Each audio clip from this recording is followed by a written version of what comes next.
Even if her mother doesn't say anything, Lin Hongying will always remember her little sister and her husband's kindness in her heart. She now works at the cotton spinning factory, earning a steady monthly salary, plus holiday benefits. The factory also distributes industrial tickets, meat tickets, cloth tickets, and other supplies. Thanks to her sister-in-law's relationship with the factory director, the director takes good care of her and doesn't let old employees bully her. Her mentor, who teaches her work, treats her like a daughter, not only teaching her skills but also bringing her food from home now and then. If she refuses, her mentor will insist on giving her the food directly. Her roommates in the same dormitory are also very kind. They don't look down on her for coming from the countryside. They invite her to fetch water from the boiler room or to take a bath in the communal bathhouse. With the factory director's support, she also signed up for night classes at the factory. She has learned many new things there, and teacher Wang even praised her for being smart, saying she could take the night college exams in the future. Living a life she once only dreamed of has now become a reality with her little sister and her husband's help. Lin Hongying feels it's all so unreal. It has strengthened her resolve to study hard and repay her family, her sister, and her brother-in-law for their kindness. Yan Lei, the factory director, has no airs at all. He rolled up his sleeves and helped set up the wedding room for tomorrow, making sure it looked festive. When Wang Xiui learned that Yan Lei was the factory director, she became very enthusiastic, her face creasing into a big, happy smile. She asked her eldest daughter-in-law to bring a bowl of red sugar water to serve to Yan Lei. "Young man, you look tired. Sit down and rest a bit, have some sweet water to soothe your throat." Yan Lei, who had just been working for less than 5 minutes, replied. Then he said, "Annie, I'm not tired." But Wang Xiui didn't care if he was tired. She pushed him onto a chair and forced the bowl of red sugar water that his daughter-in-law had just prepared into his hand. "It's so cold today. Drink it while it's hot to warm yourself up." Yan Lei felt a bit nervous under her gaze, especially since she was Fu Tuan's mother-in-law, which made him even more anxious. He didn't care about the hot sugar water. He picked up the bowl and drank it all in one gulp. A hissing sound came from his throat. It felt like his throat was burned and blistered. But he forced himself to act like nothing was wrong and said, "Thank you, Auntie, for the red sugar water. It's the best I've ever had." This simple sentence completely confused Wang Xiui, leaving her at a loss. "If you like it, I'll ask your sister-in-law to make you another bowl of red sugar water when she goes back inside. Let's drink our fill today." "No, thank you, Auntie," Yan Lei replied. Seeing that he was no longer being polite, Wang Xiui didn't ask her eldest daughter-in-law to bring more red sugar water. Instead, she started talking about serious matters.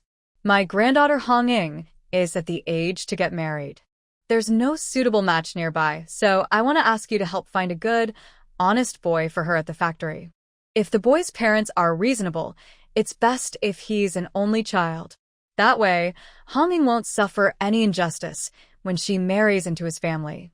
Her eldest son and his wife were dull and uninteresting, so it was impossible for them to find a good man for Hongying. In the end, she would have to do it herself. She didn't expect Hongying to marry as well as her younger sister had. Her appearance was plain, and she inherited her parents' quiet nature. She was a shy girl who didn't talk much, and families with better conditions wouldn't look at her. So she lowered her expectations. Now that Hongying had a job in the city and could marry a good man there, just like her cousin, it would be a fitting reward for Hongying, who had called her grandma for over 10 years. Hearing this, Yan Lei suddenly understood and covered his mouth with a cough. "Auntie, Hongying is only 16. There's no rush to find her a match. She just enrolled in night school and is at a good age to study hard. She might even get into a night university someday, maybe even find a better job than working in a cotton spinning factory. There is no such thing as a night school that is not a night school. Auntie only knows that no matter how well a woman studies, it's better to marry into a good family. Just like the educated youth from our team who came from the city, each has a high school diploma, but even with that diploma, they still have to go to the countryside to work."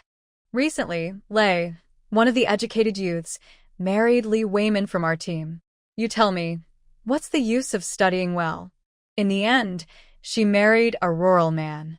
Auntie, you can't say that. Everyone has their own choice.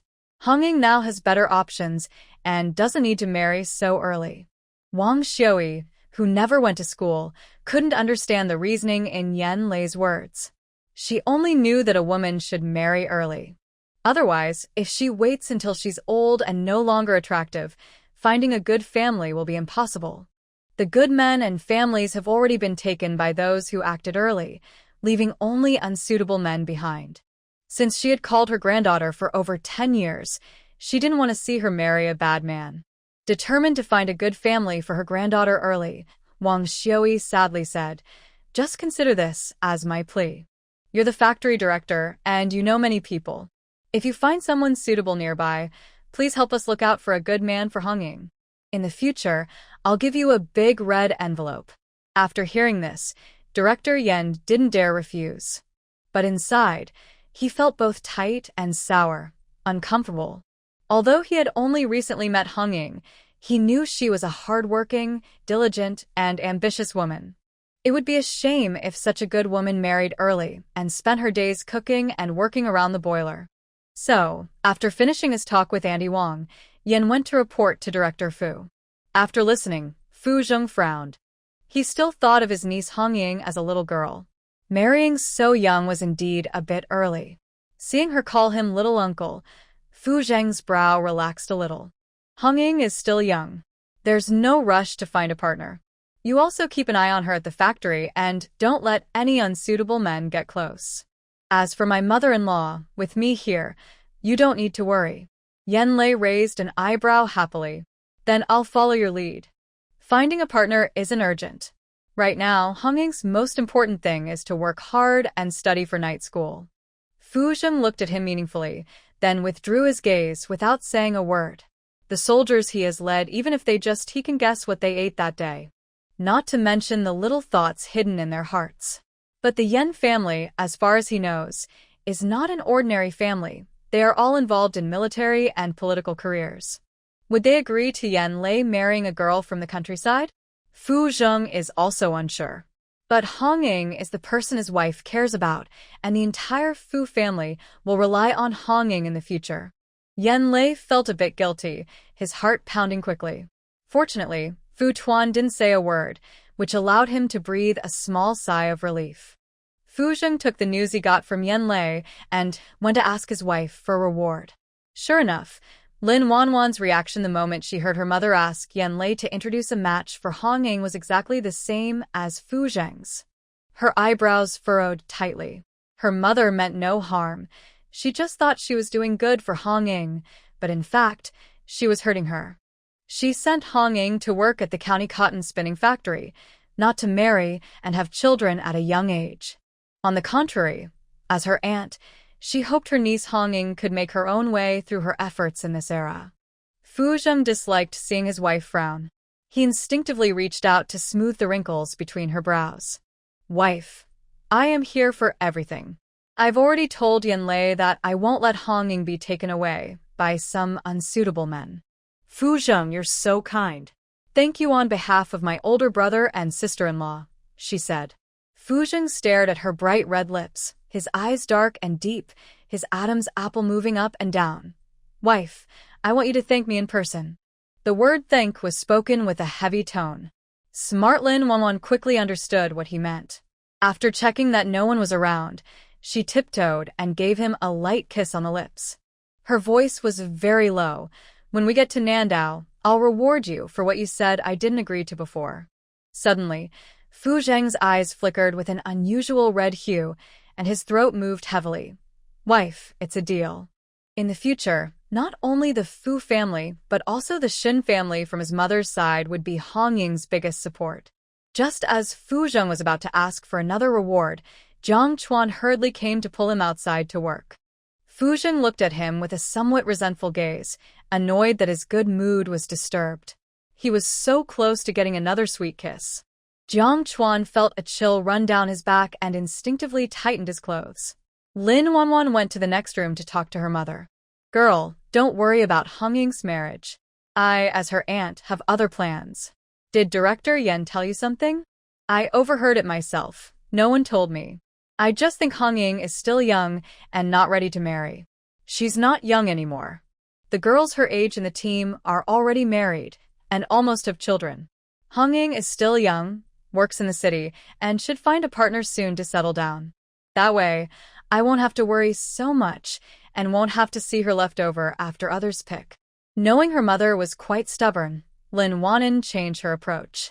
I'm not planning for Hong Ying to find a factory worker. I thought when I go to Nantu with the army, I could find a soldier for Hong Ying, someone with a good salary and high status. When she marries him, we can look after each other in Nantu.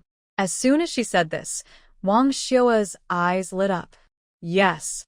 Why didn't she think of that? Her son-in-law, Fu Zheng, is a company commander with many people under his command. Surely, there is a suitable man for Hong Ying. As the old saying goes, eat vegetables with a cabbage heart. Marry a soldier. If Hong Ying has a chance to marry a soldier, it's much better than marrying a factory worker. Most importantly, if the aunt and niece marry nearby, they can look out for each other. She knew her biggest worry was her daughter. If she married far away, she might not see her daughter again for a long time, especially with her old body. Girl, it's up to you. When you and Xiao Fu return to Nantu, pay more attention to finding a good man who understands warmth and care for Hong Ying. But before things are settled, don't forget to have Xiao Fu take him to the bathhouse for a checkup. Wang Xiao, won't let my granddaughter suffer in such matters. Lin Wanan. She didn't know why her mother was so obsessed about such things. Before she and Fu Zheng started dating, her mother even asked her third brother to verify him. It was awkward, but in the end, both sides were satisfied. Now it's Hong Ying's turn. When Hong Xiang gets married someday, her mother probably will want to verify again. Sometimes, she really wanted to ask her mother what she had been through. At night, familiar people from the team came to the Lin family to help Lin Wanan prepare for her wedding tomorrow.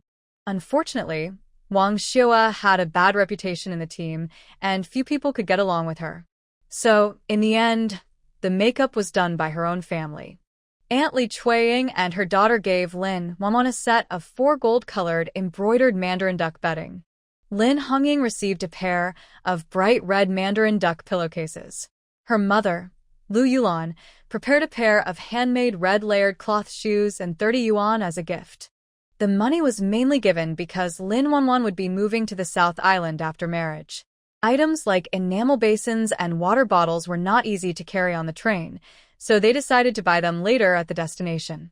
Of course, this money was borrowed from the third brother, Lin Yud, by Lu Yulan and her husband. Unexpectedly, Li Zhaodi from the second household also arrived at this time. Wang Xiaoyi, worried that Li Zhaodi might cause trouble, looked at her cautiously. You're not at home resting properly. Why are you here?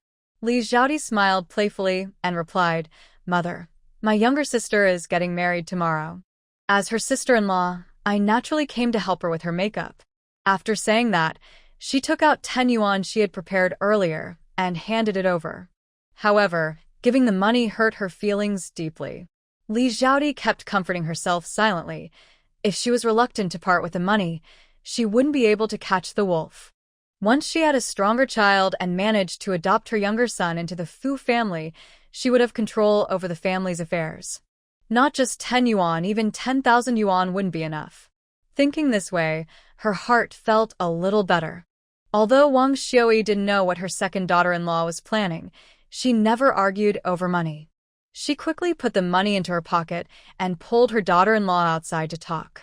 Li Zhaodi, tomorrow is my daughter's big wedding day. It's best that all the bad things in your mind stay put. If you cause trouble at my daughter's wedding or embarrass the Fu family, I won't forgive you. When their eyes met, Li Zhaodi instinctively shivered. She believed wholeheartedly that her mother-in-law, this old woman, would do anything for Lin Wanwan, even if it meant ruining everything. She worried they might cut ties completely.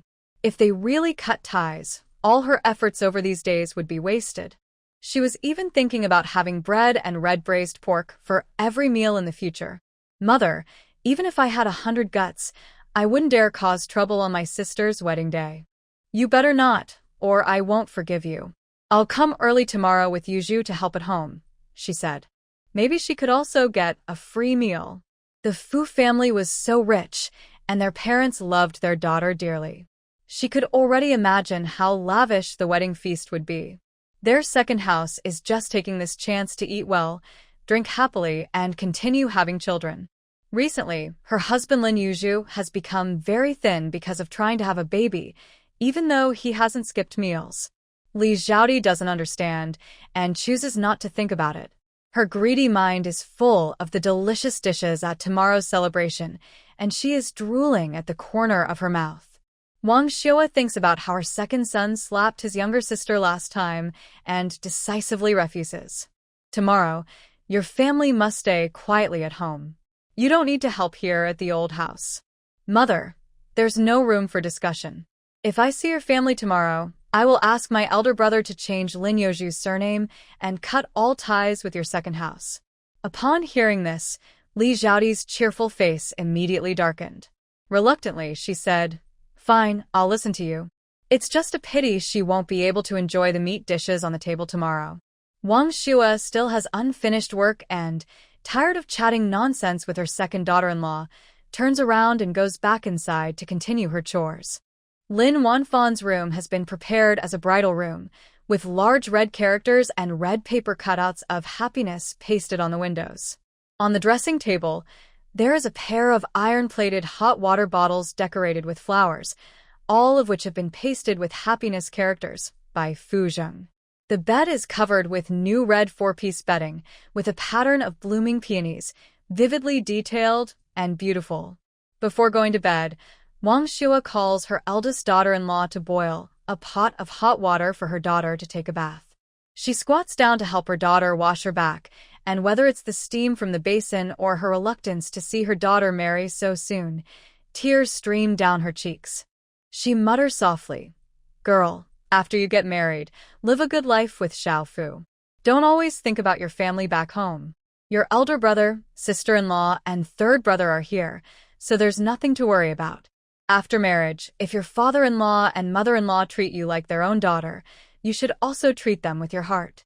If they don't treat you well, don't hold back. Remember to secretly send a message to the family. I'll ask your third brother to go to Nandao and bring you back to live with us. Your father and I are still healthy and able to work. We can support you for a lifetime." Before her daughter was married, she always hoped she would find a good family to marry into. Now that her daughter has found a good man and is about to get married, she feels reluctant and worried that her daughter might be bullied by her in-laws. After all, being a daughter-in-law is never as easy as being a daughter at home. Even if the parents-in-law are very kind, they are not the ones who gave birth to her. If she makes a mistake and angers them, it could cause big trouble. But her own family is different. She can be lazy, be stubborn, sleep until late in the morning, or bring food to her bed and feed herself. Lin Wanwan turned around and gently wiped her mother's tears with care. "Mom, when I am away, you and Dad must take good care of yourselves. Eat well, drink well, and don't hold back. When I settle down in the southern island, I will bring you both to live with me." Wang Xiui didn't want her daughter to worry, so she forced a small smile. "We're waiting for you to bring us over." But in reality, parents usually don't go to live with their daughter's family. They expect the son-in-law to take care of them. If they did that, it would be obvious to others and might make the son look bad behind his back. On the 9th day of the lunar month, the sun shone brightly, and the weather was perfect. It was also the day Lin Wanwan and Fu Zheng got married. Early in the morning, Lin Wanwan was woken up. She hadn't even washed her face before her mother comforted her with a big bowl of egg noodles. Then she changed into her wedding clothes for the day. She still wore the red wool coat her mother-in-law brought from Beijing, but inside, she put on a white high-neck wool sweater to keep warm. She wore a red corduroy long skirt, with 2 pairs of woolen pants underneath. On her feet were black leather shoes with small heels and fur lining, bought in the provincial city, paid for by Fu Zheng. Wang Xiui personally styled her daughter's hair, following her daughter's instructions, into a modern princess bun. Her bangs were swept up, revealing her smooth, full forehead. Before applying makeup, Lin Wanwan already looked stunning. Fu's mother, standing nearby, gasped in surprise. She thought her daughter-in-law was more beautiful every time she saw her. The Fu family didn't know what kind of good fortune brought such a pretty girl into their home. If anyone dared to bully her daughter-in-law in the future, she would stand up for her. If she herself made her daughter-in-law angry, she would slap her own face. Today, Lin Wanwan, who usually didn't wear makeup, had applied some powder, drawn her eyebrows, and put on lipstick. Feeling it still wasn't enough, she took some more lipstick and used her finger to blend it on her face, making it look like a ripe peach on a branch, something everyone would want to bite into. Everyone present was stunned by how beautiful Lin Wanwan looked after her makeup. She looked like a fairy descending from heaven. My cousin Lin and joked, "Cousin, when your fiancé comes to pick you up later, he might be so amazed by your beauty that he won't be able to walk." Lin Wanwan replied, "Cousin, you're always teasing me." Lin and protested, "I'm just telling the truth. If I were a man, I would sell everything just to marry you." Not only Lin Wanwan thought this, but others present also shared the same idea. Meanwhile, the mother-in-law, Mrs. Fu, felt a strong sense of urgency. She wanted to help her son protect his bride and prevent outside trouble from interfering. Humph. Wanwan can only be their Fu family's daughter-in-law. Around 10 a.m., the entrance of the Lin family became lively. The family members and friends gathered there, waiting for the groom, Fu Zheng, to arrive and pick up the bride. Finally, after much anticipation, Fu Zheng, dressed in a green military uniform, arrived riding a bicycle, accompanied by Jiang Chuan and others coming to fetch the bride. The family members who had been waiting saw the groom approaching and eagerly rushed forward to get candies. Fu Zheng exchanged a glance with Yan Lei, signaling him to go along. Yan Lei grabbed a bag of candies and shouted loudly, "The candies are here. It's candy time. Come and grab some." He then threw a handful into the air. Candy was rare these days, and everyone, young and old, thin and fat, squatted on the ground to pick up candies. Fu Zheng and Jiang Chuan's group smoothly entered the Lin family courtyard. Just as they were about to knock on the door, Lin Yud stopped them at the door. Fu Zheng smiled slightly, "Third brother." Lin Yud quickly raised his hand to stop him. "Don't call so early. I haven't agreed to marry my sister to you yet." Seeing his third brother trying to make things difficult, Fu Zheng was completely unfazed. He radiated happiness from inside out about the wedding. After all, he and the girl were now officially registered as a couple. Their marriage certificate even confirmed they were spouses. No one could separate them. "Fu Zheng, my sister is the treasure of our old Lin family. If you marry her, you'll need to cherish and love her, always putting her first." Can you do that? "I can. From now on, Wanwan will call the shots at home. I'll listen to her," Fu Zheng replied loudly and confidently, almost shouting. It sounded like he was speaking to Lin Yud, but also as if he was speaking directly to Lin Wanwan inside. Inside the house, Lin Anin gently pushed her younger cousin and teased, "Cousin, Fu Zheng really cares about you. He said such embarrassing things in front of everyone, making himself look bad. You won't find anyone else like that in 10 miles around." Lin Wanwan also playfully replied, "My husband is quite strict about his wife too. He won't go east if I tell him to, and he won't sit if I tell him to stand. He listens to everything I say." But her older cousin had a point. Fu Zheng truly cares about her. In their marriage, Fu Zheng, who is usually the one in charge, willingly takes a submissive role, always listening to her. Even in their intimate life at night, he always considers her feelings first. When she says okay, he feels relieved. Lin Yud was very pleased with his brother-in-law Fu Zheng and didn't bother him further, stepping aside to let him in. Fu Zheng stood at the door, took a deep breath, and knocked lightly twice. His voice trembled with excitement. "Wanwan, I'm here to marry you." The next moment, the door suddenly opened from inside. Fu Zheng eagerly stepped inside with his long legs, followed by the people coming to see him off. But when they saw the bride sitting on the bed, everyone's eyes widened in amazement. Wow. "This is too beautiful. She looks like a fairy descending from heaven. Forget about marrying her as a wife. She could even be worshipped like an ancestor in the house."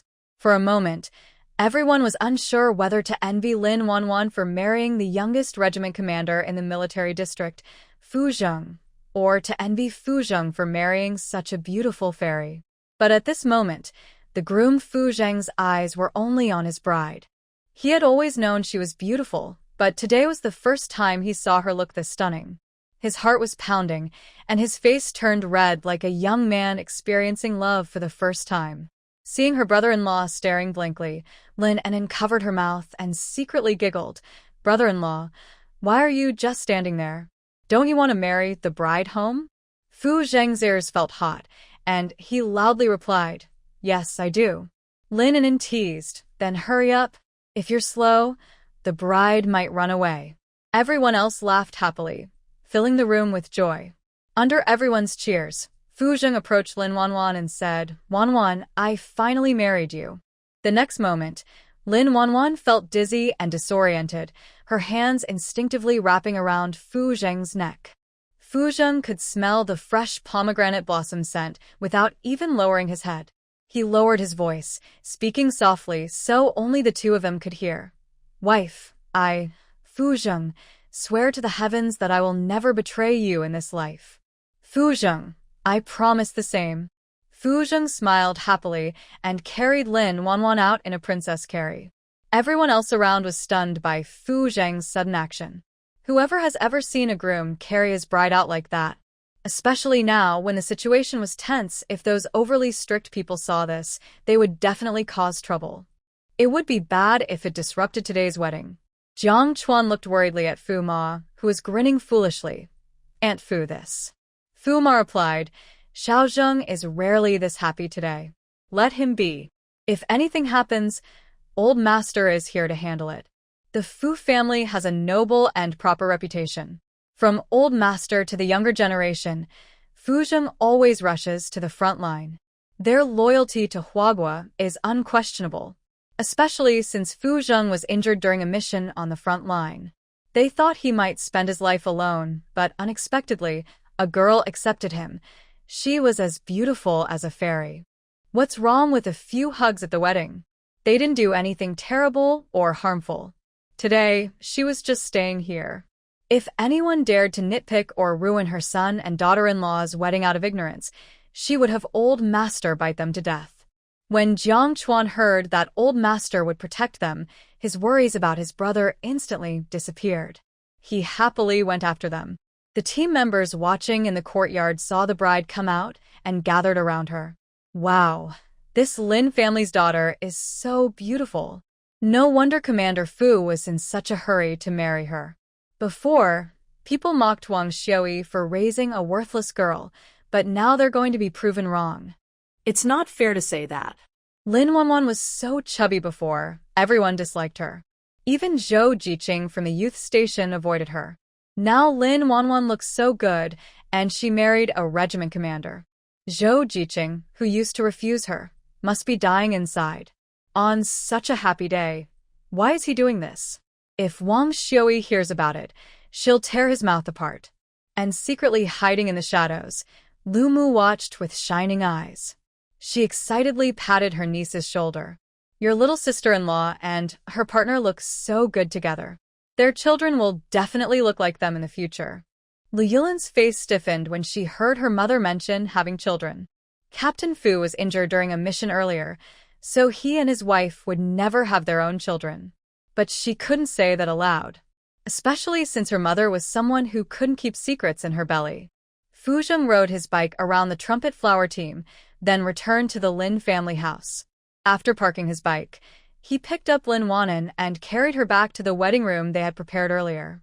He gently laid Lin Wanan on the bed, speaking softly. "Sweetheart, rest well in the room. If you need anything, call Hong Ying. She's outside watching over you. I'll go outside to entertain the guests first, and later we can all go out together to toast everyone." "Okay." As Fu Zheng left, he kept looking back. Seeing how reluctant he was, Lin Enin felt her jaw tighten. Her brother-in-law was way too clingy to her sister-in-law. But a little clinginess was normal, given her sister-in-law's looks. If he wasn't clingy, something would be wrong. Thinking about her own unfinished tasks, Lin and secretly took a small book, about the size of her palm, from her pocket and handed it to her sister-in-law. She whispered quietly, "This was given to me by my mother when I got married. I don't need it anymore, so I'm giving it to you. Later, when you and your brother-in-law are alone in bed, you can secretly watch together. It's your first time, so you might not know what's appropriate. Tell your brother-in-law to be careful. Of course, you and your husband don't need to thank me. As your older sister, this is what I should do." Lin Wanan looked at the book in her hands with a complicated expression. Now she finally understood why her mother and her third brother were so bold in such matters. It turned out to be a family trait. She wasn't sure if it was good or bad. Seeing her sister-in-law lost in thought, Lin Wanan nudged her with her arm. "Why are you just sitting there? Hurry up and put that book away so no one finds out." If anyone saw it, she'd be taken to the farm for re-education. Only because she had a good relationship with her sister-in-law. If it were someone else, they might cry and faint right in front of her, and she wouldn't even bother to pay attention. Lin Wanan silently shoved the book under her pillow. Including the book her third brother gave to Fu Zheng, they didn't need to do anything tonight, just study the books together. While the two sisters were quietly talking inside the house, suddenly there was a commotion outside. Lin Nin was about to go outside to see what was happening when her brother-in-law entered. "Wan, Secretary Chow from the county is here. Come with me for a moment." Secretary Chow? She had never seen him before and didn't recognize him. But Lin Wanwan knew that Secretary Chow still owed her 300 yuan. This all started when she found the arms and explosives warehouse in the back mountain. Huang Weigua told her that the county would give her a job in the town and a reward of 300 yuan for discovering the warehouse. Now that she had the job, she had forgotten about the money. So, was Secretary Chow coming to give her recognition and the money? Thinking about this, Lin Wanwan quickly got off the bed and walked outside alongside Fu Zheng. Huang Weigua saw Lin Wanwan, and his eyes brightened. He hurriedly introduced her to Secretary Chow. "Secretary Chow, this is Comrade Lin Wanwan, who found the arms and explosives warehouse last time in the back mountain." Secretary Chow looked at her with admiration, but it was fleeting. He smiled and said, "Comrade Lin, on behalf of the county leaders, I want to thank you for what you did last time. I also wish you and Captain Fu a long and happy life, and that you have many children." Lin Wanwan replied, "It's all my duty. No need to thank me. The real hard worker is Minister Huang, who tirelessly moved those things out." Huang Weigua was surprised that Lin Wanwan said this in front of the secretary. His heart was touched, and he felt like giving her a bow right then. Just joking. But he kept her kindness in his heart and promised to help her whenever she needed. Plus, Lin's family matter was also his concern. Thanks to her, he was promoted from having no hope for a raise to becoming the head of the county's armed forces department, and now he was even gaining good favor with Secretary Chow because of her. Maybe soon he could get promoted again. Seeing her modesty and confident speech, Secretary Chow admired her even more. Then he told his secretary, Xiao Wang, "Bring out the reward prepared for Comrade Lin." Xiao Wang took a paper bag from his briefcase. Inside were 300 yuan and a certificate recognizing Lin Wanwan's major contribution to the county. Xiao Wang didn't dare look directly at the woman in front of him. He lowered his head, blushing, and handed her the bag. Lin Wanwan smiled warmly, took the bag, and thanked him. Xiao Wang's face turned red like a cooked shrimp. Fu Zheng, also a man, looked at him with a serious and alert expression. It's because his wife is so outstanding that he has to be careful of some young guys trying to steal her away. He is older and cannot have children. Besides his decent face, he has no real advantage compared to young men in their early 20s. As for the team members present, they kept their eyes fixed on the bag in Lin Wanwan's hand. But after watching for a while, they couldn't see what was inside the bag. They only knew that the reward from the secretary was probably something good. Could it be money inside the bag? It looked full and bulging. If it really is money, it must be a lot. Did the Lin family get another windfall? However, Lin Wanwan didn't give them time to think. She turned around and handed the paper bag to her mother. Wang Shui, upon learning that the bag was full of money, hugged it tightly. afraid someone might it away. Besides the reward from the county, Secretary Chow also took out a prepared red envelope and handed it over. Huang Weiguo quickly followed, pulling out a thick red envelope as a wedding gift from his pocket. Lin Wanwan politely said a few words and then took the red envelope, putting it into Fu Zheng's pocket. Originally, the matchmaker arranged by the Lin family was the squad leader, but when Secretary Chow suddenly arrived with people to attend the wedding, they changed plans and asked Secretary Chow to be the matchmaker instead. Secretary Chow was very happy to accept. In front of everyone, older and younger team members, relatives, and friends, Lin Wanwan and Fu Zheng, with big red flowers pinned to their chests, sang loudly, "Navigation depends on the helmsman, growth depends on the sun." After the song ended, the crowd burst into thunderous applause. Then Lin Wanwan and Fu Zheng, after singing, made a vow in front of a portrait and bowed. They turned around and bowed to both families. Finally, Lin Wanwan and Fu Zheng bowed to each other. After completing the ceremony, the wedding was considered finished. Lin Yud watched his younger sister get married, his eyes red. He held Fu Zheng's arm and kept urging him to treat his sister well. Otherwise, he wouldn't let him go. Fu Zheng listened to these words so many times that his ears felt like they had developed a thick callus, but he still patiently nodded in agreement. Next was the long-awaited time for everyone to eat. At this point, everyone came with their families, bringing money for the meal. Wang Xiui, although not very popular in the team, was known to love her daughter dearly. Her in-laws were wealthy city folks. So, just by thinking about it, everyone knew the wedding feast would be very lavish. To enjoy the Lin family's feast, the more confident team members came over with their appetites and offered small gifts. Most of their gifts were just a few coins, with the most being 5 mao. No matter how you count, the Lin family was at a disadvantage in this deal. Since yesterday afternoon, the team members hadn't eaten and deliberately came with empty stomachs to enjoy the big meal at the Lin household. The original 20 tables prepared by the Lin family weren't enough to seat everyone.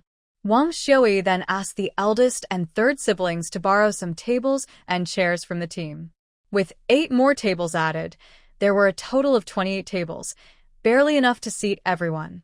Fortunately, when preparing the dishes, Wang Xiui was worried about unexpected problems, so she prepared extra dishes, avoiding any embarrassment. Once everyone was seated, the eldest aunt, Li Chuiying, along with a few women from the team, started serving dishes. The first dish was braised pork with potatoes. There was little meat but many potatoes, and the potatoes were cooked until soft, soaking up the rich sauce, making it just as delicious as the braised pork on the plate. Unexpectedly, as soon as the dish was served, the team members eagerly grabbed their chopsticks and rushed to finish it. Those a bit slower couldn't even get a sip of the gravy. Before the team members could put down their chopsticks, the second dish was brought out. Wild chicken stewed with vermicelli, with some wild mushrooms picked from the mountains added. Without exception, this hearty dish was also loved by the team members. Next came the third dish, spicy stir-fried lamb offal. The fourth, cabbage and tofu with pork. The fifth, braised fish fillets. And the sixth, onion scrambled eggs, all served one after another. The staple food was plentiful steamed cornmeal buns and small steamed bread. Made with a mix of cornmeal and sorghum flour, they were steamed in successive batches, stacked high in steaming baskets, with the new stove in the courtyard working non-stop. Finally, a dish symbolizing happiness, sweet rice wine dumpling soup, was served. In addition, on every table, regardless of gender, there were 2 bowls of sunflower seeds, fruit candies, about 2 jean of white liquor, and a pack of cheap cigarettes costing 8 cents. Lin Yud, responsible for handing out cigarettes, looked at the Li family members at the last table with a very dark expression. Lin Yuzhu, not only failing to control himself, but also unable to manage his wife's family. On such an important occasion as his sister's wedding, daring to let the Li family come to freeload was truly outrageous. Lin Yud walked over to Ding Laoda, whispered a few words in his ear, and immediately put down his chopsticks and left with Lin Yud. Li Yazong, who was happily eating, saw Lin Yud standing across from him and was quite frightened. He quickly signaled to his mother with a look. "Mother, that troublemaker from the Lin family is watching us." Mother Li said without lifting her head, "Today, our family is just following the tradition. Even if he closes his eyes, he can't chase us away unless he wants to cause trouble and make Lin Wan's family look bad. He wouldn't dare." For this meal, the Li family spent a lot, giving only a small gift. They had to get their money's worth today. Lin Yud looked at the unappetizing appearance of the Li family members and held back his anger. "Aunt Li, you are part of our Lin family. My mother knew you were coming, so she asked the head chef to prepare an extra table of dishes, with fish, meat, and pork knuckles." Hearing about the pork knuckles, the Li family's eyes lit up immediately. Mother Li asked suspiciously, "Are you lying to us? Did your mother really prepare a special table for us? And pork knuckles too?" Lin Yud replied, "We are family after all. If I lied about this, and my second brother found out, he'd really give me a hard time." That made sense, but the shrewdness of the third brother in the Lin family made Mother Li suspicious. Just then, Big Ding carried a large pork knuckle, bigger than a face, over. "Sandetsi, which table is this pork knuckle for?" As soon as he asked, everyone at the other tables looked at the pork knuckle with envy, drooling. "Bring it to my uncle's house. Later, my brother and I will enjoy some of those dishes and have a good drink. I remember my brother-in-law bought me 2 bottles of mitai." After saying that, Lin Yud turned to the Li family and said, "Annie, if you don't want to eat, that's fine. We won't force you." Before the Li family could reply, Lin Yud and Big Ding, carrying the pork knuckle, left. Li Yazong swallowed hard. "Mom, are we really not going? That's pork knuckles and mitai." Mother Li's craving was also stirred by the fragrant pork knuckle. Finally, unable to resist the temptation, she took her family to her son-in-law's uncle's house to eat meat. On the way, Father Li said, "At my age, I don't have many days left. When we eat later, no one fights me for those 2 bottles of mitai. I want to enjoy it fully." Li Yazong disagreed. "Dad, I've never had such expensive wine." "I don't care, I'll have 2 glasses. No, 3. Li Yazu worried about missing out. "I want to drink too." Mother Li smiled and looked at her 2 sons. "Drink as much as you want. Afterward, Lin Yud can go to the supply store to buy more for you." The family happily imagined the good life of eating meat and drinking wine later. The Lin family and Captain Da's house are not far apart, about a 7 or 8-minute walk. The Li family followed behind Lin Yud into the yard. Before they could speak, the gate was locked. Lin Yud immediately changed his expression, glaring fiercely at the Li family. No matter how slow-witted the Li family was, they could now realize they had been tricked by that scoundrel Lin Yud. Li's mother shouted loudly, "Lin Yud, you heartless, you're so blind to have children." Before she finished, Lin Yud kicked her to the ground, knocking out 2 of her teeth. Li's mother cried out in pain. Seeing their mother being beaten, brothers Li Yaogu and Li Yaozhu swung their fists to attack Lin Yud, wanting to avenge her. But they were kicked far away by Ding Laoda, who was very muscular. Lin Yud urged, "Ding Laoda, finish quickly. My little sister and brother-in-law will toast me later.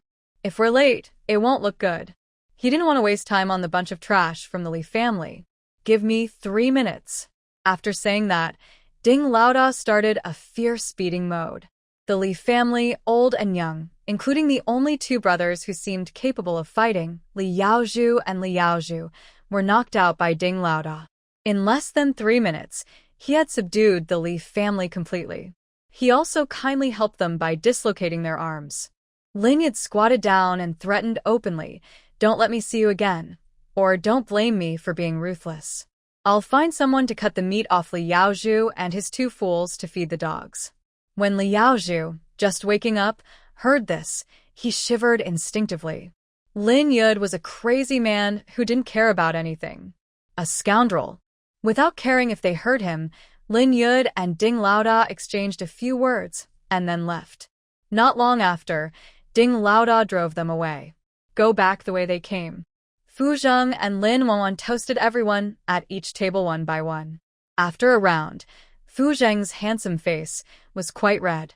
Lin Yud pinched his nose and looked at Fu Zheng with disgust, saying, How much did you drink? You look like this. I think you don't want to go to bed with your wife tonight. Fu Zheng refilled his cup, poured one for himself, and another for Lin Yud. Third brother. I'm leaving my little sister in your care. Take good care of her. Don't let her suffer. After saying that, Lin Yud drank the wine in his bowl in one gulp. His throat burned hot, and his heart also felt sour. Third brother, I will do it. The guests at the feast ate until their mouths were greasy and their stomachs were full. Some secretly stuffed the leftover bread into their pockets while the family wasn't paying attention. They ate and took things sneakily. Wang Xiui had noticed this behavior for a while. She knew today was her daughter and son-in-law's big day. She didn't want any trouble or for the Fu family to be embarrassed, so she chose to ignore it and let them go. As long as they didn't go too far, it was okay. After a while, once all the guests had left, Wang Xiui and her eldest daughter-in-law and a few others cleaned up the messy yard. They also returned the borrowed tables and benches, marking them so they could be returned to each household. The dishes used for the feast were also borrowed, but they needed to be washed thoroughly before returning. It was a matter of good manners. Lin Hongying boiled a pot of hot water. Since the meal today was all heavy meat dishes, she also grabbed some ash from the stove to help wash the pots and dishes. Fu's mother and grandmother also squatted down to help scrub. They worked until around 3 p.m. before finishing. Wang Xiui divided the remaining 2 tables of leftover dishes among those who had helped today, likely Chuaying, so they could take them home and reheat to eat. The leftovers were untouched dishes, mostly large slices of meat. In this era, where filling your stomach was already a luxury, these were precious. People who helped out said some lucky words and happily took their share home. At the same time, because of this feast, Wang Xiui's reputation in the team, which had been very poor, was suddenly improved. When others mentioned her, they praised her enthusiastically. After all, no one in the 10-mile radius had a wedding feast as good as the Lin family's. There were several meat dishes. Because of this, Lin Yud, who was known for stealing and sneaking around, became the most popular golden bachelor in the whole Laban flower brigade. Families with daughters or nieces from their maternal side also started to have ideas. After a busy day, the Lin and Fu families were exhausted. Wang Xiui cooked a pot of noodles early, and after dinner, everyone rested. Before Yanlei took Lin Hongying back to the county, he secretly called Fu Zheng aside and gave him a treasured item he had kept for many years, free of charge. Fu Zheng looked down at the object in his hand, his face darkening significantly. How many times had he been given this? He had lost count. Just as he was about to return the item, Yanlei had already run off without a trace. Fu Zheng frowned and reluctantly stuffed the item into his pocket. He thought about returning it to Yanlei the next time they met and loudly tell him he didn't need such things. But this thought only lasted a few seconds before Jiang Chuan sneaked over like a thief and pushed something into his hand. Patting his good friend's shoulder, Jiang Chuan said, "Old Fu, do your best tonight. I believe in you, Fu Zheng." Does he look incapable? Otherwise, how could he explain the thing in his hand? For the nth time, Fu Zheng doubted himself. Early in the morning, Lin Wanwan, who had just gotten married, was so tired she was about to crawl into bed for a nap when she saw Fu Zheng walking back from outside with a droopy face. It seemed like every cell in her body was shouting, "I'm unhappy and need comfort." "What's wrong? You look very upset. Are you regretting marrying me? If you do, it's not too late to say so." Before she could finish saying divorce, Fu Zheng suddenly pressed her down forcefully. He didn't like it, and he didn't want her to say those 2 words. Not in this life. Even in death, they would die together. No one could separate them. The atmosphere inside the house grew more intense. At some point, the clothes on Lin Wanwan's body were kicked to the foot of the bed. Outside the door, Wang Xiui and Fu's mother, with their ears pressed to the wall, listened to the commotion inside, blushing with embarrassment. Then, the 2 older women held hands and quickly left this awkward place. Old sister, big sister. At the moment their eyes met, they both covered their mouths and laughed. They could see each other's satisfaction in their eyes. Especially Fu's mother, who had been worried since her son was injured last time, worried about where he was hurt, feeling helpless in such matters. She feared Wanwan would come to be a widow, but it turned out she was overthinking. After calming down, Fu's mother slowly said, "Old sister, we're so lucky that you married such a good girl like Wanwan into our family. Don't worry, once Wanwan and Xiaozhen go to Nandao with the army, old Fu and I will take good care of her and treat her like our own daughter. Big sister, with your words, I feel reassured. If I ever do anything wrong in the future, please teach me carefully and don't keep it in your heart. Older sister, you are speaking kindly. Someone as good as Wanwan as a daughter-in-law, if she makes a mistake, it's probably because I, as the mother-in-law, didn't do my job well. I should reflect on myself. It has nothing to do with Wanwan. People who have been to school speak so politely." Wang Xiaoyi feels comforted by this. Let's not talk about whether they can really do it. At least they have the right attitude now. Some people don't even bother to pretend to have a basic attitude. Besides, even if we consider the worst case, if the Fu family wrongs her daughter or if her daughter isn't happy there, it's still on us, the old couple. Later, we can just send the third son to Nandao to bring his sister back. With her daughter's looks, it's not hard for her to marry into a good family again. If she doesn't want to marry, she can stay at home and be an old maid. We, the old couple, will raise her all her life. An hour and a half passed, and Lin Wanwan, sweaty and exhausted, curled up in Fu Zheng's arms. Her small hands mischievously drew circles on his chest. What exactly happened? Why do you look so unhappy? Tell me, so I can be happy. Fu Zheng looked at her with a resentful expression, then stretched out his arm and took the coat from the bed. Lin Wanwan looked down at him. She saw Fu Zheng take out 4 books from his coat pocket. Looking closer, she was stunned. Where did you get these? How come there are so many? Fu Zheng sighed slightly. Dad gave them to me, third brother gave them to me, Yanlei gave them to me, Jiang Chuan gave them to me. It was as if the pause button had been pressed in a room.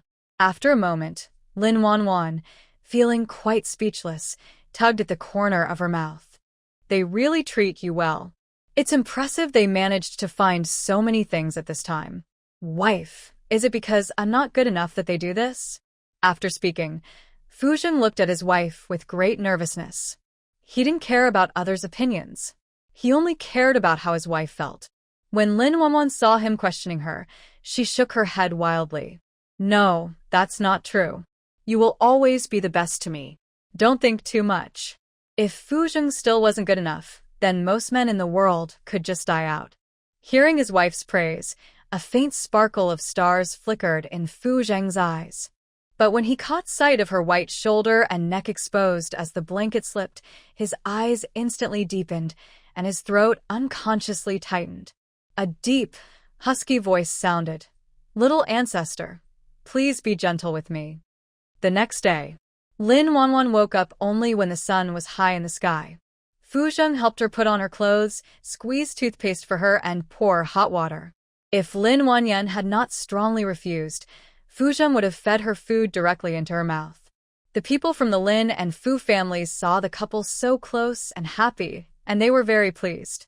After finishing lunch, Fu's mother said, Xiao Zheng and Wan Yan are now married. Old Fu and I don't have much more vacation time, so we need to go back to the South Island immediately. There are many things waiting for us to handle there. As soon as she said this, everyone's eyes turned to Fu's mother. Thinking about their daughter going to the South Island to join the army, Wang Xiaoyi and Lin Shuixing felt a bit sad, with red eyes. They really didn't want their daughter to leave. But no matter how sad they were, it wouldn't change anything. Their daughter married into the Fu family, so she would be part of the Fu family from now on. If she and Xiao Fu were separated for a long time, it might affect their relationship. We bought train tickets for tomorrow night, so we will leave home early tomorrow morning to go to the provincial city and catch the train. As for Xiao Zheng and Wan Yan, don't rush back to the island. Let them stay at home a little longer to spend more time with you. Wang Xiaoyi was overjoyed and looked at Fu's mother. Big sister, are what you said really true? More real than gold or silver. Soldiers have leave when they get married. Xiao Zheng had saved up his leave but hadn't used it, so he decided to take it all at once with his wedding leave. Plus, Xiao Zheng's personal issues have been a big problem in the army. The leaders are almost worried sick about him. Now that a girl is willing to marry him, the leaders are afraid Fu Xiaozheng might be rejected, so they approved a month of leave for him. Apart from the good news, Lin Xuexing and his wife were also stunned. Back in a room, Lin Wanyan pinched Fu Zheng's fur muscles. "Did you already know about your leave? Did you hide it from me on purpose and not tell me?" Fu Zheng held her hand and placed it on his chest. "I knew you wouldn't want to leave your parents and third brother, so I wanted to surprise you." For Lin Wanyan, this was indeed a surprise. She originally thought that as a soldier, Fu Zheng wouldn't have much leave. Her worst plan was that after the wedding, she would only spend 2 or 3 days with Fu Zheng before returning to the South Island with him. But unexpectedly, he had a month off. So she decided to take this time to stay at home and spend more time with her parents. "Wife, I know you don't want to leave your parents, so I thought once you get used to life on the Southern Island, we can bring your parents there to live comfortably. The conditions on the Southern Island are a bit tough, but the leaders are already working on improving the basic facilities. Before I left, I heard the elders mention that they plan to have running water in the family courtyard, which will make fetching water much easier. Also, the climate on the Southern Island is quite good, not as cold as in our province. Your parents are getting older, so they should find a good place to enjoy their later years."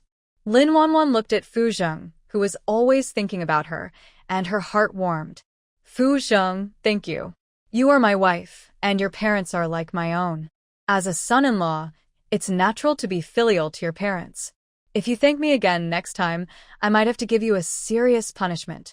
Fu Zheng looked at his wife with intense eyes, breathing heavily and feeling hot. But he remembered it was daytime. He tried hard to suppress his impulsive feelings. He had already caused a fuss last night. He couldn't do it again. Otherwise, it might ruin the good impression he had with his father-in-law and mother-in-law. Everything could wait until they moved into the family courtyard. Suddenly, thinking about the family courtyard, Fu Zheng realized he didn't know her thoughts and asked directly, "Wife, there are new apartment buildings and private small courtyards in the Southern Island family estate. Which do you prefer? A private small courtyard, where you can plant some scallions or garlic at the gate. But living in an apartment building isn't very convenient. Any noise upstairs can be heard downstairs." With Fu Zheng's strength, if they moved into an apartment building, their married life would definitely become the talk of the entire family estate. Lin Wanwan couldn't bear to part with him. "Then I'll talk to Dad and ask him to keep an eye out." Fu Zheng also didn't like the apartment buildings. They are close together, with no privacy at all. When they learned that her parents would return to the Southern Island, Wang Xiaoyi and her eldest daughter-in-law, Lu Yulan, started packing. Wang Xiaoyi even went to her older brother's house to exchange some dried mushrooms and her homemade sweet potato noodles. The noodles, combined with tofu and cabbage, simmered in a big pot. Eating it in winter is very comfortable. They also had homemade cured chicken, salted pork, dried sweet potatoes, and roasted pumpkin seeds. They packed everything into 2 big bags. But Wang Xiaoyi still felt it wasn't enough. She even gave some money to her third son, asking him to bring some local roast chicken and marinated beef for her parents to enjoy on the road. The third brother has a wild side and doesn't need to worry about how to get things. Sure enough, at night, Lin Yud brought back a big bag of items. There were 6 roasted chickens and 2 packs of beef. Lin Wanwan looked at her older brother with admiration. "Third brother, you're really impressive." "Just so," Lin Yud modestly replied, but the smile on his face showed he was happy. Ah. He was praised by his little sister. Even after she got married and married Fu Zheng, she still thought her third brother was the best. Next to him, Fu Zheng seemed like a jealous person who had been upset for years. He was full of jealousy. His wife had just praised him yesterday, and now she was praising his third brother. He was unhappy. Father Fu knew everything clearly and warned, "Yud, be careful in everything. Always put your safety first. Don't worry your parents. Uncle, don't worry. I have spies everywhere in the county town. Those people can't catch me," Lin Yud replied. "Still, be very careful. The world isn't safe now. Knowing that Uncle Fu was just trying to help, Lin Yud agreed. I'll listen to you. At night, Wang Xiui prepared a big feast to host the Fu family members who were leaving the next day. Grandpa Fu couldn't hold back and drank a few more glasses, getting quite drunk. Finally, Fu Zheng carried him back to bed. Wang Xiui and Fu's mother talked happily, and after eating and drinking, they went to bed together, holding their husbands. Only Lin Wanwan and Fu Zheng, the young couple, talked all night about their relationship. At dawn, Wang Xiui got up early and started making dumplings in the kitchen. It was their local custom, dumplings for the journey, noodles for the return, symbolizing good luck and safety. They boiled the remaining 9 eggs from the feast and made over 20 pancakes, along with a small jar of pickled cucumber, to take with the Fu family on the road. After finishing their dumplings, Fu's mother and the others packed up the things Wang Xiui prepared and left by car. The villagers sitting under the big locust tree at the village committee, warming themselves and chatting, watched the Fu family's car drive away. They only looked away when the car disappeared from sight. At that moment, an experienced person who often traveled to the city said, I heard that a car like that isn't cheap, costs several thousand yuan. Sigh, everyone gasped in shock. Nowadays, they couldn't even afford a bicycle, let alone a small car. A few thousand yuan was a huge amount for people earning only a few cents a day.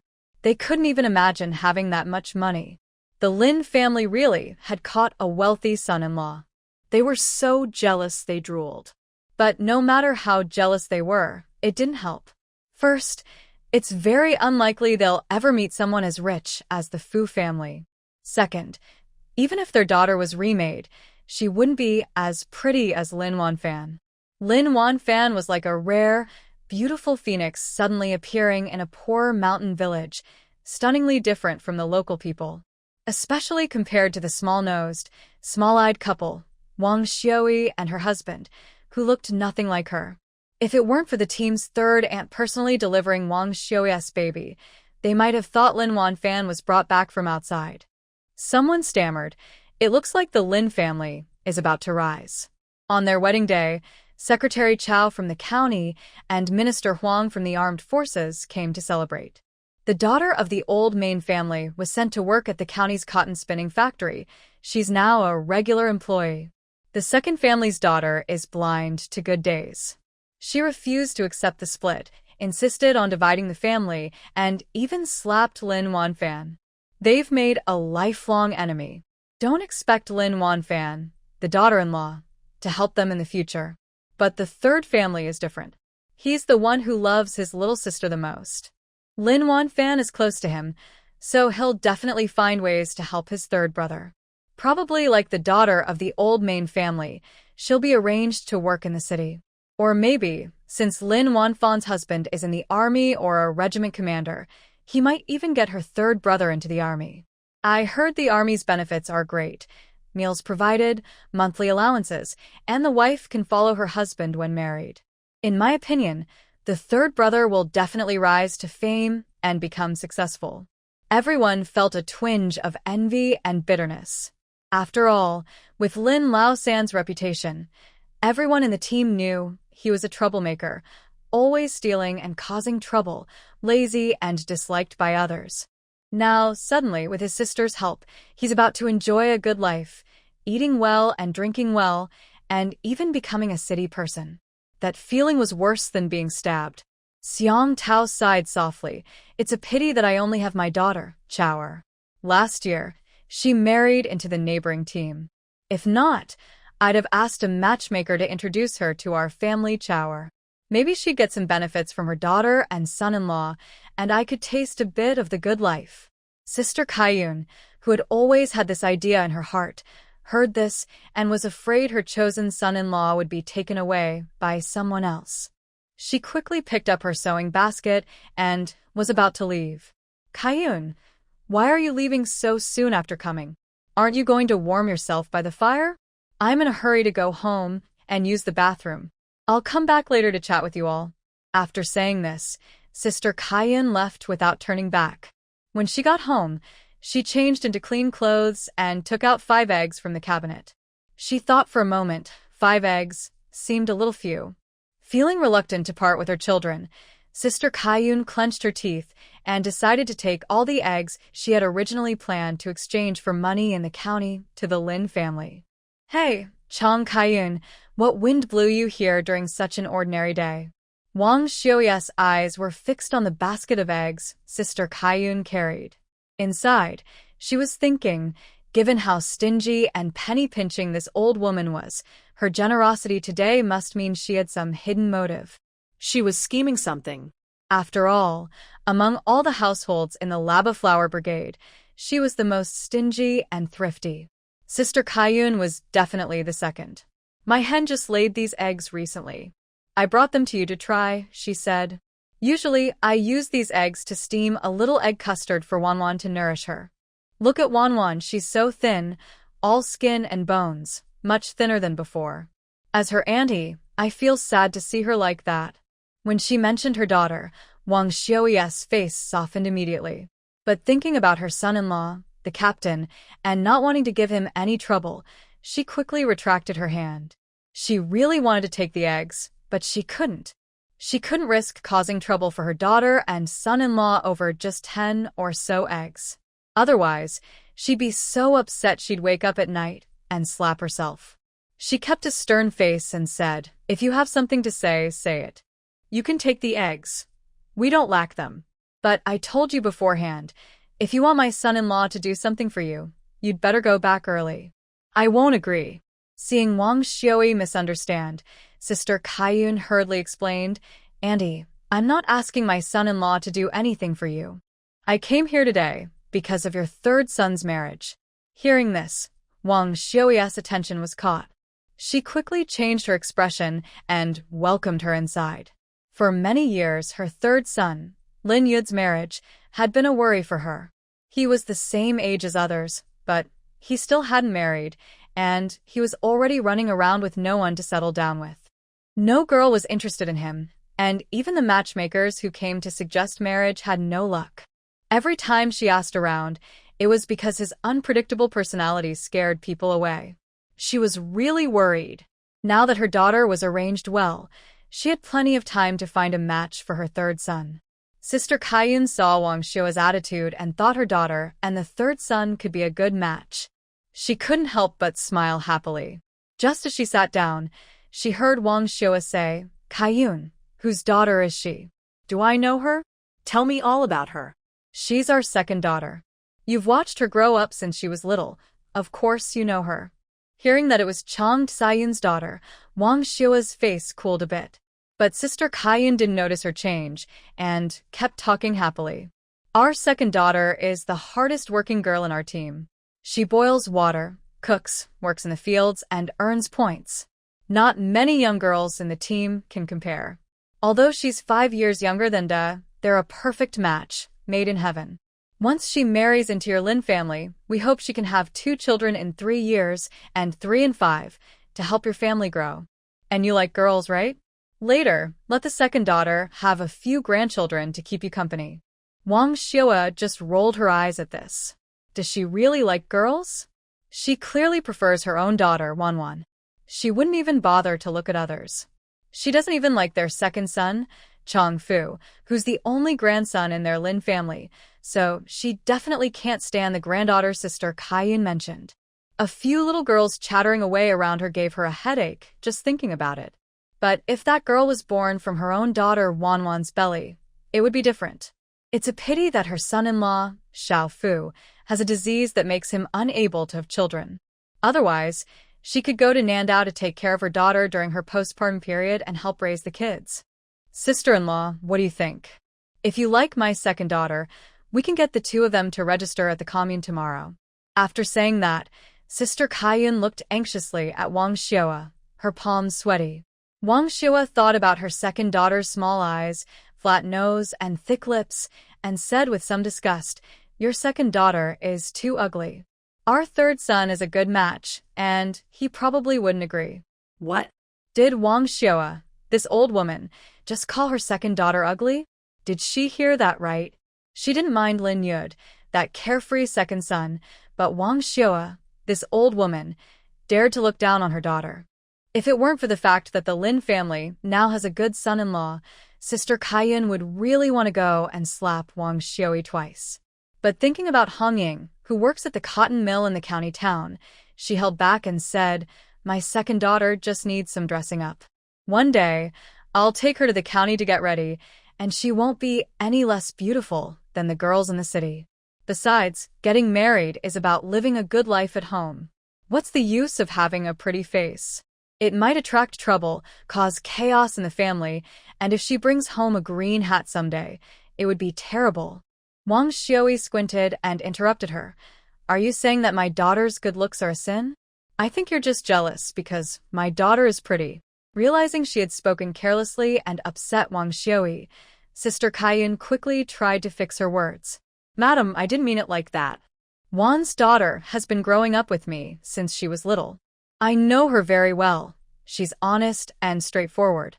Even if I go out secretly seeing other men, Wan's daughter wouldn't do that." Hearing this, Wang Xiui's expression softened a little. But she still didn't agree on the matter of the third daughter and her eldest daughter. Sister Kaiyun saw this and thought, this won't do.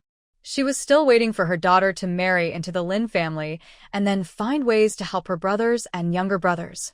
After thinking for a while, she decided to take a bold step. She didn't believe Wang Xiui wouldn't be moved this time. "Madam, I truly like you. I want him to be our son-in-law. If you agree to Wan's daughter's marriage to you, I won't ask for a bride price. Instead, I'll give Wan's daughter 2 new cotton quilts and 20 yuan as dowry." Hearing that she wouldn't ask for money and would even give gifts, Wang Xiui immediately became interested.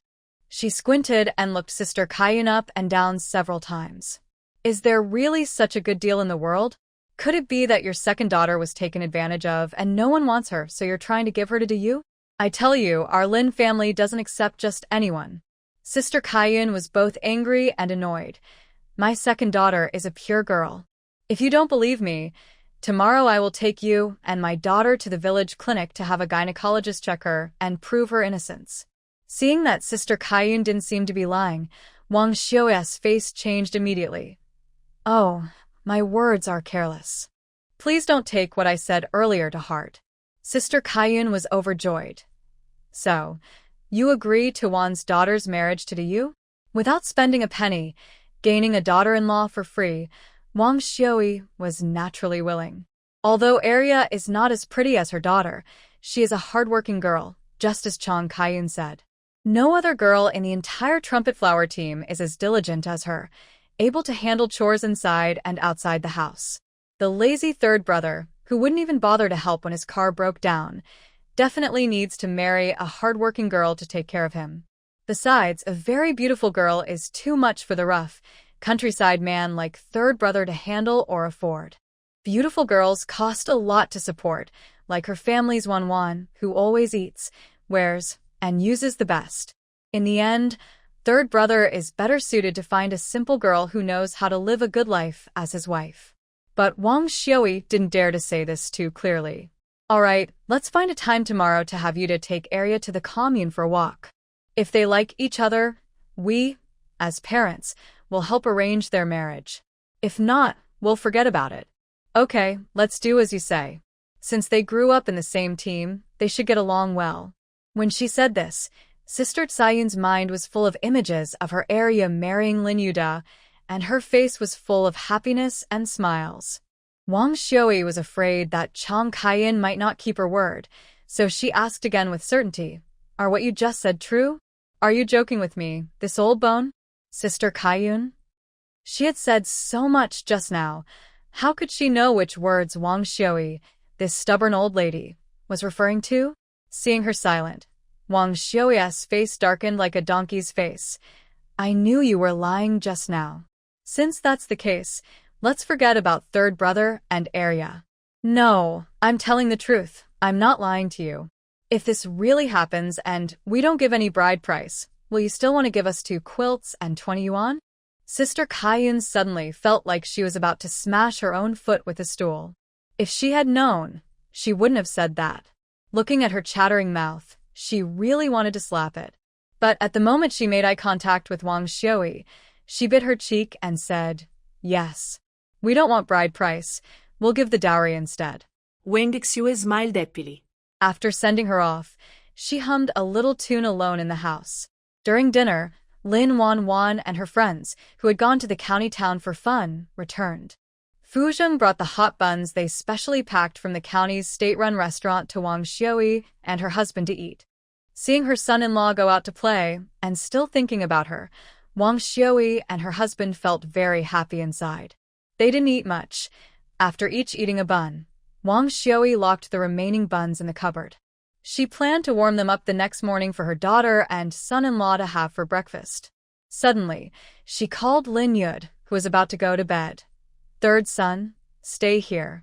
I have something to tell you." Seeing his mother look serious, Lin Yud felt a bit nervous, as if she might slap him at any moment. He desperately signaled to his little sister, hoping that when his mother scolded or hit him later, his sister could say a few kind words to help him avoid a beating. But after thinking carefully, he just couldn't remember what he might have done to upset his mother. He had been very well behaved lately, like a good boy. Besides handling his sister's marriage, he was usually very honest and behaved well. Lin Wanwan understood his worried look, and after telling him she couldn't help, she pulled Fu Zheng and left. "Wife, leaving third son alone inside. Isn't that a bit bad?" Don't talk." After making a shushing gesture, Lin Wanwan pressed her ear against the door frame to listen secretly. She didn't hear a word of what was being said inside. She smelled the pomegranate blossom scent on her husband and felt her ears heating up. Her focused eyes only saw her. "Third son, you're not young anymore. You can't keep messing around like this. Otherwise, when your father and I pass away, it'll be hard for us to rest in peace." Bah, bah, bah. What's this about dying or not? Your father and I are going to live a long life. So, do you agree? Lin Yud was confused by his mother's words. She hadn't said what it was about, just that he agreed. What did he agree to? Even if he agreed, his mother should explain clearly. "Mom, just tell me what's going on. Don't beat around the bush. I'm not smart enough to understand what you're talking about. Mom told you about a marriage proposal, your second sister from the Cayenne family. Tomorrow, dress up nicely and take second sister to the commune for a walk. If you like her, Mom will arrange the marriage." Lin Yud was stunned by this shocking news, his head buzzing, unable to focus for a while. He steadied himself and asked, "Mom, you're not joking, right? About that girl who's as dark as if she ran away from somewhere else?" Wang Xiui shot him a sharp look. "Why are you talking like that? Although Arya is a bit darker and a little less pretty, she is very hardworking. She handles everything at home and outside well. The main point is, Sister Cayenne said if you two get married, they won't ask for a bride price and will even give you some dowry. Just think about it, such a good opportunity. How could a mother like me, who loves saving money, refuse? Besides, with your lazy and careless personality, it's already good if any girl is willing to marry you. If you still refuse, you'll be a lifelong bachelor." Lin Yud, still upset from the previous bad news, felt hopeless and wanted to find a pole to hit himself with. His mother really didn't care about that little bride price. Thinking about the black girl with 2 big nose pimples chasing him around made him want to cry. "No, it's impossible. Mom, I won't agree. Please stop asking." Lin Yud was very firm. "Marrying Arya is impossible for me. You don't want such a hardworking girl? Don't you want to marry a fairy instead?" "Of course. My future wife must be beautiful, fair-skinned, almond-eyed, cherry-lipped, oval-faced, gentle when she speaks, educated, and most importantly, she must listen to me." While Lin Yud was lost in his lovely thoughts about his future wife, he suddenly got a big slap on his head, bringing him back to reality. "I think you just want to fly to the sky. You dare to dream everything. Do you think you're Xiao Fu? A tall guy, 1.85 meters, good-looking, a regiment commander in the army, with capable parents and grandparents resting in a sanatorium in Beijing." His father-in-law, Fu Zheng, blushed deeply when mentioned. He never expected his mother-in-law to praise him so highly, making him feel like he was dreaming. Lin Yud covered his aching head. "Mom, let's talk nicely. Don't hit me, okay?" His head wasn't very smart to begin with, and now with this slap, how could he find a wife in the future? Wang Xue snorted coldly. Not only do I hit you, I want to wake you up with. Look at yourself, over 20, always lazy and careless. Nothing impressive. You keep dreaming about marrying a beautiful girl. Why would those pretty young women marry a country bumpkin like you? Furthermore, with your line of work, constantly keeping your head down and worrying all the time, are you trying to make the girl marry you and live in constant fear? If you still care about me as your mother, meet with Arya tomorrow and have a talk. Of course, I'm not forcing you. If you really don't like her, I wouldn't push you to marry Arya just for the bride price. I'll ask the matchmaker to find a good girl for you, and we can take our time choosing someone suitable for a happy life. After you get married, you should stop risking your life with those dangerous jobs. I'll give you the money I've saved for you, and you can focus on living honestly with your wife. Once you have children, your father and I will help take care of them for a few years. At first, Lin Yud was very angry, but when he saw his mother always thinking of him, his anger quickly disappeared. Just as he was about to say something, he saw his mother sitting in a chair, wiping tears. I've worked so hard all my life raising these children. I never thought that when they grew up, they'd become so stubborn and stop listening to me, this old woman. Tell me, what's the point of me still being alive? It might be better if I died soon.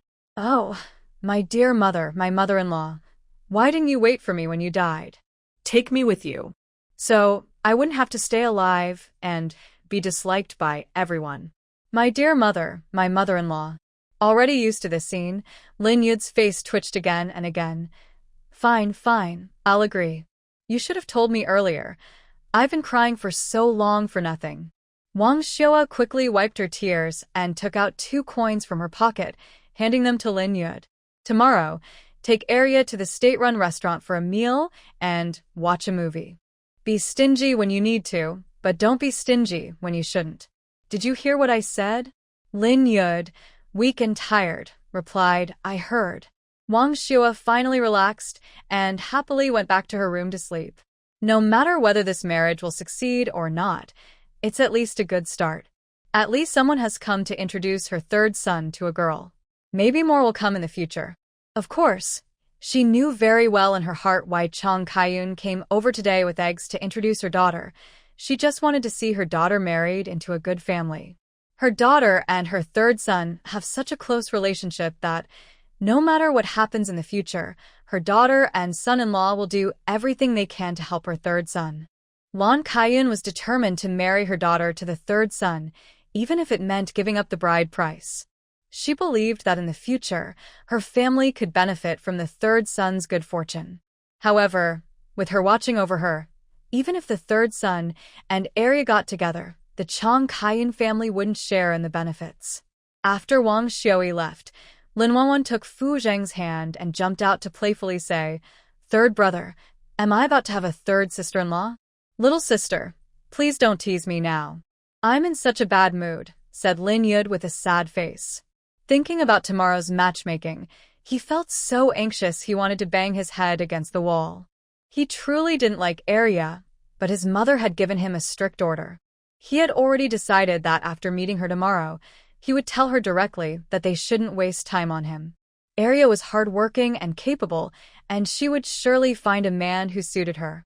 If she insisted on marrying him, it could only mean one thing, that his charm was just too strong. Seeing her 3rd brother almost crying, Wanwan gently patted his shoulder and said seriously, you're not the worst off yet. After tomorrow's matchmaking, there will be even more matchmakers coming to introduce you to potential wives. Little sister, don't scare me. You know I'm very timid, Lin Yud replied. I'm serious. You're now the most popular single man in our team, and there are countless matchmakers eager to introduce you to someone, Wanwan said confidently. The thought of that made Lin Yud tremble with fear. If that happened, he would hide outside and not come back. That way, his mother wouldn't be able to find him and wouldn't force him into matchmaking anymore. At night, after serving his wife, Fu Zheng got out of bed, filled a basin with warm water, and helped wipe himself clean before lying down to sleep with his wife. Wife, do you think we should take 3rd brother to Nandao? I don't know. I'm so tired. I want to sleep. Wanwan, exhausted and drained, didn't hear what Fu Zheng said clearly. She leaned into his arms and soon fell asleep. The next morning, Wanwan woke up to find her third brother was gone. When she asked her mother, she learned that he had taken Arya to the county early in the morning. She felt a little disappointed. She had wanted to secretly follow and see how her brother interacted with the girl. Perhaps Wanwan's disappointed look was noticed by Fu Zheng. He handed her a warm towel and said, "After breakfast, I'll take you to the county. Maybe we'll run into third brother and his matchmaking date." Lin Wanwan's eyes immediately lit up. "Wait for me, I'll be quick." Okay. After Lin Wanwan finished washing up and ate the leftover buns from the pot, Fu Zheng rode the bicycle he borrowed from Huang Weigui yesterday and took Lin Wanwan to the county town. "Fu Zheng, be careful later. Don't let my third brother and second sister find out we're here." Got it. In the end, the two of them wandered around the county in the cold wind, but didn't see any sign of Lin Yud or the second sister. Just then, it was lunchtime. Fu Zheng held his wife's cold little hand and took her to the state-run restaurant to order 2 bowls of egg noodles. They sat in a corner at the back. When the noodles were ready, Fu Zheng walked over to the serving area to get them. After taking a sip of hot broth, Lin Wanwan's pale lips turned a little redder from the cold. While she was focused on eating her noodles, Fu Zheng quietly said, "My wife, I saw third brother. He's sitting at a table not far behind me." Lin Wanwan's eyes brightened suddenly. She quietly leaned her head over, making sure she wouldn't be seen by her third brother or second sister, and happily started watching the scene like a curious onlooker. Fu Zheng, sitting opposite her, looked at her with a loving smile. Lin Yud looked at the second sister beside him and pointed to the small blackboard listing today's dishes. "Second sister, what would you like to eat?" The carefree second sister suddenly became shy, blushing as she said, "Brother Yud, I don't read characters." You order for me. "I'm not picky, I'll eat anything." To be precise, she would eat everything. At home, because the second sister was a delicate girl and didn't have a brother, she could only eat about half a full meal each time. After living so many years, today was her first time eating at a state-run restaurant, and she felt a little nervous. Lin Yud saw her staring at the braised pork on another table and immediately understood. He ordered a serving of braised pork, onion fried eggs, and soy sauce ribs, along with 2 bowls of rice. After paying, not long after, the dishes he ordered were ready. Looking at the food in front of her, the second sister drooled with longing. She shyly looked at Lin Yud sitting opposite her. "Brother Yud, this is even more sumptuous than what we have for New Year's at home." Lin Yud handed her chopsticks. "Eat quickly, don't be polite. If you're still hungry, just order more." "Brother Yud, you're so kind." Thank you. After saying that, the second sister grabbed her chopsticks and started eating the meat eagerly. With every bite of meat, her eyes sparkled like a puppy seeing a bone. Lin Yud silently lit his cigarette. After taking just a few puffs, he accidentally choked the girl sitting opposite, Arya. He hurriedly put out his cigarette. Aya, I'm sorry. It's okay." Arya glanced at Lin Yud, then buried her face back into her rice bowl. Her face turned redder and redder. "Brother Yud is so handsome. He's the best-looking young man in the trumpet flower team. Marrying him would surely make me very happy." Thinking about what her mother told her before, her heart was pounding wildly. Arya eats a lot. At the dinner table, Lin Yud didn't touch any of the dishes. Arya finished them all. Seeing she wasn't full, Lin Yud ordered her another bowl of noodles. After Arya finished the noodles, Lin Yud finally spoke. "Arya, we're not suitable." Hearing this, Arya got anxious. "Brother Yud, is it because I eat too much and scared you?" "Don't worry, after we get married, I'll eat less and work harder. I won't be a burden to you. It's not about eating too much. It's that I don't like you. I can't force myself to be with you. That's my fault. I apologize and say I'm sorry." It's okay." When she heard the words, "I don't like you," Arya's eyes dimmed. But soon, she cheered up again. "Brother Yud, when I go back, I'll tell my mother that you didn't choose me." Aya, I'm sorry. "You're a good girl, but we're not suitable. Don't worry, With how wonderful you are, you'll definitely find a good man. Then I also wish Brother Yud to find a girl he likes soon. After everything was said openly, Lin Yud took the full-bellied Arya home. On the way back, he stopped by the supply store and bought half a jean of fruit candies for her. Arya, hide these candies and eat them yourself. Don't share with anyone. Thinking for a moment, Lin Yud couldn't help but add, your family isn't very good. Take care of yourself, don't be foolish and get sold, then help count money for others, understand? Arya, who had been a rootless since childhood and used to being beaten and scolded, was suddenly surprised by someone so kind to her. He took her to a state-run restaurant to eat, ordering meat dishes she had never tried before. He also bought her candies that only boys in her family could eat. Arya's eyes reddened, and she sniffed loudly, her voice thick with tears. Brother Yud, you're such a good person. Thank you, Arya. Hide these candies and don't let others eat them. Lin Yud smiled, but did not speak again. Actually, sometimes he couldn't understand the bad habits of the team. Even if a boy is useless or clumsy, he is still a treasure at home. But girls are different. No matter how talented or hardworking they are, it doesn't matter. They are still seen as burdens or cheap girls by the family. Like the eldest girl, the hardest working girl in the whole team, who does endless chores every day. She seems like the old yellow ox in the team, but she eats little. The second girl, who looks thin and fragile, makes people feel sad. She wears an old, ill-fitting cotton jacket, probably borrowed from someone for her marriage meeting. Life is really hard for the second girl. Especially after this marriage meeting, it will probably be even harder. But no matter how tough it is, he can't sacrifice his own happiness to pull the second girl out of the mud of Zhang's family. He and the second girl are not suitable. He doesn't like her either. He dreams that his future wife will be a girl he truly likes and admires. When they were still some distance from Lihua Flower Brigade, the second girl asked Lin Yud to stop the bike ahead. She jumped down from the back seat. Brother Yud, if we go back together, the team members will see, and it won't be good for your reputation. Should I get off here? I can walk back later. If you're busy, just go ahead. See how understanding she is, how considerate of others. But she just happened to be the wrong person. Lin Yud sighed inwardly, then reminded her to be careful on the way, and rode off to the city to continue his work. Old Chow hadn't finished dealing with the batch of goods brought back from the south. They needed to clear out all the stock before the new year. Otherwise, when the weather warms after the new year, they might not be able to sell that batch, and it could ruin them.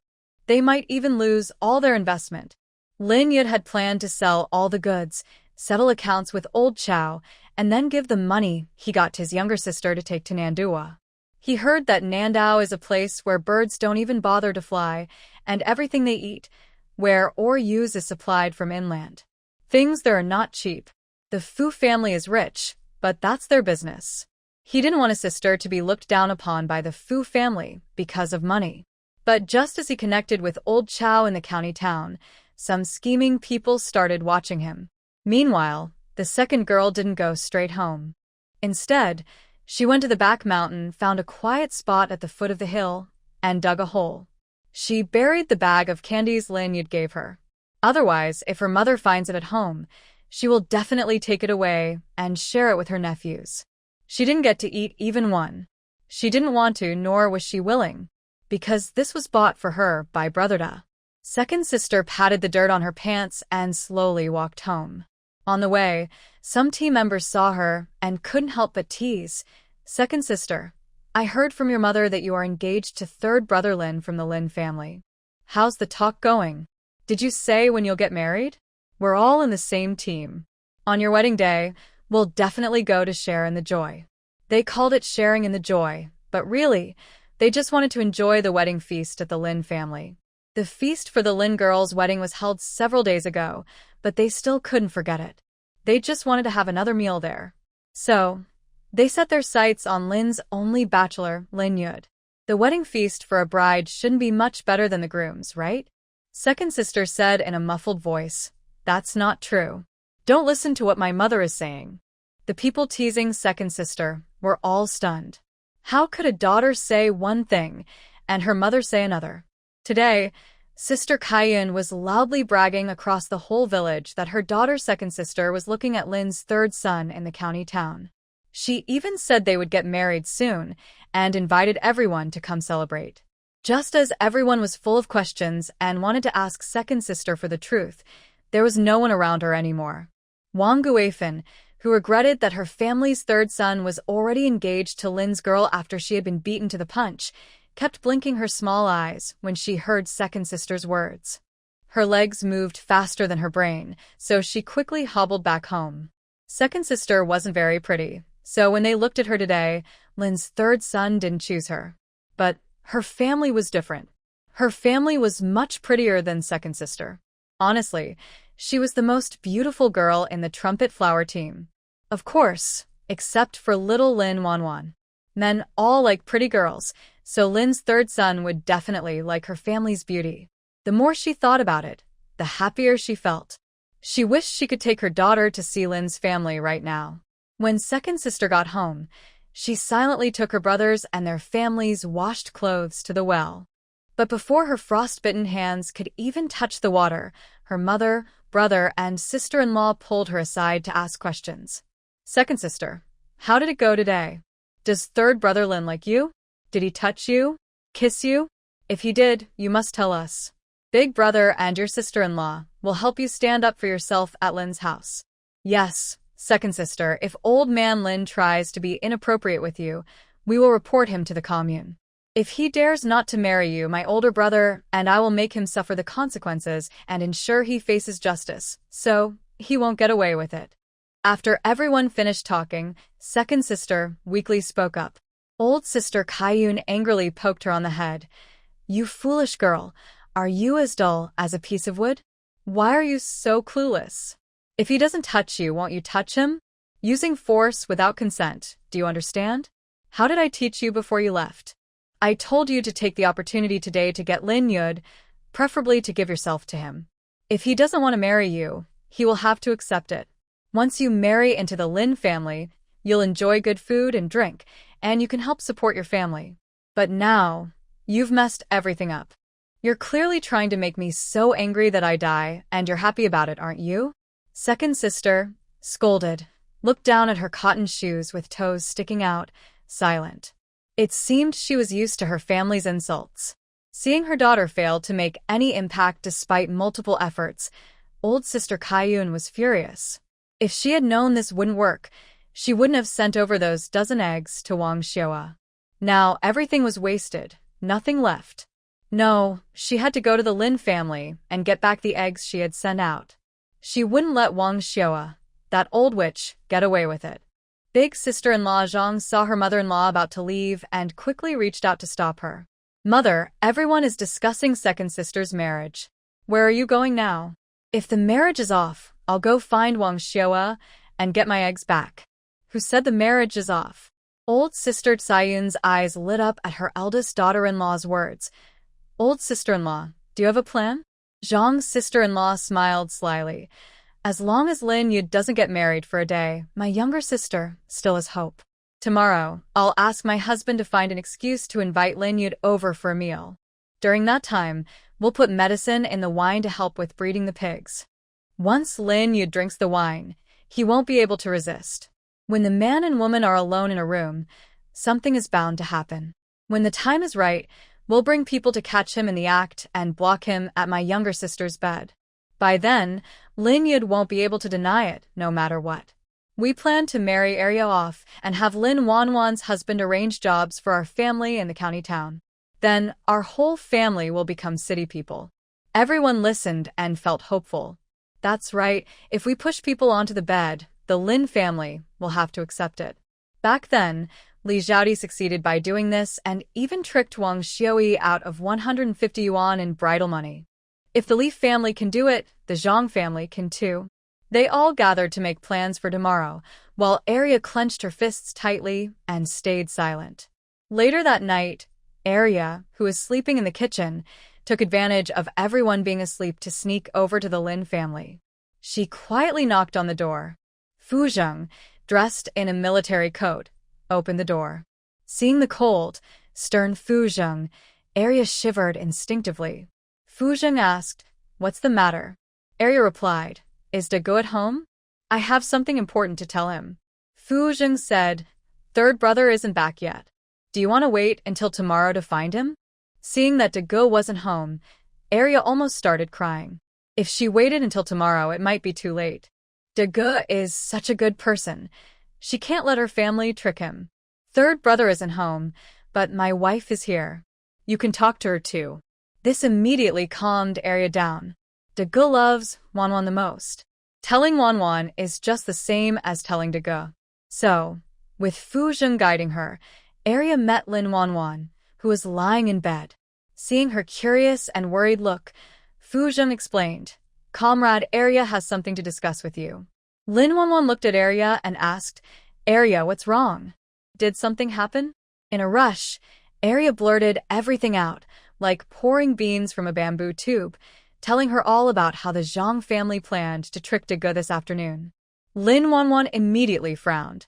The Zhang family has really gone too far. They dared to scheme against her third brother. If she didn't teach them a lesson, they might think the Lin family is easy to bully. She steadied herself and looked at Arya with gratitude. "Arya, I really want to thank you for today. One day, I'll invite you to the state-run restaurant to eat meat." Jag var för hunt. Wanwan Dago is a good person. This is what I should do. No need to treat me to a meal. Eating out costs too much money. And this whole thing started because of her. If it weren't for her, her parents wouldn't have thought about scheming against Dago. All the blame seems to fall on her, and she doesn't feel right asking Sister Wanwan to treat her to a meal again. Arya was in a hurry to go back. After clarifying everything, she hurriedly left. On the way home, she still held a bag of peach crisps given by Sister Wanwan's husband. Arya didn't plan to take it at first, but Sister Wanwan's husband was too fierce. Her hand trembled, and she put it in her pocket. "Husband, what do you plan to do?" "Beat him up. Beat those scoundrels from the Zhang family to death."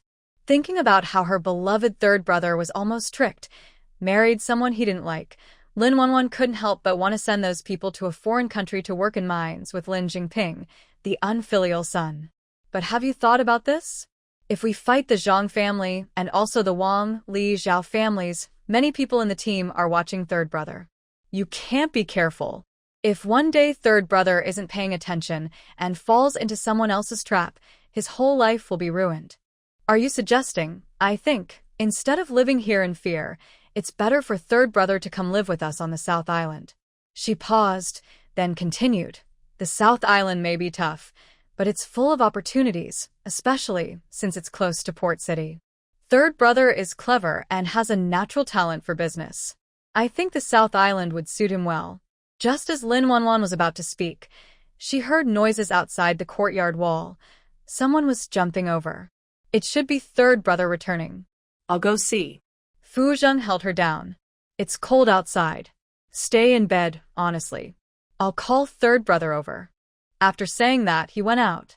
As a former scout, Fu Zheng had excellent eyesight. Even in the dark night, he could see clearly. Seeing her disheveled third brother, face covered in bruises, his expression immediately turned serious. What happened? Who did this?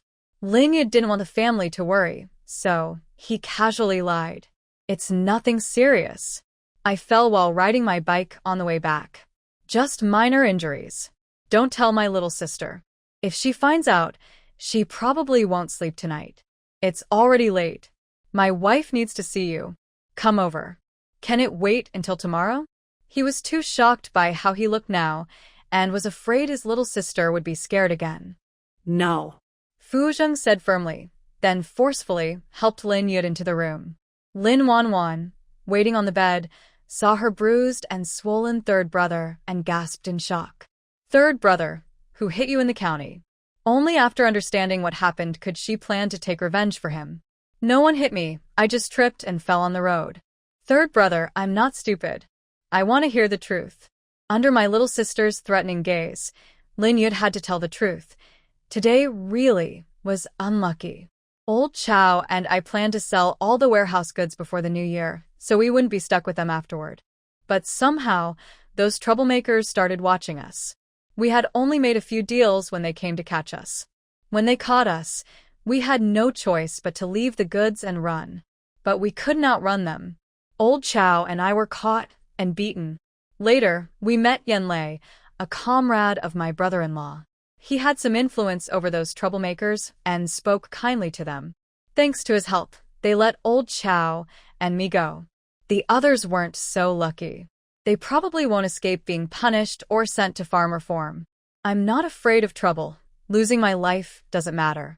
At worst, I'll be a hero again in 18 years. But I'm worried about involving my family, especially Fuzheng.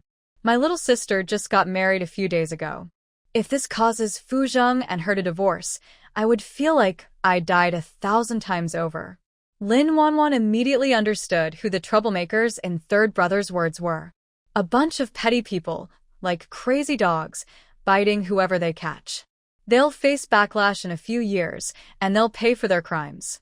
Fortunately, this time, Third Brother was lucky and met Yanlei, who saved his life. Lin Wanwan looked at Fuzheng. Thanks to Yanlei for helping Third Brother. Tomorrow, we should invite Yanlei to the county town for a meal to thank him. Fuzheng nodded. Whatever you say. Then, Lin Wanwan asked Fuzheng to find her medical kit, which she had prepared for the family a few days ago, and help treat the injuries on Third Brother's face. Lin Yud looked like a child who had done something wrong, lowering his head and not daring to look up at his sister. Lin Wanwan smiled slightly. Third Brother, how much goods do you still have? About 100 or 200 pieces left. He and Old Chow had poured all their savings into trying to make a big profit before the new year. Just as they heard a noise, those troublemakers caught them. It's likely they'll be watched more closely now. Apparently, they can't sell any more in the county, otherwise, he'd need more than 10 lives. They can only think about selling in Lin County or Lin City. I'll help you handle the remaining goods, but you have to promise me you won't do such dangerous things again. Little sister, don't cause trouble. Those matters are for Third Brother to handle himself. Just stay at home quietly and spend time with our parents. When the time comes, you and Fuzheng can go to Nandao to live.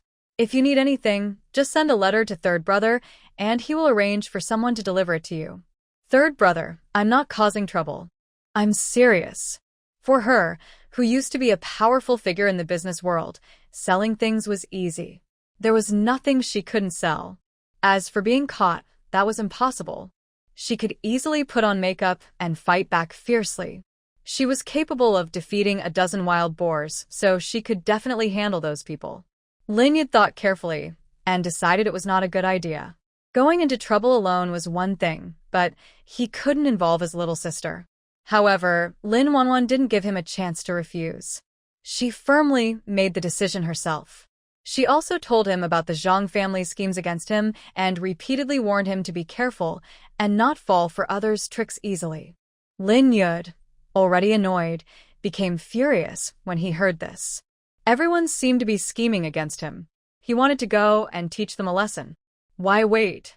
Tomorrow, I'll help you catch those Zhang brothers and give them a good beating. If one fight isn't enough, we'll do it twice. Make them obedient and stop them from thinking any more bad ideas. Hearing his sister's plan, Lin Yud immediately calmed down. He was determined to beat up the Zhang troublemakers. Make them unable to stand up. Seeing that her brother was listening to her, Lin Wanwan continued, Third Brother, Fuzheng, and I want to ask if you've thought about going to Nandao? Nandao? I haven't really considered it. Lin Yud's business and contacts were all here. Moving to that unfamiliar island would mean starting over from scratch, losing everything he had worked so hard for. Could he manage on that strange island? But going to Nandao also had its advantages. It would bring him closer to his little sister. If she was bullied, he could be there quickly to support her. Seeing her brother hesitate, Fuzheng spoke up. Port City's economy is very developed now. The market is free and many people are doing business there. Even inland, they're bringing in investors from Port City. Port City's growth will continue rapidly for the next few decades. Nandao is close to Port City. I think it's a good opportunity for you to develop there. Furthermore, the trumpet flower team is no longer suitable for you. Right now, you're like a piece of meat on a chopping board. Everyone wants a bite. Unless you find someone and get married very soon, those matchmakers coming to suggest marriage won't leave you alone. Believe it or not, tomorrow a matchmaker will come to set you up. Unbeknownst to him, Fu Zheng's words proved true. Last night, he stayed up late thinking about whether to go to Nandao with Lin Yud. When he woke up, the sun was already high. As he put on his clothes and came out of the house, he saw several women sitting in his yard, each with a large mole on their face. Such obvious matchmaker moles. So many matchmakers coming for someone.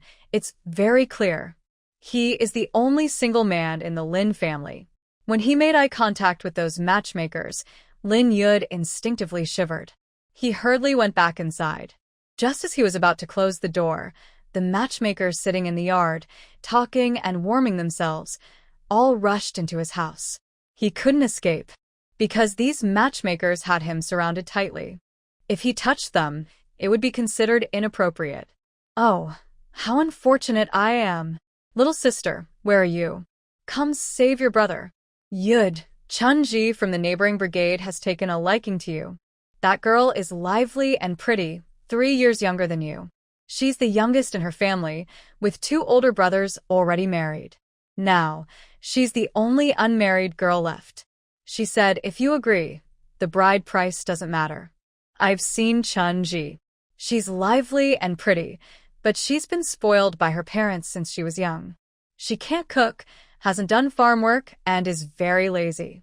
She's not suitable for marriage, more like bringing home an ancestor. Honestly, I think Moon Orchid from the Peony Brigade is better. Moon Orchid looks good, can work in the fields, cook at home, and at night, she can even take off her clothes and snuggle in bed to keep her man warm. White Granny, don't be so shameless. Saying such things, if you ask me, I'd prefer Feng Xian's girl. Lin Yud's head was about to explode. What Chun-ji, Feng Xian, Moon Orchid? Does he even know them? They're just talking about him. He thought these matchmakers were just bored and had nothing to do, so they gave each of them 2 acres of wasteland to clear, and after a few days, they'd stop bothering him. But now, they kept talking and wouldn't stop. The persistent Zhao matchmaker looked at Lin Yud with no reaction at all, getting anxious and pinching his arm. With virtue, Miss Feng Xian is really wonderful, especially with her big chest and hips. Auntie looks at her with envy. It's clear she was born to have children. Once you 2 are married, having 3 children in 3 years won't be a problem. Uft. Zhao Hongmei, you call me, but I think you're even more shameless. Talking about big chest and hips, it's like you have nothing. The girl you land's chest and hips are just as good as yours. After scolding Zhao Medler, Annie turned to Lin Yud, who was blushing shyly. Yud, if you don't believe me, I can take you to Yulan's house. When you see her in person, you'll love her. With her big chest, slim waist, and big hips, once you're married, you'll see how wonderful Yulan is. Maybe you'll even want to stay in bed all day. Hearing this last remark, Lin Yud's face turned pale, as if he had been splashed with cold water. He was speechless. Annie, do I look like I crave women? He asked. I'm just making an analogy. Besides, isn't what I said the truth? Don't tell Auntie you don't desire women at night. I wouldn't believe it. He really did desire women, but he couldn't say it. Otherwise, these matchmakers would keep introducing him to women endlessly. Hiding his true feelings, Lin Yud shook his head. First build a career, then marry. I don't plan to get married for now.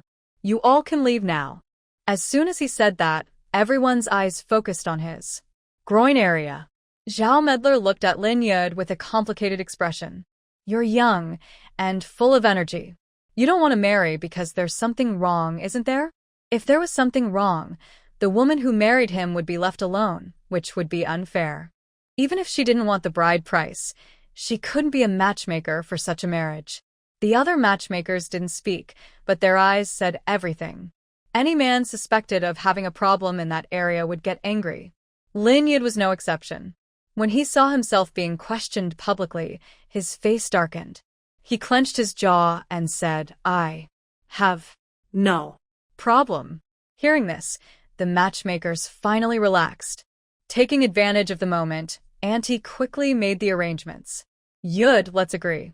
This afternoon, I will bring Yulan to your house for you to meet her.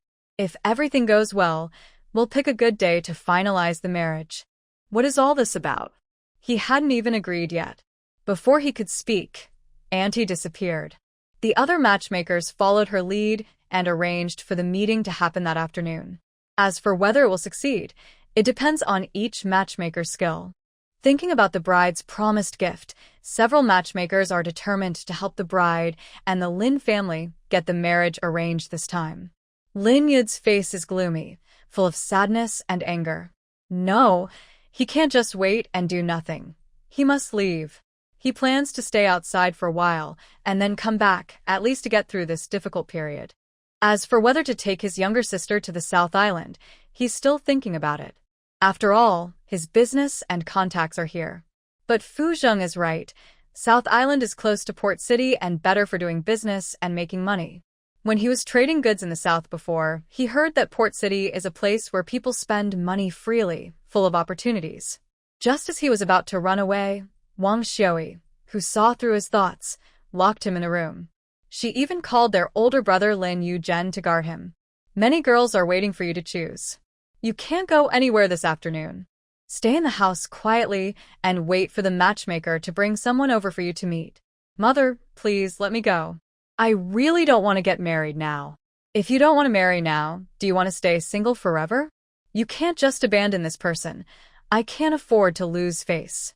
Wang Xiui said this, and then left quickly. Locked inside the room, Lin Yud looked pitiful and said, Big brother, now that mother isn't here, please open the door and let me out. Honest Lin Yuzhen shook his head. Third brother, mother is doing this for your own good. Just listen to her. Meet the girl and see if you like her. If you find someone suitable, you should settle down early so our parents won't worry about you. His older brother is really stubborn. Besides their mother, he doesn't listen to anyone. But Lin Yud was still not willing to give up. What about our little sister? Call her over. I need to talk to her about something. She and Fu Zheng left for the county town early this morning.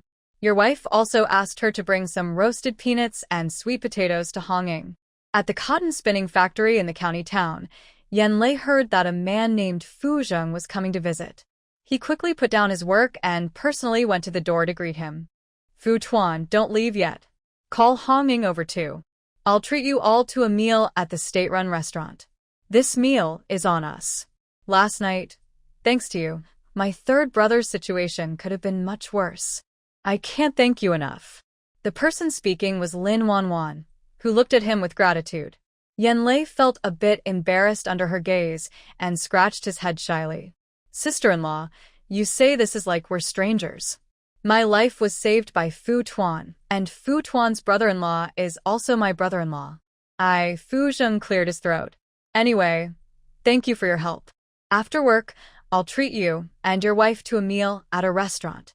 Since Fu Tuan said so, Yan Lei didn't say much more.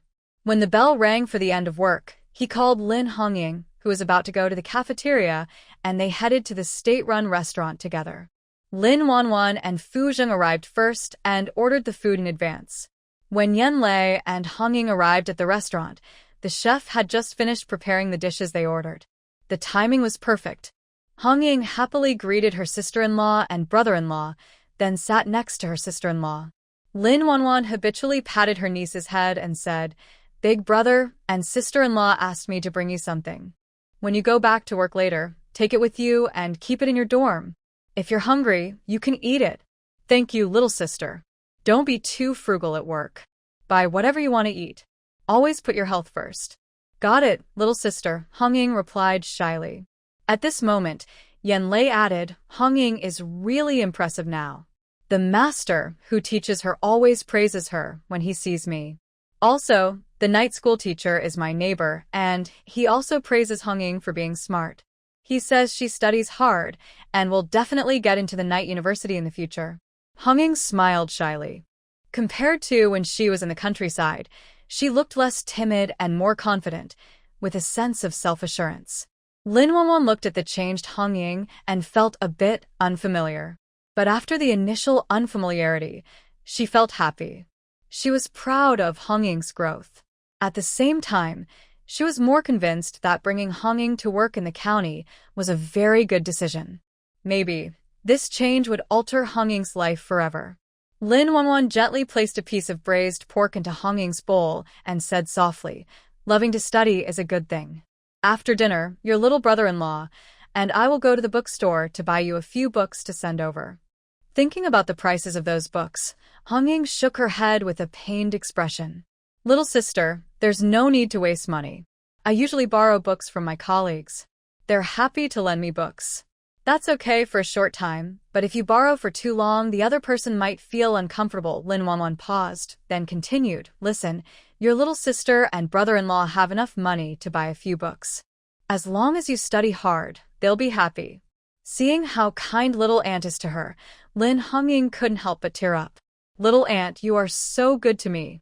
I will study hard and not let you and uncle down." Keep it up. Yenlei looked at her red face with a few tears and felt uncomfortable inside, wanting to rush over and wipe away those tears. Just as he was about to act on this thought, he quickly stopped himself. He must be crazy. How could he have such a dirty idea? Honging is Uncle Fu's niece. He had promised to take good care of her. How could he have such inappropriate thoughts? How could he explain this to Uncle Fu and Andy? He truly is a scoundrel. Yenlei turned his head away, trying not to look at her. He couldn't let anyone see his dirty thoughts. After all, he was 4 years older than Honging. During the meal, Lin Wanwan watched her thin niece repeatedly try to put meat on her plate. Unable to refuse, Lin Honging just kept eating quietly. The scene at the table was warm and happy, but Yenlei seemed distracted, often zoning out while eating. All of this was noticed by Fu Zheng sitting nearby. When Yenlei went to the bathroom, Fu Zheng put down his chopsticks and followed him. However, Yenlei looked at Uncle Fu in front of him, feeling guilty and lowering his head. Fu Zheng spoke first. "Yenlei, I don't care what you think or do. I only have one condition. You must not hurt Honging. Otherwise, you'll be opposing me and the Fu family. Remember, Honging's backer is the Fu and Shun families in Jing City. People who know him well know he is very protective and defends family members without reason. The reason he's doing this today is, first, for his wife. If Honging gets hurt, his wife will be upset. He hates seeing his wife frown or get angry. Second, Honging is the first person to call him Uncle Fu, acknowledging his status. He wants to protect her, if he's happy." Yenlei was stunned. "Fu, Tuan, you don't know already." Fu Zheng smiled slightly. "With your little thoughts, who are you trying to hide them from?" Yenlei fell silent. Fu Zheng had said everything he needed to. How Yenlei would act was up to him. But Fu Zheng didn't think highly of Yenlei. His character was fine, but he was a bit cautious and indecisive. The Yen family has a high status and strict rules. If Honging, the young girl, truly falls in love with Yenlei and they get together, and she later marries into the Yen family, she will likely face many hardships. If Honging is willing, he can help her find a good match and arrange a marriage. With him watching over her, she won't be bullied by men or her in-laws. Of course, this depends on Honging's own wishes. After dinner, Lin Wanwan took the pastries she bought at the cooperative and the items her older brother and sister-in-law asked her to bring for Lin Honging. "Little sister-in-law, when do you and brother-in-law plan to leave? Will you still stay at home for the New Year this year?" "Probably not. Your brother-in-law doesn't have enough leave, so we have to go back to Nandao. Nandao is quite far from Ishu province, and just traveling takes several days. Fu Zheng only has a limited amount of leave and can't break military rules by delaying. So, it looks like this New Year will be spent on the train." Hearing that Honging can't stay home for the New Year, Lin Honging felt a little disappointed. But she quickly cheered up. "Little sister-in-law, you must take good care of yourself in Nandao. If anything happens, just call me. Our factory has a phone." She took out paper and a pen from her pocket and wrote down the factory's number for her. Lin Wanwan put the note in her pocket. "Hurry back now. If you're late for work, it won't be good. Little sister-in-law, brother-in-law, goodbye." After saying goodbye, Lin Honging sat on Yenlei's bicycle seat, and they left. When they were out of sight, Lin Wanwan turned her gaze back and looked at Fu Zheng. Tell me, what did you and Yenlei talk about just now? Honey, I knew I couldn't hide some things from you. Fu Zheng, with a loving look, explained their conversation to his wife. Lin Wanwan first frowned, then relaxed, and looked at Fu Zheng with satisfaction. That was well done. As a good brother-in-law, you deserve a reward. Hearing this, Fu Zheng's eyes suddenly darkened. So, what's the reward? Since you care so much about Hongying, you can decide the reward. But I warn you, it can't be too much. Not too much. What is it then? Be more proactive with me. Lin Wanwan quickly understood Fu Zheng's hidden meaning and agreed happily. Fu Zheng raised an eyebrow, a happy look in his eyes. He looked up at the sky and felt that time was passing so slowly. Why isn't it getting dark yet? After the two left the state-run restaurant, they went to the bookstore to pick out a few books for Hongying. Since Hongying was at work at that time, Lin Wanwen didn't want to disturb her, so she left the books with the security guard to pick up later after work. Then they went home. As soon as they arrived, they saw a very strange scene at the door. A young woman was happily talking and laughing with a little girl at her yard. Someone unfamiliar might think it was a gathering of women. But the most eye-catching was the third brother, who was standing in the middle, looking very bored and talking to a girl with buck teeth. Lin Wanwen didn't have time to tease her third brother. She quickly went to her mother and whispered a few words in her ear. Wang Xiaoa immediately turned pale and tremblingly asked, "Daughter, is what you said true?" "Of course it's true. Look at what time it is now. The people above are all watching closely. If someone gets jealous and reports to the commune, not only third brother, but the whole Lin family could be in trouble. In this special time, everyone must be very careful and act quietly." Wang Xiaoa, scared but trying to stay strong, found an excuse to send the outsiders away. Once they were gone, she immediately closed the door and sat on the ground, looking scared. Oh, dear, she was so happy today that she forgot what time it was. If her daughter hadn't come back in time, she might have ended up in trouble. What is she doing? Publicly choosing a wife. No, choosing a bride. This was a serious problem. If the cold weather froze the old lady, it would be bad. Lin Wanwen reached out and helped her mother up from the ground. "Mom, it's okay now. Don't be afraid. Listen to your daughter. If you really listen to me, there won't be any more of these situations. Third brother is now an adult and can take responsibility for his life. Let him find a partner. I trust my third brother's judgment. When the time comes, he will bring home a very good daughter-in-law." These words touched Lin Yu deeply. He knew that in this family, his little sister understood him best and knew him well. If he liked a girl, he would be persistent and try to marry her no matter what. If he doesn't like it, he will be forced to marry against his will, and he probably won't agree. If pushed too hard, he might even go to extreme lengths to hurt himself. Wang Xiaoa listened to her daughter and frowned immediately, refusing to agree.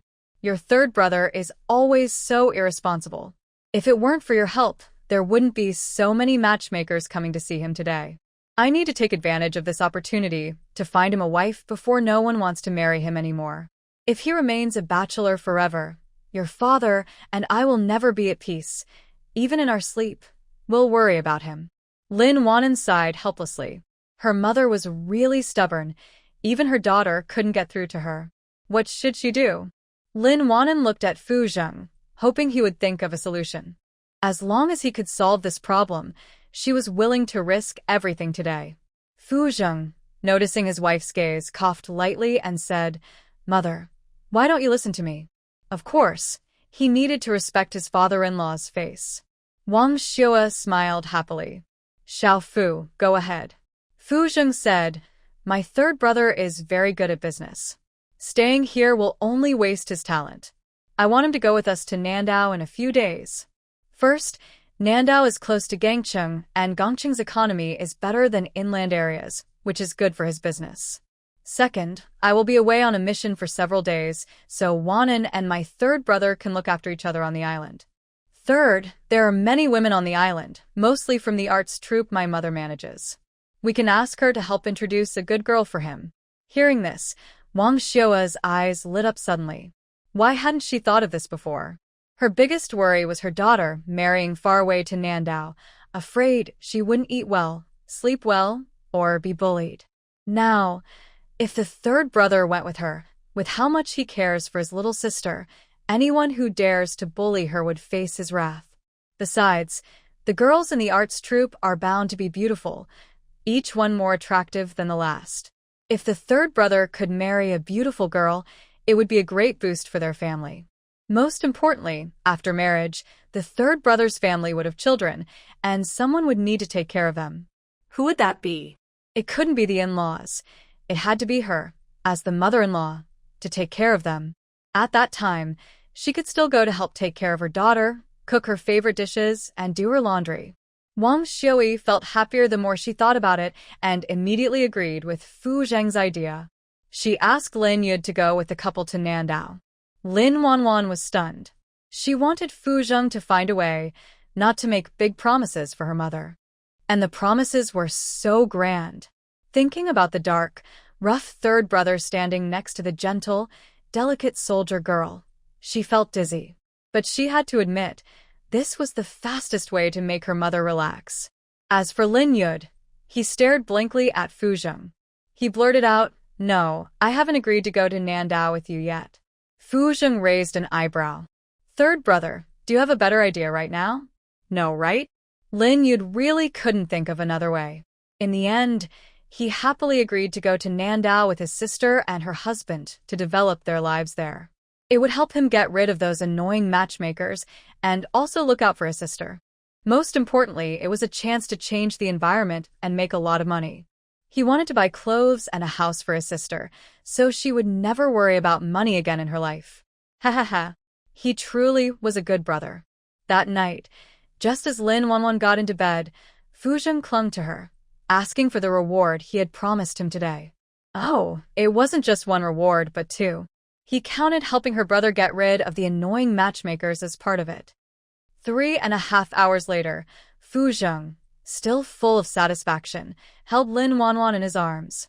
She was so tired her back and waist ached. But suddenly, her mind went wild, thinking about how, in modern times, it was hard to buy train tickets during festivals. Especially in the 1970s, when transportation was limited, besides trains and buses, there were no planes or high-speed trains. Their trip to Nandao was scheduled to happen right around the 27th or 28th day of the lunar December, when young people returned home for the new year. Tickets would definitely be hard to get then. She casually shared her worries with Fu Zheng. He listened and said, "Don't worry. I'll find someone to book sleeper tickets tomorrow. You won't miss the train." When she heard it was sleeper tickets, Lin Wanwan happily kissed Fu Zheng. His eyes shone with passion. The next day, Fu Zheng rode his bike to the county to handle the train tickets. When he finished, he was still holding a few strings of candied hawthorn he bought for his wife. Currently, once Lin Yud finishes dealing with the unsold goods, Lin Wanwan and the other two girls will be able to leave by car to live in the southern island. Unexpectedly, during dinner at the Lin family, an uninvited guest suddenly arrived. Immediately, everyone's attention focused on Big Brother Zhang. Lin Yud and his younger sister exchanged glances, recalling the schemes of the Zhang family against them. A cold smile appeared on his face. "Oh, what wind blew you here?" Big Brother Zhang smiled warmly and said, "With the new year coming soon, I thought since we haven't gathered in a long time, I'd invite everyone today. My wife will cook a few dishes, and we can all get together. Xiao Chong and the others are here too." Big Brother Zhang, being quite stingy, really went all out today to set a trap for him and Arya. This must be what his sister-in-law called a grand banquet. He wasn't very good at studying and didn't remember the exact word, but he understood the meaning well enough. He wasn't so foolish as to fall for a trap knowingly. He knew it was a scheme but still showed up. Besides, it was just a meal. He wasn't lacking food. So Lin Yud sarcastically refused, "I don't remember being close friends with you. Don't try to pretend we're connected. We're not familiar." Big Brother Zhang didn't expect Lin Yud to be so disrespectful. His face darkened, and he was about to leave. But then he thought about the plan at home, and he held back his frustration. After everything was over, he would have plenty of time to teach this fool a lesson. Right now, getting Lin Yud into Arya's bed was the main goal. Realizing the pros and cons, Big Brother Zhang changed his tone, smiling insincerely. Yud, they say distant relatives are not as good as neighbors. We grew up in the same team, so we're practically brothers. Getting together for a meal is normal. This is a good chance for us to chat and strengthen our bond. Xiao Chong and the others are here. Now, it's just you missing. You can't let them wait at home, can you? Lin Yud was tired of arguing. Are you deaf?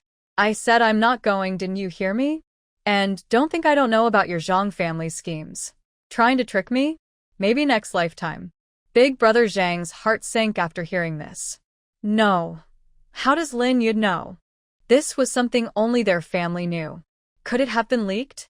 It shouldn't be like this. Second sister-in-law married into the Lin family, which is only good for the Zhang family, with no disadvantages. Maybe Lin Yud saw something and is just pretending? That's quite possible. Elder Zhang forced himself to stay calm and said, Yud, I don't understand what you're talking about. I just wanted to invite you and a few friends to have a meal together. You don't need to accuse me of anything. If you don't want to go, just say so. We can find another time to meet. Lin Yud waved his hand and said, Go, go, go. No need to meet anymore. I'll be leaving for the South Island in a few days. We probably won't see each other again in this life. Elder Zhang was hit by this bad news and yelled out loud, What? You're going to the South Island? How can you go? What will happen to the Zhang family if you leave? Wang Xiui, confused and worried, immediately understood something. She scolded loudly, Zhang Tiniu, you son of a dog, blind to have a child like you. My third son going to the South Island has nothing to do with your Zhang family. Shameless, low-life trash. If I find out that your Zhang family dares to scheme against my third son, I'll tear off all your family's underwear and throw it at the village committee for everyone to see what kind of your Zhang family really is. Getting angrier and angrier, Wang Xiui spat out an old spit at Elder Zhang. Back then, she still remembers clearly how Li Xiaoti's family schemed against her second son. She accepted the scheming because her son was foolish and couldn't control himself, so he deserved to be targeted by the Li family. But what she couldn't tolerate was marrying a lazy, greedy troublemaker who turned their home upside down. After dividing the family, her second son's family had just calmed down when her third son was targeted again. It made her so angry she almost wanted to die. In short, today, she made it clear, if anyone tries to scheme against her third son, they can forget about it forever. At this moment, Elder Zhang was furious and completely lost his mind. He raised his hand to slap Wang Xiui in front of him, but Lin Wanwan, quick as lightning, kicked him far away. Elder Zhang, kicked to the ground, spat out a mouthful of old blood. He clutched his hurting stomach and cursed loudly, Lin Wanwan, you little brat, you're just a who sleeps around with men and you dare hit me? You. Just wait and see. If I don't kill you, I'm not called Zhang Tiniu. His precious wife, cherished in his arms, was insulted like this. How could Fu Jing bear it? He immediately rushed forward to fight, but Lin Wanwan held him back. Hit him with your dirty hands. Let my third brother and I handle this. After saying that, Lin Wanwan and Lin Yud started to fight fiercely, and Big Zhang was beaten until he was barely conscious and lying on the ground. Fu Jing looked at his wife's red hands and felt a bit worried. Next time you hit someone, let me do it. Lin Wanwan shook her head. No, that's not right. Revenge should be done by myself to feel really satisfied. Fu Jing looked at her with affection. All right, but next time, be smarter when you fight. Look at your hands, they're red. Later, I'll find some medicine to put on them. Lin Wanwan agreed. Okay, I'll listen to you. Nearby, Lin Yud was tired of their clingy attitude and exaggeratedly shivered to show his discomfort. It seemed normal people, but once they got into a relationship and married, they became like this. It's really hard to understand. My head hurts. Fu Jing looked coldly at Big Zhang, lying on the ground. Third brother, ride your bike to the commune and call the police on duty. Tell them I want to report a case. The charge? It's slandering and insulting a soldier's family, making soldiers feel upset. Hearing this, Lin Yud immediately got excited, pushed his bike, and left quickly. Big Zhang's face turned pale instantly. You. How can you call the police? I was beaten by you. Lin Wanwan sneered. Do you know why we hit you? You fool. You dared to scheme against my third brother. You really have guts. When Big Zhang and Lin Wanwan's fierce eyes met, he suddenly felt a chill, like he had fallen into an ice cellar. He trembled and wanted to argue, but couldn't say a word. The Horn Melon Brigade is small. When there's a little disturbance, everyone in the brigade finds out. News that Lin Yud brought the police to their house quickly spread throughout the brigade. The brigade leader, hearing that the police had come, was so scared he immediately dropped his pipe and hurried to his brother's house. When he arrived, he saw Sister Kaiyun sitting on the ground crying loudly. Her eldest son was lying stiffly on the ground, with bloodstains on his lips that hadn't been wiped away. There were also 2 police officers with cold faces. He frowned and approached with a polite smile. A comrade police, I want to ask what's going on? The leading police officer was named Li Danian. He explained, we received a report from the person involved saying someone was slandering and insulting a soldier's family. So we came here. After all, soldiers are on the front line protecting us, and we can't let them feel upset. When these words were spoken, everyone present was stunned. They looked at Sister Kaiyun and her son with shock. How dare they say such things? Do they not value their lives? They even dared to speak out loud. Old Zhang, who didn't want to be sent to farm labor reform, instinctively said, I didn't say that. They are framing me. Seeing that he was stubborn even at the end, Lin Yud was annoyed and kicked him. You this kind of trash, daring to deny it. You're really embarrassing the Zhang family. I didn't say that. It was the Lin family who conspired to frame me. Now, old Zhang had no choice but to insist he never said those words. Fu Zheng, with a stern face, asked, So you're saying I'm lying? Li Danian, knowing Fu Zheng's position, quickly said, Fu Tuan, it's probably this kid talking nonsense. Don't worry, we will investigate and give you a clear answer. Fu Zheng nodded. Thank you, comrades. Sorry for the trouble. Li Danian waved his hand. No trouble at all. It's what we should do. Then he took out handcuffs from his pocket and cuffed old Zhang. Sister Kaiyun saw her son being taken away and looked frantic, rushing toward Li Danian. Not wanting to be accused of misconduct, Li Danian quickly stepped back and sternly shouted, What are you doing? Hindering our work. Do you want to get caught and locked up too? Hearing this, Sister Kaiyun trembled with fear but still stubbornly said, Even if we did something wrong, we can just apologize to the Lin family. Why are you arresting people? After saying that, she looked at the officers and said, We're all from the same village. We see each other all the time. We're bound to have disagreements and arguments. If we followed the Lin family's way, wouldn't everyone in our village end up in jail? The villagers who had come to watch the scenes suddenly changed their expressions when they heard this. Their eyes toward the Lin family turned full of displeasure and resentment. This is a rural community. Apologizing is normal, but now they're making things worse. They're even sending people to be confined. Can they ever come back after being confined? It's obvious they want old Zhang's life. The Lin family really is ruthless, and Lin Wuan's husband is even more so. In the future, it's better to stay away from the Lin family, or else one day, they might be the ones sent away to be confined. Wang Xiui spat on Sister Kaiyun's face and shouted, Chang Kaiyun, your family Zhang are a bunch of shameless dogs. My third son just happened to look at your second daughter and didn't get along with her. You, wicked woman, dare to scheme against my son behind his back. And your eldest, he insulted my daughter and even tried to hit me. If I don't make him sit in the corner for a few years, I won't be named Wang. This shocking news immediately caused a commotion among the crowd. Everyone now knew that Lin Yud was the most eligible bachelor in their sunflower team, constantly being approached for marriage proposals. Yet, the Zhang family was scheming for him. Back then, Li Zhaodi had married into the Lin family smoothly after she got pregnant and forced Lin Yuzhu onto the bed.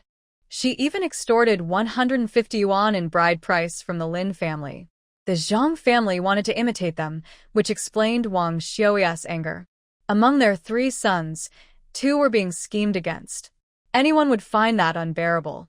Sister Kaiyun looked guilty and dared not meet Wang Xiu's eyes. Her attitude confirmed the team members' suspicions, and they looked at her with disdain. The 2 police officers, Li Daniu and another, came to handle the case, not to listen to gossip or excuses. Who was right or wrong? They would find out after a trip to the police station. Without hesitation, they took Zhang Laoda away. At this moment, Zhang Laoda was panicked, shouting, "It's not my fault that I schemed against old San Lin. It was all my mother's idea. Don't arrest my mother, arrest me instead." Hearing her own son say this, Sister Kaiyun was so angry she nearly fainted. Seeing that the criminal had already confessed, Li Daniu added another charge, accusing her of insulting military family members. Then, happily, they also took Sister Kaiyun away. Frightened, the Zhang family members, fearing they would be next, cowered in the corner, afraid to speak. This matter was considered settled. However, the team members looked at the Lin family with some displeasure and dissatisfaction. After all, they only exchanged a few words of insults, and the scheming against old San failed. Yet, Sister Kaiyun and her son were sent to sit in the corner. This seemed a bit too cruel. After all, disputes between families happened often in this team. Fuzheng noticed the team member's displeasure and cleared his throat, saying, "Recently, the county is organizing a recruitment drive. The person responsible for interviews is my former battalion commander. If anyone is interested, I can help introduce you. However, whether you can be accepted depends on your physical fitness and other conditions." After all, the recruitment process emphasizes fairness and justice. When these words were spoken, the team members all looked at Fuzheng. Nowadays, it's common to say that one person joins the army, and the whole family is proud. If a family has someone serving in the military, it's like their ancestors' graves are blessed, and relatives within 10 miles will boast about it. Besides, who doesn't have a dream of joining the army? Protecting the homeland is everyone's duty. The team leader was so excited he was trembling as he spoke. "Little Fu, are all these things true? Can all the men in our team join the army? You're not joking, right?" Fu Zheng corrected him. "This time, the army is recruiting male soldiers from North China. Anyone who meets the requirements can be accepted. The army values fairness and justice." The team leader was so moved, he was nearly in tears. "Little Fu, whether I get accepted or not, I want to thank you on behalf of everyone in our team. Thank you for giving us this chance. Whether they get accepted depends on their luck. Even if they don't, they shouldn't blame Fuzheng. After all, without him, they wouldn't even have a chance to try." Other team members shared the same idea as the team leader. They were very grateful that Fuzheng gave them this opportunity. At this moment, the team members looked at Fuzheng and the Lin family with less dissatisfaction and displeasure than before. Some even gave Fuzheng roasted sunflower seeds, peanuts, and dried sweet potato chips they had prepared. Fuzheng refused to take them, and in the end, his mother-in-law returned the gifts. After all the team members left, Wang Xiui looked at Fuzheng with bright eyes. "Little Fu, do you think Big Brother and Third Brother are suitable for the army?" Fuzheng. Lin Wanwan. "Mom, you're joking. Big Brother is over 30, has a wife and daughter. How can he join the army? And Third Brother is naturally suited for business, not the army." Hearing her words, Wang Xiui immediately gave up her small idea. She accepted the fact that her family's ancestors' graves wouldn't produce green smoke again. The next day, Fuzheng took about 10 strong young men from the team to the county recruitment office. The recruitment process included registration, initial screening, political review, medical examination, visits by recruitment officers, and finally, issuing enlistment notices. Each step was strict, but the most important was the political review. Many people got stuck at this step. However, the people brought by Fuzheng were all carefully selected in advance by the team leader, descendants of honest ancestors and 3 generations of poor farmers. Therefore, as long as they passed the military medical exam and received their enlistment notices, success is almost certain. After Fuzheng finished their medical exams, he went back to wait for the letters. It would take about a week at the fastest, and at most half a month to know if they had been accepted. After dealing with these matters, Fu Zheng somehow borrowed a small car to take Lin Wanwan and Lin Yud to the county town to load goods. The items stored in the warehouse included wool coats, sheepskin jackets, high-neck sweaters, and so on. Plus, winter clothes are much more expensive than summer clothes. Seeing the half-warehouse full of goods, Lin Wanwan knew that her two brothers had invested a lot of money. Now, they could only sell these items as quickly as possible to recover their costs and make a small profit. Lin Wanwan called Fu Zheng and her third brother to help move the goods into the car one by one. The car and trunk were packed full. Lin Yud, sitting in the back seat, almost got squeezed out by the goods. The key was, he was holding several pieces of clothing in his arms. "Little sister, how confident are you this time?" Lin Wanwan confidently replied, 100%. Hearing this, Lin Yud was so surprised his mouth almost couldn't close. His little sister was too daring. Even he, trying to sell all these goods, would need at least half a month. But now, they only had a little over a week to handle everything, or they would miss the train to Nantu. Seeing his sister so confident, he didn't want to discourage her. He could only wait and see if the goods didn't sell, they could leave them for old Chow to sell slowly next year. The worst case was just losing money and making some noise. Instead of going to neighboring counties, Lin Wanwan asked Fu Zheng to drive them to Angshi. Angshi's economy was a bit better than the surrounding counties, and people's purchasing power was stronger. By the afternoon, they arrived in Angshi. First, they checked into a guest house, then ate a bowl of vegetable and shredded pork noodles at a state-run restaurant, and finally went to scout the area. Eventually, she focused on a textile factory staff building, mostly occupied by female workers. Lin Wanwan didn't need to call out. She was a walking signboard. No matter how ugly the clothes were, they looked good on her. Using makeup her mother-in-law brought from Beijing, she lightly applied some to herself. It wasn't a big transformation, but she looked very different from her usual self. With the help of makeup and styling, Lin Wanwan looks elegant and grand. She has the kind of classic Eastern beauty that is easy to like at first sight. The dark green wool coat she wears makes her already fair skin look even whiter, like a goddess descending from the heavens. Inside, she wears a white turtleneck sweater for warmth. Yes, that sweater is also from her older brother's batch of goods. Fu Zheng watches his refreshed wife and finds it hard to look away. He clears his throat and says, "Wife, you look so beautiful." Lin Wanwan tiptoes and tightly wraps her arms around his neck, smudging her lipstick on his lips. Just as she finishes her playful act and is about to leave, Fu Zheng holds her back by the back of her head and deepens the kiss. 10 minutes later, Fu Zheng releases her and carefully tidies her messy clothes. Sweaty and happy from the kiss, Lin Wanwan playfully glares at him. "Stay at the guest house quietly. After my older brother and I finish handling some things, we'll go home to pack and then head to the southern island. We'll visit our home and play with you. But right now, important things come first." Fu Zheng's blood rushes to his head as he responds urgently and passionately, "Okay, I'll wait here patiently for you to come back." Then they head back to their home. He thinks his parents have already submitted the report to apply for a family residence, and it should be approved now. After Lin Wanwan leaves, she knocks on the door of the room next door. Lin Yud looks at his newly dressed younger sister, surprised. "Sis, are these clothes from the batch we brought? They look a bit different." The clothes seem more luxurious, similar to goods from the port city. But He dislikes the expensive goods from the port city because people in the county can't afford them. When he bought the clothes, he specifically asked Lao Chow to get cheaper items that weren't from the port city. "Yes, these are the clothes you brought. Let's go quickly so we can finish early and head back." The hotel in the city isn't as good as the one she stayed at in the provincial capital. It doesn't have a private bathroom, so at night she has to wrap up and go outside to use the toilet. "All right, I'll go now." For some reason, Lin Yud looks at his well-dressed younger sister and feels like the clothes will sell easily. Lin Wanwan stands at the gate of the cotton spinning factory staff housing, immediately attracting many people's attention. But no one dares to approach her. Lin Wanwan isn't in a hurry.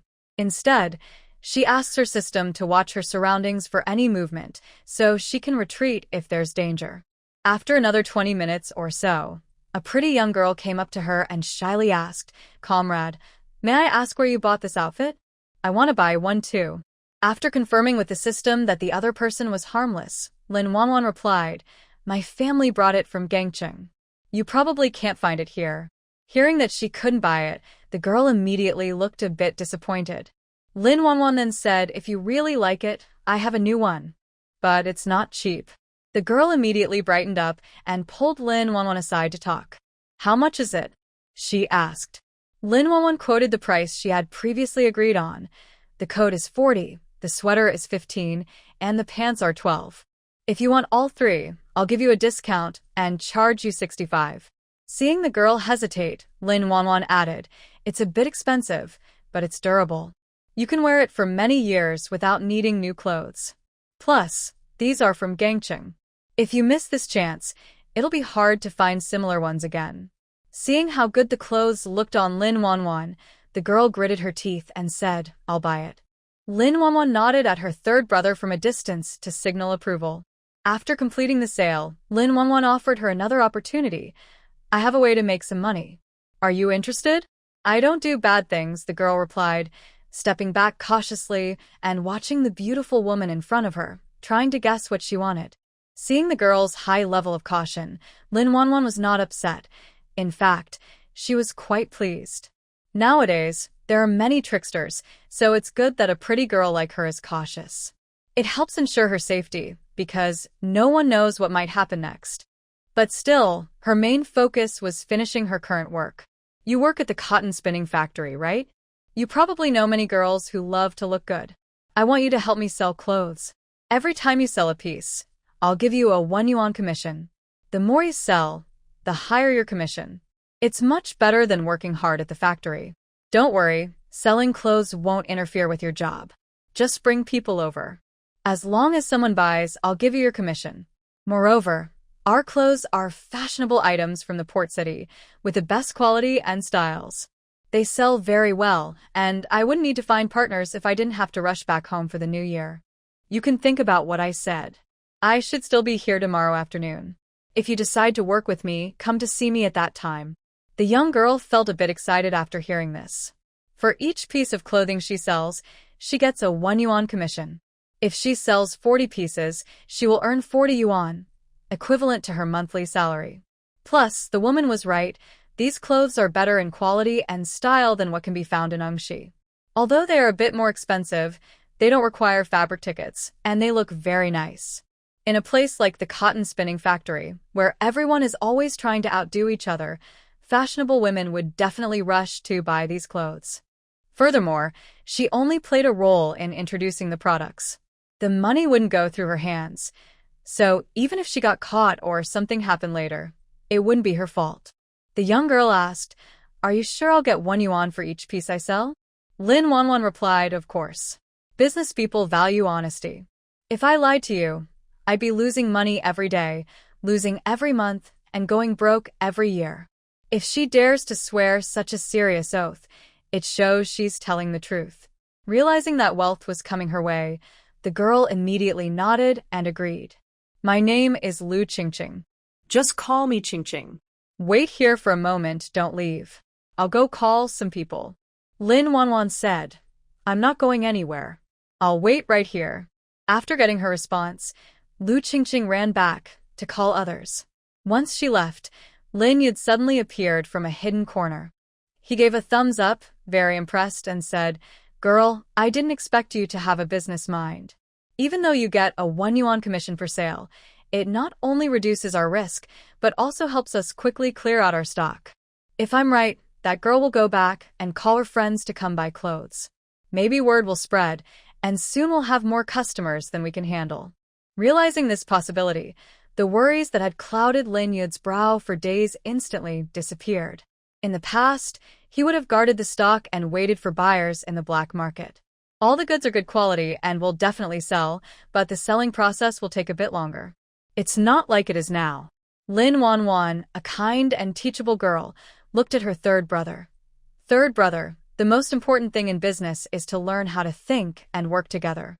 At first glance, you only made a 1 yuan profit, but in the end, you still earn money. Some people intentionally sell their products at very low prices to attract customers. When more people come to buy, the total profit increases. This is called small profit but quick turnover in business. After hearing her sister's advice, Lin Yud suddenly understood everything, as if a new world had opened up for him. Thank you, little sister. When I make a lot of money in the future, I will buy you a big house. You can live in a different room every day of the year. Wow, her third brother's promise was so big. Just as Lin Wanwan was feeling touched, she saw Lu Qingqing leading a group of glamorous young girls running toward them. These were all lucky stars. Lin Wanwan and Lin Yud couldn't stop smiling. The colleagues Lu Qingqing brought were stunned when they saw Lin Wanwan. She was so beautiful. She looked like an angel descended from heaven that day. They had never seen such a beautiful woman before. Then, their eyes focused on Lin Wanwan's clothes. They looked exactly like the outfit Lu Qingqing had just bought. But, when worn on her, the clothes looked even better than on Lu Qingqing, with an irresistible desire to buy. Comrade, do you still have this outfit? Yes. Give me one in my size. How much is it? I'll pay you now. Coat 40, sweater 15, pants 12. Since you're Qingqing's friend, I'll waive the 2 yuan difference. It's 65 in total. It's a bit expensive, but it's all from Hong Kong City. If you wear this outfit outside, those young guys passing by will definitely blush. Thinking of that scene, the girl blushed and shyly counted out 65 yuan, handing it to Lin Wanwan. Others followed suit, eagerly pulling out money. Before, Lin Yud had never seen such a scene. Now, he was grinning with his big white teeth, happily collecting money. After a busy moment, Lin Wanwan and Lin Yud sold 8 coats, 16 sweaters, and 14 pairs of pants. After giving some change, they earned a total of 702 yuan. They also needed to subtract the commission they had agreed on with Lu Qingqing in advance. For 38 pieces of clothing, that was 38 yuan, leaving a final amount of 664 yuan. Lin Yud quickly calculated in his mind and realized that if he gave up 1 yuan profit on each item, he could still earn over 200 yuan net. He was so happy, he couldn't stop smiling.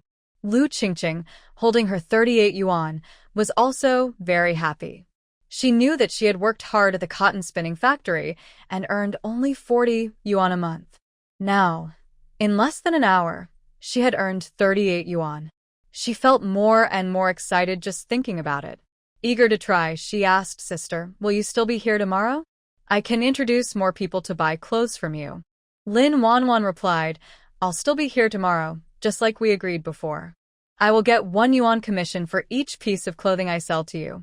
Thanks to Lu Qingqing's connections and the spreading word-of-mouth effect, within 3 days, Lin Wanwan and Lin Yud sold all the clothes on the truck. After paying Lu Qingqing her due commission, the 3 of them drove away from In City overnight. What Lin Wanwan and her friends didn't know was that, the day after they left, a group of people with armbands blocked the entrance of the cotton spinning factory's staff housing to arrest someone. By sunset, there was still no sign of anyone. The group was so angry they stomped their feet. When they got home, it was already 3 a.m. Afraid of disturbing their parents' and older brother's family, Lin Yud climbed over the wall into the yard, then opened the door from inside, letting Lin Wanwan and Fu Zheng in. Even though he moved quietly, he still woke up the people sleeping inside. Lin Yuzhen and Wang Xiaoa, who was in the main bedroom, came out dressed. Wang Xiaoa went to her daughter and asked, "Why are you so late? Are you hungry? I'll go to the kitchen and cook some noodles for you and little food to fill your stomach. We'll make something delicious for you tomorrow during the day." Seeing her mother leave her out, Lin Yud was anxious and stomped his feet. "Mom, me too. I'm hungry too. I want to eat noodles." "Eat, eat, eat. Look at you. All you do is eat all day," Wang Xiaoa scolded, then turned to her daughter with a gentle smile. "Go back to your room and drink some hot water to relax. I'll call you when the food is ready." "Thanks, Mom." Feeling neglected, Lin Yud helplessly joked with his little sister, "Our mom really loves you." Those who don't know might think I was adopted. Lin Wanwan said, Mom loves me, and Big Brother loves me too. I am the happiest person in the world. Jealous Fu Zheng pushed Lin Yud aside and said affectionately, My wife, I love you too. Lin Wanwan patted Fu Zheng's head and said, I like our Fu Zheng the most. Her words just now meant she liked Fu Zheng the most. A wave of happiness burst inside her chest at that moment. He was more excited and happy now than on their wedding night, because his wife said she liked Fu Zheng the most. He was Fu Zheng, and Fu Zheng was him. This meant his wife's favorite person was him. Lu Yulan put on a coat and went to the kitchen to help her mother-in-law cook noodles. After the noodles were ready, the three of them each ate a bowl and then went back to their rooms to sleep.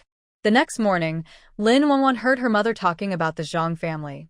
Sister Kaiyun and her son Zhang Laoda were being questioned at the police station and were found to have other problems. Besides their failed schemes and insulting military families, they also had stolen grain from the team 2 years ago. When this was revealed, everyone in the team was furious. At that time, even if they were starving, no one dared to steal grain. They feared that if they ate the grain, they wouldn't have enough to plant next year, and they might starve even more. The Zhang family, however, only cared about themselves and ignored everyone else's lives and safety. So, in the past 2 days, the team members gathered around and spat on the Zhang family's wall. Because it was cold, the yellow spit dried on the wall. From a distance, it looked disgusting. And the Zhang family members who lived nearby stood at their door and cursed every day, so much that the Zhang family couldn't even go outside. Did the Zhang mother and sons say what they will do? Will they be locked up or executed? Did they say anything? In these strict times, stealing from the government was a serious crime. Not to mention, Zhang and his mother stole grain that could save lives. I heard from your eldest aunt yesterday that the Zhang mother and son are going to be sent to a farm in the northwest for 10 years of reform. Your eldest uncle found out about this from the commune yesterday. The Northwest is a place with strong winds and harsh conditions. Even if Zhang and his mother don't die there, they will suffer greatly. They will have to endure a lot to come back. She didn't feel sorry for Zhang and his mother at all, but she was worried about Arya's situation in the Zhang family. Sending Zhang and his mother to the Northwest farm was their just punishment, but she feared that other members of the Zhang family might panic and shift all the blame onto Arya. If that happened, Arya's already fragile life in the Zhang family would become even harder. She is not someone who likes to interfere in others' affairs. However, the fact that second sister came to her house late at night to warn them is worth remembering. Clearly, at this moment, Lin Yud and Lin Wanwan are thinking the same thing. He is worried about second sister. Without her early warning, he might have been tricked by the Zhang family and forced to marry second sister.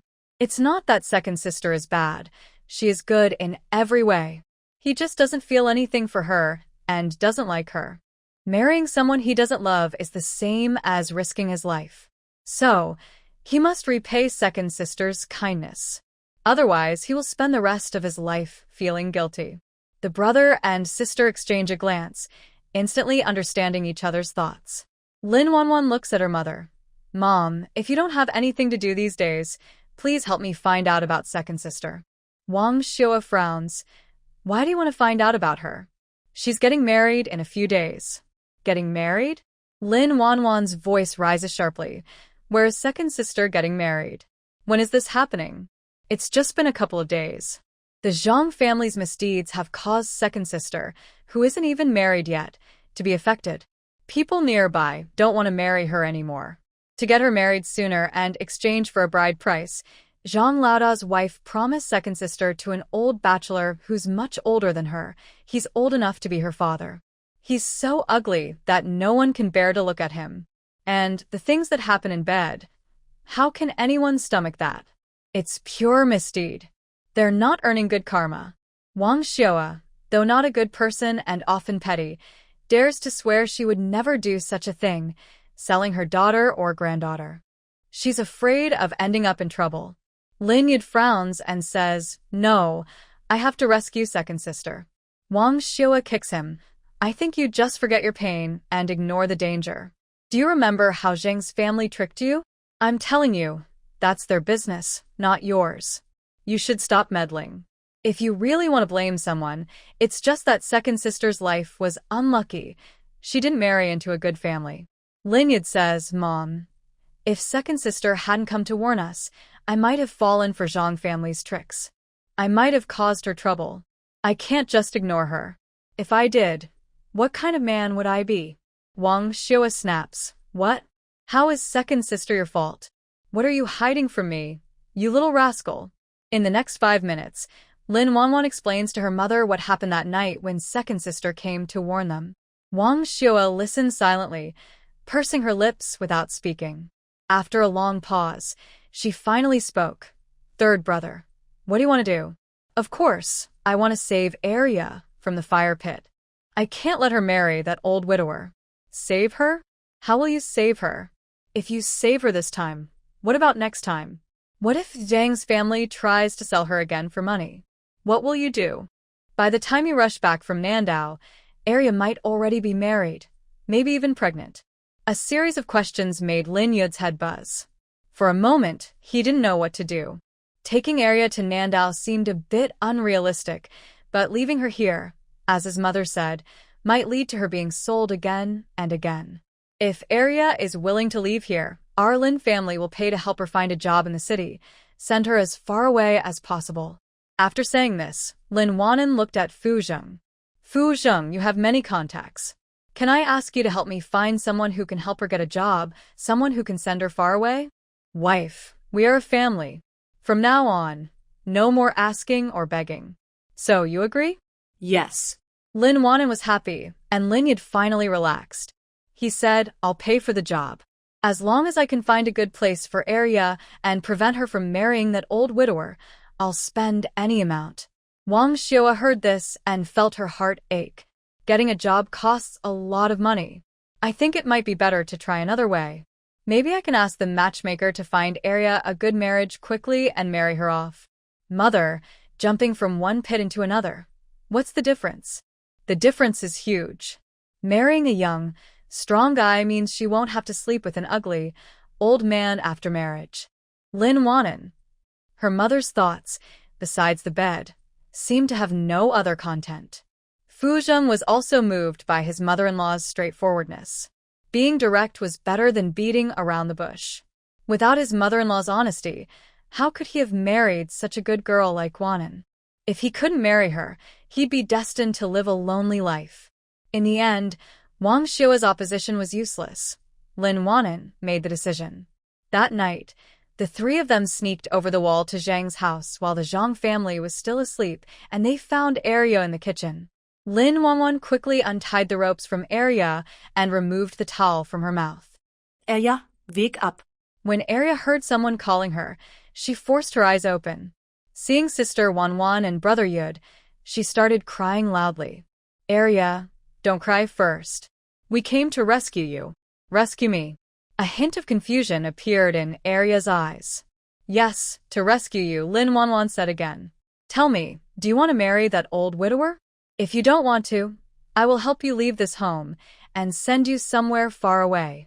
But if you go, you'll have to rely on yourself for everything in the future. No one will help you.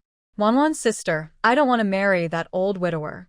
I don't want to marry him, but they forced me and even tied me up, afraid I would run away. Why are they treating me like this? If you don't want to marry, then sister will help you leave here. Thank you, Wanwan's sister. You are Arya's savior. Arya, mustering her last bit of strength, knelt down in front of Lin Wanwan, but Lin Wanwan stopped her. Then, she gave Brother Yud a signal. Brother Yud took something out of his pocket and made Arya eat it. The next day, news spread quickly through the village that Arya had contracted tuberculosis. This news also reached the ears of the old widower.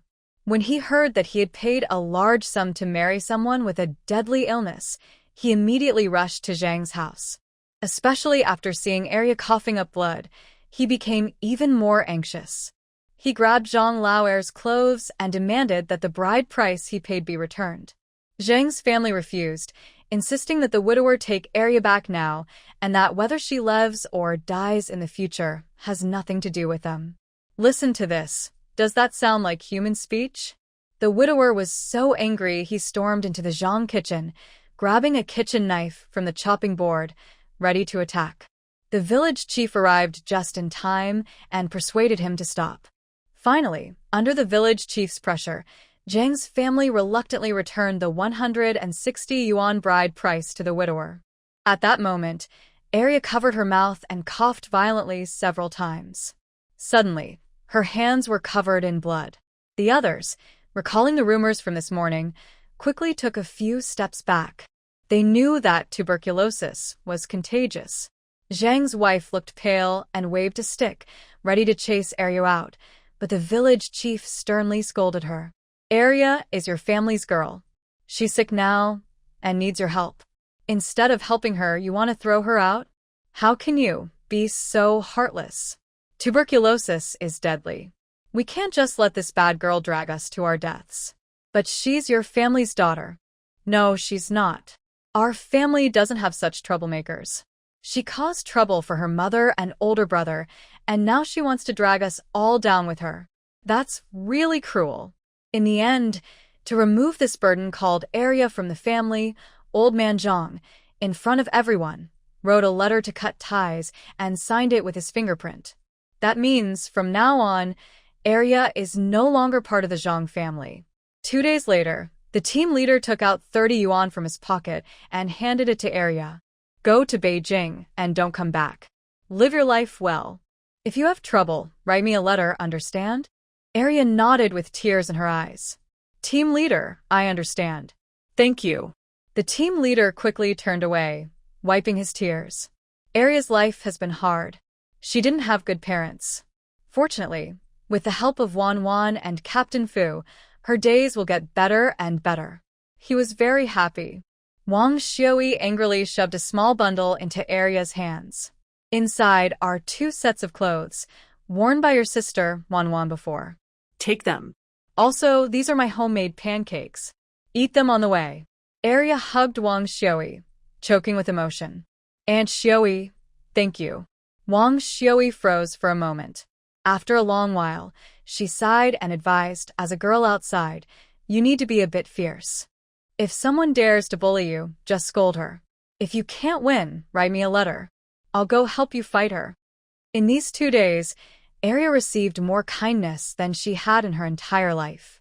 Before leaving by car, Arya looked back at Wan Wan, Captain Fu, Yudige, Aunt Xiui, and the team leader. Tears filled her eyes as she knelt heavily and bowed 3 times. Arya won't forget you all. Then, like a gust of wind, she left on the bus, heading away from the Trumpet Flower Brigade that had raised her since she was a child. Apart from Wan Wan and a few others, no one knew where Arya went. Later, Arya did not disappoint.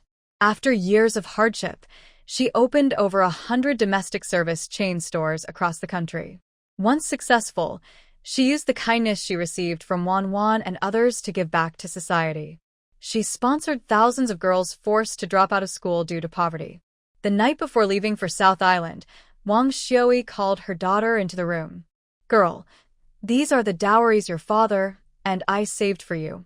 They're not much, but they are our heartfelt wishes. Keep them safe. This is the money you earned from selling the wild boar last time. Keep it for yourself. The bride price from the Fu family is also included here. Lin Wanwan looked at Wang Xiui, who was full of plans for her daughter. Her eyes filled with tears as she dropped her purse and hugged Wang Xiui tightly. Mother, you and Dad need to take good care of yourselves at home. If you miss me, just write me a letter or call me. Wang Xiui felt the wetness on her shoulder and her heart felt sour, like wild berries in the mountains. No matter what, she couldn't bear to see her daughter leave. But after marriage, the young couple rarely stay apart for long. If they have a child after marriage, that would be a bond. It's not easy to drift apart. However, Xiao Fu can't have children. Without children and living apart, problems will surely arise over time. Her daughter is beautiful, so beautiful that no one in 10 miles or even the provincial capital could match her. But Xiao Fu isn't bad either. He's tall, 1.85 meters, handsome, and gets over 100 yuan in monthly allowance. equivalent to 3 months' wages for city workers. His family background is excellent. Even if Xiao Fu can't have children, many women would still fight to marry him and become his wife. Men mostly think about their own interests, and if a pretty woman tries to flirt with Xiao Fu while her daughter is away, what would happen? What if her daughter divorces Xiao Fu and moves back home?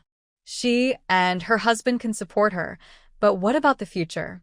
As a mother, she still hopes her daughter finds a good man and a good life. She truly wishes her daughter and Xiao Fu could grow old together. You said all these things and I remember them. But remember what I tell you. Take good care of yourself in Nandao. We won't cause trouble, and no one can make you suffer unfairly. Mother, my daughter has her fiery temper. She won't let anyone bully her easily. That's best.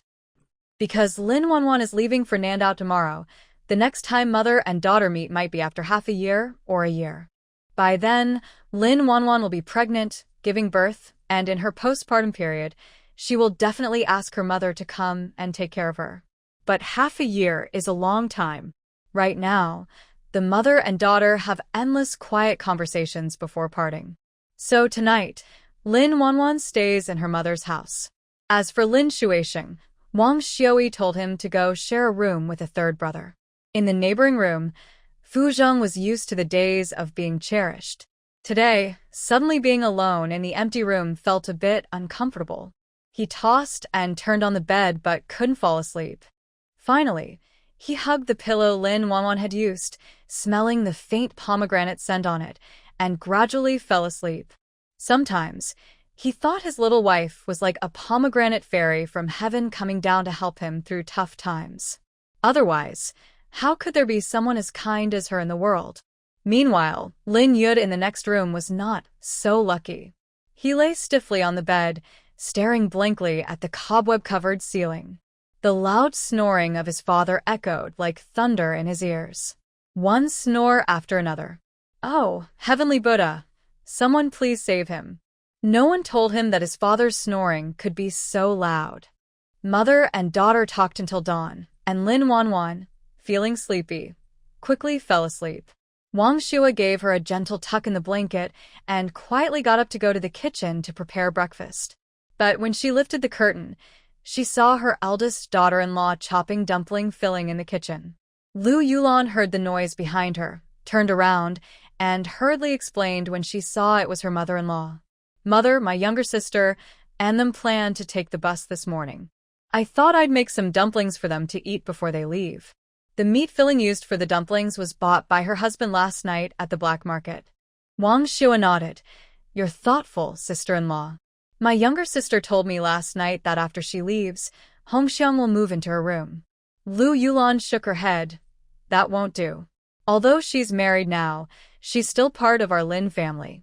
If Hongxiang moves into her room, then my younger sister and her husband won't have a place to stay when they visit their parents. She'd be upset. Mother, Yu Zhen, and I have already decided. We won't build a house for the next 2 years. Hongxiang is still young.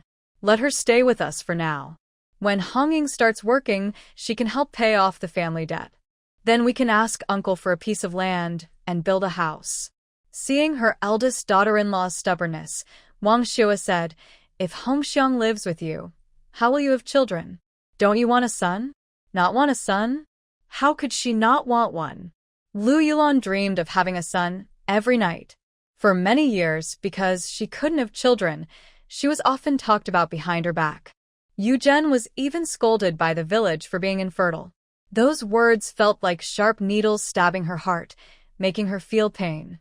But she and Yu Zhen had tried their best.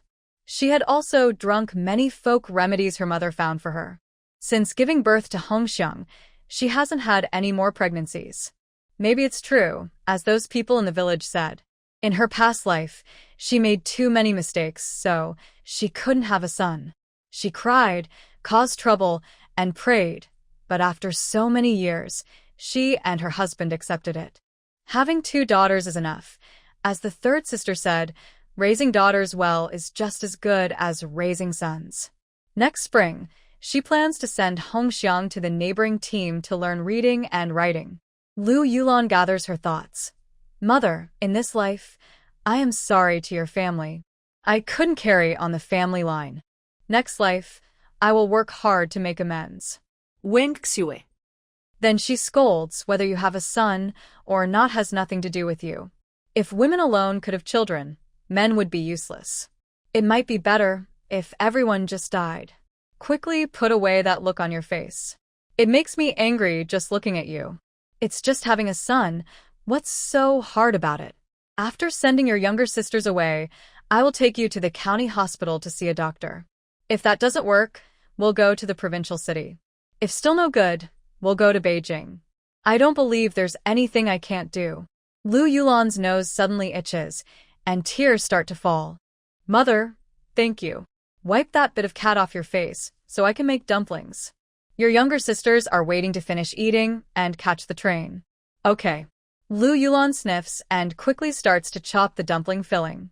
The knife in her hand makes a rhythmic thudding sound on the cutting board, breaking the quiet of the kitchen. Wang Xiui scoops 2 bowls of flour from the bag, planning to roll out some pancakes and make buns with egg, cabbage, and shrimp skin filling for her daughters to take on the road. The mother-in-law and daughter-in-law worked in the kitchen for a long time, but Lu Wanwan and her family finished eating quickly. After dinner, Lu Yulan took out the bundle she had prepared for her younger sister. Little sister, I heard that the southern island is quite hot, unlike our cold place. So I used some fabric from home to make you 2 dresses so you can change them when it's hot. Lu Wanwan knew her sister-in-law was good at sewing and happily took the bundle. Big sister-in-law, our mother probably told you about Hongxiang moving into my room. Don't worry too much about it, you and your brother. I was thinking that this house needs someone to live in it to make it lively. If no one stays for a long time, it might overgrow with weeds someday. Just consider it Hongxiang helping me watch the house. Lu Yulan looked at her younger sister-in-law and sniffed. Little sister, thank you, sister-in-law. It's all family, so there's no need to thank me. Our parents just ask you and big brother to take care of things. Don't forget to write or call if anything happens. I know. After saying goodbye to everyone at home, Lin Wuan and the others left by car from the Bellflower Brigade. Wang Xiua glanced at the empty second room and didn't say a word before going back inside to busy herself. She needed to pack her daughter's things and clear the room for Hongxiang, who was moving in with the older family. While packing, Wang Xiua unexpectedly found a large piece of pork behind the door. It weighed about 70 or 80 pounds. This silly girl is wasting money again. The family isn't short of oil and food now. But despite her words, Wang Xiua felt warm inside. She took the meat to the kitchen, cut off 3 jin, about 1.5 kilograms, and sent it to the main house. She planned to make smoked sausages with the rest of the meat to send to her daughter. Last time, her in-laws came and mentioned that Nandao, being near the sea, had plenty of seafood. But pork on the island was rare. Sometimes when they got pork, it was usually stolen. If they arrived a little late, the military wives would have already taken it all. The smoked sausages last a long time. When her daughter wanted to eat, she could just steam them in a steamer and enjoy. Yan Lei drove Lin Wuan and the others to the provincial train station and hurried back. Their train, K123, wouldn't arrive until 12:30 at night. There were still 7 or 8 hours before departure, so waiting at the station was pointless. Winter in the province was so cold it felt like crawling into a quilt and not coming out. Especially the cold wind, which felt like knives stabbing the face painfully. Fu Zheng was worried his wife would freeze, so he took her and third brother to a state-run restaurant for hot noodle soup. Then they rented 2 rooms nearby to rest. Wife, you rest for a bit. I'll call you when we leave. You're not sleeping? I'm not sleepy. But I want you to sleep with me. Seeing his wife inviting him to bed, Fu Zheng swallowed hard. Wife, this place isn't good. When we get back, I'll make it up to you properly. Lin Wuan. This bad man is thinking dirty again. She only wanted him to see her eyes turn blue, simply inviting him to lie down and rest. Feeling too lazy to explain, Lin Wuan grabbed Fu Zheng's collar and pulled him onto the bed. Fu Zheng, with his feet off the ground, pressed Lin Wuan underneath him, clearly visible small hairs on her face. He instinctively swallowed his saliva. Although they had done very intimate things before, Lin Wuan still felt a little shy and nervous now. Everything was happening naturally. After being kissed until she was dizzy, Lin Wuan's clothes were wrinkled, and a few buttons on her coat were undone, revealing bright white skin. Fu Zheng found it hard to look away. Understanding and considerate, Lin Wuan spoke. There are a few hours before the train departs, maybe before she finished. Fu Zheng fastened the buttons on her coat. Lin Wuan was stunned. Fu Zheng reached out and nudged her nose. Travel can be tiring. I don't want you to be exhausted. Most importantly, there will be plenty of time later. No need to rush for fleeting happiness. At 11 o'clock at night, Fu Zheng woke up the sleeping Lin Wuan. Honey, we need to leave now or we'll be late. Lin Wuan pecked him twice on the lips, then lazily got out of bed. Lin Yuda, waiting outside the door, glanced at the two, finally focusing on Fu Zheng's swollen lips. Then he looked at his younger sister and found her lips were also swollen. He thought. He had seen sticky situations before, but never as clingy as them. When they arrived at Nandao, he rented a place outside and refused to live under the same roof as the couple. He was afraid that over time, he'd get annoyed. When checking out, Fu Zheng asked the staff for some hot water, gave his wife a hot water bag to hold and keep her hands warm. Then, the three of them carried their things to the train station, one after another. Fu Zheng booked sleeper tickets, 3 seats together. But as soon as they arrived, they saw the train hadn't stopped yet, and the crowd on the platform surged toward the door. Fu Zheng worried his wife might get pushed, so he pulled her aside to wait. They had reserved sleeper tickets, so it wasn't a big problem whether they traveled in the morning or evening. However, the crowd at the train door pushed and shoved, ignoring the feelings of those getting off. Some smart ones stuck their heads out of the windows trying to squeeze in, losing shoes without realizing. Overall, the scene was chaotic. Once on the train, it was a real free-for-all. The carriage was packed, people pushing and shoving, with no space to step. Some forcibly inserted themselves into gaps, some performed acrobatic moves standing on one leg, and others curled up and crawled into the base of the train. The more advanced passengers climbed onto the luggage rack, causing those watching to tremble with fear. On this side, the sleeper car was quite normal and not crowded at all. Fu Zheng and Lin Yud carried cloth bags, each protecting Lin Wuan as they boarded the train. In the 1970s, trains also had soft and hard sleeper classes. Hard sleepers were affordable for most people, but soft sleepers were usually only available to officials above the county level.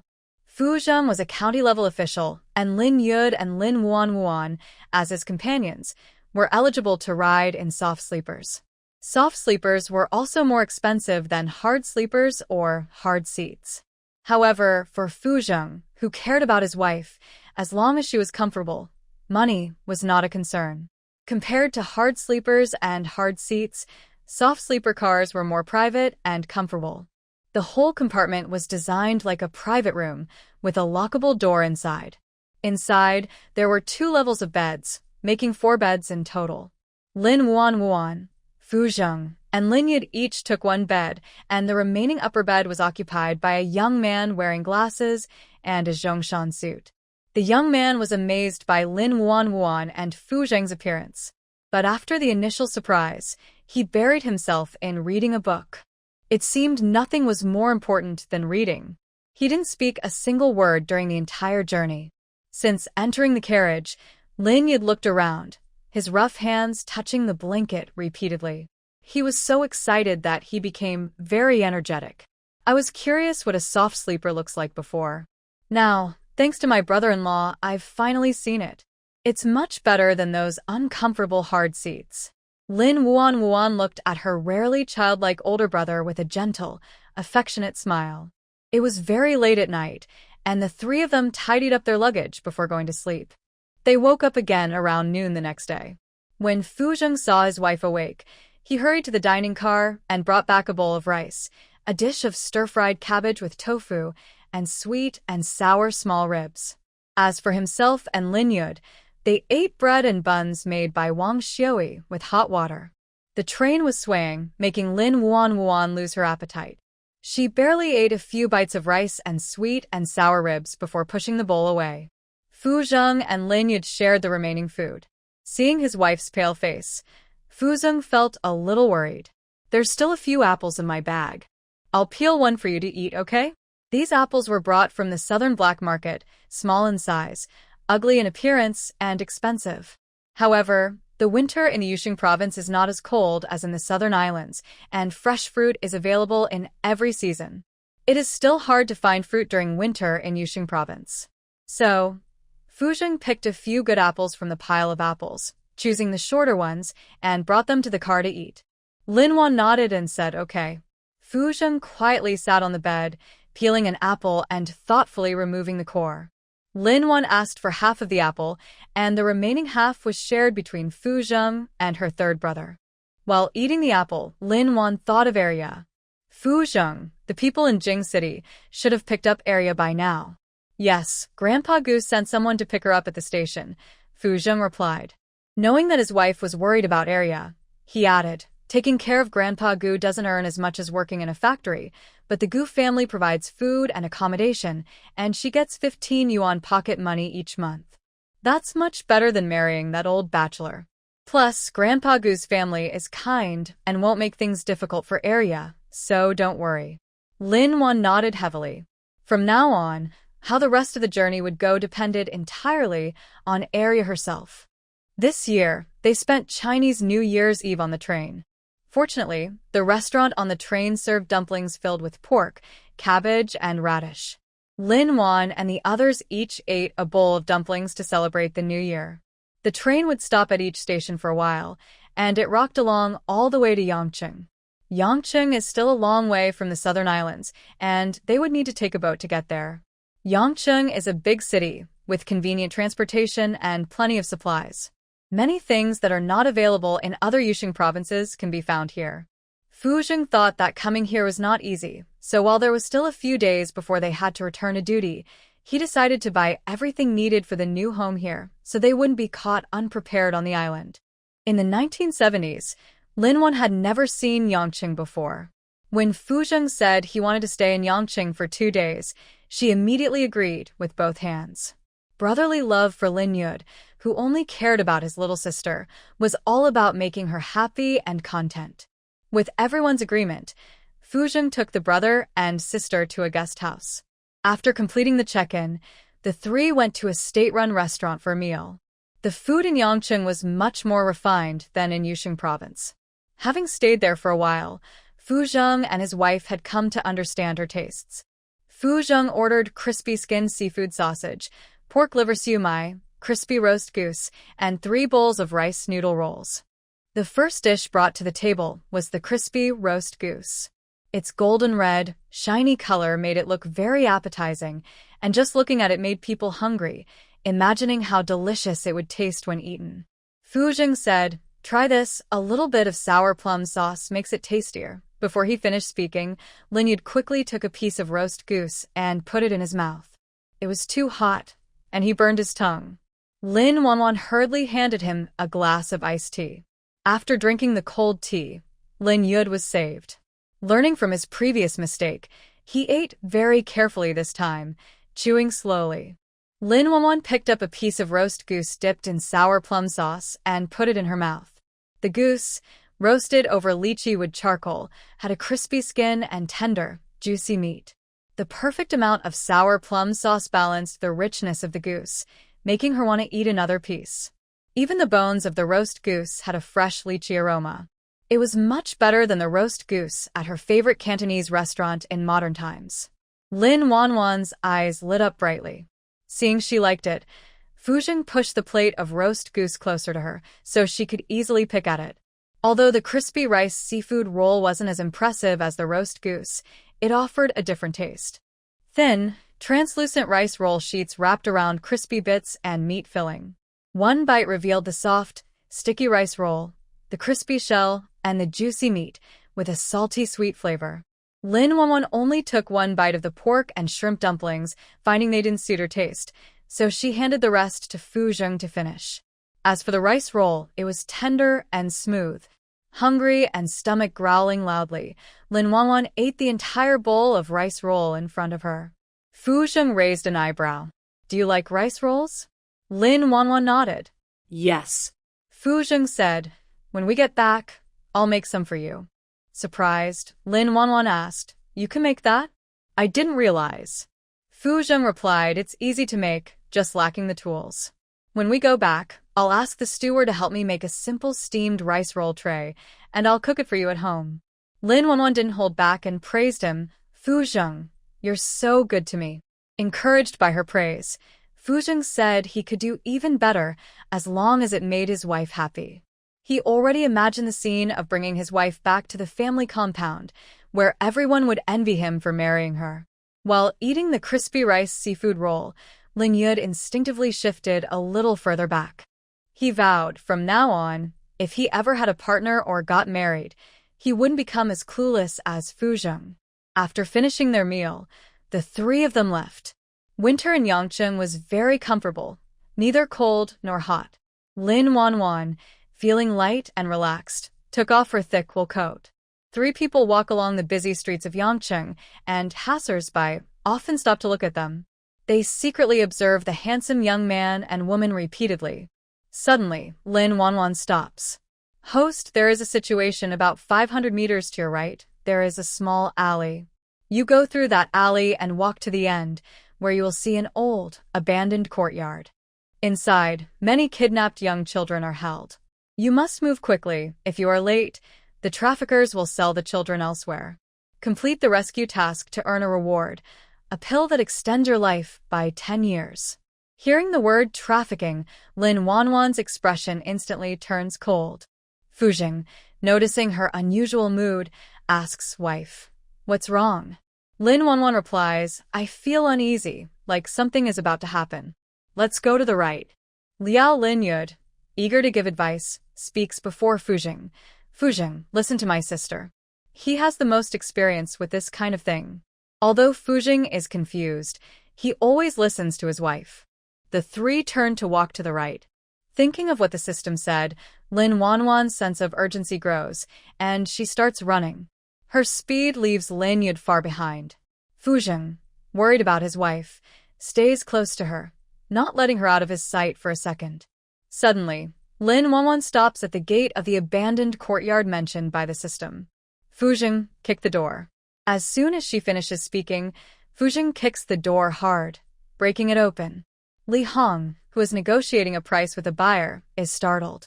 She instinctively looks behind her, and upon seeing a man and woman at the door, she immediately thinks she's been discovered. She hurriedly tries to escape. Host, catch this bad person and don't let her run away.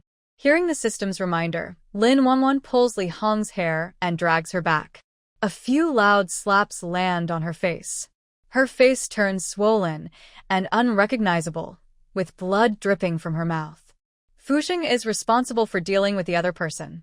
When Lin Yud, panting heavily, arrives to join them in the courtyard, Lin Wanwan and Fu Zheng have already subdued the 2 people on the ground. Seeing the middle-aged woman's face swollen like a pig's head, Lin Yud gasps in shock. The skill and strength suggest it was his sister who did this. Third brother, watch out. Don't let them escape.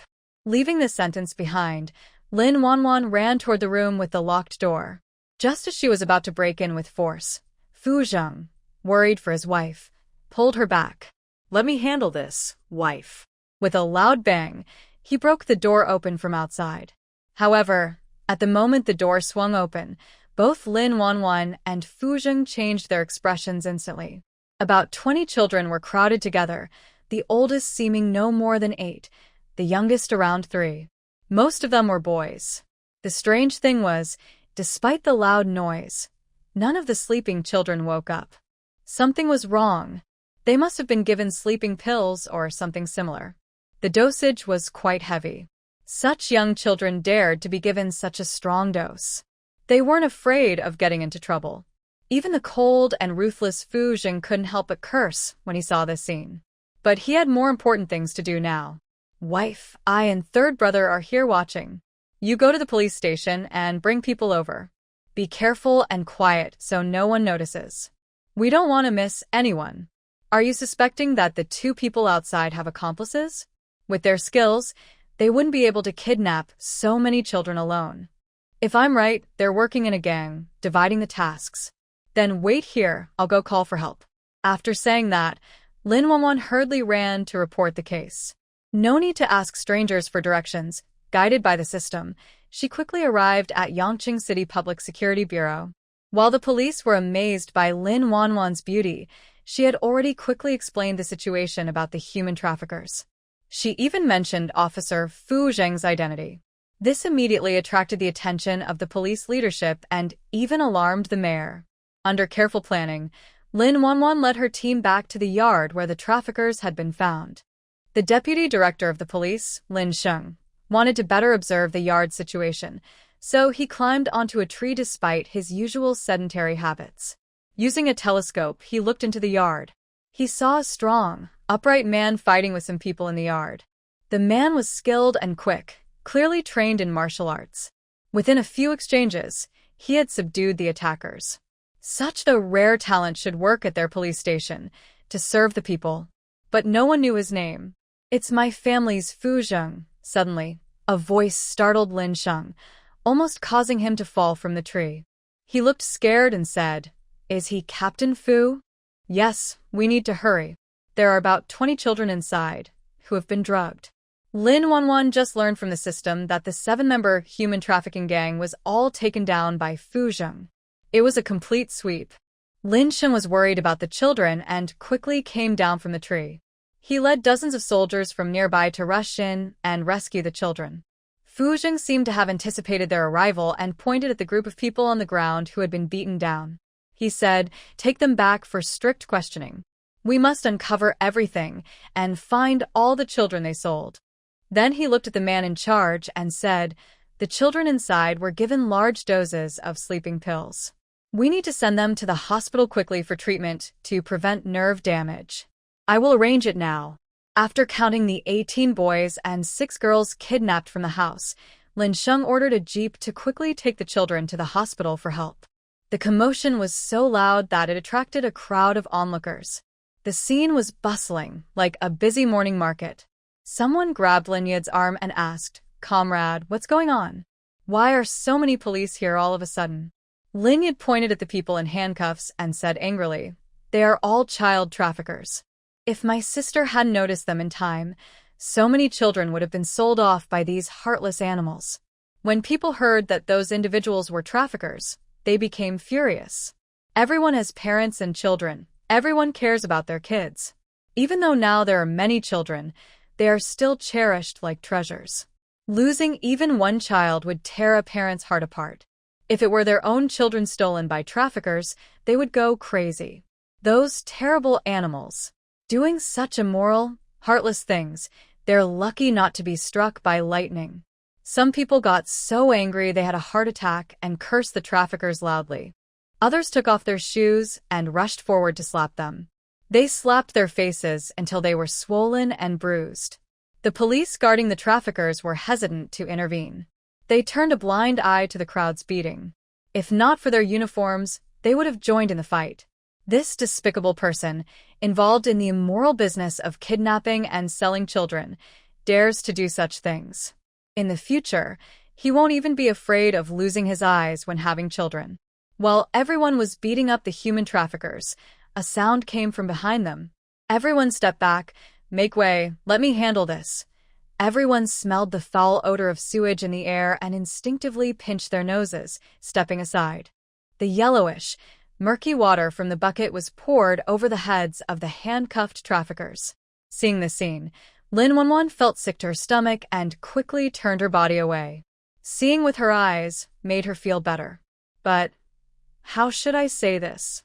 While feeling disgusted, she also felt a bit relieved.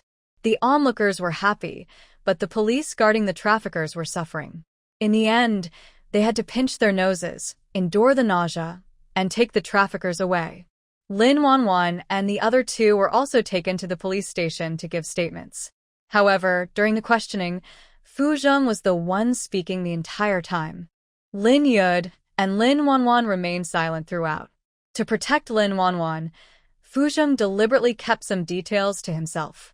As for how they discovered the traffickers' hideout, Fu Zheng explained, while walking on the street, my wife noticed a suspicious group of people. We followed them and didn't expect they were child traffickers. Ultimately, this not only protected Lin Wanwan but also credited her with discovering the traffickers' gang and rescuing more than 20 children. This incident was very important. Both the government and local forces paid close attention. They saw this as a good opportunity to down on crime and deter those thinking of breaking the law. Fu Zheng, representing the local forces, helped handle the case. Because of this, they stayed longer in Yangcheng. Taking advantage of the opportunity, Lin Wanwan and Lin Yi had wandered around the city, buying fun and tasty things they saw. Lin Wanwan bought 2 new towels each for herself, Fu Zheng, and her third brother, one for wiping her face and one for her feet. Her mother-in-law works in a cultural troupe, is beautiful, and loves to look good. Seeing colorful silk scarves for sale at the department store and hearing from the clerk that they came from Port City and are fashionable, she thought her fashionable mother-in-law would look great wearing one, so she asked the clerk to bring out a scarf. Thinking of her mother and sister-in-law at home and Honging working at the cotton mill, she asked for 3 more scarves. They planned to send some things back home once they reach the island. Older people tend to enjoy drinking strong tea.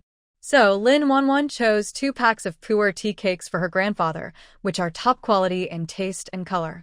At the department store, there are shelves with rows of neat shirts, skirts, and pants made from fine fabric. Because Lin Wanwan glanced at them a few more times, Lin Yi took out money to buy a long dress made of fine fabric for his younger sister. Nowadays, people take pride in wearing fine fabric clothes, but Lin Wanwan prefers to go against the trend. In her past life, she wore all kinds of luxury brands and custom-made clothes, so many that her house had several walk-in closets. Now that she has a second chance at life, she doesn't want to be trapped by endless layers of restrictions again. This time, she just wants to eat comfortably and wear comfortable clothes. Fine fabric clothes look good, but they are not very breathable. In hot summers and cold winters, they are quite impractical. Lin Wanwan stopped her third brother from paying. Third brother, your money is for you to spend on me. No need to save. It's not about saving money. I get small rashes from wearing fine fabric clothes. When did that happen? I didn't know. Just recently, she replied, then looked at the plain cotton fabric on the counter. Third brother, if you're really selling, why not buy some fabric for us to make clothes at home? Cotton fabric is warm in winter, cool in summer, breathable, and far more comfortable than fine fabric. The best part is, it's also cheaper. In the end, at her sister's plea, Lin Yi bought some plain cotton fabric. But secretly, he went back to the department store and bought that fine fabric dress. He just couldn't bear to see his sister suffer. His little sister deserves better. Sugarcane can be turned into sugar, and the history of sugarcane planting in Yangcheng dates back to the Qin dynasty. With modern industrial machinery, Yangcheng became the largest wholesale sugar base in the province. As a result, many sugar factories sprang up like mushrooms, and Yangcheng offered over 100 varieties of candies, mainly fruit-flavored hard candies. Pineapple hard candies taste just like eating pineapple, sweet and sour. Very enjoyable. Coconut candies carry a strong coconut aroma. Lin Wanwan thought it wasn't easy to come to Yangcheng, so she ordered 2 jean each of pineapple and coconut candies, plus 1 jean of lobster-flavored crispy sugar, and 1 jean of peanut, egg, and milk candies. There was half a kilogram of tangerine-flavored candy with lemon filling, half a kilogram of mint hard candies, half a kilogram of Sichuan Fritillary loquat candies, and half a kilogram of preserved plum candies. Just buying these candies used up all her candy vouchers. She also bought a bunch of snacks and other things, then finally stopped shopping. On the 3rd night after she separated from him, Fu Zheng came back, looking very tired. He was holding a 5-year-old boy. Lin Wanwan immediately recognized that this boy was one she had rescued from human traffickers. But she was curious. Why did Fu Zheng bring him home? Shouldn't the police be the ones looking for his family? Could it be that the boy couldn't find his family and Fu Zheng, feeling pity, wanted to take care of him at home? She couldn't even raise her own newborn, Lin Jingping, properly, let alone this little boy who looked about 5 or 6 years old. That age is when children start to remember things, so it would be even harder to raise him. If she ended up raising another child like Lin Jingping, who wanted to harm her and steal her family's property, she'd be so angry she wouldn't know what to do. In the past, she didn't dare have children because of her family's history of cancer. But now, her life was different. She could have children, especially with the help of the system. She definitely didn't want to raise other people's children. She would never make that mistake again, no matter the lifetime or the next. She wouldn't do something so stupid as to help others raise their kids. She wouldn't even bother with that. Just as she was about to ask her many questions, Lin Yud, who was always quick to speak, said, "Fu Zheng, where did you find this kid? Did you pick him up from some trash heap? Or is he your illegitimate child who was abandoned outside?" He continued, "From what I see, all your previous claims that you couldn't have children were lies. You just wanted my little sister to marry you so she could be a stepmother to this kid, working hard at home to take care of your whole family. Isn't that right?" He warned, "Don't even think about it. Our Lin family only has my little sister as a treasure. If things get bad, we won't go to Nandao anymore." He added, "You two should just leave now. Once you're gone, we'll pack our bags and go back. I'll make sure you never see my little sister again." At that moment, Lin Yud, who had been busy watching the crowd, completely forgot he had seen this child a few days earlier in an abandoned yard. Fu Zheng's forehead veins twitched visibly. Clearly, he was trying to hold back his anger. He waited until his third brother finished speaking before finally replying, "Third brother, you've misunderstood. This child isn't mine. This child has a father. His father's name is Xia Huaichuan. Last year, he was transferred from the northwest to the Nandao military district as a regimental commander. His grandfather is our Nandao military district's chief of staff, Xia." Lin Yud. What an awkward situation. I didn't realize that the scruffy little chubby kid in front of me has such a strong background. Not only does he have a father who is a troop leader, but also a grandfather who is a division commander. Impressive. I have to say, he's really lucky. This little guy is quite good at choosing his family. Seeing the chubby kid glaring at me angrily, I quickly take a coconut candy from my pocket and offer it to him. I'm afraid he'll go back and complain to his father or the chief of staff about me bullying him. But the little guy also has a temper. He turns his head to the side and says, "Uncle Fu said that children of soldiers should be cautious around strangers.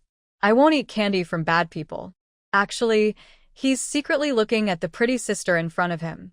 The pretty sister is very beautiful, even more beautiful than his mother. When he grows up, he wants to marry her. Marrying a wife seems to cost money. The little guy counts on his fingers, thinking. Uncle Zhao, who lives in the family compound, spent a lot of money on his wife. Uncle Zhao bought her a bicycle, a sewing machine, and a radio. He heard his dad say those things weren't cheap. Oh right, getting married also means having a wedding banquet. Wedding banquets also cost a lot. From now on, he decides not to spend money recklessly. The New Year money his grandparents gave him, he also saves up instead of spending. He plans to save enough for his wedding and marry the pretty sister to be his wife. But why does the pretty sister look so angry? He doesn't want her to be mad. Seeing that the chubby kid is stubborn and won't eat the candy, Lin Yud gets so angry he falls backward. If he doesn't want to eat it, then I will. Humph. Fu Zheng looks at his wife and explains again. Xia Huaichuan's wife took their son back to Hushi for the new year. When they were waiting at Yangqing Station, they were targeted by human traffickers. Trafficker Li Hong tricked him with a big white rabbit candy and took him away. The Xia family sent many people to find him, but they couldn't find him. If they had delayed one more day, Xia Huaichuan's son would have been sold to a rural area below, making it even harder to find him. Chief of Staff Xia knows you saved his grandson. He asked me to thank you on his behalf. When they return, the Xia family will come to thank you in person. His wife didn't save Xia Dundun. She saved the entire Xia family. Xia Huaichuan and his wife had their son, Xia Dundun, when they were 38 years old. Xia Dundun is the only child in the family. After learning their grandson was lost, the old couple of the chief of staff fainted from anger. He is still in the hospital now. Xia Huaichuan's wife always blames herself for losing their son. A few days ago, she was so overwhelmed that she tried to hang herself at home. Fortunately, a neighbor noticed something was wrong and went to Xia's house to save her. Otherwise, even if Xia Dundan was found, she and her mother and son would be forever separated. Xia Dundan would carry the guilt of his mother's death for his whole life, feeling anxious every day. Xia Dundan looked up and asked, "Beautiful sister, my name is Xia Dundan. Did you save me?" Lin Wuan slightly bent down and replied, "Yes, I saved you. Without me, you would have been sold to that mountain village. Then no one would hear your cries, and you'd be crying all alone. Even a small child like him needs to be scared a little. Let him learn a lesson and remember not to eat candy from strangers or go with strangers." She remembered a children's song from modern times, something like, "Stranger gives me candy, I say no, no. Stranger takes me away, I won't go, I won't go. We are clever children and won't be fooled." As for Xia Dundan, if a kid like him can be easily persuaded with a piece of candy, he must be a fool. And he's also a messy little fool. Xia Dundan's eyes sparkled as he said in a childish voice, "Beautiful sister, my grandpa says that if someone saves my life, I should marry them. You saved me, so when I grow up and earn money, I'll marry you." Fu Zheng's face instantly darkened. He's just a small kid.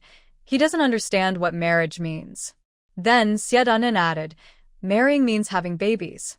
When I grow up, we'll have a cute baby like me." Fu Zheng's face turned even darker. Does Xia Huaichuan even teach his son anything? If he doesn't, he should send his son to a kindergarten in the army. There are teachers there. Let the teachers teach him. No, he couldn't stand it anymore. He absolutely couldn't let a little kid steal his wife. When they return to the island, he will find Commander Xia. Tell him to enroll Xia Dundan in kindergarten so he won't bother his wife. Lin Yud couldn't hold back his laughter and burst out laughing, covering his stomach. "Little kid, you're not even fully grown and you're already thinking about getting married. Aren't you afraid your mom will find out and chase you around the yard to scold you?" Hearing he might get scolded, Xia Dundan suddenly burst into tears. Knowing he had messed up, Lin Yud quickly comforted him, telling jokes, making funny faces, and calling him little ancestor one by one. But it was no use. Xia Dundan's tears flowed like a flood, pouring out uncontrollably. Finally, unable to bear the noisy noise in his ears, Lin Wanwan took action and comforted Xia Dundan. "Third brother, take him to the bathhouse to wash up. I don't know how many days it's been since he last bathed. He smells terrible." Hearing his pretty sister complain, Xia Dundan felt a little sad. But soon he clenched his fists again. He wanted to take a bath and wash himself until he smelled nice. That way, his pretty sister wouldn't dislike him anymore. "I'll take care of it. I promise to wash him thoroughly. Don't stay out too late. We need to go to the dock at 6 in the morning to catch the boat."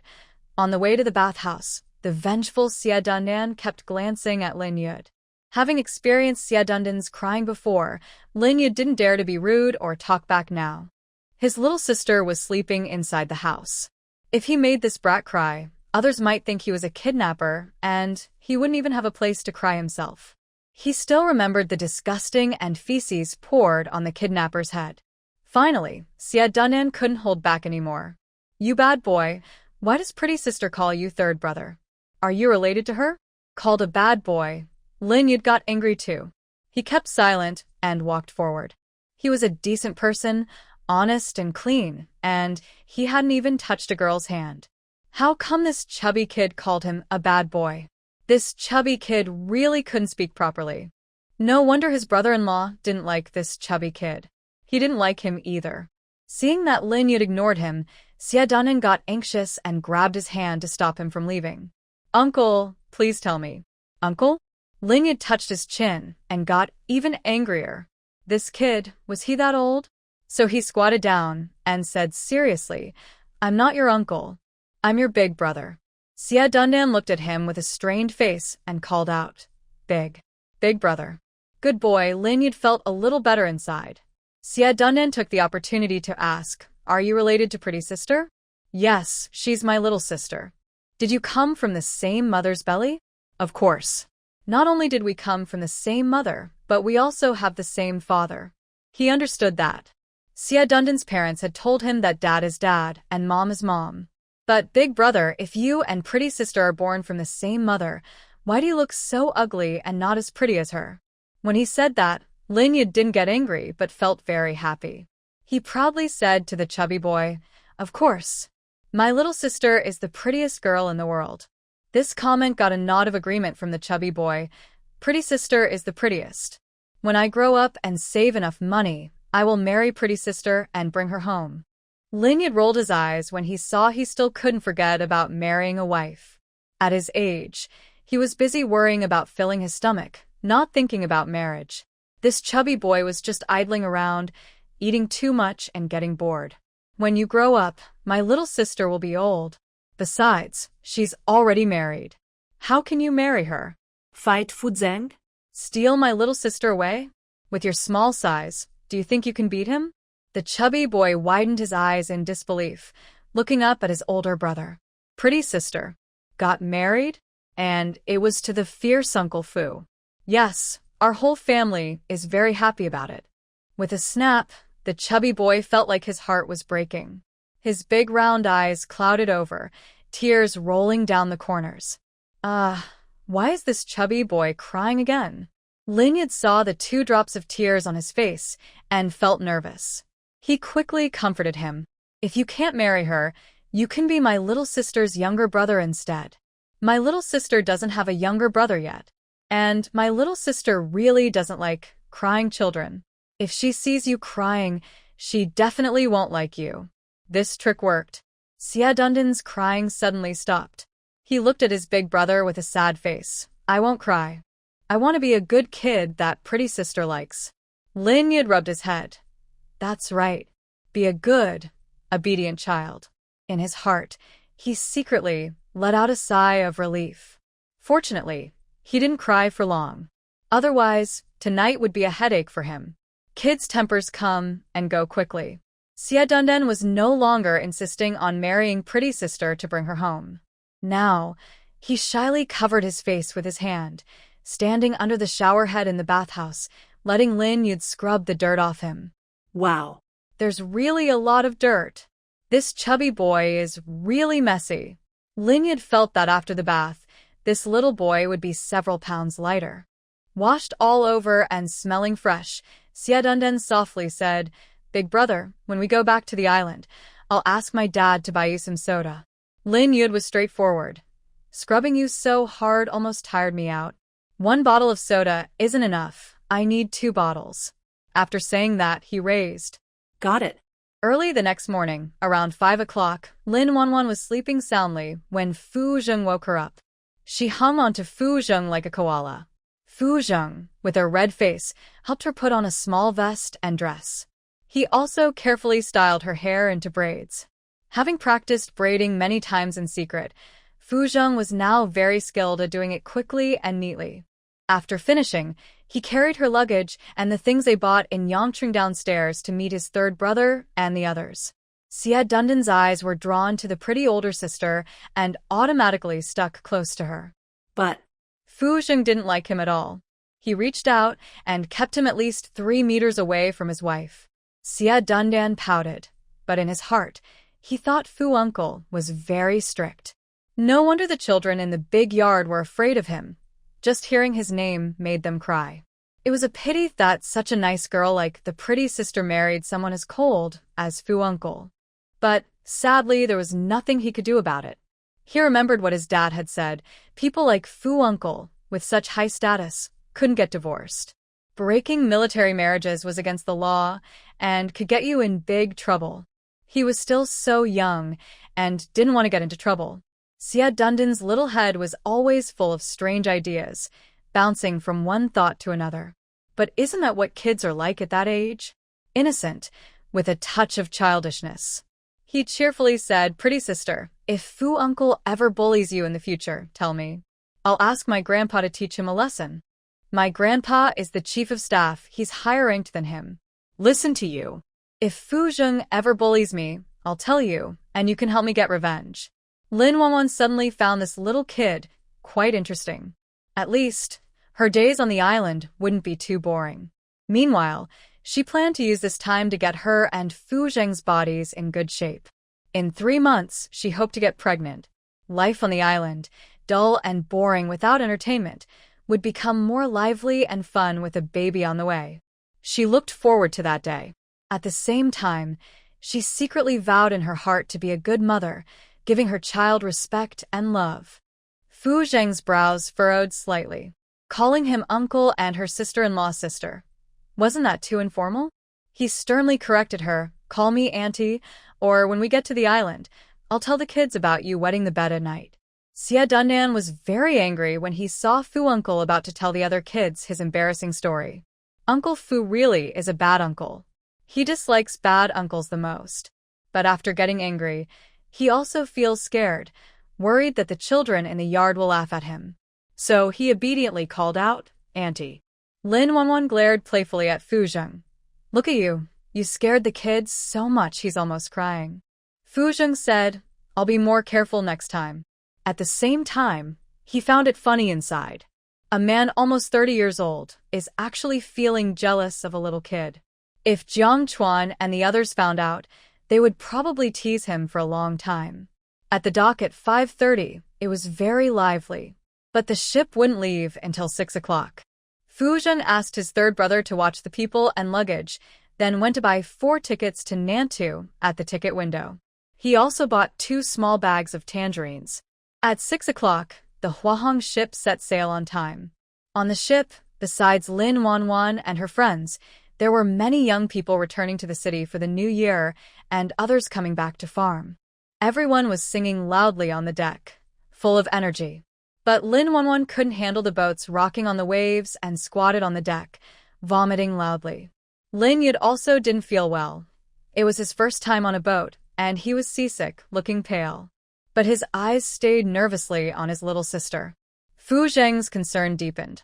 He opened his military-style water bottle hanging on his shoulder and gave his wife some water to drink. After drinking, Lin Wanwan's stomach felt much better. Fu Zheng peeled a plum candy and fed her, and his third brother also shared some. The sour and sweet taste of the plum candy stimulated her taste buds and distracted her nerves. Lin Wanwan chewed on a piece of plum candy, not sure if it was the candy or her comfort that eased her seasickness. Her symptoms improved a lot. Fu Zheng helped the weak Lin Wanwan back to the cabin to rest. He peeled a few more tangerines and fed her. Seeing she had some appetite, his worried heart finally eased a little. At the same time, he regretted buying too few oranges before boarding. Xie Dundan saw that Aunt Lin was unwell and stayed quietly by her side, not saying a word. He also took over the task of massaging her shoulders and legs. This small boy was incredibly diligent. Host, the reward for completing the rescue of the human cubs has been sent to your space. You can check it anytime. Lin Wanwan was happy inside. Although I don't like meddling in other people's affairs, next time something like this happens, remember to call me. I can handle rescuing children, catching spies, helping old ladies cross the street, anything. For completing one task, she received a 10-year longevity pill as a reward. This is such a profitable business. Only a fool would think about quitting. The system weakly complained, Host, if only you were as eager to have babies as you are to keep going. Lin Wanwan replied, I'm very eager to have children, but now isn't the best time to get pregnant. I'll decide after moving into the family residence. The system also knew that now wasn't a good time for pregnancy and didn't argue further. Instead, it asked if the host had plans for how many children she wanted. Lin Wanwan thought for a moment and said, as long as I get pregnant, I want all of them. Coming into this world is fate. These are her and Fu Zheng's children. For Lin Wanwan, it's impossible to abort her own biological children. But, host, you're naturally fertile. Based on how often you and Fu Zheng are together, you'll likely have children throughout your life before menopause. The system had its limits. It depends on the host to have children to complete the task given by the heavens, but it didn't want her to spend her whole life just being a baby maker. No personal life. 7, 8, 9, 10 children are enough. More than that would be overkill, not quality. Lin Wanwan fell into deep thought, clearly forgetting her own fertility. After a few seconds of struggle, she said, 3 pregnancies, 3 children. What? 3? The system thought it had heard wrong and double-checked. But the answer was still 3. That's a waste. With the host and Fu Zheng's genes, they should have at least 8 children, at most 10. The system tried to persuade her. Host, do you want some multi-pregnancy pills I have? Take 1 before pregnancy, and you'll have many babies. I want to go with the natural process and not take your weird multi-pregnancy pills. Your job is to ensure my safety and the safety of the children, especially during childbirth. Nowadays, medical technology is limited. Especially for such a major event as childbirth, it's almost like stepping into the underworld. Without the system, even if Lin Wanwan loved children, she would only have 1. She fears dying during a difficult birth. If that happened, her child would have to call someone else mom. Hearing that the host didn't want multi-pregnancy pills, the system felt a bit disappointed but quickly cheered up again. Host, don't worry, protecting you and the babies is my duty. I won't let anything happen to you. They chatted casually, and no one would have guessed that Fu Zheng, who was thought to be infertile, was so strong. He was even surprisingly formidable, almost frightening. He became a legend on the island. The ship Wei Hong has been drifting at sea for 30 hours, is about to dock. Early in the morning, Mother Fu was waiting at the pier, glancing at her watch from time to time. She was counting the seconds in her mind, hoping for her daughter-in-law's arrival. She heard Xiao Zheng on the phone, saying that her husband's 3rd brother had also come. This was a very happy event. The daughter-in-law had traveled a long way from Yu Province to the remote and tough South Island. Surrounded by strangers and unfamiliar surroundings, she would surely take some time to get used to it and would miss home. With her 3rd brother accompanying her, she would feel a bit happier. Mother Fu was anxious. Fu Rong, I remember the ship usually docks at this time. Why isn't she here yet? Did something happen on the way? Father Fu softly comforted her. Don't worry. The sea has been calm these days. No typhoons or rain. Maybe she got caught on something. Let's wait a bit longer. Mr. and Mrs. Xia also advised Mother Fu. When they learned that their son was returning today with Fu Zheng, the Xia family was very excited. Even Commander Xia and his wife, who were receiving treatment in the hospital, came early to the pier to wait for the return of their missing grandson, Xia Dun Dun. They also wanted to thank Fu Zheng's wife in person. Without Fu Zheng's wife, the only grandson of the Xia family might never have been found. She was their benefactor. The news that Fu Zheng couldn't have children had already spread widely in the compound, and some people secretly mocked Fu Zheng behind his back. Especially because Fu Zheng married a rural girl when he went on a mission. A rural girl, clearly dark-skinned and plain.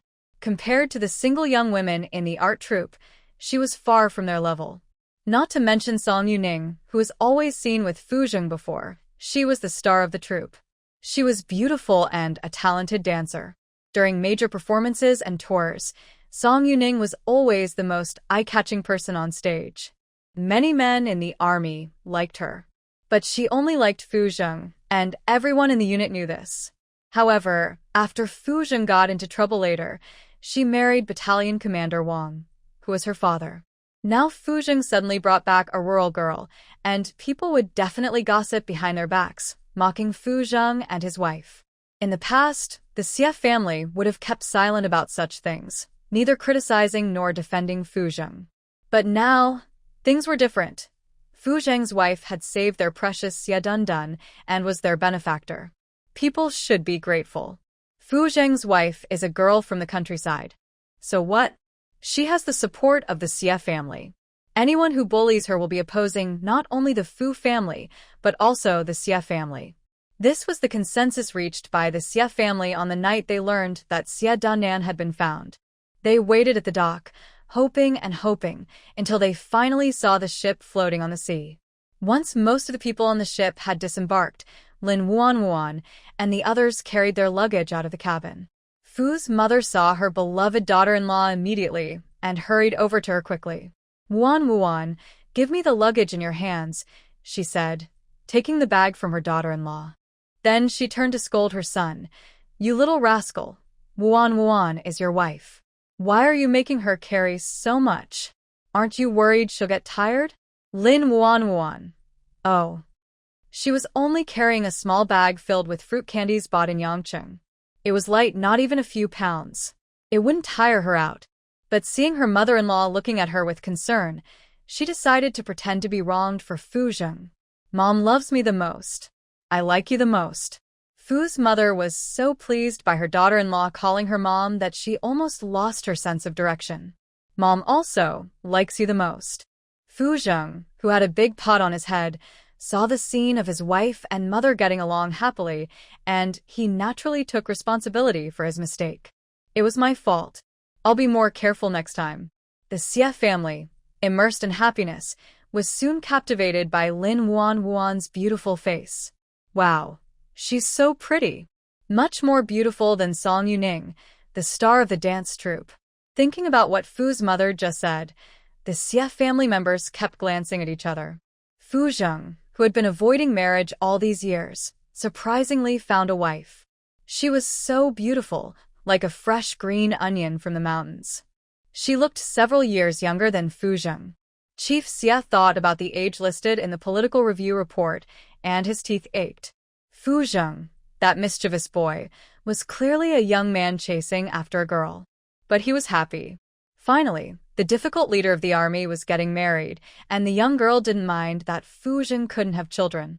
If he were Fu Zheng, marrying such a good wife, he would carry her everywhere, tying her to his waist wherever he went. Xie Dunnan tugged at his mother's clothes and came to Lin Wuan. Mom, it was Aunt Lin who saved me. You should invite Aunt Lin and Big Brother to have soda.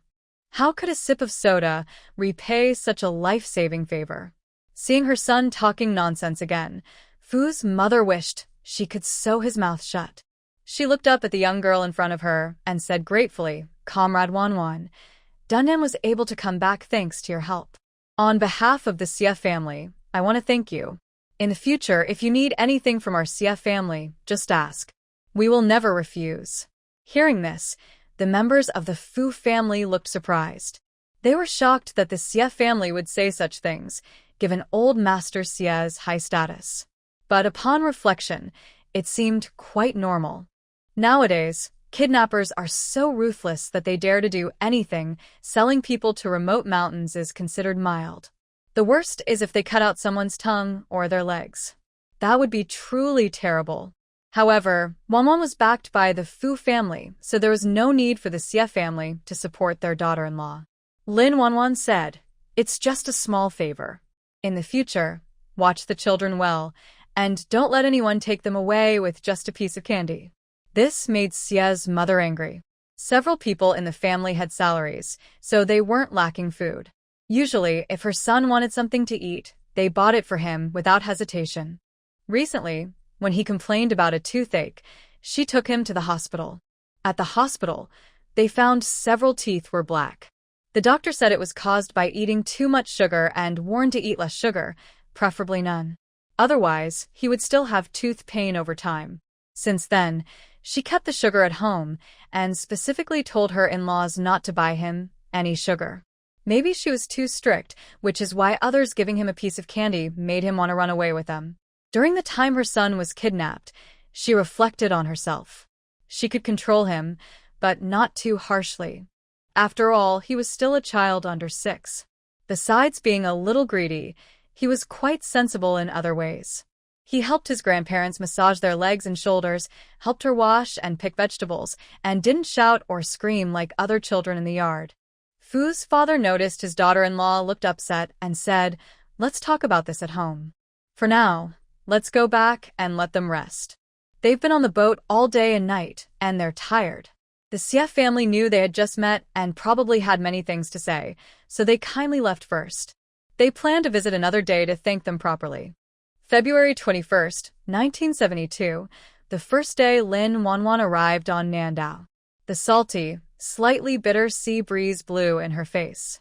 Along the road were rows of tall coconut trees, standing straight and reaching into the sky. She looked up at the bright blue sky and fluffy white clouds like cotton candy. Lin Wanwan took a deep breath of fresh air and then got into the jeep. Fu Zheng was about to get into the car when someone pulled on his clothes. Mom? Go sit in the front. I want to sit next to my daughter-in-law. That mischievous boy really has no sense of awareness. Since returning from the provincial city last time, she's been thinking about her daughter-in-law every day and can't sleep. Now that her daughter-in-law has finally come to the island, she wants to enjoy it fully. No one can compete with her for her daughter-in-law. Lin Wanwan also said, Fu Zheng, go sit in the front. I want to sit next to Mom. Seeing her daughter-in-law on her side, Mother Fu felt even more proud. Hurry up and sit in the front, so Wanwan can rest at home. Fu Zheng helplessly smirked and obediently sat in the passenger seat. He shot a glance at his father driving beside him, as if saying, Take care of your wife. Take care? The most afraid husband on the whole island, Fu's father. How could he manage that? In all these years of marriage, he has never spoken a serious word to his wife. He's afraid of upsetting her. No kneeling on the washboard at night, and he can't even cuddle with her in bed. Fu Zheng looked at his timid father and shook his head. His dad's fear of his wife seems like it will stay with him forever. Since he can remember, that washboard has always been prepared for his dad. Whenever he upset his mother, his dad would kneel on the washboard at night. He would stay there until his mother felt sorry for him and let him up. That trick worked best. But on the other hand, should he also buy a washboard for himself? Just in case he accidentally makes his wife angry one day, he could do what his dad does, make her feel sorry and forgive him. The more he thought about it, the more feasible it seemed, so Fu Zheng immediately added buying a washboard to his plan. Lin Yud, usually carefree, suddenly became reserved while sitting in the narrow back seat. Lin Wanwan, sharp as ever, noticed her brother's unusual behavior and took out his favorite preserved plum candy from his pocket, handing it to him. It was like saying, I'm here for you. Lin Yud's anxious heart suddenly calmed down. He took the candy, tore open the wrapper, and put it in his mouth. The sweet and sour flavors instantly melted on his taste buds. It also strengthened his resolve to make a name for himself on the southern island. Always standing behind his little sister, supporting her, and being her strongest backup back home. Mother Fu also sensed Lin Yud's discomfort. To ease his nerves, she started chatting with him warmly. Once you get here, it feels just like being at home, comfortable and relaxed. If you encounter any difficulties one day, please talk to us. Don't feel shy. We are very grateful that you are willing to marry our treasure to Xiaozheng. In a few days, when I have a day off, I will take you and Wanwan to explore the island. There isn't much on the island, just lots of seafood and fruits. One day, I will take you to the seaside to gather seafood, dig oysters, catch green, and pick sea snails. Listening to the chatter beside me, Lin Yud suddenly felt like he belonged here. As for Lin Wanwan, she was very interested in the activities her mother-in-law mentioned, digging oysters, catching, and picking sea snails. Once everything is settled, she plans to take Fu Zheng and her third brother to the beach for a seafood gathering. Then, she will cook a big feast with the seafood they gather. You should know Lin Wanwan loves seafood the most. In modern times, she always eats the freshest seafood, flown in from abroad early in the morning. Her mother Wang's cooking skills are unquestionable, always making a seafood feast that rivals five-star restaurants. Especially the crispy, golden salt and pepper shrimp, bubbling baked grouper in clay pot, creamy coconut steamed eggs with sea urchins, and tender, sweet-boiled prawns, paired with Wang's special honey sauce. They taste incredible. It would be great if Wang was here. Wang, like a treasure chest, can solve all her daily troubles and takes care of her 3 meals a day. The dock to the military compound is only about 20 minutes away by car. The car slowly drives into the compound and stops at the door of a 2-story red brick house. Fu's mother gently says to her daughter-in-law, Wanwan, we're home. Lin Wanwan follows her mother-in-law out of the car. As soon as she gets out, she catches the attention of several military wives. They had been waiting here for a while just to catch a glimpse of Colonel Fu's wife, who came from the countryside, hoping to have something to talk about later. But who is the woman behind Colonel Fu's wife? Is she a relative of the Fu family? The wives who have lived in the compound for many years have never seen such a beautiful relative of the Fu family. But none of this is the main point. The main point is, where is Colonel Fu's wife, the girl from the countryside? They want to know how this rural girl managed to win over Colonel Fu, who is from a prominent military family. Although Colonel Fu cannot have children, many girls in the military district like him. But after weighing the pros and cons, they keep their feelings to themselves to avoid loneliness after marriage. They secretly like him. The jealous sisters-in-law looked down and peeked into the car, only to find it empty. No one inside. This made the military wives even more curious. Could it be that the rural bride from the countryside is too ugly, and the Fu family is hiding her because they're ashamed? Not letting them see her? But the family courtyard is so small, sooner or later, they will meet her. The Fu family can't hide her forever. It's better to be open and introduce the rural bride to everyone, so they can see for themselves. That way, the matter will be over. At most, they might whisper behind her back that Commander Fu's eyes aren't good enough. Who is Fu's wife? She's Fu's wife, the leader of the cultural troupe, a talented woman. She quickly saw through their little schemes. Do they want to mock the Fu family? They can try in their next life. Fu's mother, holding her daughter-in-law's arm, confidently introduced her. Everyone, let me introduce you to my son's wife, Manhwa. She just arrived at the family courtyard today. If she makes any mistakes in the future, please be understanding. If you need anything, come to me or old Fu. If you have anything to say it to my face. And if I find out someone is gossiping behind her back, I will tear her apart and report it to the family committee or the political officer. Fu's mother, usually kind and gentle, spoke so harshly today, showing how much she approved of Lin Wanwan. The sisters-in-law shivered instinctively. But what shocked them most was, this beautiful woman was truly Fu Zheng's wife. Is she a girl from the countryside? It didn't seem like it.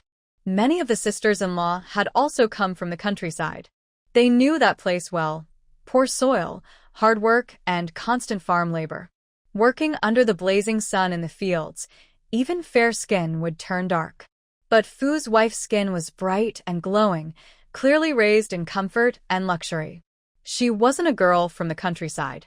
On the other hand, if she was from the countryside, then the city sisters-in-law must be from some remote mountain village. Fu's wife was probably lying to them.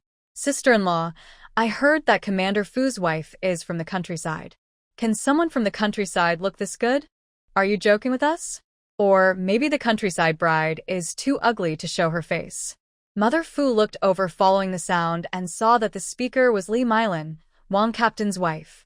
She was known in the family compound as a troublemaker, proud of giving birth to a big, chubby boy for the Wang family. Her attitude was very arrogant, and although she was the captain's wife, she acted even more bossy than the political commissar's wife. She always wanted to interfere in other people's affairs, like a maggot in a dung pit, crawling out now and then to disgust you. Because of this, the team and the family committee had often talked to Captain Wang, warning him that if he continued like this, he wouldn't get promoted and might even be transferred to a local position early. The talks were somewhat effective. Captain Wang took the warning seriously. But Li Mylin didn't care at all. To her, her husband's position was earned with hard work, and the army wouldn't just take it away easily. If they dared to try, she would fight back. Previously, Captain Wang, overwhelmed and unable to bear it, bought a train ticket for her to go back to their hometown in the countryside. But Li Mylin turned around and drank rat poison at home. Luckily, she drank only a little, and she was rescued in time. Her fearless attitude frightened Captain Wang, and after that, he never dared to mention sending her back to the countryside again. Truly, the fearless are the ones who don't care about life. Since she took that poison, no one in the family compound dared to bother her anymore, fearing she might do something drastic like hanging herself or drinking poison at their door. If that happened, it would be an innocent life lost, and they wouldn't even have a place to cry. However, Mother Fu knew that Li Mylin was like a grasshopper after autumn. She wouldn't cause trouble for long. The Army's evaluations are based on standards, including personal ability and family harmony. Captain Wang's abilities were not outstanding, and with a troublesome wife at home, his name was already on the next transfer list. When that time comes, he might go home crying with a pillow. But for now, Li Meilan was bullying her and her daughter-in-law, and Mother Fu wouldn't be polite to her. Especially since her son-in-law's third brother was watching nearby. If things weren't handled well, the in-laws might think the Fu family couldn't protect Wanwan. The in-laws loved their daughter so much that they might even come to Nan Island to take Wanwan away. Her son was in such a fragile state now, and they couldn't let outsiders interfere and break up their family. What's wrong with the countryside? Can't there be pretty girls in the countryside? Or are you saying that the countryside girls grew up eating your rice? Always causing trouble. Always looking for trouble. Eat radishes and worry less. Captain Wang married a wife like you, and he's really unlucky. Hearing her insult herself, Li Meilan immediately changed her expression. She sat on the ground, crying as she said, "You're bullying me. The captain's wife is bullying me. I don't want to live anymore." Father Fu looked at the unreasonable Li Meilan and almost fainted from anger. He coldly called his orderly, "Go and call Wang Mansong for me." Other sisters-in-law saw the captain get angry, and all fell silent, afraid to speak. Inside, they wondered, how can Li Meilan be so bold? She dares to say the captain's daughter-in-law is ugly and has no shame. Who gave her the courage? Or does she want to die? Soon, Captain Wang arrived.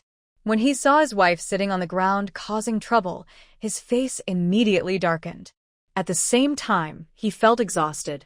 Father Fu looked at Wang Mansong and told him everything that had just happened. Captain Wang was both angry and ashamed. He even wanted to find a tree and hit himself to death. How dare Li Meilan do that? She's Fu Zheng's wife. Fu Zheng is very protective of her. Even if she doesn't know, she should have heard about it living in the family compound for so long. He thought she didn't want her to stay in the army anymore. Captain Wang took a deep breath and sincerely apologized to Father Fu. "Commander, I didn't discipline my wife well. I apologize to you. You should be apologizing, not me. It's my daughter-in-law.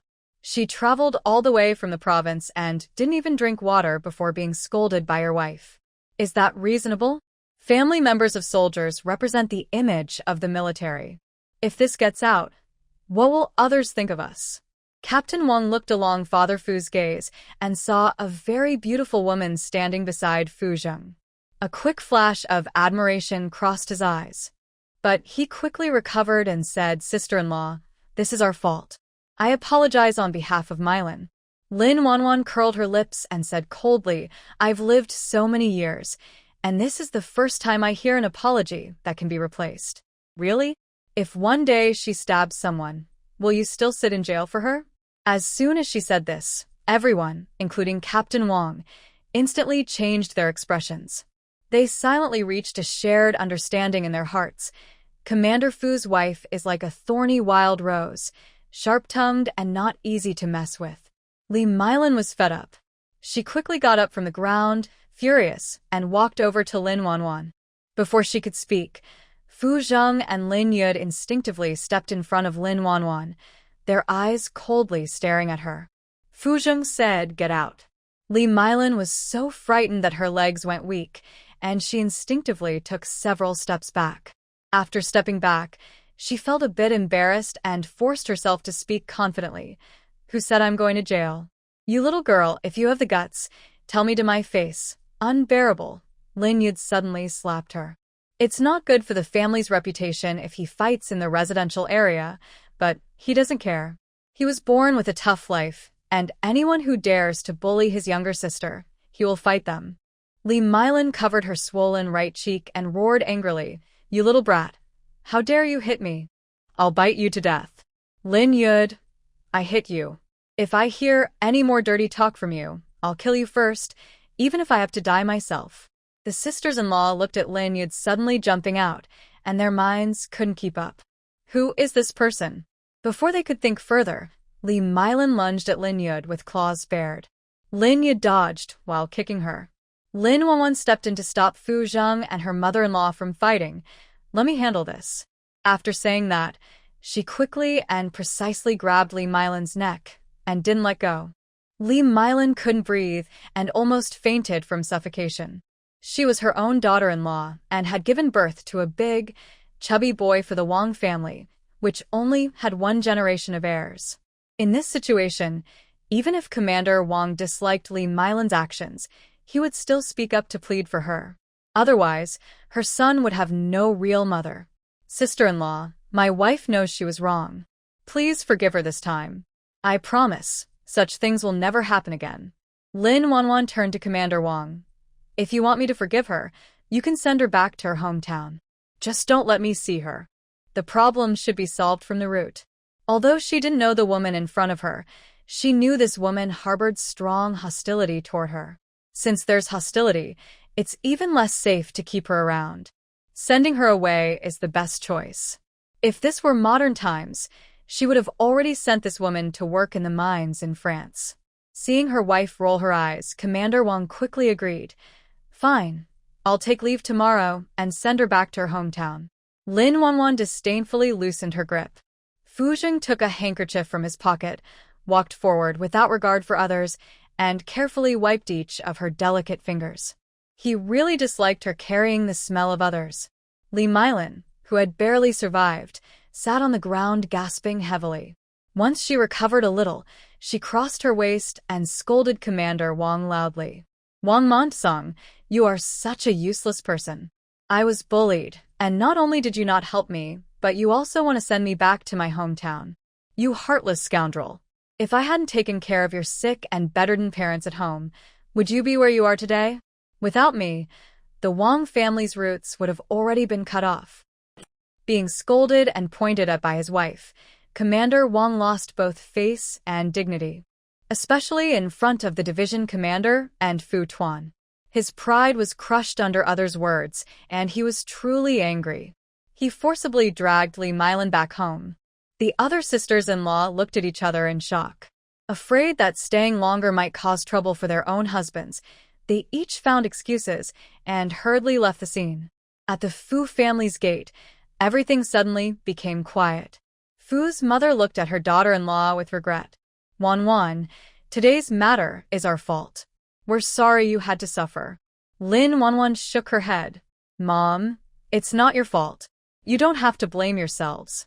Seeing such a kind and understanding daughter-in-law, Fu's parents felt even more guilty. This guilt turned into deep love.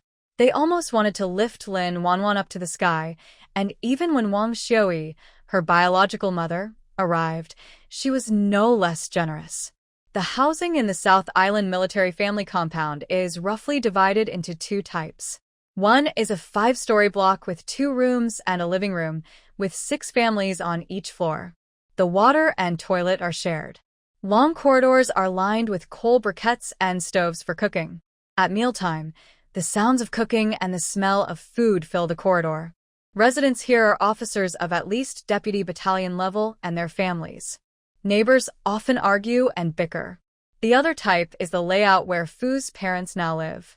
Senior officers above regiment level can apply for a detached 2-story small house made of red bricks and tiles. Because of the frequent rain on the island, the roof tiles are arranged in a herringbone pattern to drain water easily. In recent years, the Army has been improving infrastructure on the island. To solve the water shortage, the Army cooperated with the local water plant to connect water pipes to the family compound. Each home now has a small tap, so they no longer need to queue for water every day. Fu's mother held Lin Wanwan's arm, and they went home together. Fu's father carried luggage with their son and his brother-in-law into the yard. After unloading all the luggage from the car, Fu Zheng returned the vehicle. On the way back, he didn't forget to climb a tree and pick some fresh coconuts to bring home for his wife to try. You should know, coconuts are very common here on the island, with rows of coconut trees growing along the roads. According to rough estimates, each coconut tree can produce about 70 to 80 coconuts a year. While talking to his mother-in-law, Lin Wanwan saw Fu Zheng return and naturally smiled. Fu Zheng raised the coconut in his hand and asked, "Just picked, do you want to try?" "Yes," she replied. Then she turned to her third brother and asked, "Third brother, do you want some?" Lin Yi glanced at the green snack in Fu Zheng's hand and wondered if it would taste good. After making eye contact with his younger sister, his mouth reacted before his brain did. Sure, I'll try. At worst, if it doesn't taste good, I won't eat it. It's not a precious item anyway. On the way home by car just now, he saw many of these on the trees. Fu Zheng used the back of a knife to open 2 coconuts, inserted bamboo straws, and handed them to Lin Wanwan and Lin Yud. Lin Wanwan eagerly took a big sip from her coconut. The sweet juice flooded into her stomach, making her feel like she was instantly in summer. Lin Yud imitated her and took a sip. Not bad. Another sip. He found this drink better than the soda from the supply store. If sold on the black market, it would surely be popular. Buy low, sell high, that's how he could make a profit. But transporting these coconuts out to sea was another matter. Fu Zheng was worried she might drink too much and not have enough room for dinner, so he reminded her, "Drink less. We still need to eat later." "Then I won't drink any more. I'll give it to you," she said, handing her unfinished coconut to Fu Zheng. Fu Zheng, holding the bamboo tube she used, for the first time in his life, thought how sweet this coconut water was. Speaking of dinner, his mother suddenly remembered something and said to Fu Zheng, "Your dad's soldier, Xiao Lu, just brought a basket of seafood. Go to the kitchen and prepare it for Wanwan and her brother to eat later." "Okay," Fu Zheng replied, then turned to his wife. "You stay here and chat with Mom. I'll go to the kitchen and cook." "I'll help you," she offered. "No need. You've been on the car and boat all day. You're tired. Sit here and rest. I'll handle the kitchen." Fu Zheng didn't want his wife to get tired. The kitchen was smoky and hot, and he didn't want to make her uncomfortable. Lin Yud quickly went to help in the kitchen. After an hour and a half, Fu Zheng had prepared a full table of seafood. Steamed grouper fish, spicy stir-fried clams, garlic vermicelli steamed scallops, boiled shrimp, salt and pepper mantis shrimp, braised abalone with pork, and finally a seafood tofu soup. Fu Zheng's cooking skills really suit Lin Wanwan's taste. Without realizing it, she had eaten more than half a bowl of rice. Fu Zheng sat next to his wife, diligently peeling shrimp. He placed the peeled shrimp into his wife's bowl. Watching her eat, he felt a deep sense of happiness. In the future, he wanted to cook more and prepare more meals for his wife, hoping to make her healthy and plump. Lin Yud also ate happily. They say you eat mountain food from the mountains and seafood from the sea. Since coming to Nandao, they probably won't have to worry about seafood. While eating, Lin Yud was thinking about how to sell the seafood to other cities without sea access. There are 3 rooms on the 2nd floor of the Fu family house. Fu's parents live in one room, and the other 2 rooms are empty. Since learning that his daughter-in-law was coming, Fu's mother spent several days cleaning. The bedsheets and covers are all new, washed with soap before being put on. Lin Wanwan and Fu Zheng stay in one room, and Lin Yud stays in the other. After dinner, feeling a bit sleepy, Lin Wanwan was pulled upstairs by Fu Zheng to rest. When she opened her eyes again, it was already nighttime. "You're awake. Are you hungry? I'll go to the kitchen and cook some noodles for you." Just as she was about to say she wasn't hungry, her stomach growled awkwardly. Fu Zheng gently rubbed her head. "Sleep a little more. I'll go to the kitchen and get you some noodles. Where's third brother?" "Third brother is sleeping. He probably hasn't woken up yet. Then I'll go help in the kitchen. It's just boiling noodles. It'll be ready soon. You stay in the room and wait for me." Fu Zheng rubbed her head and then went downstairs. The climate on Nandao is humid, and mosquitoes, snakes, and ants often get into the house. When there aren't many people at home, the 1st floor is usually used for storage. In the middle is the main hall, with 2 rooms on the left for storage and the kitchen connected to the bathroom on the right. The kitchen is more than twice as large as the bathroom. When the family courtyard was built, the house layout and design were decided by higher authorities. So, the small 2-story detached house that Fu Zheng and Lin Wanwan have is quite similar to the big house owned by the Fu family. Fu Zheng went to the kitchen to cook noodles. He looked through all the cabinets, but couldn't find any dried noodles. Just then, Fu's mother came downstairs. Seeing the kitchen light on, she went over. "Is Wanwan hungry?" "Yes, I planned to cook noodles for my wife, but I couldn't find flour or dried noodles. The dried noodles finished last time, and I didn't get a chance to buy more." Luckily, there are a few pounds of flour at home, stored in the noodle jar under the chopping board. However, kneading and letting the dough rise takes a lot of time. One shouldn't go hungry and faint. I think it's better to cook seafood noodles. There are still some rice noodles left from our last trip to Yangqing in the cupboard. Yes. Fu Zheng usually doesn't talk much, except in front of his wife, Lin Wanwan. He simply replied to his mother, and then started cooking the noodles. The dry rice noodles are soaked in water first, then covered and steamed for a few minutes. While waiting, Fu Zheng uses green onion and garlic to flavor the shrimp heads, then adds boiling hot water. He puts in fresh shrimp, sliced squid, clams, and seasonings like salt and pepper. Just before serving, he adds the cooked rice noodles and washed Chinese cabbage into the pot to cook together. Fu Zheng's mother isn't idle either. She cuts a mango for her daughter-in-law. "Bring this mango to Wanwan," she says. Then she adds, "Wanwan has been on the bus for several days. She's exhausted. Don't bother her too much tonight." Her daughter-in-law is very thin. During this time on the island, she needs to take good care of her. Today, she borrowed 2 pounds of pork ribs from the steward. Tomorrow, she plans to ask Fu Rong to pick them up, so her son can make sweet and sour ribs for his wife. She always remembers that her daughter-in-law likes sweet and sour ribs. Hearing this, Fu Zheng presses his tongue against his lower teeth and says, "I'm just a beast, I know what's important."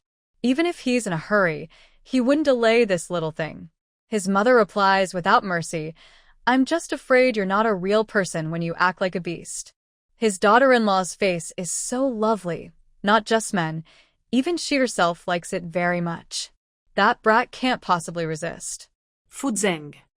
He doesn't bother to respond to Mrs. Shen. Tomorrow, after finishing the house selection at the family office, he will move out immediately.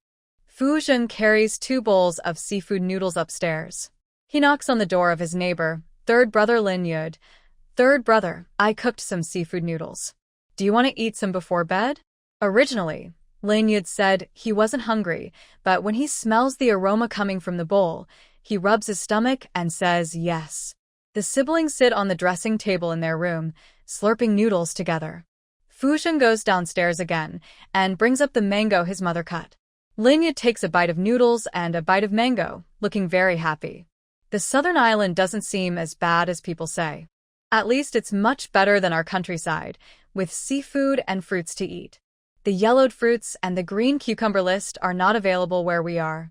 Lin Yud has grown fond of this place. People who like the southern island really like it, and those who don't tend to dislike it.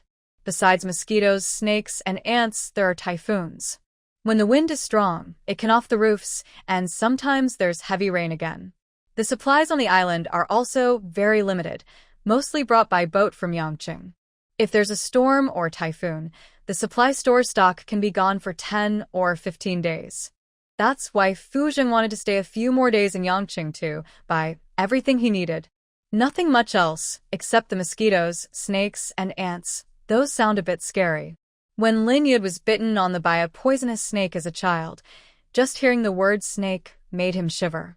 Lin Wanwan noticed her third brother looked upset and comforted him. Snakes are afraid of yellow powder. Tomorrow, let Fu Zheng go outside to find some yellow powder, make a sachet, and hang it on himself. Then they won't come near you. She then explained to Fu Zheng, "My third brother was playful as a child and once got bitten on by a poisonous snake while playing in the mountains. It was my eldest brother who out the poison. Since then, he's been terrified of snakes." "That's how it is," Fu Zheng said, looking at his third brother. "Our home has been sprinkled with a lot of yellow powder by my dad, so snakes usually don't come inside." Hearing this, Lin Yud, who had been worried, finally relaxed. Fu Zheng took the half-eaten seafood powder from Lin Wanwan and ate it. Lin Yud ate the powder and soup together. After eating and drinking enough, Lin Yud asked, "When will your house be ready?" The Fu couple is very kind to their younger sister, but living together with the mother-in-law can cause small disagreements over time. Everyone understands the saying about distant and close smells. It's better to live separately. Visiting the in-laws occasionally for a meal won't cause trouble.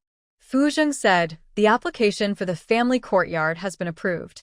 Since I still have a few days off, Tomorrow we'll go pick a yard and move in. As for furniture, my mom didn't like the furniture from the maintenance office, so she specially found a carpenter from a nearby team to remake it. Yesterday, the carpenter sent someone to tell us the furniture was ready, and we should go pick it up. Lin Yud was satisfied. I'll help you move first. After moving, I'll look for a house outside. Hearing the words finding a house, Lin Wanwan frowned and asked, Third brother, aren't you going to live with us? Lin Yud shook his head. I'm renting nearby and taking a look at opportunities to make money. Now that his younger sister is married, if he, as her brother, continues to live with her, even if the Fu family doesn't mind, outsiders will gossip. They'll say his sister got married and brought a burden back from her family. Things that can be solved with money, Lin Yud doesn't want his sister to struggle with in the family compound. Moreover, he's renting nearby, so if he misses his sister, he can visit her anytime. It's very convenient. Most importantly, he can't stand the clinginess between the two of them. Seeing that his third brother has his own plans, Lin Wanwan didn't say anything more. If you encounter any difficulties, just tell me. Don't keep it all inside. Put your worries in your stomach. Nothing in this world can be difficult for your third brother. The next morning, after breakfast cooked by Fu Zheng, the three of them went to choose a house. Fu's father and mother went to work and didn't go with them. Zhao Hongmei, responsible for handling affairs in the family compound, looked at the couple in front of her and felt a bright spark. Everyone in the family compound was gossiping that Fu Zheng married a rustic, unattractive girl from the countryside. But today, Zhao Hongmei wanted to confront those rumor mongers, showing them her face and making them repeat what they had said before. If Fu Zheng's wife is considered ugly, then those of us who are already unattractive, should we just hang ourselves? She didn't know what those people were thinking, spreading such rumors about a young girl. Her big, watery eyes looked at you, and your heart would immediately soften into a puddle. Always loud and lively, Zhao Hongmei was afraid she might scare the young girl, so she lowered her voice. You are Fu Zheng's wife, so I will call you Wanwan. I am your mother-in-law's good friend. If you encounter any trouble in the family compound in the future, come to my house and find me. I'll help you. After sensing her goodwill, Lin Wanwan obediently replied, Thank you, Auntie. Thank you. These words directly warmed Zhao Hongmei's heart. Fu Zheng really knows how to pick a good wife, finding such a kind girl for himself. She is lucky. Fu Zheng casually took a piece of candy from his pocket and handed it over. Auntie, this is our wedding favor. Take it home and give it to Yingzi and the others to eat. Zhao Hongmei took the candy, smiling warmly, and said, I won't be polite then. I'll share in your happiness and hope that my debt-collecting relative brings me back a daughter-in-law soon. After some polite chatting, Zhao Hongmei, holding the keys to the residential compound, took the three of them to look at houses. Just a few minutes after they left, Zhao Hongmei stopped. She explained while unlocking the door, this was where Captain Shen and his family used to live. Later, Captain Shen transferred to a different job, so the house became empty. She lowered her voice and quietly told the newlyweds, the house is good, but last year, Captain Shen and some soldiers painted the walls white. Still, Annie doesn't recommend you choose this place. Next door, the Chung family is always causing trouble, either arguing or breaking dishes. Their youngest son has been spoiled since he was young. He's tough and daring, climbing trees to steal from others and capable of doing all sorts of things. If you live here, you'll have to deal with neighbors, and it might cause you trouble later. Hearing this, Lin Wuan and Fu Zheng looked at each other. Fu Zheng said, Auntie, we won't look at this house anymore. Let's go to the next one. He often had to go on missions and didn't spend much time at home. He was worried about his wife staying alone. Plus, if the neighbors were troublesome, it would only cause more problems. He didn't want his wife to face those chaotic people alone. Seeing that the couple took her advice seriously, Zhao Hongmei smiled happily. She then took them to see other houses. After touring around, Lin Wuan and Fu Zheng looked at all 6 vacant houses in the residential compound. The layouts were the same, but the lighting and location varied. If they had to choose the most favored one, it would be the house with a view of the blue sea right from the window. Next door to the left was the deputy commander of Regiment 351, Wei's family.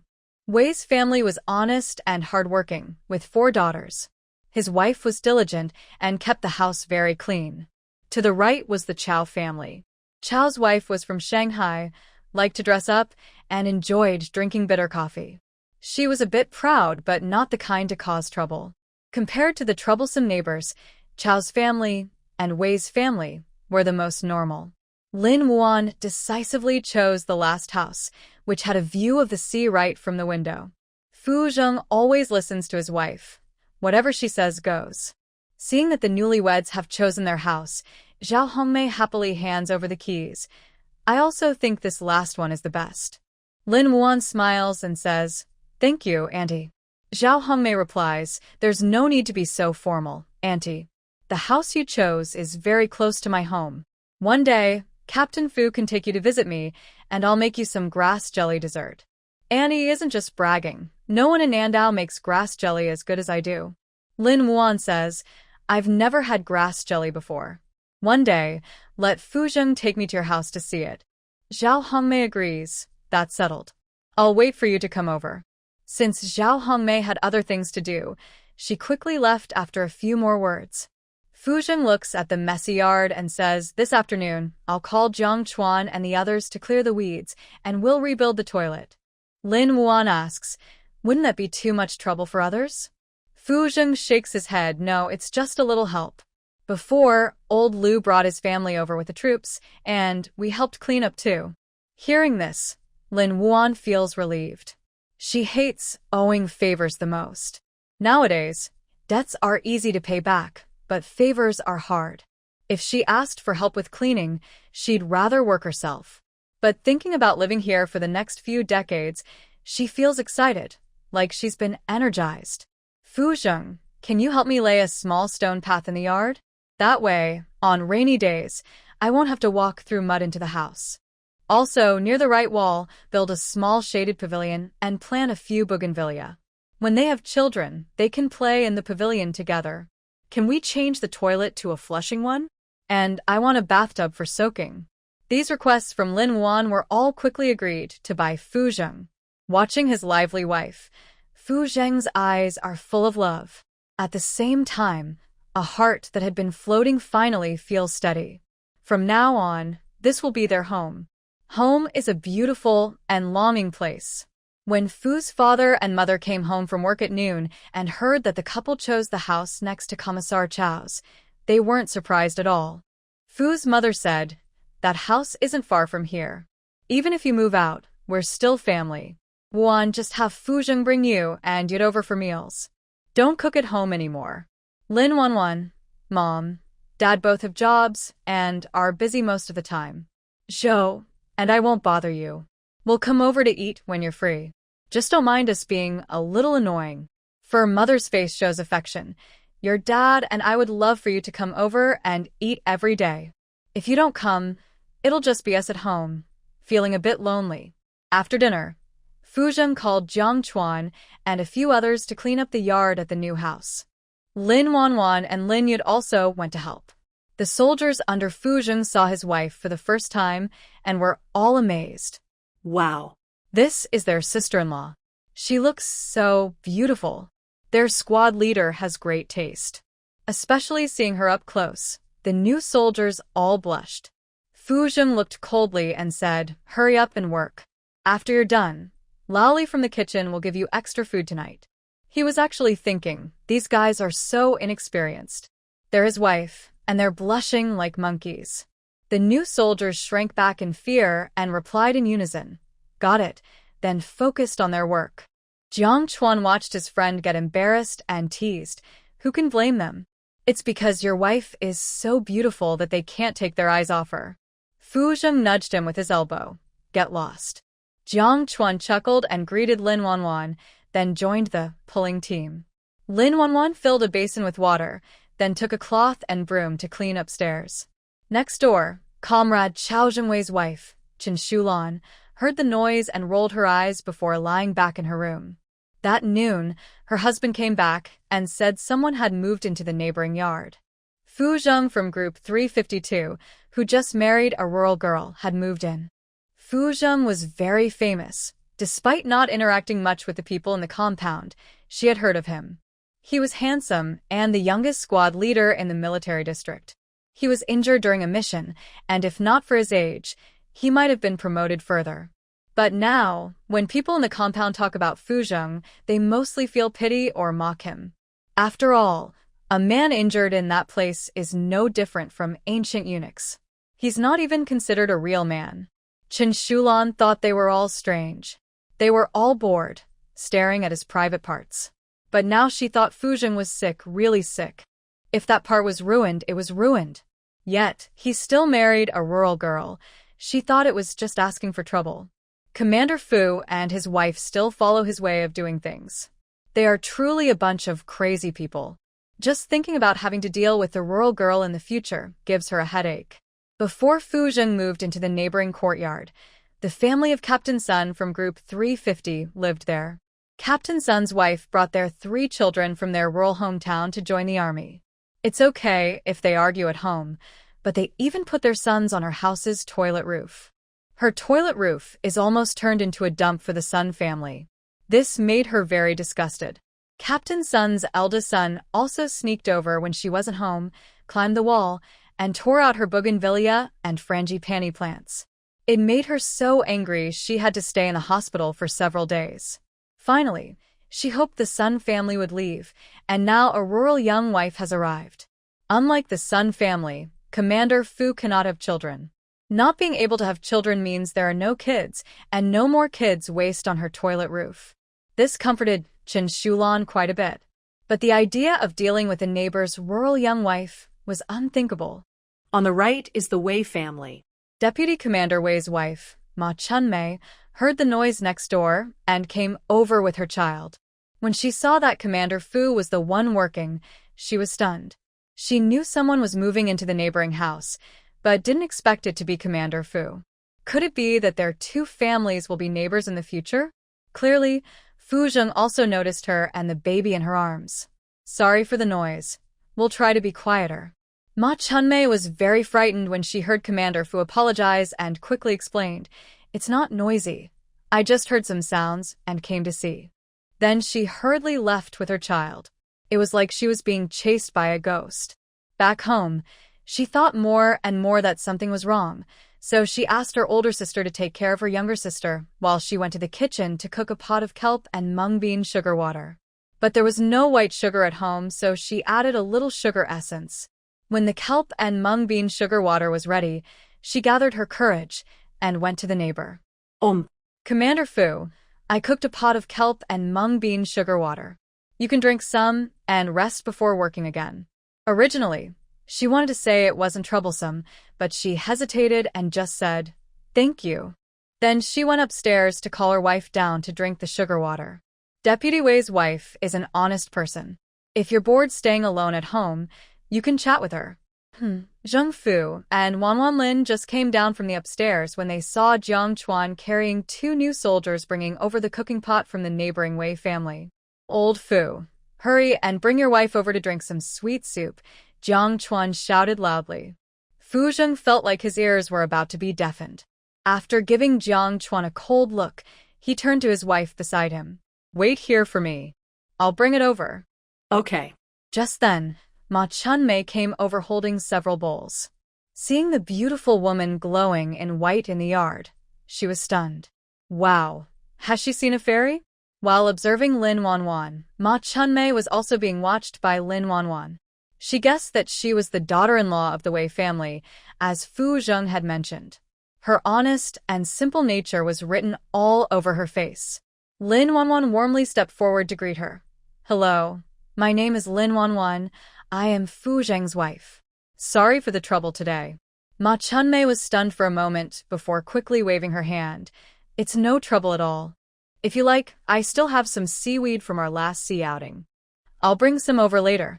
Lin Wanwan said, "We haven't bought much for the house yet. Once I've settled everything, next time you go sea fishing, call me. I'll go with you." Ma Chunmei agreed. "All right, I'll call you then."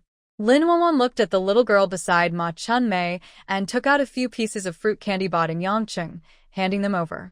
The girl, Wei Honglan, was the second oldest in the Wei family, 8 years old, but everyone called her Arya. She looked at the pretty auntie's candies, drooling with hunger, but without her mother's permission, she didn't dare take them. Lin Wanwan also noticed that the Wei family raised their children very well. She looked at Ma Chunmei and said, "These are my and Fu Zheng's wedding candies. Let the girl keep them." Ma Chunmei looked down at her daughter. "Arya, thank your auntie quickly." Arya happily took the candies and said sweetly, "Thank you, pretty auntie." Lin Wanwan patted her head. "Arya, you're so good." After getting the candies, Arya didn't want to eat them immediately. She held the candies and ran back home. She divided her 6 pieces of fruit candy with her older sister and third sister, even considering her youngest sister still nursing in her cradle. She kept 1 piece for herself, 1 for her father, and 1 for her mother. Eating the sweet fruit candies, the 3 sisters smiled happily. Ma Chunmei, the mother, felt a bit sad. She turned her body away and secretly wiped her tears. She casually shared her piece of fruit candy with her 3 daughters. Ma Chunmei's husband, Wei Jun, finished work and sat down. As soon as he sat, his second daughter pushed something into his hand. He looked down and saw it was a piece of fruit candy. He knew that recently no candy had been bought at home. Thinking this, his face grew serious. "Arya, where did this candy come from? Be honest with Dad." Arya was scared by her father's serious look and couldn't bring herself to say that the neighbor's pretty aunt had given it to her. Ma Chunmei saw her daughter was about to cry and glared at Wei Jun. "The neighbor's sister-in-law gave us some wedding candies, 6 pieces in total." Arya didn't want to eat them all herself, so she shared with the family. Realizing he had misunderstood his daughter, Wei Jun quickly apologized. Arya, that is shorty. "Please forgive me." When Arya saw her dad apologized, her little upset feelings disappeared. But Wei Jun didn't want to fight over the candy with his daughter, so he handed the fruit candy back to her. Happy that her dad didn't dislike candy, Arya happily took it and shared with her older sister and third sister. That night, after the children had gone to sleep, Wei Jun told his wife about the phone call from his hometown asking for money. "Didn't we just send 100 yuan last month? Why are they asking again? Our mother said that San is getting married. Her in-laws want 200 yuan as a bride price. If we don't give it, they might what? They might say San was forced into marriage and even threaten to abort the baby in her belly." He paused and then added, "Our mother said she checked and was told the baby in San's belly is a boy. If they abort it, San will never have children again." Hearing this, Ma Chunmei was silent. After a long while, she finally spoke. "In the end, your mother still dislikes me for not giving you a son to carry on the Wei family name, right?" Wei Jun, realizing his wife misunderstood, hurriedly explained, "No, she didn't mean that. I don't think so either. We'll just keep living with our 4 daughters. We can still have a good life." Ma Chunmei was a bit tired. "Every month, you send more than half your allowance back home, and you also send money to your late comrade's widow. Our family of 6 still needs to eat and drink. We don't have much money left now. Here's 60 yuan. If you want to send money to your family, just take it." The guardsman held the 60 yuan and said, "Wife, the allowance will be issued soon. Once I get it, I'll give you some. I'm using this money to help the family first, and I'll borrow a little from my comrades. It should be enough for the bride price your mother wants for third sister's marriage." Ma Chunmei responded with a simple then turned away and said nothing more. People in the family compound said her husband was caring and honest. He didn't mind that she had 4 daughters, and he even handed over the monthly allowance to her to manage. But they didn't know that her husband sent most of the allowance to his parents and brothers back home, and he also supported a widow and her children of a comrade. Everyone's pot had some ash in the bottom. She just didn't want to talk about it to avoid being laughed at. Fu Zheng and his team worked for 2 days to finish fixing the yard. He arranged a small stone path, a water flush toilet, a cool pavilion, a bathtub, and a shower head, all for Lin Wanwan's requests. He also planted bougainvillea and frangipani trees in the open yard. Fu Zheng didn't know where he found some thick lychee, papaya, and bayberry saplings, but he planted them all in the yard too. Next summer, they could enjoy fresh fruits grown at home. There was only one day left before Fu Zheng's leave was approved. After breakfast, Fu Zheng borrowed a jeep to pick up furniture from the carpenter's house. He was accompanied by Lin Yud and a few good comrades. Fu's mother was generous with her money. When ordering furniture, she kept giving the carpenter many requests. Since soldiers are tough, the furniture had to be very good quality. She didn't want the newlyweds to have their bed collapse after just a short time, and she hoped the bed could last for decades without breaking. Besides quality, the furniture needed to be well polished, so there were no sharp edges that could hurt her daughter-in-law's hands. Each piece was carved with a pattern of crabapple flowers. Her mother paid well, and the carpenter worked carefully.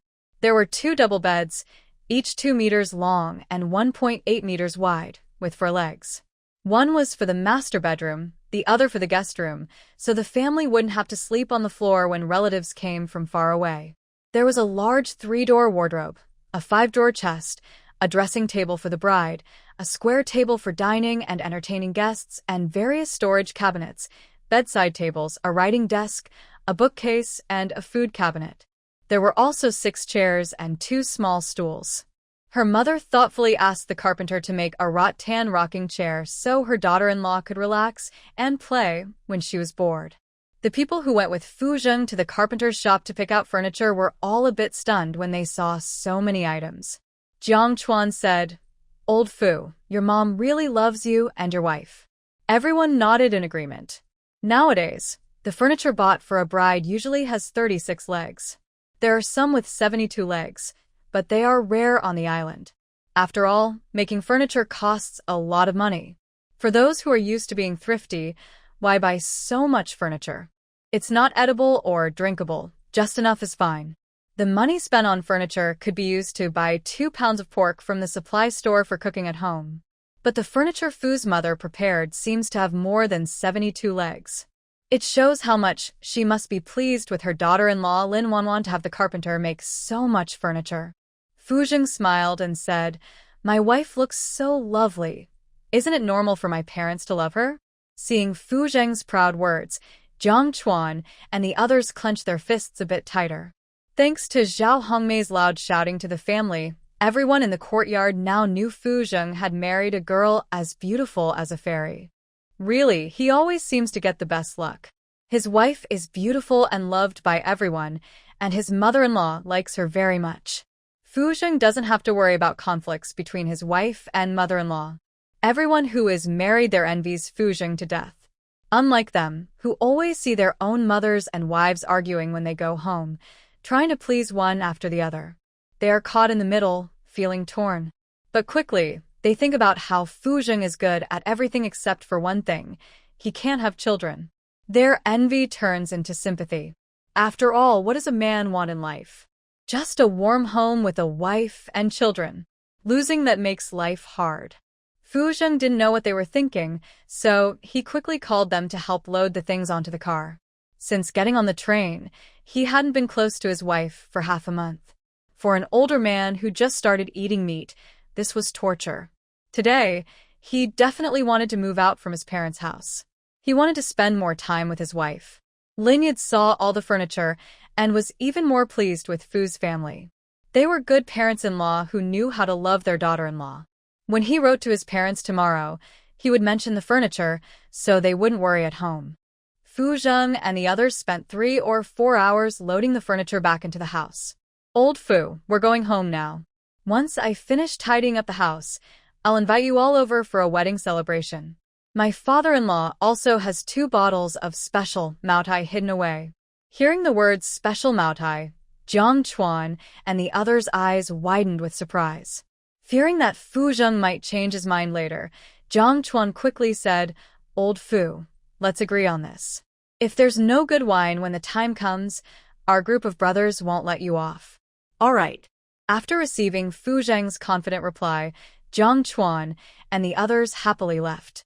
Now, the house was cleaned and the furniture had been moved back in. All that was left were pots, bowls, utensils, rice, oil, salt, bedding, and mosquito nets. These items had been prepared early by Fu's mother. Fu Zheng and Lin Yud, like busy little bees, carried the items that Fu's mother had prepared into the new house one trip at a time. Lin Wanwan wanted to help, but was stopped by Fu Zheng, who was protective of his wife, and Lin Yud, who was doting on his sister. "Host, you are truly lucky. Your parents-in-law love you, and your family back home adores you. Your husband's third brother is also a promising person, one in the military, the other in business. When the children are born and loved by so many people, they will be very happy. In this life, her children would definitely be the happiest kids in the world." Thinking about how she had been on the island for several days, Lin Wanwan said to the system, "In 3 months, don't forget to tell me about the pregnancy. Host, I promise to complete the task." Woohoo. The system, which had been eagerly awaiting, finally felt the little ones coming. As a good pregnancy system, it was finally useful. It couldn't fight, argue, pull hair, or slap faces, but when it came to helping women give birth, it was very reliable. All the common pregnancy symptoms, morning sickness, body swelling, separation, stretch marks, frequent urination, even pregnancy-related high blood pressure and diabetes, would not occur as long as it was there. It also ensured that after giving birth, the mother's figure wouldn't change drastically and her wouldn't sag, because that was its duty. It would wholeheartedly take care of the host's health and the healthy growth of the babies. Fu's parents had also prepared early for the 3-turn-1 honking gift promised to the in-laws. Besides the watch Lin Wanwan wore, there was also a 26-inch ladies' foam huang bicycle, a panda sewing machine, and a red lantern radio. Fu Zheng took these to the new courtyard as well. By the time all the items were moved in, it was already after 5 in the afternoon. When Fu's mother, returning from work, saw the house was noticeably emptier, she knew her mischievous son had done a good deed. Really, was it so urgent? She still hadn't gotten tired of her daughter-in-law. Fu father's wife pouted, and he comforted her, saying, "Young people just got married. It's normal to feel a bit tired of each other. We went through the same thing back then. Plus, our son and daughter-in-law live nearby, just a few steps away. If you want to see your daughter-in-law, just call her over for a meal. Or, if Fu Zheng is away on a mission and not at home, you can stay with her for a few days." After saying this, Fu father regretted it. His wife had left, and he would be sleeping alone tonight. Fu mother's eyes sparkled. "You didn't mention it, but I really forgot. When that brat goes out on a mission, I'll go stay with your daughter-in-law. When he returns, I'll come back." Seeing his wife so happy, Fu father could only grit his teeth and say, "As long as you're happy." Ooh. He couldn't bear to part with his wife. When Fu Zheng entered the yard, he saw his parents being affectionate and felt awkward, so he coughed softly. "Tonight, no cooking. Let's go to the state-run restaurant. It's my treat. Get ready quickly. Don't make my wife wait anxiously." After a busy afternoon, his wife only drank a few sips of coconut water. She must be very hungry now. Hearing that his wife was waiting at the state-run restaurant, Fu mother quickly tidied herself up and hurried to eat with her. Left behind, Fu father and Fu Zheng looked at each other. "Take good care of your wife. When I'm at home, I want her to be a bit more sensible so we don't mess up our little relationship. I can't control her. You should talk to your mom about it. Look at your timid attitude. Don't you remember how my mom felt about you back then? With your kind of behavior, you shouldn't be criticizing me. If you have the guts, don't be afraid of your wife." The old Fu family's fear of the wife's influence was passed down from ancestors. Fu father still remembered that when he was a child, his grandfather was terrified of his grandmother, very afraid. Later, it was his father's generation, then his, and now Fu Zheng's. Unfortunately, Fu Zheng was injured during a mission. Doctors said he would never have children in his lifetime. It seemed that the family's fear of the wife's genes would end with Fu Zheng. Fu father felt a bit sad inside, but there was nothing he could do. Fu Zheng surviving that surgery was already a great blessing. People should learn to be content. It was a bit unfair to his wife, Wanwan, who would never have children in her life. When Fu's father and Fu Zheng arrived, they saw 3 people at the dining table eagerly watching the coconut chicken in the pot. Seeing they finally arrived, Fu's mother complained, "Why are you so late? My daughter-in-law and I are starving. We were delayed on the way. It's our fault," Fu's father apologized. He then scooped a piece of chicken into his wife's bowl. The history of coconut chicken dates back to the late Song and early Yuan dynasties. It is said that a woman named Huang Daopo discovered that adding fresh coconut juice while cooking chicken made it tastier.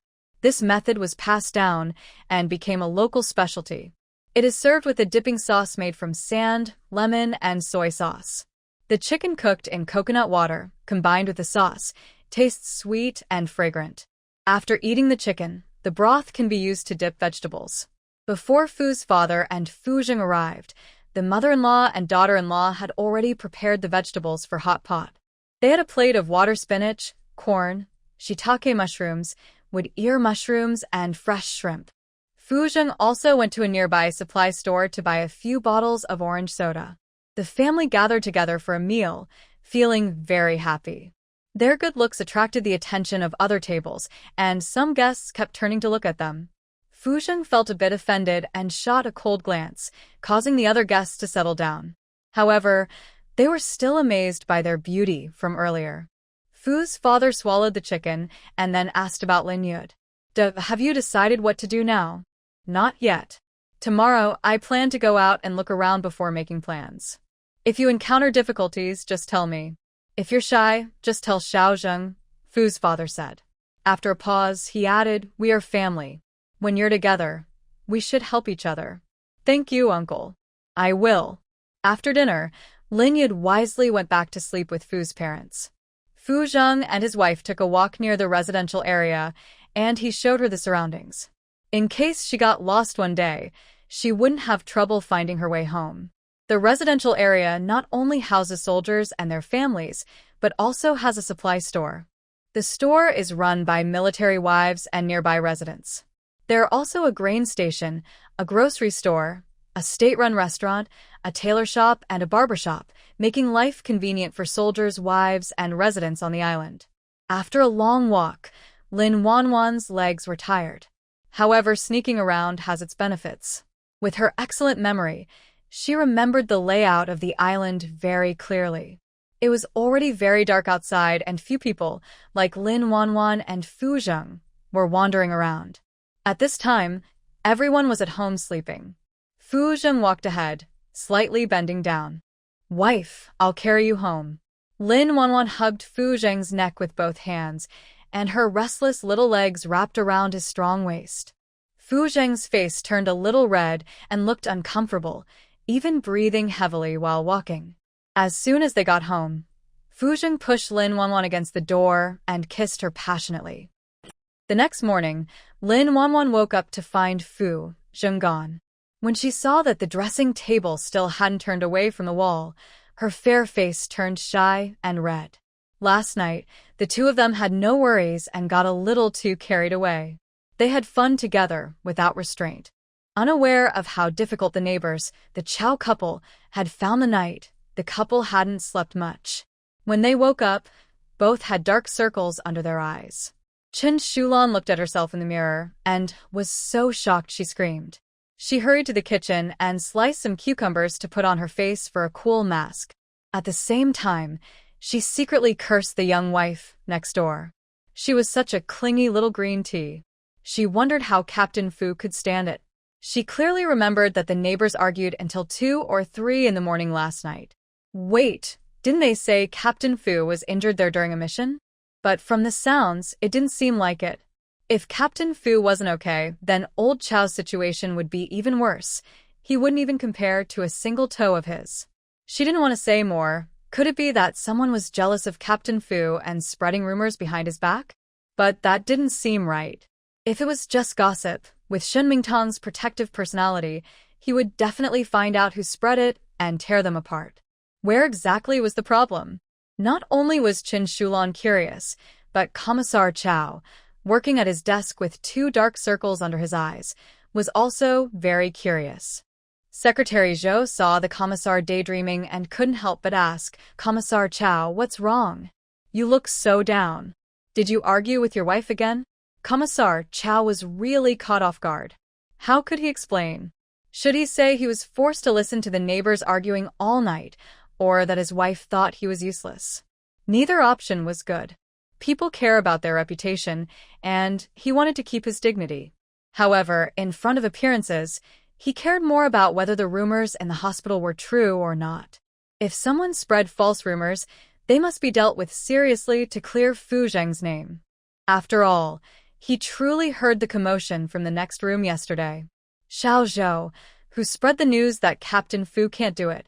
Seeing the leader suddenly become curious about this, Secretary Xiao Zhou eagerly responded. It's said that a sister-in-law from the family compound overheard it at the hospital while visiting a patient.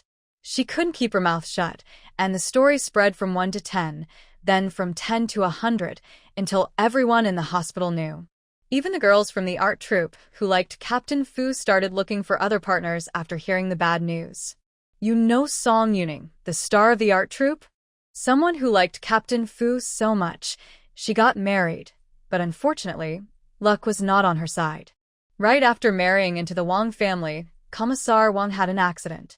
I guess Song Yuning might be regretting it now. People outside say she agreed to marry Captain Wang because she was attracted to his family background. She wanted to be the daughter-in-law of a political commissar. But now that she lost that title, the art troupe is in chaos. After marriage, Captain Wang became suspicious and jealous, suspecting her of having affairs with other men, and he would often beat her. In the end, she gained nothing. What was she hoping for? Commissar Chow teased playfully, I didn't see you as someone who liked gossip, usually so quiet. Secretary Xiao Zhou blushed shyly. It's because I have a wife who loves to chat. She always tells me interesting stories she hears outside. If I don't listen carefully, she gets mad. Chow, confident in his understanding, focused on his work. When the workday was over, he left the office with quick steps. On the way home, he ran into Fu Zheng, who was also heading back to see his wife. Thinking about the noise from the next room last night, Chow pressed his lips together and spoke tactfully, Little Fu, I know young people have lots of energy, but we also need to think about the future. We shouldn't exhaust ourselves when we're still young. Otherwise, what will you do when you get older? Recalling the ridiculousness of yesterday, Fu Zheng's face suddenly turned red. Commissar Chow, I understand. That's right. Last night, because of you two, my wife was quite annoyed with me. Wait. Fu Zheng suddenly felt something was off. He looked at Commander Chow with a complicated expression. So, can you hear us next door? Commander Chow politely replied, just be careful at night. Fu Zheng's face instantly darkened like ink. Got it. Thank you, Commander Chow, for the kind reminder. He wished he could go back and give himself a strong punch from last night. And this broken house is not soundproof at all. He really hates it. At the same time, he felt 1,000 moments of relief, thinking that the silly talk from last night was said in front of his wife, and the Chow couple are tight-lipped. Otherwise, the things he and his wife did last night, and the words they said would definitely spread throughout the entire yard. That would be even more embarrassing. Commander Chow smiled and waved his hand. No need to thank me. We've been through this before. When your wife and I first got married, we were the same, wanting to be together all the time. After saying that, he remembered something. Lowering his voice, he whispered, What exactly is going on? People in the yard are saying you can't have children, but last night I heard noises from your place, and it seemed like everything was fine. Fu Zheng's face darkened. The doctor only said I can't have children. It didn't say I can't do anything else. Commander Chow was surprised and let out a small gasp. When he came back to his senses, Fu Zheng had already disappeared. Chow, staggering home, saw his wife sitting in the yard drinking her bitter coffee. It tasted terrible, like the old hometown slop. He didn't understand how she could like that stuff. Chen Shulan raised an eyebrow. Come back and wash your hands quickly before eating. I didn't sleep well last night, so I sneaked to the cafeteria to get some food. Thinking about last night made her angry. If the little green tea spirit next door caused trouble every night, she would never sleep well. Poor sleep can cause spots, and spots make a person look ugly. Chen Shulan, who loved beauty her whole life, felt overwhelmed just thinking about it. So she cursed the tempting little green tea spirit silently in her heart. She guessed that Commander Fu was probably fooled by that little green tea spirit's sweet voice. That voice was so soft and coquettish, no wonder men were fooled. Even she, a woman, couldn't stand it. No matter how sweet or coquettish the voice is, she's just a simple girl from the countryside. Commander Chow finished washing his hands and sat down to eat. Seeing his wife staring at him with full resentment, he felt a chill in his heart. On my way home from work just now, I ran into Commander Fu. I gently reminded him, and he said he would be more careful in the future. When she heard this, Qin Shulan's eyes lit up. She quickly scooped a piece of fish into Commissar Chow's bowl. Now that her ears were free, she no longer had to listen to that little green tea's voice. But she was curious. Everyone in the big yard said that Commander Fu was injured, but I don't hear any noise from next door at all. Maybe they're a couple, she thought, and their thoughts are the same. Commissar Chow swallowed the piece of fish, without bones before speaking. I asked Commander Fu, and he said he just can't have children. Those who say Commander Fu can't are just talking nonsense. Oh, I see. Those people spreading rumors behind his back really have caused a lot of trouble for Commander Fu, who said that marrying Commander Fu means you'll have to lie in bed alone at night. It's all just rumors. The little green tea next door is eating quite well, better than her. She really got a good deal. She doesn't have to get pregnant or raise children, such a good thing, and she managed to catch up with that little green tea. Qin Shulan had studied abroad in her early years, so her ideas were a bit more open than the other women in the family compound. For her, whether a woman has children or not doesn't matter. What matters is loving herself. Look at her. She loves herself and takes good care of herself. Fu Zheng returned home and saw that his third brother was there too. He wanted to ask if his wife was feeling better, but held back his words. He remembered applying medicine before going to bed last night. Today's lunch was made by Lin Yud. It didn't look good, and the taste wasn't very good either. But wasting food is shameful these days, so the three of them finished all the dishes on the table. Fu Zheng took the bowls and chopsticks to the kitchen to wash, then cut up a mango. While his brother-in-law was there, Lin Yud said, "This morning I went for a walk around your family compound and rented a house nearby. I probably won't come often in the future. If you need anything, just find me at the Daxing Village production team." Fu Zheng knew about the Daxing Village production team. It's just 2 kilometers from the family compound. Not far at all. If his wife missed her third brother, he could take her to visit him anytime. Or, if third brother came to their house for a meal, that would be very convenient too. Third brother, be careful outside. If you encounter any trouble, come to our house. We'll think of a way to solve it together. Brother-in-law, don't worry. If I really face something I can't handle, I won't hold back from you. Lin Wanwan then went back to her room and took out a money bag filled with cash. Inside was 1,000 yuan. "Brother San, when I got married, you gave me a dowry. Please take it and use it first. Don't be afraid to spend money." Lin Yud pushed the money bag back to her. "What's yours is yours. You should keep it safely. I have money now. I haven't even spent the money from selling clothes last time. Besides, I have so much money. I'm not worried about thieves stealing it, but I do worry that someone might be tempted and take it when I'm not home. If that happens, I won't have anywhere to cry." Finally, persuaded by Lin Yud, Lin Wanwen put the money away again. In the afternoon, Fu Zheng went to work, and Lin Yud also left. The house was empty except for Lin Wanwen alone. She thought that Brother Sand, a grown man, was renting a place outside and probably living quite simply. Most likely, besides a bed, there was nothing else at home. Holding the money and the ticket given by her in-laws, Lin Wanwen locked the door and went out. Lin's wife, "Where are you going?" Hearing someone call her, Lin Wanwen turned and saw Ma Chunmei from next door. She smiled and said, "We just moved in. We still need to buy many things at home. I was thinking of going to the supply and marketing cooperative. Are you going? If so, let's go together." Ma Chunmei remembered that this morning there was no salt at home. She pursed her lips and said, "That's perfect. I also want to buy salt at the supply and marketing cooperative." The two went together to the cooperative. On the way there, they met several women from the family compound. Since arriving on the island, Lin Wanwen had hardly gone out. The compound was so big, with many residents, so it was normal that some didn't recognize her. Seeing the beautiful woman walking with Ma Chunmei, the women secretly guessed. They thought this woman must be the new wife of Captain Fu, whom Brother San married. They knew that Zhao Hongmei, who organized the family affairs, had praised Captain Fu's wife very highly. She said she had never seen a girl more beautiful than Captain Fu's wife in all her years. At first, they thought Zhao Hongmei was just bragging. But today, after seeing her, they realized Zhao Hongmei was being modest. Captain Fu's wife was even more beautiful than movie stars from Port City. Her face was like a freshly peeled egg, shining white. Her eyebrows, nose, and small mouth were all very pretty. Ma Chunmei thought that Lin Wanwen would live on the island in the future, so she introduced her to the women in the family compound. After greeting them one by one, Lin Wanwen continued walking with Ma Chunmei toward the supply and marketing cooperative.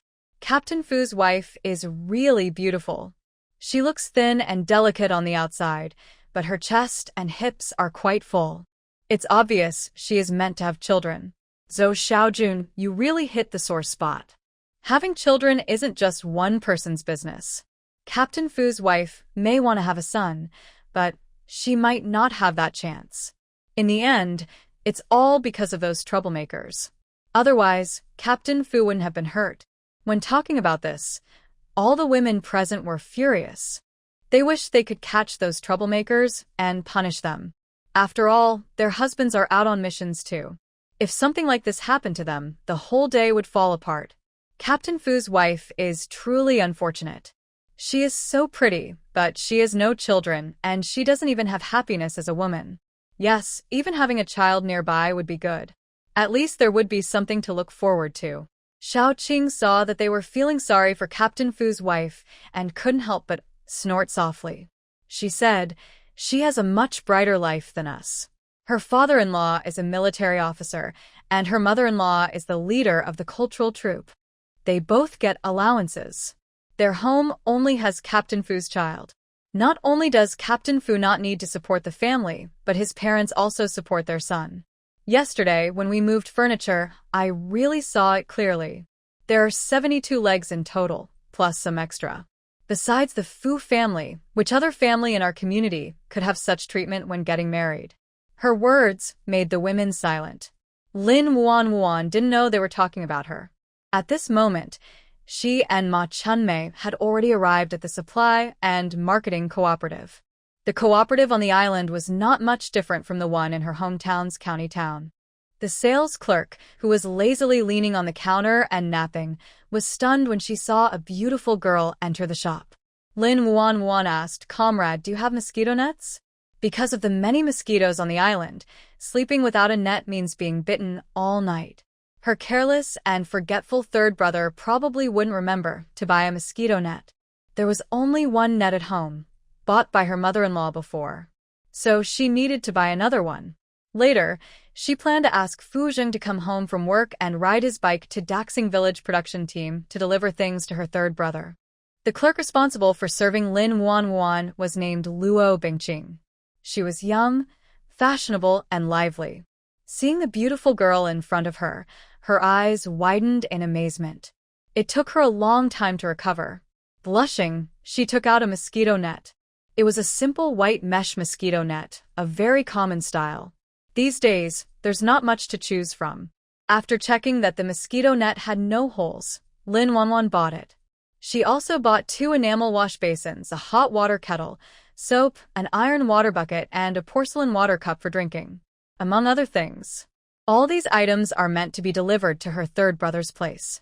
Seeing that Lin Wanwan bought so many things at once, Ma Chunmei, who only bought a bag of salt, didn't ask questions and kindly helped her carry some items. Ruo Bingqing called out to her as she was about to leave. "Comrade, are you a new military wife? I don't think I've seen you before." Lin Wanwan nodded.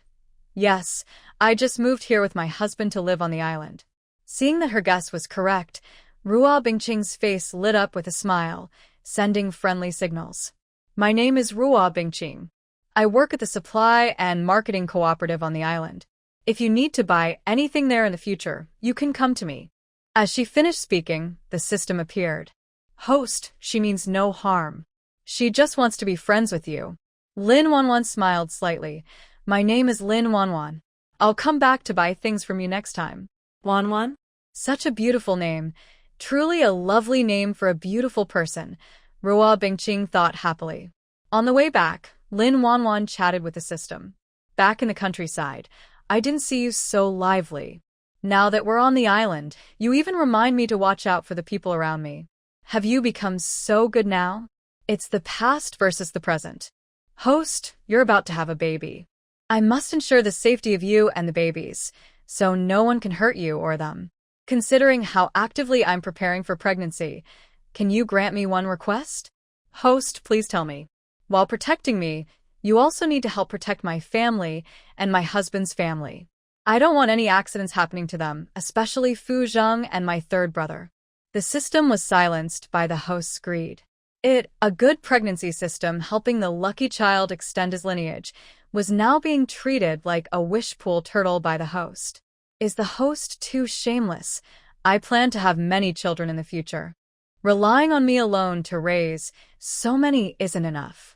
I don't trust nannies, so I want my family to help raise the children. If anything happens to them, wouldn't the family be in chaos? If you don't agree, then I'll just have one child and stop. Hearing that the host wanted only one baby, the system quickly became anxious. One is not enough. Lin Wanwan tried her best to suppress her smile. So, you agree with me? The system helplessly said, my abilities are limited. I can't protect them. But I can assure the host that as long as they still have a breath left, I can help save them. Lin Wanwan happily replied, it's settled then. After all, one shouldn't be too greedy in life. Having this promise is much better than having nothing at all. Once she is pregnant, she plans to bring her parents to the island. When they got home, Ma Chunmei put down what she was holding and left. Lin Wanwan tidied up the things she bought, then divided the cakes her mother-in-law had brought from Jing City in half to share with her third brother.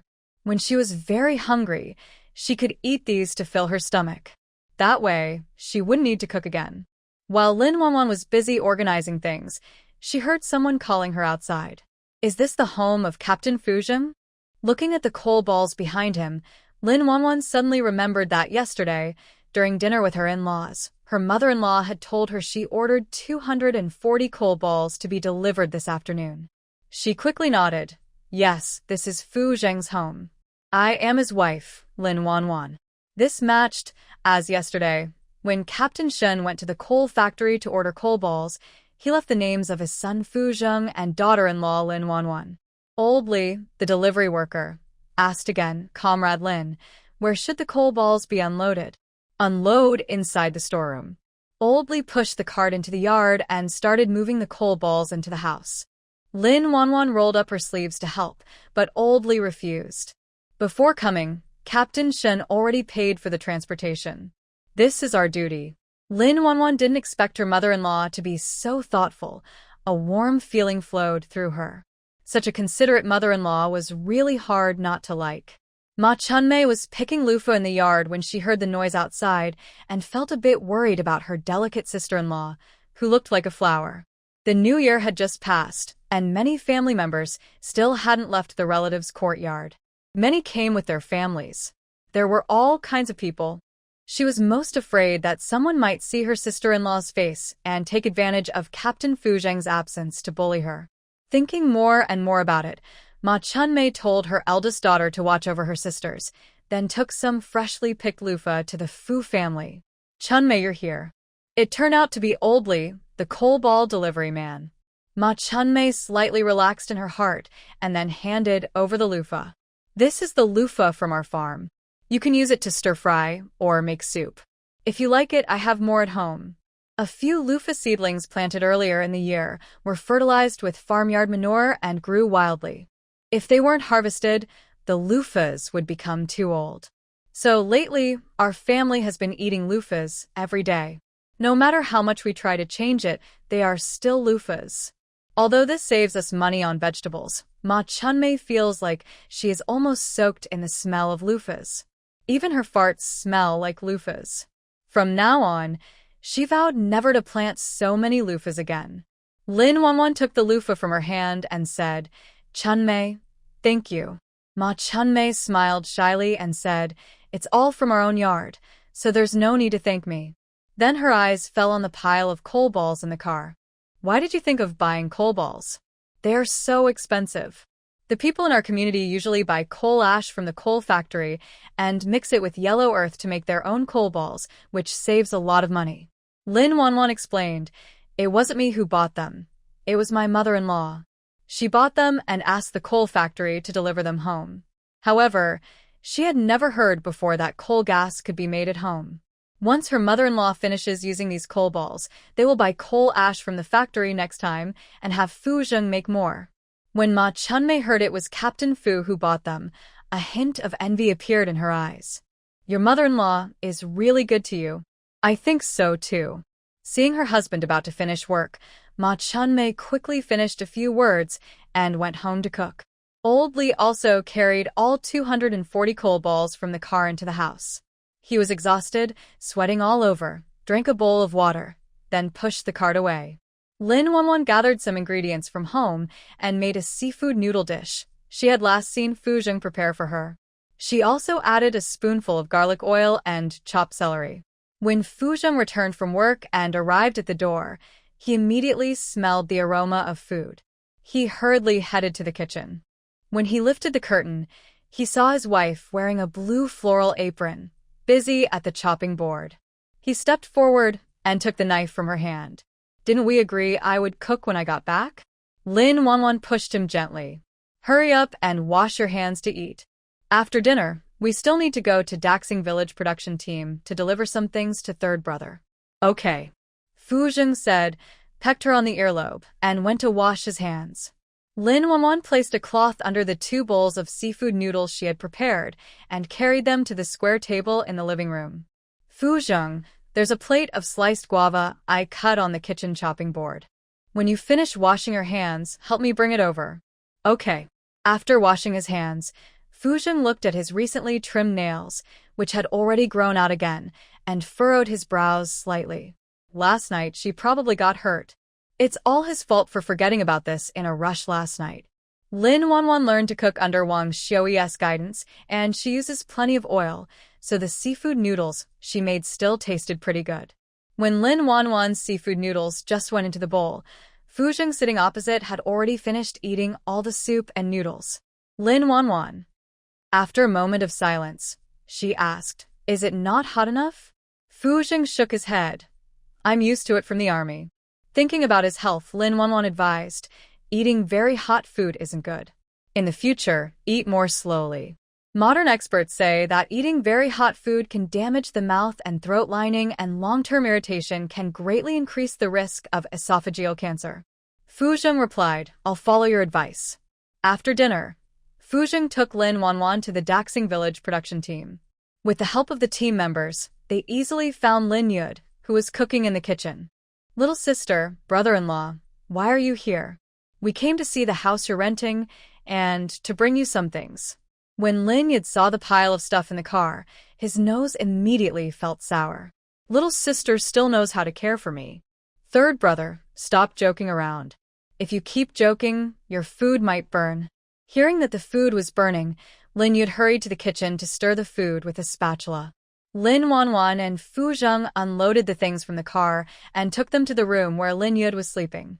Seeing only an empty room with just a bed, Lin Wanwan's brow furrowed so tightly it could kill a fly. Especially since there was only a bedsheet on the bed. No quilt at all. Even in February, the nights on the southern island are a bit cold. Her third brother curled up with just a bedsheet to sleep, not afraid of catching a cold.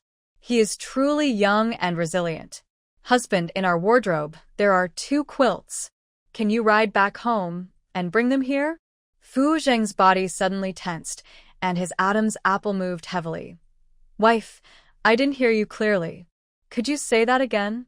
"Husband, you." Before Lin Wanwan finished speaking, she saw a shadow cast overhead. A cool sensation like mint touched her lips. "Wife, wait here patiently." I'll go back and get it now. After saying that, Fu Zheng happily left. Host, you're teasing Fu Zheng again. That's not true. Don't talk nonsense. Lin Wanwan would never admit she was doing it on purpose. She loved seeing Fu Zheng blush so much. After finishing the meal, Lin Yid looked around and asked, "Where did brother-in-law go?" "I have finished preparing dinner. If you husband and wife want, you can stay a bit longer to eat more," Lin Wanwan said while working. "I'm worried you'll be cold at night, so I asked Fu Zheng to go home and bring over 2 quilts."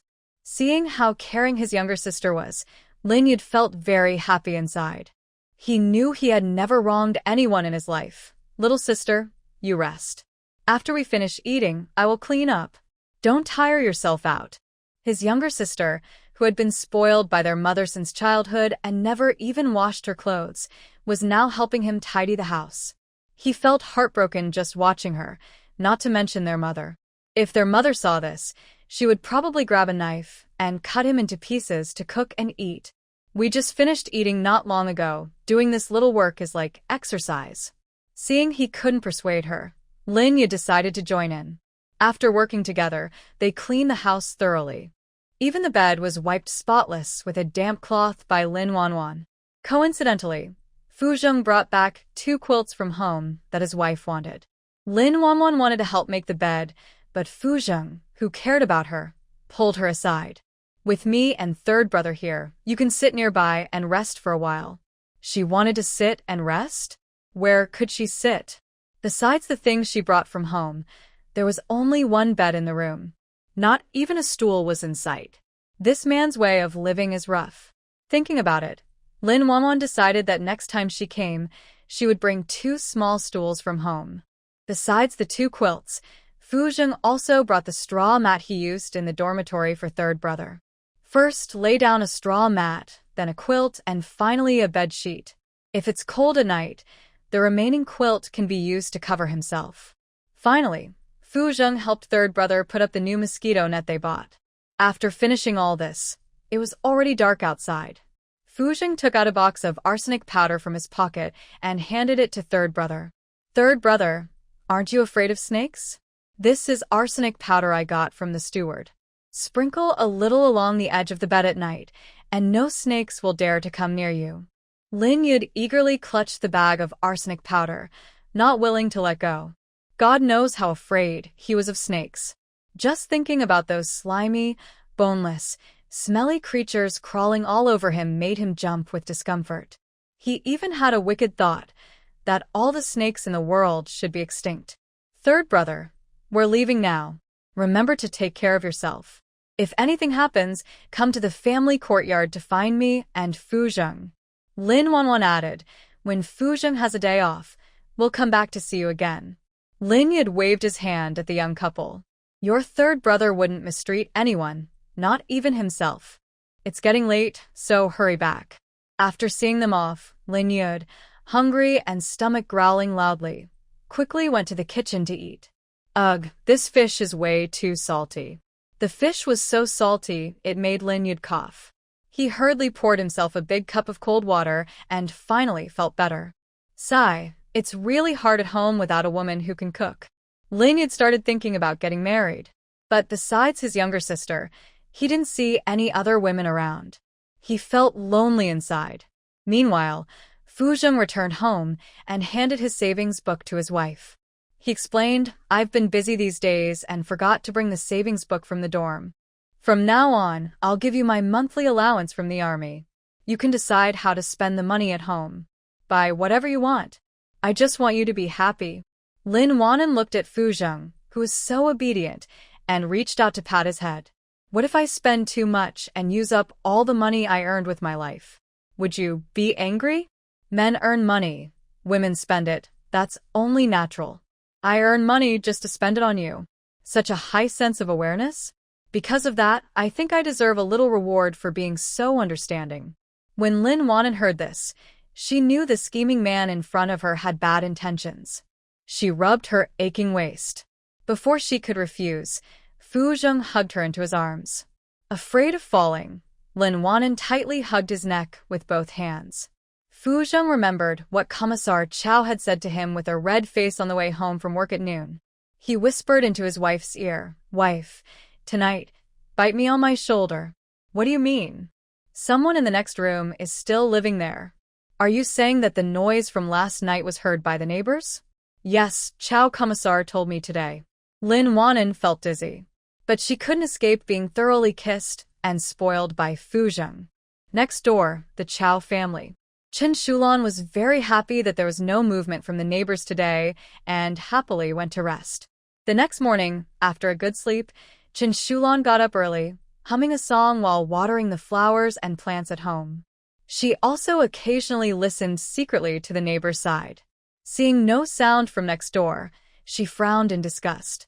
The little green tea expert not only knew how to flirt with men, but was also lazy. Now the sun was shining, and they hadn't even gotten out of bed yet. No, that's not right. Whether the little green tea spirit has gotten up or not has nothing to do with her. She's not the little green tea spirit's mother-in-law. Why does she care so much? She's really bored and looking for trouble, just making herself suffer. At this moment, Chen Shulan didn't notice that Lin Wanwan, whom she had never seen before, was influenced by her. When people reach a certain age, the farming instinct in Chinese people automatically awakens. Lin Wanwan, who was at home with nothing to do, looked at the empty space in the yard. She planned to clear that area and plant some vegetables. Later, she wanted Fu Zheng to build a chicken coop and raise a few chickens, ducks, and geese.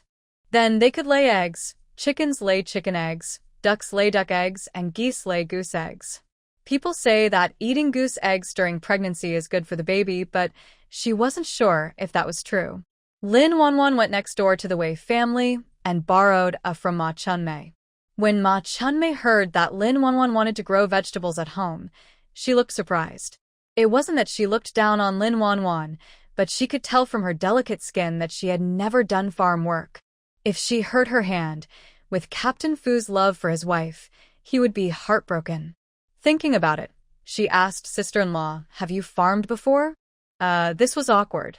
Lin Wanwan, who had never farmed in her 2 lives, blushed. Seeing she guessed right, Ma Chunmei smiled and said, "Sister-in-law, I'll teach you." She then asked, "What vegetables do you plan to grow in the yard? Do you have any seeds at home? If not, I have some extra seeds at my place. You can use those first." Lin Wanwan gratefully said, "I'll buy some seeds next time and return yours." No need to return them. People in the countryside are practical. These seeds are my own, and I didn't spend much money on them. After saying that, Ma Chunmei went inside and brought back 2 packets of seeds. "I have radish and water spinach seeds. Use these for now. When I take you to the market someday, I'll buy more for you to plant in the yard." "Chunmei, thank you." With Ma Chunmei's help, Lin Wanwan spent the whole morning clearing the land and planting vegetables in the yard. By noon, it was already 11:30. In half an hour, Fu Zheng and the others would come back for dinner. Ma Chunmei looked up at the sun and said, "Sister-in-law, I'll head back now." Okay. Lin Wanwan went inside, grabbed some orange candies, and handed them to her daughter Sanya before letting the mother and daughter leave. Then, she prepared the seafood her mother-in-law had sent that morning. Steamed softshell, salted shrimp, and cold jellyfish strips. I also cooked a pot of preserved meat clay pot rice, adding 2 small bok choy as decoration, with the fragrant crispy rice at the bottom. The preserved sausage used for the clay pot rice was bought by my mother-in-law from Guangzhou, weighing about 4 or 5 jin. There are just my husband and me at home, enough to last a long time. When Fu Zheng came home from work, he quickly noticed something unusual in the yard. "Wife, did you plant some vegetables outside?" "Yes, I planted some vegetables. Neighbor Chunmei helped me. Next time, if you want to do this, just wait for me to come home and do it."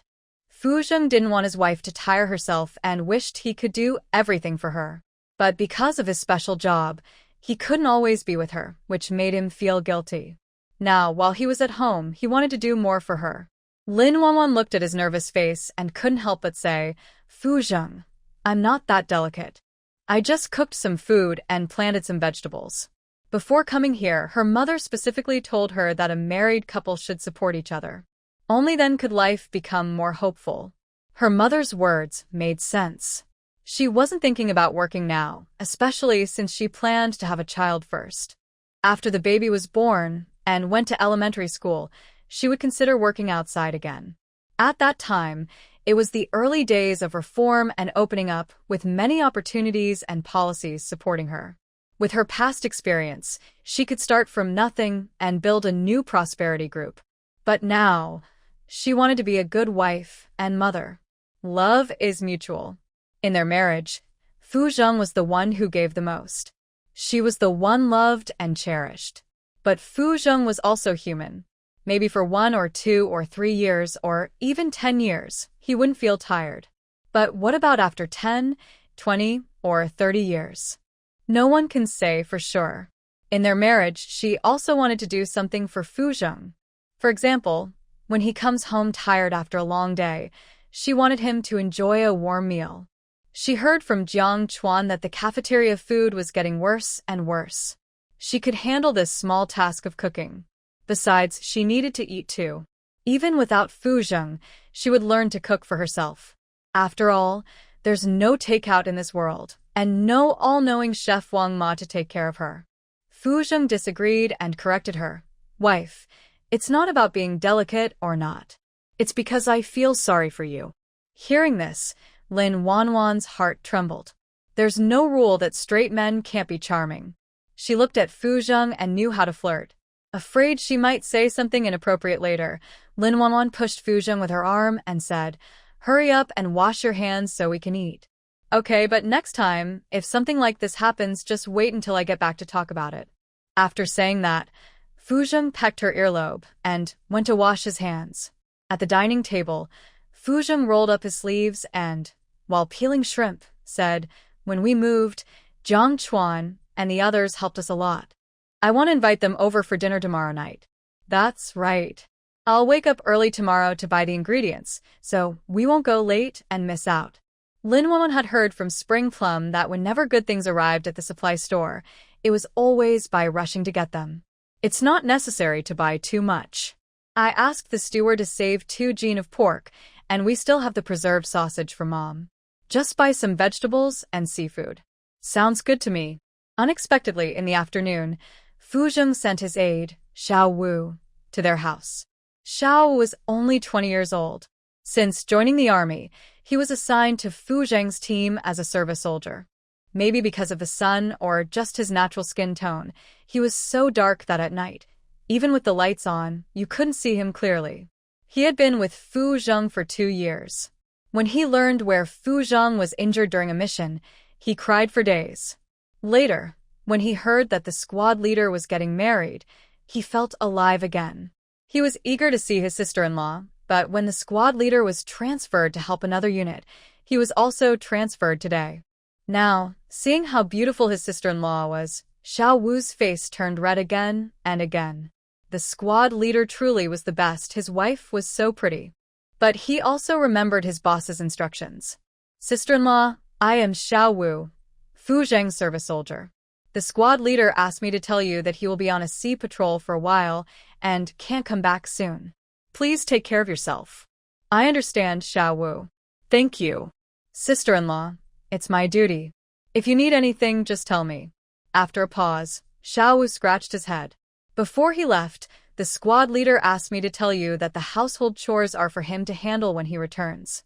Lin Wanwan was speechless. Since Fu Zheng wasn't home, the plan to invite Jiang Chuan and the others for dinner had to be postponed.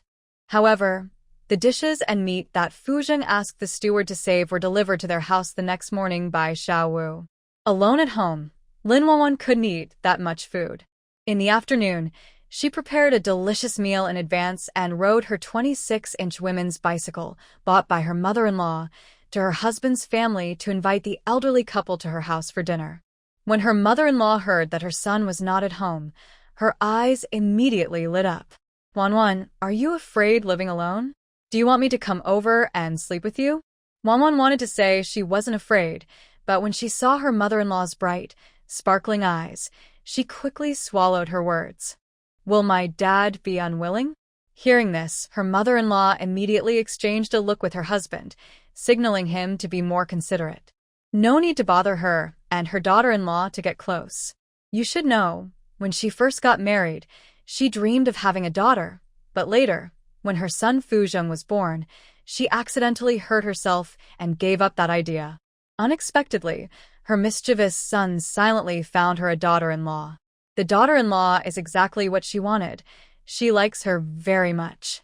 She couldn't wait to show off to everyone in the neighborhood that she had a good daughter-in-law. Feeling bitter but unable to speak out, her husband, after understanding his wife's look, said, "You're alone at home, and it's not safe. Let your mom come and stay with you for a few days. We'll see when Xiaozheng returns from the sea." In fact, the family compound is the safest place on the island. But her wife must be pampered by her. If she wants to cling to her daughter-in-law and sleep, let her do so. It's just pitiful for herself, being so old and having to sleep alone. After giving her a knowing look, her mother-in-law eagerly looked at her daughter-in-law. "Wanwan, your dad agrees." Wanwan smiled and said, "Then you'll sleep with me recently." Yay, happy to have her daughter-in-law's approval, her mother-in-law hurriedly ran back to pack her things. Pillows, toothbrush, toothpaste, and other items were packed and taken to her daughter-in-law's house. Sitting on the back of the bicycle, her mother-in-law would introduce Wanwan as her daughter-in-law to others every time she passed by. In less than half an hour, everyone in the neighborhood knew that her mother-in-law was very pleased with Wanwan as her daughter-in-law. This made the young wives who had recently married very jealous. They say that after many years of being a wife, they become a mother-in-law, and the first thing they do is treat their daughter-in-law like a servant. Especially in this family compound, it's even more so. In the eyes of these mothers-in-law, a daughter-in-law who marries their son is like having a high-ranking ancestor's blessing. They usually do nothing but stay at home, taking care of the children, cooking, washing clothes, and doing chores, feeling bored to death. She often finds fault with her daughter-in-law, always seeming to dislike her no matter what. She scolds, hits, and even encourages her son and daughter-in-law to divorce and remarry, which happens quite often. Zhao Hongmei, a family member, mainly handles conflicts between mother-in-law and daughter-in-law in the family compound, and she finds it very exhausting every day. However, such conflicts do not exist in the Fu family. At first, she thought Lin Wanwan was greatly wronged for marrying Fuzheng, who couldn't do anything. But now, it seems, Lin Wanwan's marriage into the Fu family is actually a blessing. If the man can't do certain things, there are other ways to solve it. If they can't have children, they can adopt or take in a relative's child and raise it as their own. Over time, they become very close, almost like their own children. Everyone envies and admires this. Fu's father and mother provide emotional support too. Seeing a table full of food, they praise their daughter-in-law repeatedly. They keep eating without stopping. This makes Lin Wanwan feel like she's a top chef. After dinner, Fu's father cleans up the kitchen before leaving. Before leaving, he even takes out the trash. That night, Fu's mother, who shares a bed with her daughter-in-law, is so excited she starts talking about funny stories from Fu Zheng's childhood. They talk until late into the night before finally sleeping. The next morning, Lin Wanwan wakes up and sees a clay pot on the square table in the living room. Inside is fish fillet porridge that her mother-in-law cooked early in the morning. Lin Wanwan eats 2 big bowls of the cold seaweed salad with the porridge. While Fu Zheng is away, Lin Wanwan stays at home, not going anywhere, just taking care of her small world. Since her mother-in-law moved in to live with her, only her father-in-law is left at home. Lin Wanwan decides to invite her father-in-law to eat with them. She cooks for her in-laws. Besides that, Lin Wanwan also asks her sister to find some books about parenting and raising children. She is learning how to be a good mother. Next door, neighbor Ma Chunmei often comes over with a sewing basket to chat.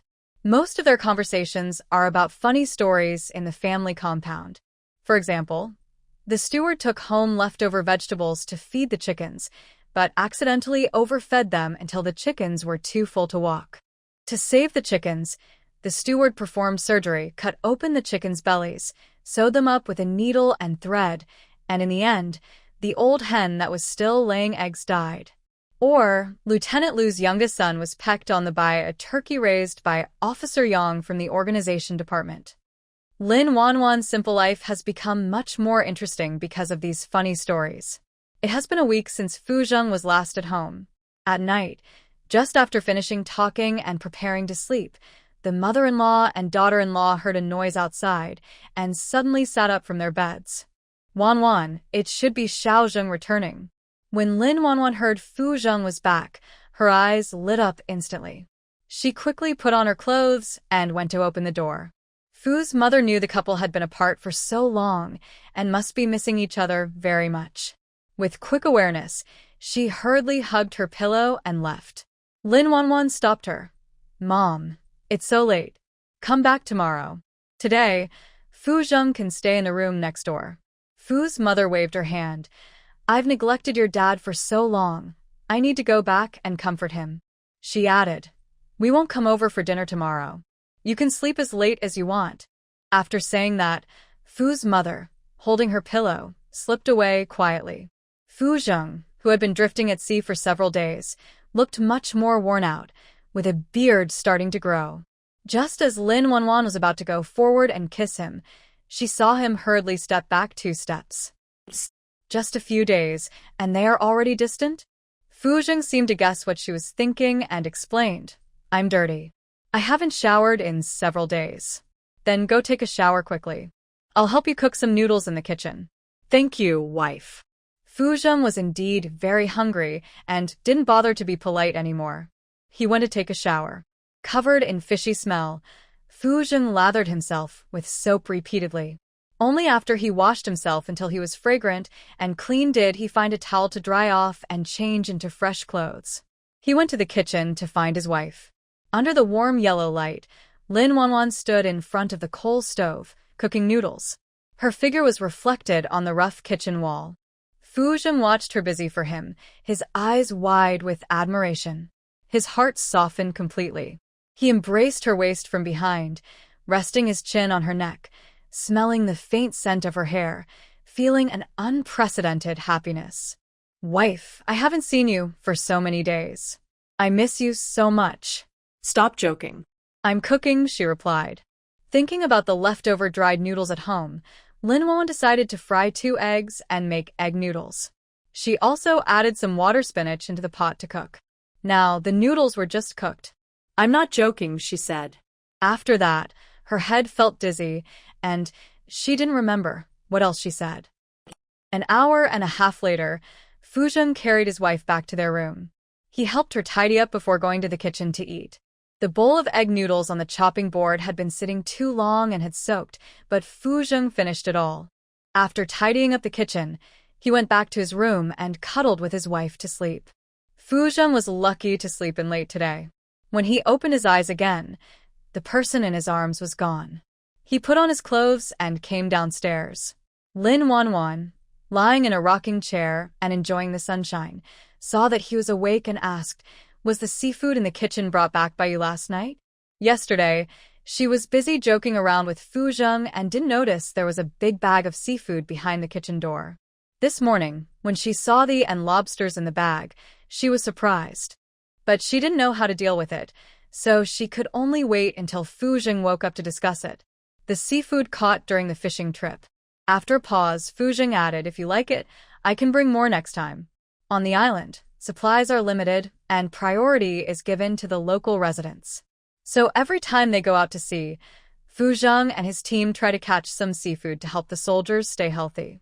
After getting married, Fu Zheng thought about his wife waiting at home, so he picked some seafood to bring back for her to try. Lin Wanwan asked curiously, "Can you catch anything?" Fu Zheng nodded, "Yes, most things. Last time, I caught a bluefin tuna, which is tastier than grouper. If I catch it again next time, I'll bring some for you to try."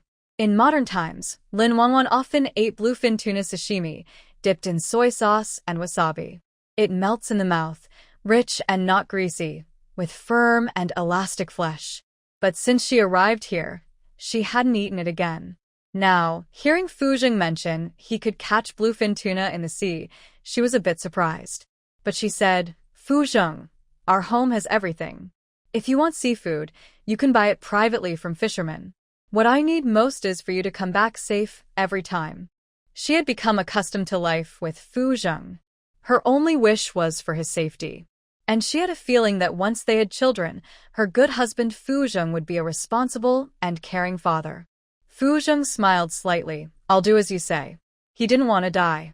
He wanted to spend his life with his wife, Lin Wanwan. Seafood is all about freshness. The many seafood items Fu Zheng brought back last night, they couldn't finish eating. Lin Wanwan asked Fu Zheng to send some to the Wei family next door. After all, during these days of moving in, Ma Chunmei had helped her a lot and had sent her homemade snacks several times. This was also the first friend she made after arriving on the island, in the family compound. As for the Chow family next door, they hadn't met or spoken before. Lin Wanwan's impression of the Chow family was still based on what Zhao Hongmei had said. She mentioned that Comrade Chow's wife was very proud and didn't like to interact with the people in the family compound. Since she wasn't the type to be overly friendly and then cold, she didn't ask Fu Zheng to visit next door. When Fu Zheng returned after delivering something, he was holding a small bowl. Wei Jun's wife made some sea stone flower jelly, so I brought it here for you to try. The amber-colored jelly was topped with a few drops of red sugar syrup and decorated with mango and coconut meat, which are common in this area.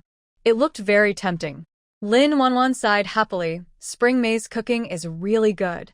The coconut roll she made a few days ago was delicious too. Fu Zheng raised an eyebrow. Next time, I'll make it for you. Lin Wanwan was surprised. You can cook these too? I can't cook yet, but I can learn, Fu Zheng replied. The steamed dishes I ordered from the quartermaster are ready, and I also asked someone to buy some sticky rice flour from Yangcheng. I'll pick it up tomorrow and make rice rolls for you.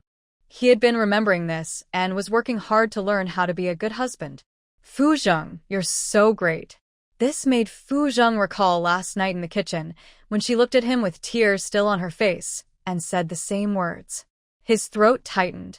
Wife, in the days to come, I can be even better. Then stay at home and handle the seafood in the kitchen. I'll go to the supply and marketing cooperative to buy some orange juice and then call my parents and third brother over for a family dinner. Lin Wanwan and her third brother hadn't been in contact for over a week, and she didn't know what he had been busy with lately. She wanted to take this dinner as a chance to care more about her brother. Fu Zheng reminded her, drive carefully on the way and stay safe. Lin Wanwan first went to her in-laws' house by bike. Coincidentally, her father and mother-in-law were off today. They had originally planned to stay home and cook a nice meal to give the young couple a good rest and help them regain their strength. But they also understood that after being apart for so long, the couple would have a lot to talk about. So they decided to postpone and wait for a better time to invite them over for dinner. Now that their daughter-in-law suddenly came to visit, her parents were both surprised and happy. Mom and Dad, when Fu Zheng came home last night, he brought back a lot of seafood. Don't cook lunch today. Come to my house to eat. Seeing her daughter-in-law thinking about her and her husband, Father Fu and Mother Fu couldn't help but smile. All right, your dad and I will get ready now. Let's go have dinner. Go ahead first. I'll go to Daxing Village production team to call my third brother. Wait for me. I'll push the cart inside and go with you. After saying that, Mother Fu turned around and went back inside to push the cart. Before leaving, she also reminded her, don't just stay at home resting. Hurry and go help your son at his house. Father Fu looked speechless and slightly twitched his mouth. Does he seem lazy? Even if she didn't say it, he would still go to help. His wife was ruining his reputation in front of her daughter-in-law. He was very annoyed, but he couldn't argue back. Otherwise, he might be made to kneel and scrub the washboard at night. Lin Wanwan and Mother Fu rode their bikes to Daxing Village production team. When they arrived at the yard rented by Lin Yud, they saw the gate was locked. Knowing that the siblings had a good relationship, Mother Fu comforted her. Wanwan, Yud is probably busy.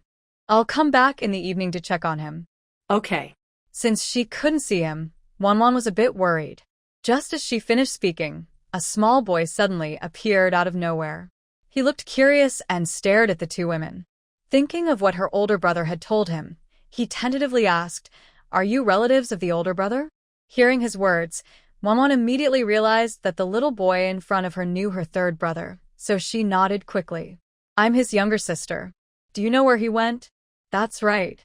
The older brother said his younger sister was very beautiful, just like the people in magazines. The girl in front of him was the prettiest he had ever seen. The person his older brother mentioned must be her. Big brother told me to tell you, he went to Gangcheng. He'll come back after he's done with his work. Gangcheng? Why did her third brother go there right after arriving? Could it be he found a new way to make money?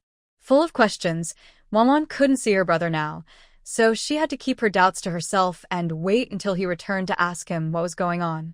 Out of gratitude, Mother Fu took 2 pieces of fruit candy from her pocket and gave them to the little boy. The boy happily held the candies and left. Wanwan, in a few days, you will come back from Gangcheng. Don't worry. Wanwan knew her third brother was clever and cautious, so nothing serious should happen.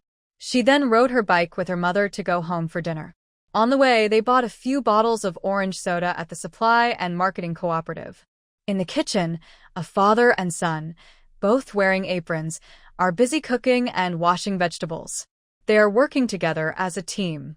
Mother Fu points at the father and son busy in the kitchen and gives a heartfelt lesson. Wanwan, you can't spoil this man too much. The more you spoil him, the more he expects everything. In the future, whenever he's at home, let him do the chores and cook. If he gets used to it, it will become a habit. One day, if he doesn't do it, he'll feel uncomfortable all over. Don't believe those silly talks outside about men not being able to cook. I tell you, those are nonsense. Our Fu family doesn't believe that. Men and women are both human. The cooking spoon isn't only for women.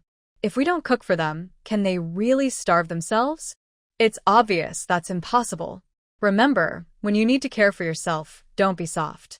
Otherwise, you'll only tire yourself out.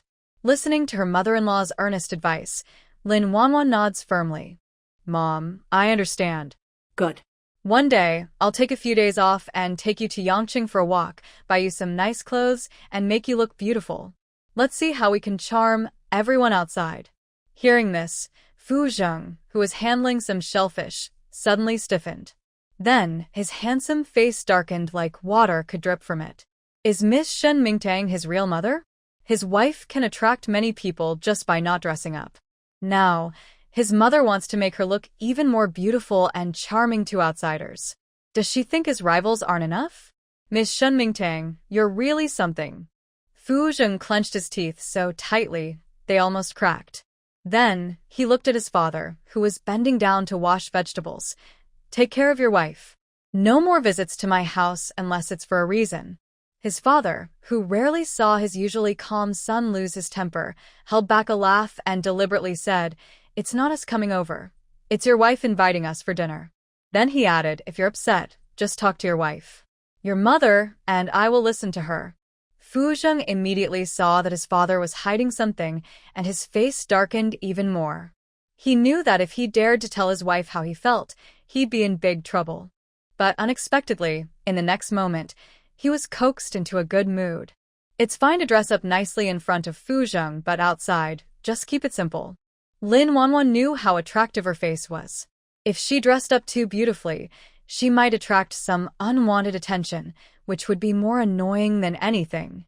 She now just wants to live happily with Fu Zheng and have a few chubby children, like the obedient girls next door, Arya and Sanya. If they have a boy, it's best if he looks like Fu Zheng, so he won't have to worry about finding a wife in the future. If they have a girl, she should look like her. Otherwise, a soft, cute girl with a big, icy face might look a bit out of place. Fu's mother said, Then let's do as you say. We'll buy new clothes to wear at home. The father and son, busy for 2 hours in the kitchen, prepared a full seafood feast. Fu's mother, eating shrimp handed to her by Fu's father, sighed, Eating seafood every day is giving me gout. I wish we could switch to pork someday. Every time the supply station brought pork, it was a scramble. Besides secretly trading a couple of pounds with the steward, there was no other way. Fu's father comforted her. It should be soon. A few days ago, I heard the steward say he's having dozens of piglets shipped from Yangqing. As long as there's no outbreak of swine fever this time, we won't be so short on meat anymore. Lin Wanwan, overhearing her in-laws talk about pork, suddenly remembered the pork her space system had rewarded her with initially. Aside from the dozens of genes she gave to her family, she probably still had around 400 genes left in her space. Soon, she needed to find a chance to take out some meat for everyone to eat. At night, Lin Wanwan snuggled in Fu Zheng's arms and brought up the idea of inviting people over for a meal. It's been a long time since we moved to the new house. I was planning to invite them over last week, but you got held up with something. Maybe we should find a time to invite them for a meal now. After all, they helped a lot when we moved. Fu Zheng pursed his lips. Let's wait until Xia Huaichuan comes back from his mother-in-law's house. Otherwise, we'd have to invite them again separately. Inviting people over repeatedly was a waste of time and also affected his and his wife's relationship. Xia Huaichuan? His name sounds a bit familiar. Xia Dundun's father. Oh, it's him. Lin Wanwan remembered that man. She saw him once when she was on the island. Square face, thick eyebrows, big eyes, very upright looking, about Fu Zheng's height, clearly a northerner. Xia Huaichuan's mother-in-law isn't in good health. After learning about her grandson's loss, she's just barely hanging on. Xia Huaichuan doesn't want his wife and child to take the bus back to Huashi. A few days ago, he took leave to go back with them. Then we'll wait until he returns to decide. That would be in half a month. Lin Wanwan, who stayed home all day, rarely left the house, spending her time eating and sleeping. All the household items were bought by the mother-in-law and delivered by the servant for the father-in-law.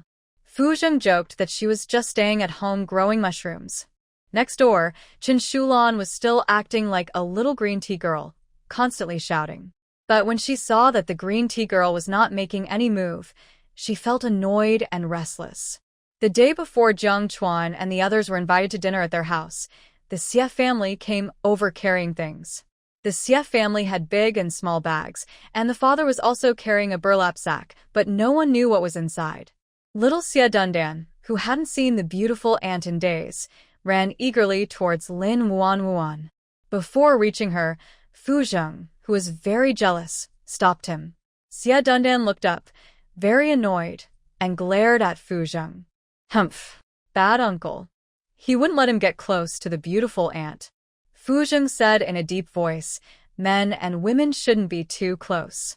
When he said this, everyone around couldn't help but laugh. Xie Dundan was less than 6 years old, still just a child.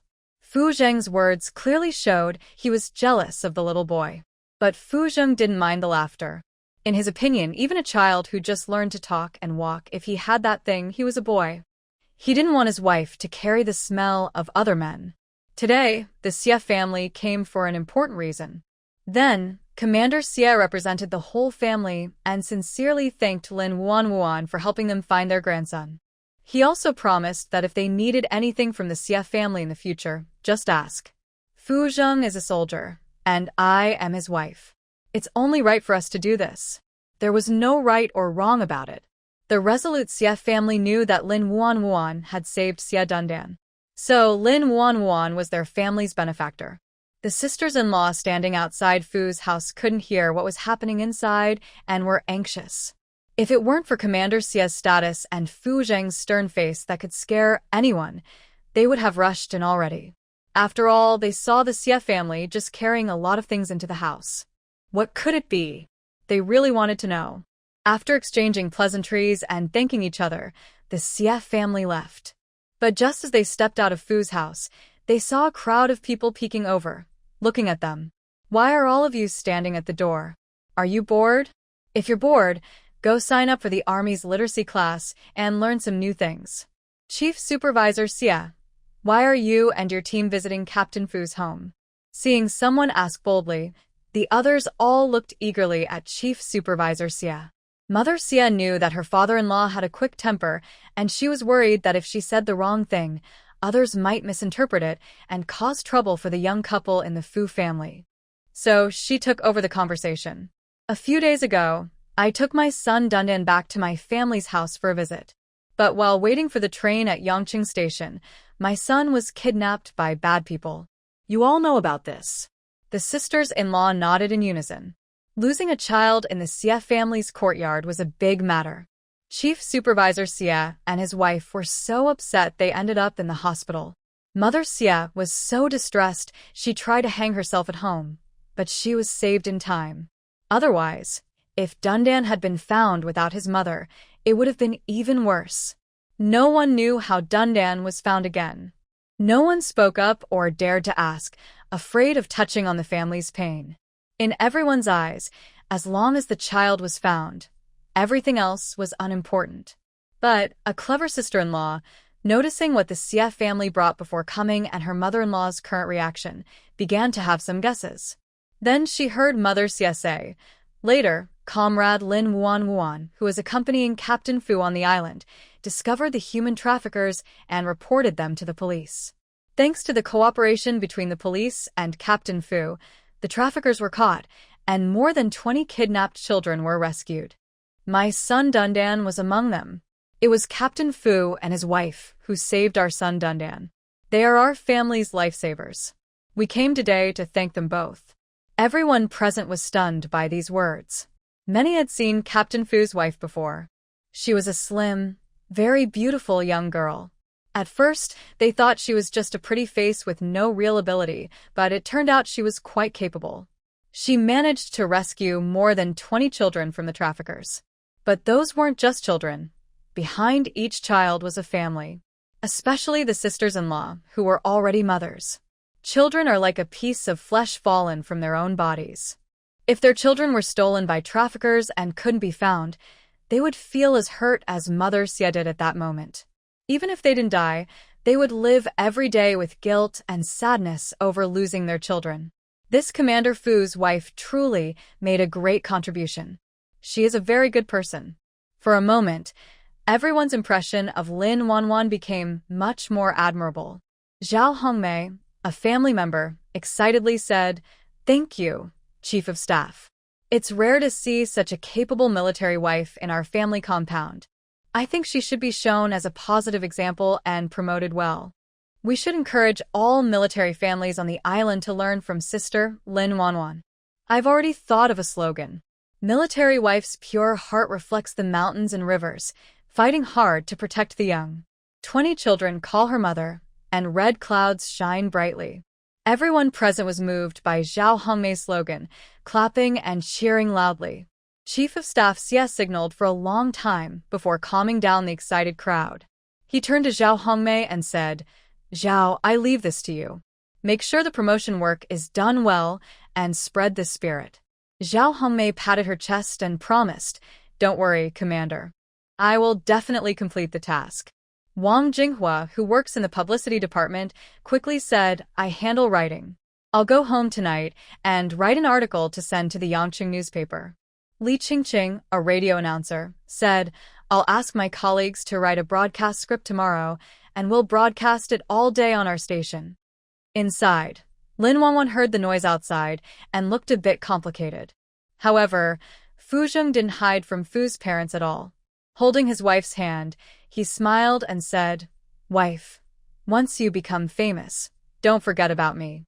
We're married and protected by the state. If everything goes as expected, the reward from Yangqing should arrive soon, likely a certificate of commendation and some money." He didn't know the exact amount, but it wouldn't be small. Lin Wanwan playfully glared at him. "You better treat me well, or..." "There's no or." As long as she didn't leave him, Fu Zheng was willing to give his life for her. Hearing the noise outside gradually quiet down, Fu's mother waved to her daughter-in-law, and the two women happily went back inside. Behind them, Fu's father earnestly advised his son, "Wanwan is a good girl. You must cherish her and not let her down." Fu Zheng nodded firmly. "Ino." The mother-in-law and daughter-in-law opened the pile of gifts sent from the Xie family. There were 2 large jars of beef jerky, probably weighing about 7 or 8 jin. There was also a jar of goji berries and a bag of millet weighing about 5 jin. 2 pieces of blue floral fabric and a package of wife cakes. And so on. The most valuable item is the large burlap sack carried on Xie father's shoulder. Inside is a small sheep, with its legs and mouth tightly bound with rope. Lin Wanwan, thinking about her in-law's status, worried that someone with bad intentions might catch her and cause trouble. She asked Fu Zheng to return the sack to the Xie family. Fu father's words were, "You saved Xie's precious grandson. The Xie family is grateful to you. Even if you return it, they won't want it. Keep it." And with the old master Xie's stubborn and firm personality, he might get angry if you return the stuff. As for those items, there's no need to worry. Since her father-in-law said so, Lin Wanwan didn't insist on giving the items to the Xie family. Instead, she divided some things among her parents-in-law. Not knowing when her third brother would return, she specially kept 2 pounds of durable beef jerky for him. As for the sheep, Fu Zheng processed it overnight. Tomorrow, the family plans to invite Jiang Chuan, the Xie family, and others for meal, so they won't need to buy meat. At night, the couple usually shared a gentle moment for 3 hours. But Fu Zheng, caring for his wife, finally went to the yard for a cold shower to cool down the fire in his heart. The system teased playfully. "Host, when I was trying to get Fu Zheng to you, you didn't agree. Now, don't you think you should thank me? After all, Fu Zheng looks good, is strong, works well, and dotes on you. His parents are also very reasonable. These are rare these days. It might even be one of a kind. Really? Maybe I should send you to experience being hit by a car? Bitten alive by monsters? Beaten to death? I haven't even settled accounts with you about those things before." System. It knew the host had a habit of bringing up old issues. That was then, this is now. "We are so happy now, so don't mention the past. It might affect our relationship." Hearing the system's flattering words, Lin Wanwan smiled secretly. Not only was she satisfied with Fu Zheng and his family, but she was also happy with her own family, especially her parents and third brother, who protected her with their lives, and her honest, simple eldest brother's family. But she couldn't say this aloud. If she did, the system would get too proud. When Fu Zheng finished his shower and returned, he carried a cup of warm water. Lin Wanwan took the enamel cup from him, drank it all at once, and then asked about the dinner invitation tomorrow. "How many people are coming to eat at our house? I want to be mentally prepared." "Jiang Chuan must come." "Thank you. Captain Xie and his wife will come. Old Lu and his wife, along with Captain Wu and his wife, will also come. And the neighboring guards couple too.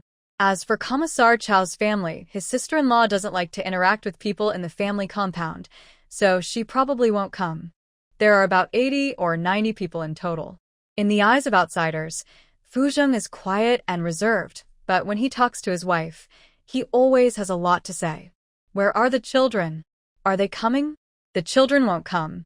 It's a common rule to host dinners in the family compound. Nowadays, food is very expensive. Everyone eats only the fixed amount supplied monthly. If it runs out, they have to buy more at high prices on the black market." Each family in the big courtyard has several children, especially the teenage boys who often exhaust their parents. If all the children came, the family's fixed amount wouldn't be enough for everyone. So, over time, it became an unspoken understanding not to mention it. Hearing Fu Zheng say this, Lin Wanwan understood the situation. The next day, she got up early and went to the supply and marketing cooperative. Clerk Luo Bingqing saw Lin Wanwan arrive and quickly waved to her. She smiled and said, "It's been a few days since I saw you. I thought you found the conditions on the island too tough and left." The only time Lin Wanwan interacted with the young girl was when she first arrived on the island. She came to buy things for her third brother. The girl stopped her, told her her name, and asked her to find her the next time she came to buy supplies. The system also said the girl had no ill intentions. But Lin Wanwan couldn't remember the girl's name for a moment. Luo Bingqing. Yes, that's the name. Luo Bingqing. Lin Wanwan explained, "I haven't gone back. I've just been too lazy to go out recently, staying at home busy." "So that's it," Luo Bingqing thought to herself. "Today, what do you want to buy?" she asked, leaning in quietly. "We just received fresh pork this morning. Do you want to take some home?" Pork is rare on the island. Whenever the supply and marketing cooperative gets fresh pork, everyone rushes to buy it. Lin Wanwan decisively took out 2 pounds of meat vouchers and handed them to Luo Bingqing. "I want 2 pounds of pork belly." "Wait here, I'll go get it from the back," Luo Bingqing said, rushing off. She asked Master Yang, who was still slaughtering a pig, to weigh out 2 pounds of pork belly. Without any attempt to hide, she handed the 2 pounds of pork belly to Lin Wanwan. This scene was seen by many other military wives shopping at the supply and marketing cooperative. They all started to complain. Why do the sales clerks treat us differently? We've been here so long, and we've never even seen pork. Why can she buy pork now? This isn't fair. We also want to buy pork. Yeah, this island isn't like others. It's hard to get pork normally.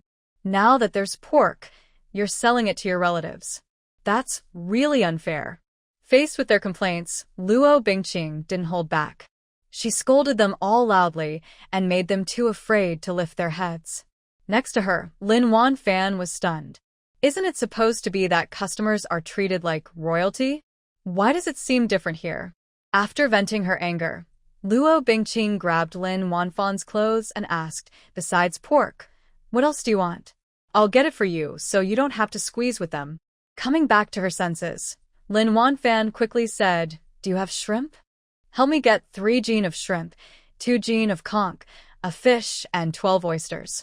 Luo Bingqing asked again, do you want the clams that fisherman just brought today? Lin Wanfan nodded, help me weigh 3 jin. In a short while, Luo Bingqing weighed out everything Lin Wanfan wanted. She measured each item generously. Thanks, Bingqing. The way Lin Wanfan called her Bingqing instantly brought them closer. Luo Bingqing covered her mouth and giggled. We're friends. There's no need to thank each other. Next time you come to buy things, just ask for me. Okay, when you have free time, come visit me at my house. Can I really come to play? Yes, you can come. I just arrived on the island and don't have many friends. Staying home alone is boring. All right, when I rest, I'll come find you. Luo Bingqing was still working, so Lin Wanfan didn't want to delay her too long. She carried her shopping and went to the vegetable stand. She bought 2 bunches of water spinach, 3 jin of potatoes, 2 jin of tomatoes, 2 jin of cucumbers and some scallions, small chili peppers, garlic, and other small items. At noon, Fu Zheng, who was coming home for lunch after work, saw the piece of pork on the chopping board immediately. It was high-quality pork belly. He immediately felt distressed. Wife, you must be tired from fighting for the pork today. No, I'm not tired. When Lin Wanfan said this, Fu Zheng frowned in confusion. He knew that whenever pork arrived at the supply and marketing cooperative, it was always fiercely fought over. Sometimes it even led to fights. His wife surprisingly isn't tired. Are there few people going to the supply and marketing cooperative today? Not many. Then, Lin Wanwan told Fu Zheng about what she encountered while shopping there today. In the end, she sighed, it's the first time I've seen a customer being scolded and not daring to fight back. It's quite rare. In modern times, service workers can be treated like family members. Not to mention scolding customers. Even speaking loudly is risky. They are very cautious, afraid of making mistakes and losing their jobs. Fu Zheng explained, these days, anything can happen. In the early days of the supply and marketing cooperative, there were even incidents of clerks hitting customers, but those got serious and caught the attention of higher-ups. After criticism and writing self-reflections, their temper improved a bit. Since then, there's been a sign on the wall that says no hitting or scolding customers without reason. However, knowing someone there is pretty good. It will be more convenient to buy things in the future. Eager to learn, Lin Wanwan nodded in agreement. I think so too, so I invited that young girl to come over and play. As long as you're happy. Since his wife was on the island and didn't know many people besides them, making new friends was a good idea. Better than staying home alone. After dinner, Fu Zheng went to work. Before leaving, he reminded his wife to leave the chores for him to do. Lin Wanwan refused. If she waited for Fu Zheng to come back and help with the cooking, she might end up eating until morning. She went to the kitchen and washed the vegetables. While washing, Ma Chunmei from next door brought some other sisters-in-law to help. They also carried some vegetables from their own yard. Old Lu's wife, Wang Meiwan, was much older than Lin Wanwan, and she was a bit surprised to see such a beautiful young wife on the island. She praised her openly. Girl, Everyone outside is saying a beautiful lady has come to our community. But after seeing her today, I think they were being too modest. I think you're even more beautiful than movie stars. Captain Fu is good at choosing a wife. He married such a beautiful woman. He probably can't sleep at night from happiness. Wu Captain's wife, Su Lingling, also chimed in. I don't know if Captain Fu is happy, but everyone else is jealous. Yesterday, when my husband Wu came home from work, do you know what he told me? Su Lingling successfully piqued the curiosity of all the sisters-in-law present. What did he say? Hurry up and tell us. Stop teasing us already. You're making us so anxious. My husband said that many people in the team are asking Captain Fu whether his sister-in-law's family still has unmarried daughters or cousins, as they also want to marry a beautiful girl like her. Asked Fu Zheng about it? Honestly, Lin Wanwan doesn't know about this, and Fu Zheng hasn't told her either. Wang Meiwan asked, Sister, are there any unmarried girls in your family? Lin Wanwan shook her head. I'm the only daughter. My older cousin from my uncle's family is already married. Everyone felt a bit disappointed upon hearing this. Su Lingling looked regretful and said, Sister-in-law, you're so pretty.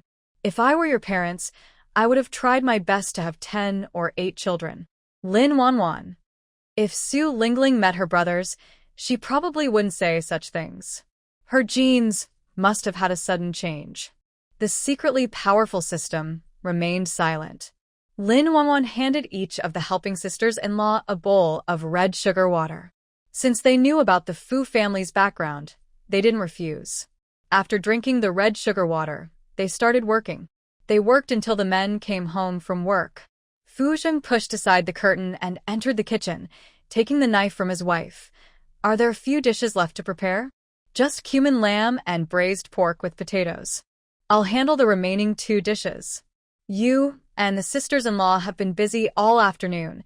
Go sit in the room and rest. Okay. Lin Wanwan took a few sisters-in-law outside.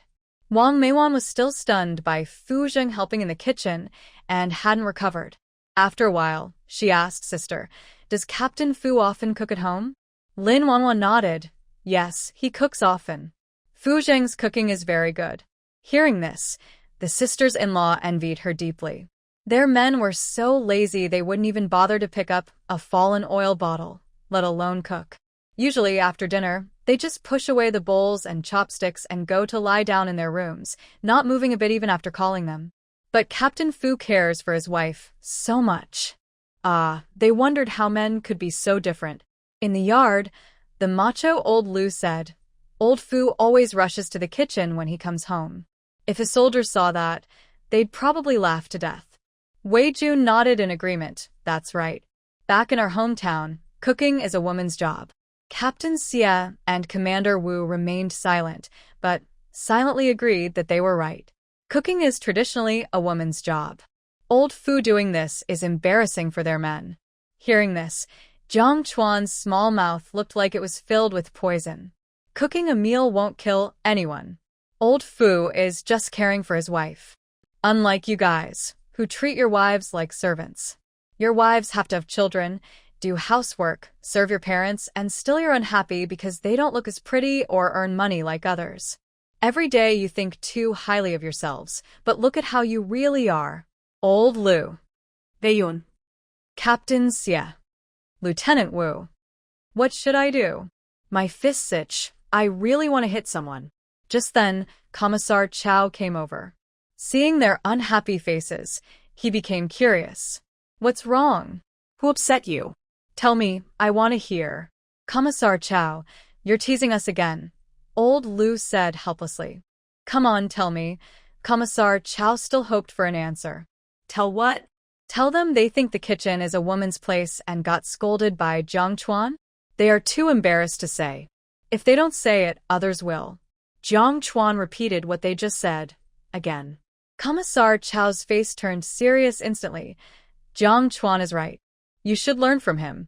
Be more thoughtful at home and help your wives with chores. Everyone agreed. Got it. Whether they really listened or not, only they knew. Today, the young couple from the Fu family was hosting a meal, so Commissar Chow didn't say much more. This matter was let go. The meal was rich, with 9 dishes, each served in large portions. There was also a pot of mixed grain rice with sweet potatoes. Dishes included cumin lamb, braised pork with potatoes, stir-fried shrimp, spicy sausage with peppers, scallions with clams, salted baked conchs, garlic oysters, steamed grouper, and cucumber with peanuts. On the island, seafood is abundant. Compared to that, Fuzheng's cumin lamb and braised pork with potatoes became everyone's favorites. Lin Wanwan found a small aluminum lunchbox at home, packed a little of each dish inside, and asked Fu Zheng to send it to a soldier, Xiao Wu. When Xiao Wu received the food and heard it was from a sister-in-law, he was instantly moved to tears. His sister-in-law is the best sister-in-law in the world. From now on, anyone who dares to bully her, he will fight to protect her. At the Fu family's dinner table, Su Lingling swallowed a piece of braised pork and asked, Commissar Chow, why didn't your wife come to eat with you today? As soon as she said this, everyone's eyes focused on Commissar Chow. Seeing his wife acting so wild, Chow was almost furious inside. His wife was very proud and never interacted with other military wives in the neighborhood, let alone eat at someone else's house. This woman really has no sense of boundaries. Chow put down his chopsticks calmly and said, she's at home packing her things. Tomorrow, she will take the earliest boat back to Shanghai. She won't come back anymore? That's not it. Something happened in Shanghai, and she needs to handle it before she can return. Then tell her to be careful on the way. Yes. It was getting late, and everyone finished eating and left. Drunk and tired, Fu Zheng held Lin Wanwan's hand as she tidied up the dishes. Sweetheart, you've had a long day. Let me do the cleaning. Then I'll wait for you inside the room. After saying this, Lin Wanwan tiptoed and kissed him. Fu Zheng, like a wolf smelling blood, wrapped his arms around her waist and deepened the kiss. Next door at the Chow family. Chen Shulan, feeling disgusted, sent Chao Zheng away to take a shower. When Chao finished bathing, he saw his wife still fussing with her clothes. Be careful. If outsiders see this qipao, it won't be good. Not letting me wear it outside is one thing, but now I can't even secretly look at it inside the house? Chen Shulan felt more and more wronged, her nose souring, and she started crying. Seeing his wife crying, Chao was very anxious and used all his skills to comfort her. Chen wiped her tears and asked, tell me, is that little green tea girl next door ugly and plain? Are you talking about Captain Fu's wife? Yes, who else could it be? Captain Fu's wife is very beautiful, with fair skin and big eyes. I've lived most of my life, and I've never seen anyone more beautiful than her. Chen Shulan. Then she asked, isn't she from the countryside? Or, are you lying to me? Chao got angry. Who said that girls from the countryside can't be pretty? Comrade Lin Wanwan has been spoiled and cherished by her parents since she was a child. And why would I lie to you? She lives right next door. Tomorrow, go visit Fu's house and you'll see for yourself. Why are you so loud? After speaking, Chen Shulan gently pinched his arm. I have to leave early tomorrow to catch the boat at the dock. That little green tea girl is a real sleep-in, so how am I supposed to see her? I can't just crawl into her bed, can I? Then just wait until you come back from the port city. Anyway, she can't run away. More than a month passed quickly. Sister-in-law, there's a man named Lin Yud looking for you outside. He says he's your third brother. Hearing this, Lin Wuan, who was chatting with her mother-in-law, suddenly sat up straight. That's my third brother. Is he at the gate of the residential area? Yes, but we can't let him in until we confirm who he is. Before she finished speaking, the person in front of them suddenly disappeared. Mother Fu, exhausted and out of breath, hurried after her daughter-in-law.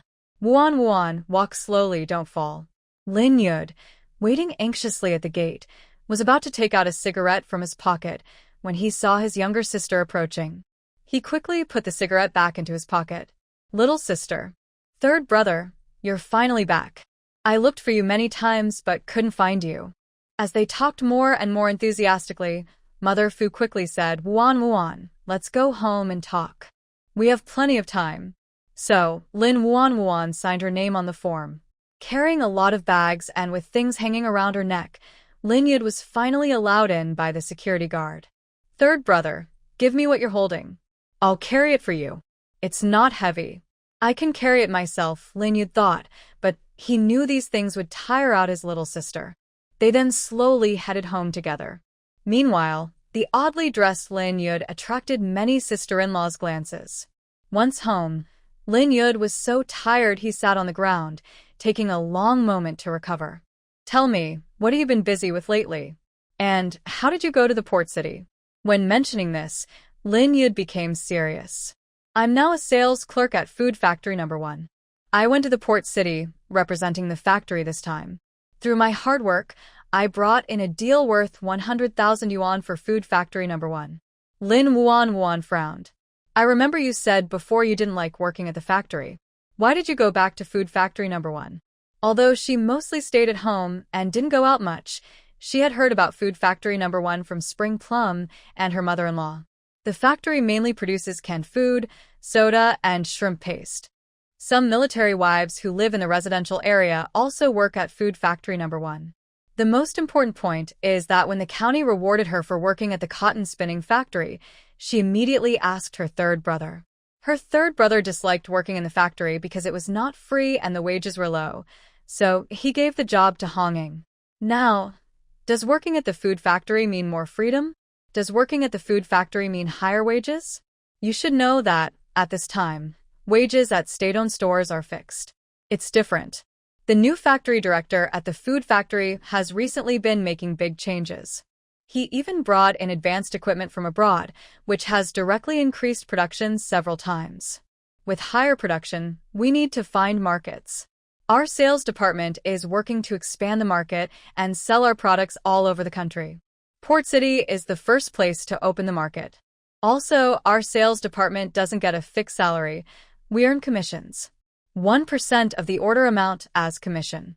For example, I recently brought back a 100,000 yuan order from Port City, and I earned 1,000 yuan in commission. Of course, if I don't get any orders, I won't earn any commission or salary. Because of this, others are afraid to try, so the opportunity fell to him. He values this chance very much.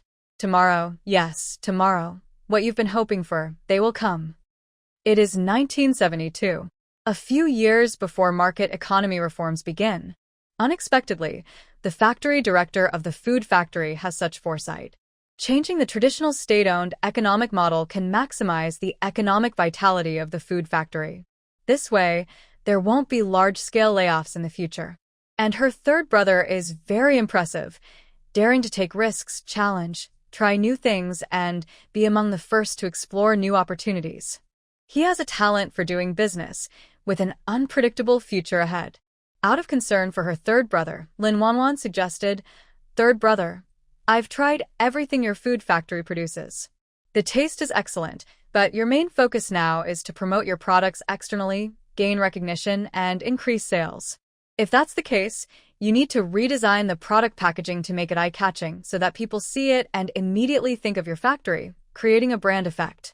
You can also cooperate with newspapers to advertise your food factory's products in the most prominent positions."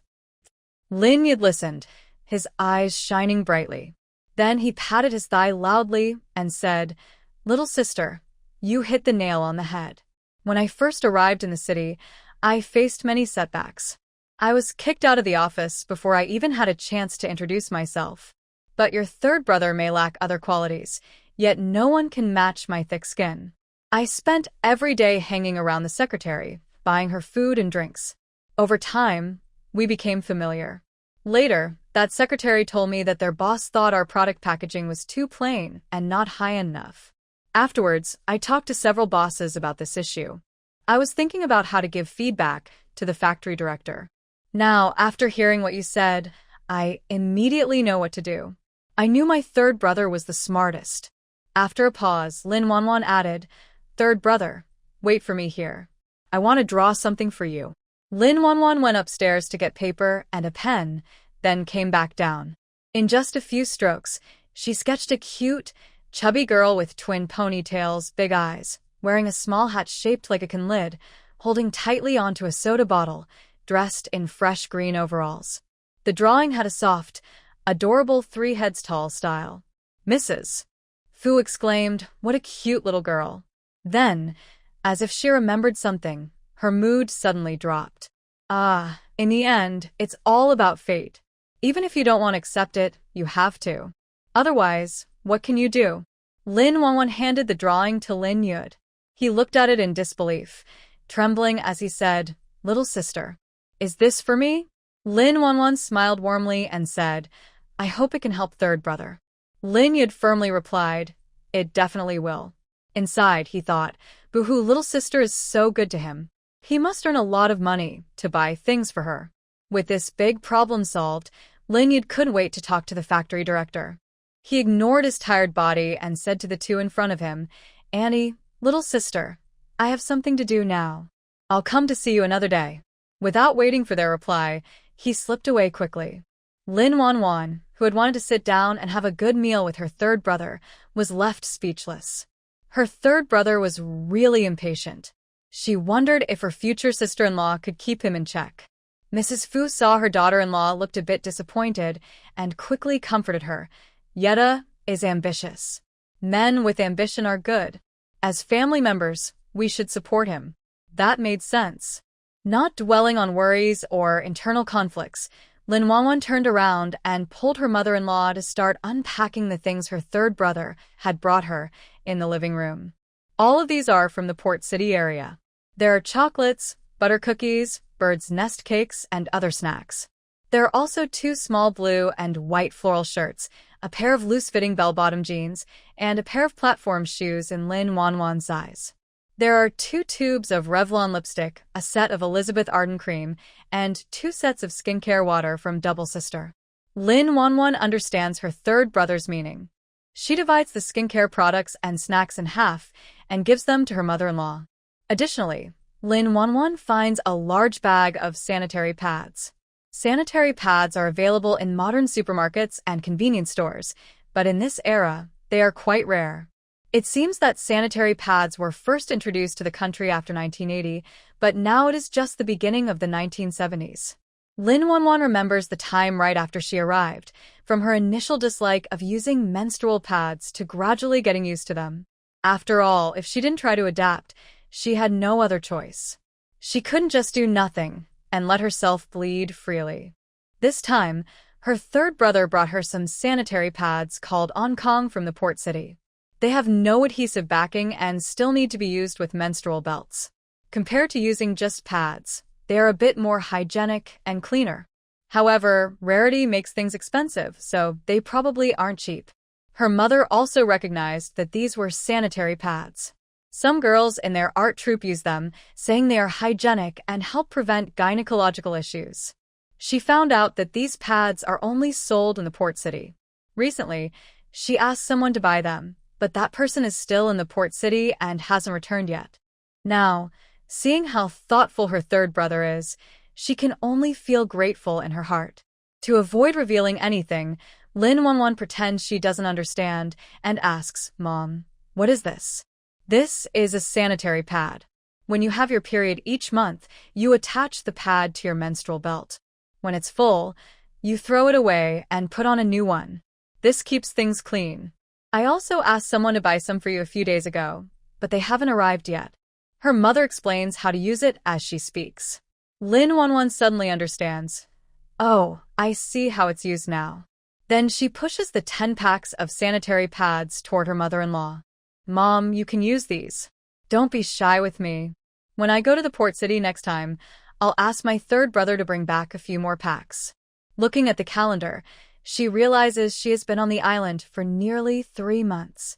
It's also time to start thinking about pregnancy. So, for items like sanitary pads that have an expiration date, she probably won't need to use them for at least a year. Fu Mu smiled and said, "I went through menopause a few years ago. I really don't need this anymore. Quickly put it away. It's a good thing, and we can use it in the future. It's clean and hygienic." Lin Wanwan was left speechless and embarrassed. She hadn't thought about menopause at all. But if she calculated carefully, Fu Zheng was already 27 this year, and it was normal for a woman of her age to be menopausal.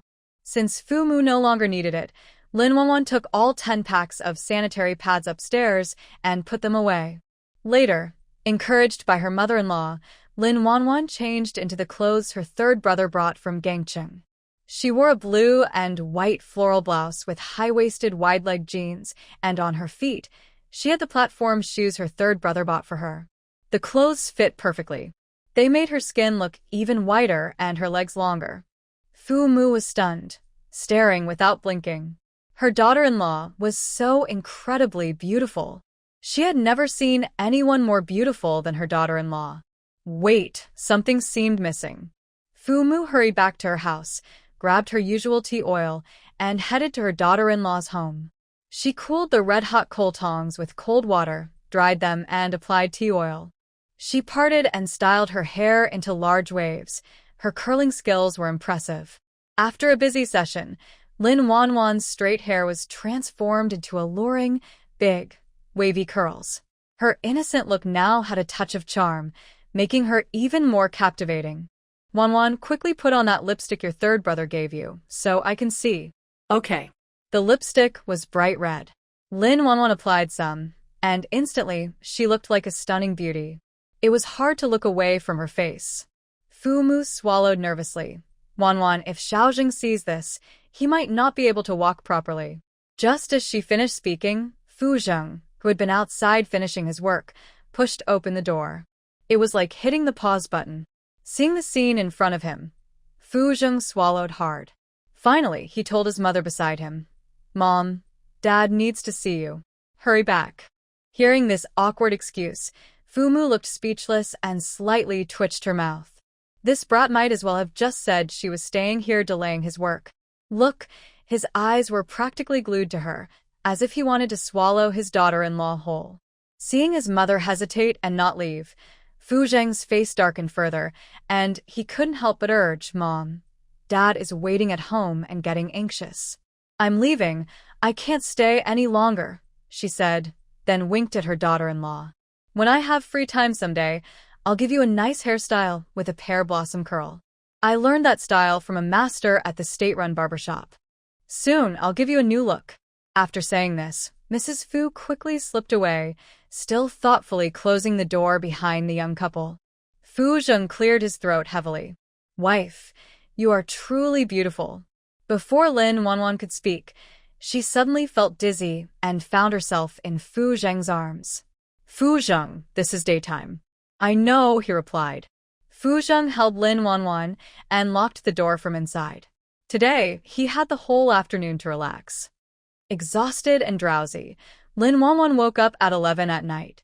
Seeing her awake, Fu Zheng quickly handed her warm water by the bed. He also went to the kitchen to make her a bowl of seafood fried noodles with shrimp. Lin Wanwan sat on the bed eating, while Fu Zheng quietly watched her. "Did third brother come this morning?" "Yes, he came to deliver some things, and then left. I wanted to invite him to stay for a meal, but I couldn't keep him." "Did you ask what he's been busy with lately?" Recently, her husband was worried about third brother, and he hadn't been sleeping well at night. He looked quite thin. Third brother is now a salesperson at our island's food factory, responsible for taking orders. Recently, he brought back a big order worth 100,000 from Hangcheng. Third brother is really great. Soon it was mid-June. Not long ago, Lin Wanwan received a package from her mother sent to the island. Inside the package, besides her mother's homemade preserved sausage, was a long blue plaid dress made by her sister-in-law. The dress she was wearing now was the one her sister-in-law made for her. She also became good friends with Luo Bingqing from the supply and marketing cooperative. Usually, Luo Bingqing would come over with things during her rest time to visit her. Because of this, Fu Zheng, who was often monopolized by his wife, secretly felt quite jealous. "Host, 3 months have already passed. Shouldn't we start planning some things?" The system tried to speak gently, worried that if it pressed too hard, the host might give up entirely. It dreamed of having soft, adorable little ones, but that might be ruined. "Yes, let's bring it up tonight," the system happily agreed. It quickly gave the host the antidote for the contraceptive pill. Lin Wanwan saw the dark, large pill and swallowed it with her eyes closed. She couldn't help but complain, "Could you make the pill smaller?" They're too big and easy to choke on. I'll report this to the higher-ups. Yes, remember to improve that. Because she was worried about her child that evening, Lin Wanwan rode her bike to the supply store to ask Luo Bingqing for 10 oysters, then went to the vegetable stand to buy some chives. She also exchanged a hen with a nearby neighbor.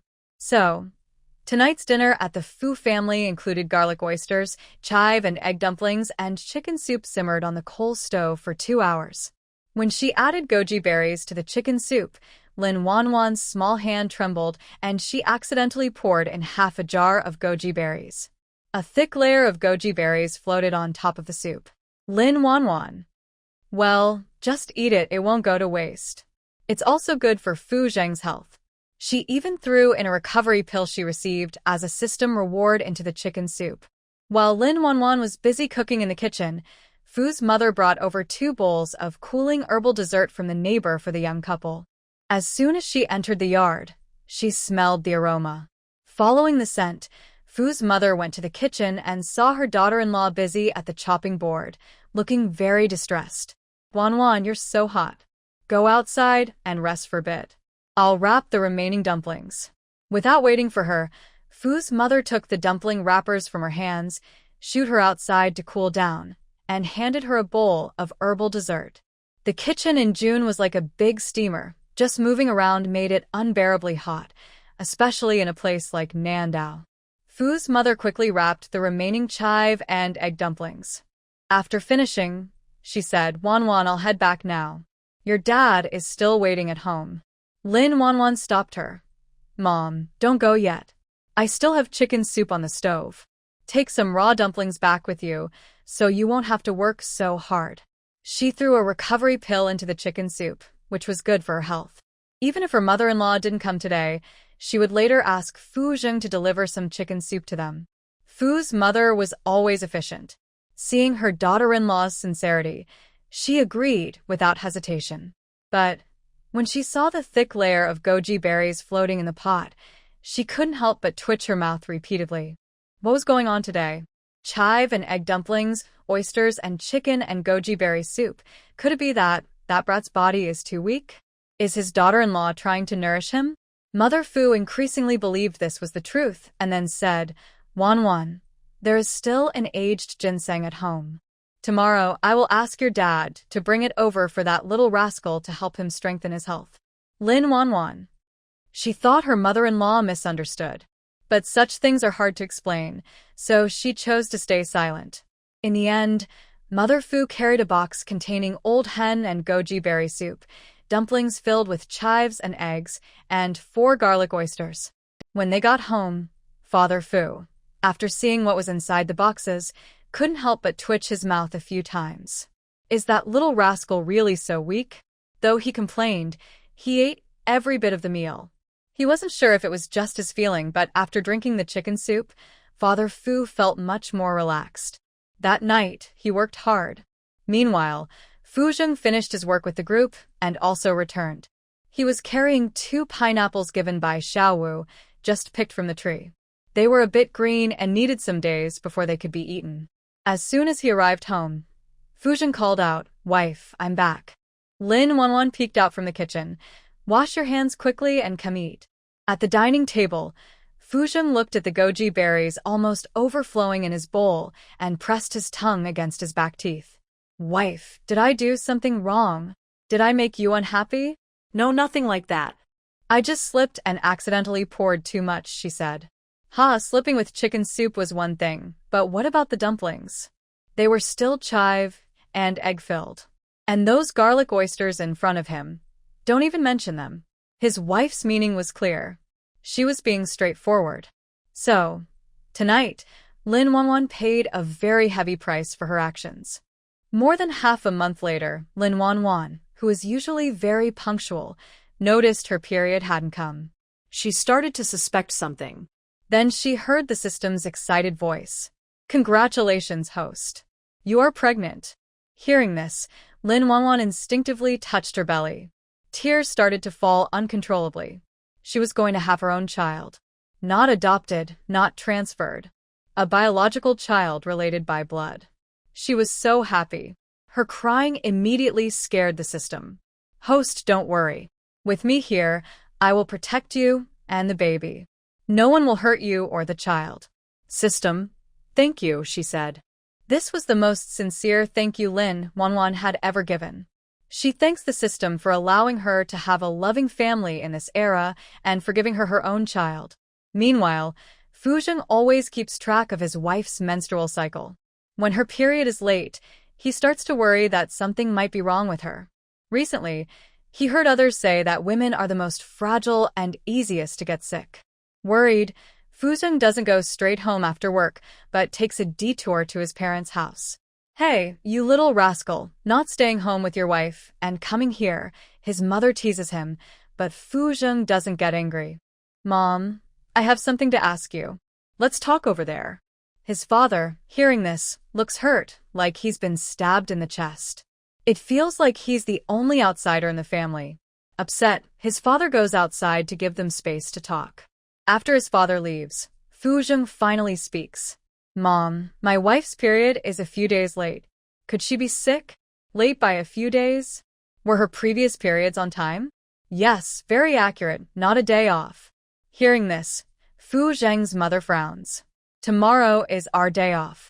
We'll take Wanwan to the military hospital to check. She probably isn't sick. Okay. Because Fuzheng was injured on a mission, neither of them thought about pregnancy.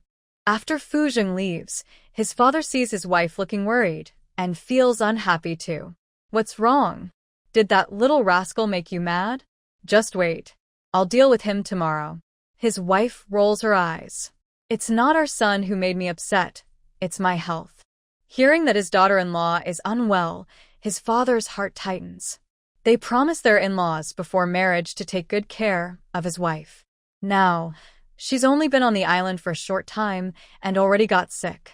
How can they explain this to their in-laws? His father says in a low voice, I'll take a day off tomorrow and go with you. His wife gives him a look. It's not suitable for a man to get involved in a woman's matters.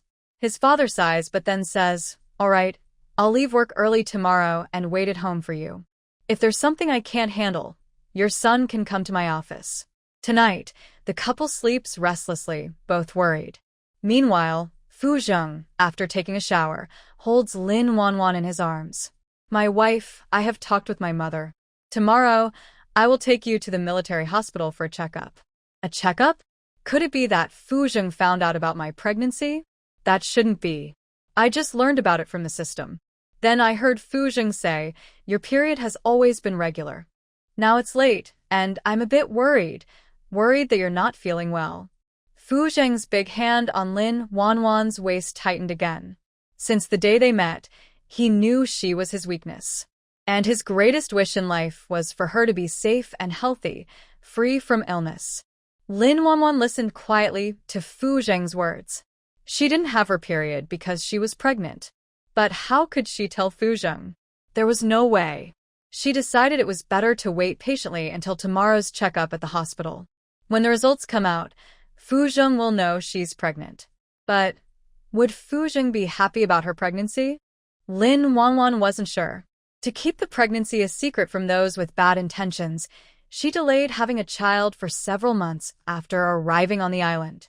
During these months, she stayed at home every day. When Fuzheng was at sea on patrol, her mother-in-law would come to stay with her. She thought of everything carefully.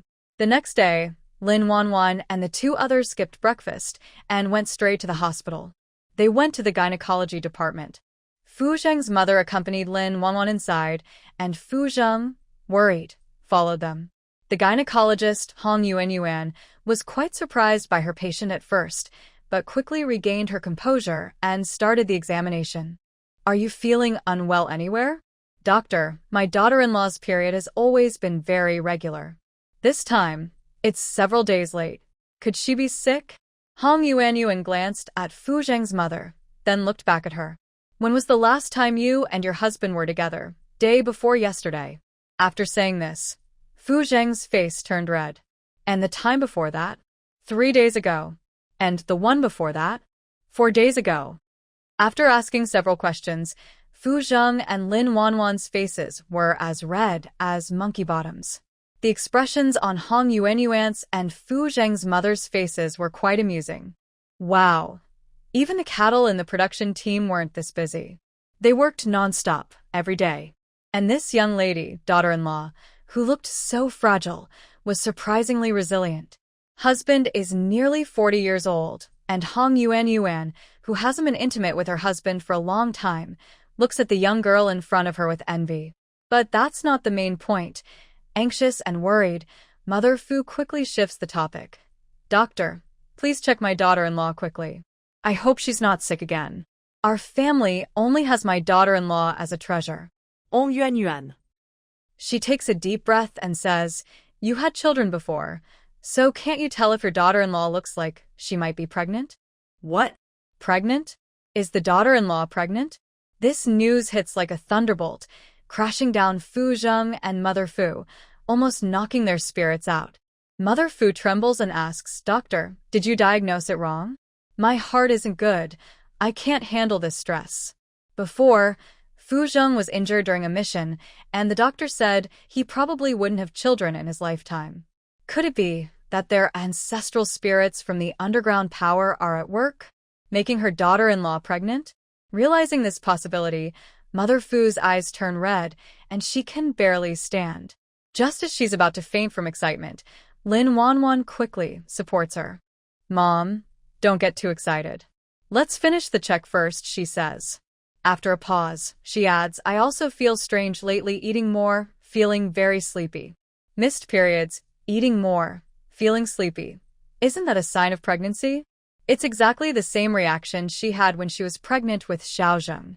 Mother Fu's nose prickles, and tears start falling down her face. Oh, ancestral spirits, please bless. Bless Wanwan, such a good girl, for marrying Xiao Zheng, and now she's pregnant. As for Xiao Zheng, he's still lost in the surprise, staring at his wife's belly like he's in a daze, unwilling to look away. Is he going to be a dad? A child who looks very much like him and Wanwan. Just like the girl next door, Arya, who would run around the military with her parents, and when he comes home from work, she'd hug his leg and call him Dad in a sweet voice. Thinking of this, Fu Zheng's chest fills with happiness, almost overflowing. A tear slips from the corner of his eye. Hong Yuanyuan watches the excited mother and son, unsure what to say. Even after working in gynecology for many years, she's seen over 1,000 pregnant women. She's never seen such excitement and tears. And isn't pregnancy a normal thing? Not being pregnant would be abnormal. Thinking about the patients waiting outside for their appointments, Hong Yuanyuan looked at the only normal person present, Lin Wanwan, and said, Did you urinate this morning? If not, let's do a pregnancy test first to be more accurate. Doctor, thank you so much. Mrs. Fu suddenly seemed to wake up from a dream. Yes, yes. Let's do the test first. She then turned to her daughter-in-law and said, Wanwan, don't be afraid. Mom is here. Pregnancy tests in the early 1970s were also called tests, but they were different from modern routine tests. This biological test involved injecting the pregnant woman's into the back or abdomen of an adult male toad.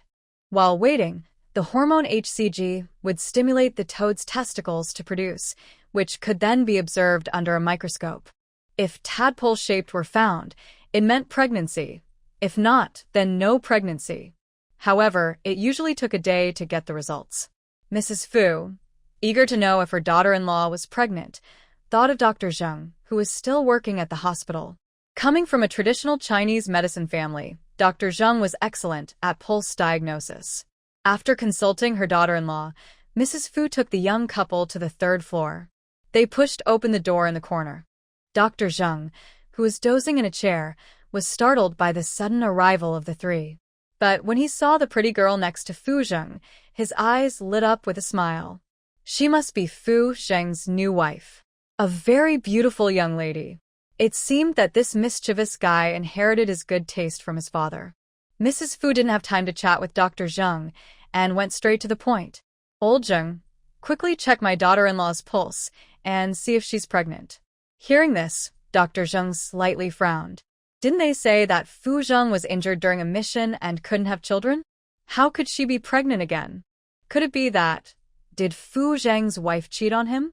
But looking at the obedient girl in front of him, she didn't seem like the type to do such things. So, what was it? Dr. Zheng had many questions, but kept them to himself to avoid being rude.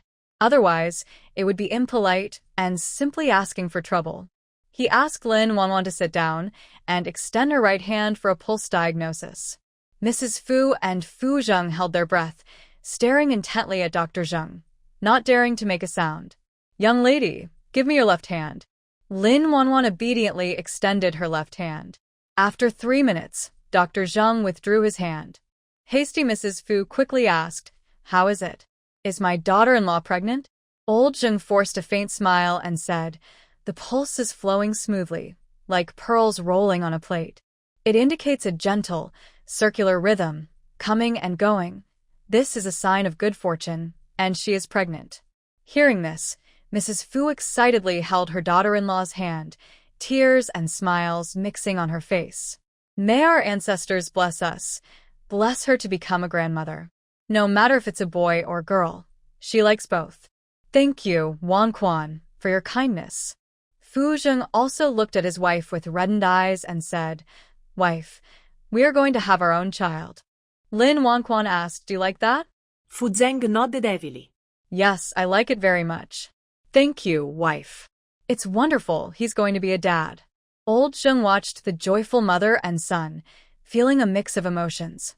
After all, the fact that Fu Zheng cannot have children is true. And this young girl is pregnant.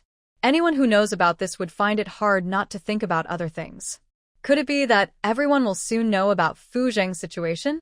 Thinking of this, old Zheng felt sad. After all, the Zheng and Fu families have a long-standing friendship. Fu Zheng is someone he has watched grow up. When he first learned that Fu Zheng might never have children, he was upset for a long time. Mrs. Fu, eager to share the good news, didn't want to stay at the hospital any longer.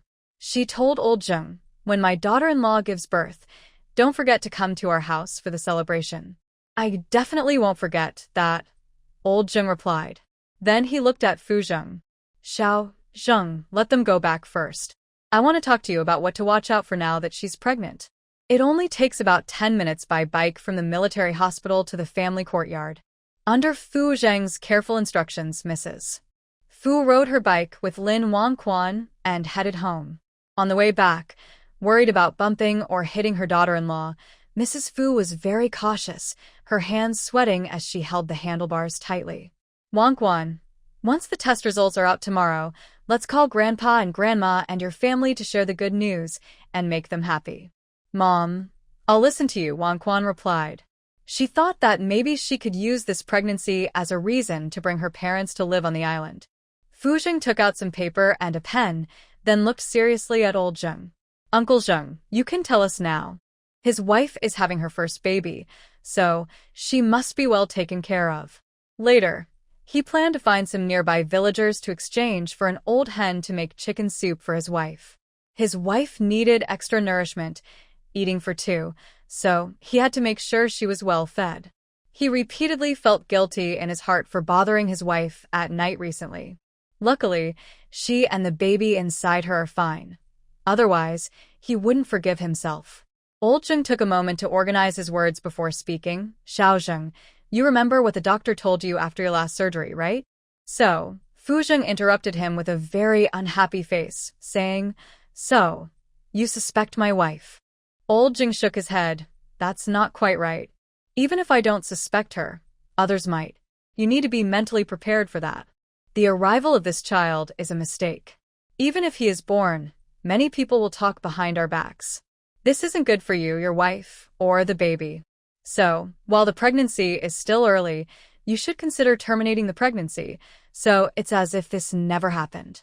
You two can then live happily. As the saying goes, involved parties are confused, outsiders see clearly." He was doing this for their sake. Sometimes, rumors can destroy a person.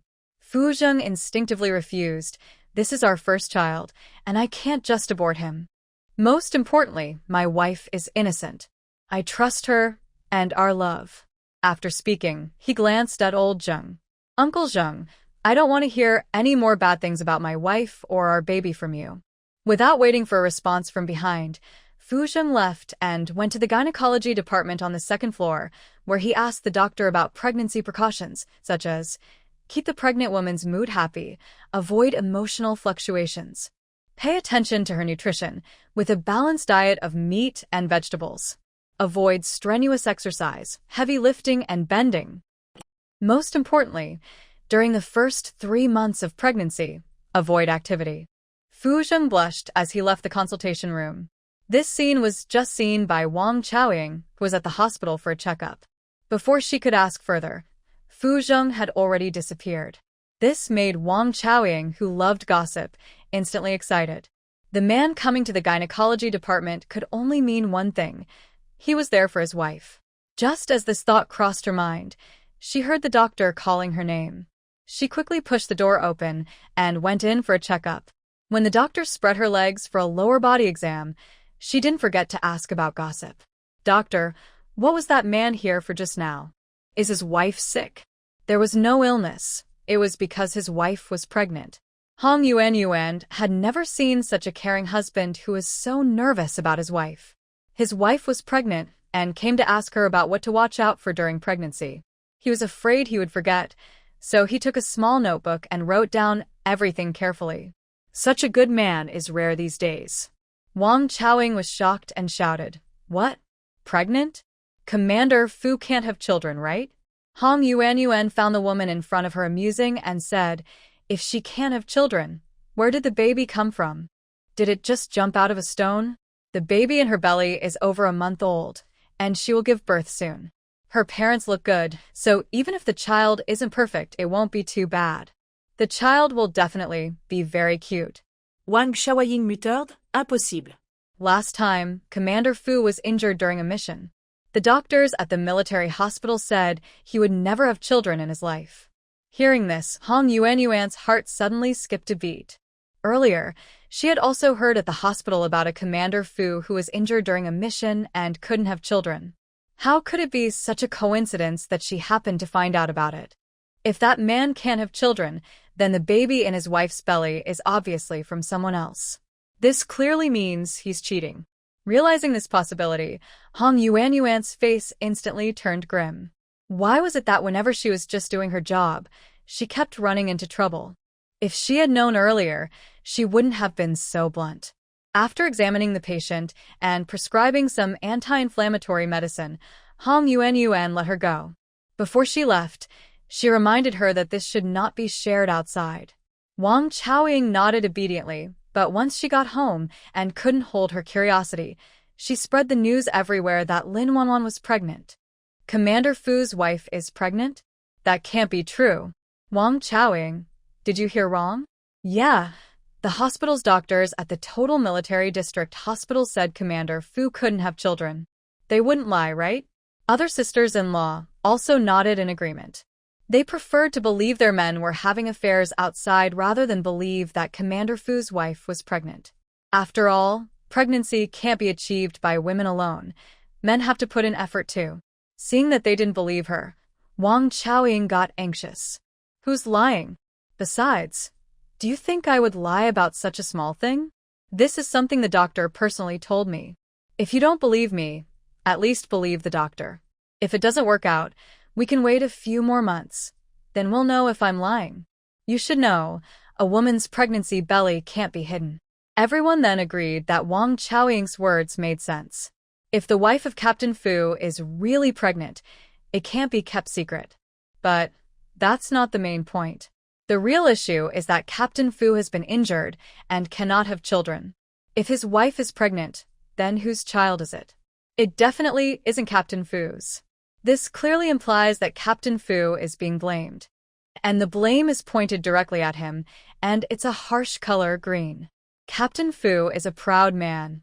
Can he accept this? Some people couldn't hold back and said what was on their minds. Could it be that Captain Fu's wife is cheating behind his back? If that's true, it's not just Captain Fu's reputation that's ruined, but also that of Commander Fu and his wife. Exactly. She looks honest, but how could she do something like that? It's like they're stabbing Captain Fu in the heart. If I were Captain Fu, I'd divorce her. I'd never raise someone else's child. Seeing their words getting more and more insulting, Ma Chunmei, who was among the crowd, couldn't stand it anymore. Since Sister Lin came to the island, she hasn't left the house. Even when Captain Fu was at sea on patrol, she stayed home with her mother-in-law. If Sister Lin wanted to cheat, she'd have the time to do so. Don't slander Sister Lin or throw dirt on her name. You're just asking for karma. Suddenly, everyone fell silent. Ma Chunmei's words made sense. Over the past few months, they really hadn't seen Sister Lin leave the house. Could they have misunderstood? But, Chunmei, everyone says Captain Fu's situation isn't good. Since you live next door, have you heard any noises at night? When Ma Chunmei heard this, her face suddenly turned bright red. How could she say it? She couldn't bring herself to say it. Thinking about the noises from next door every night, her face blushed like a monkey's backside. Seeing that Ma Chunmei wasn't speaking, the others grew anxious. Come on, Chunmei, just tell us. Yes, we're all waiting to hear from you. Under everyone's urging, Ma Chunmei stammered, Captain Fu's wife isn't incapable. They spend a long time together every night. I think it's normal for Sister Lin to be pregnant. After all, anything can happen. If Sister Lin is lucky, she might be pregnant. No one can say for sure. But I've been neighbors with Sister Lin for a long time. If anyone says she's cheating, I, Ma Chunmei, would be the first to disagree. Ma Chunmei sincerely felt happy for Sister Lin.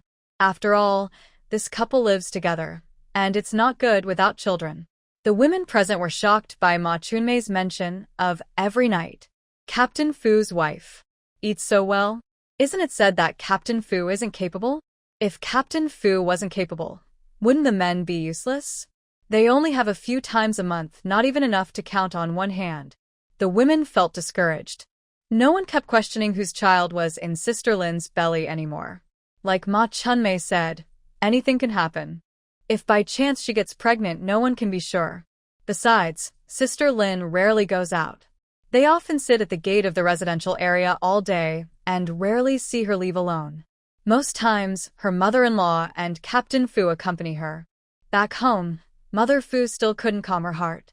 She kept walking around the room, unable to sit still.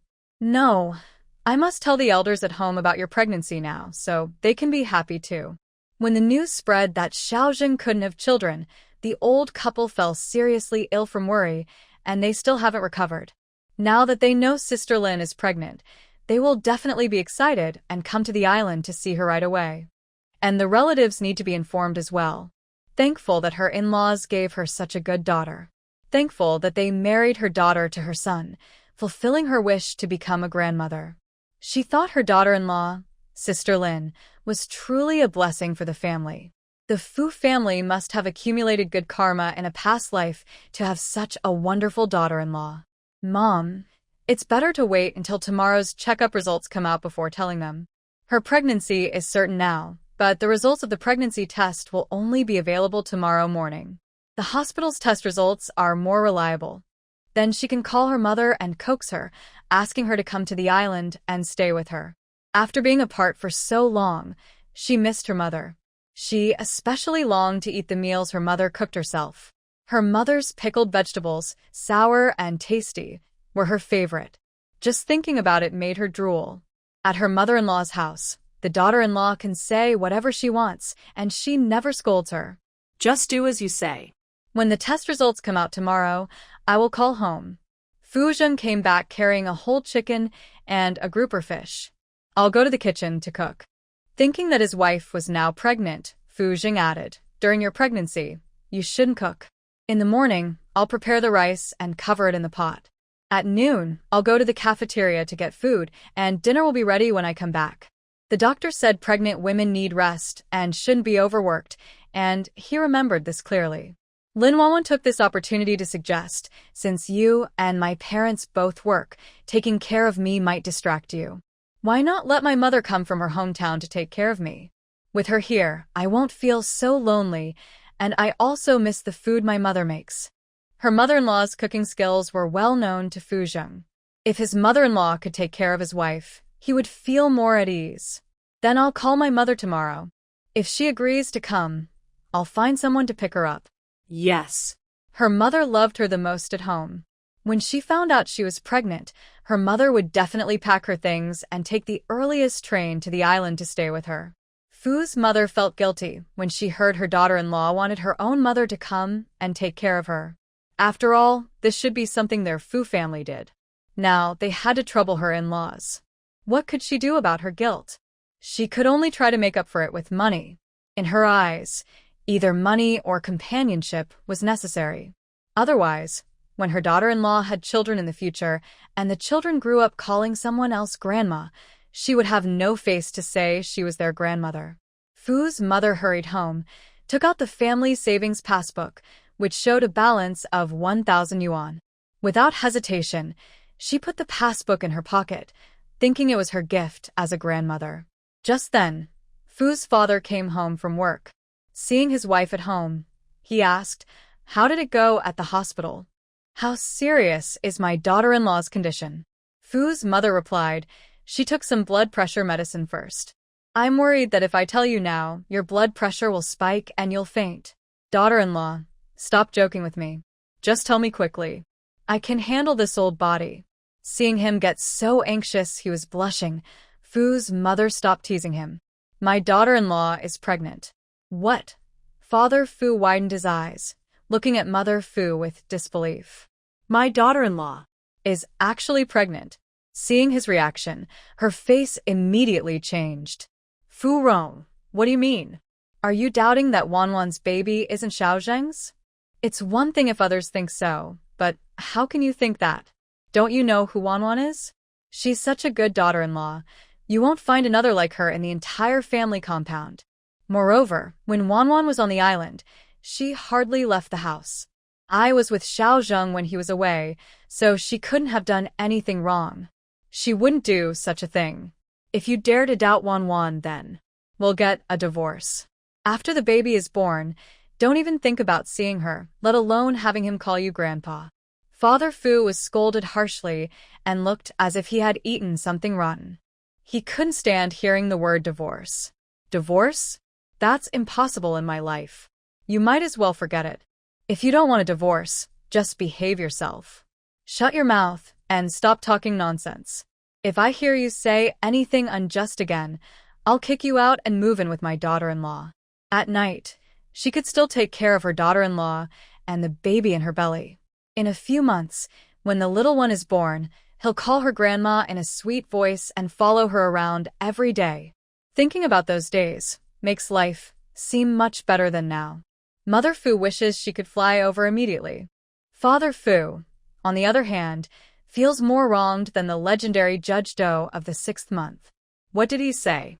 He didn't say anything at all. He was just shocked to hear about the pregnancy.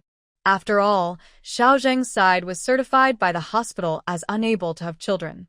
But he never doubted that his daughter-in-law might have been unfaithful to Xiaozheng. She's such a good person, and since coming to the island, she hardly left the house, never had contact with other men. So, the baby must be from the Fu family. Everything is just a matter of chance.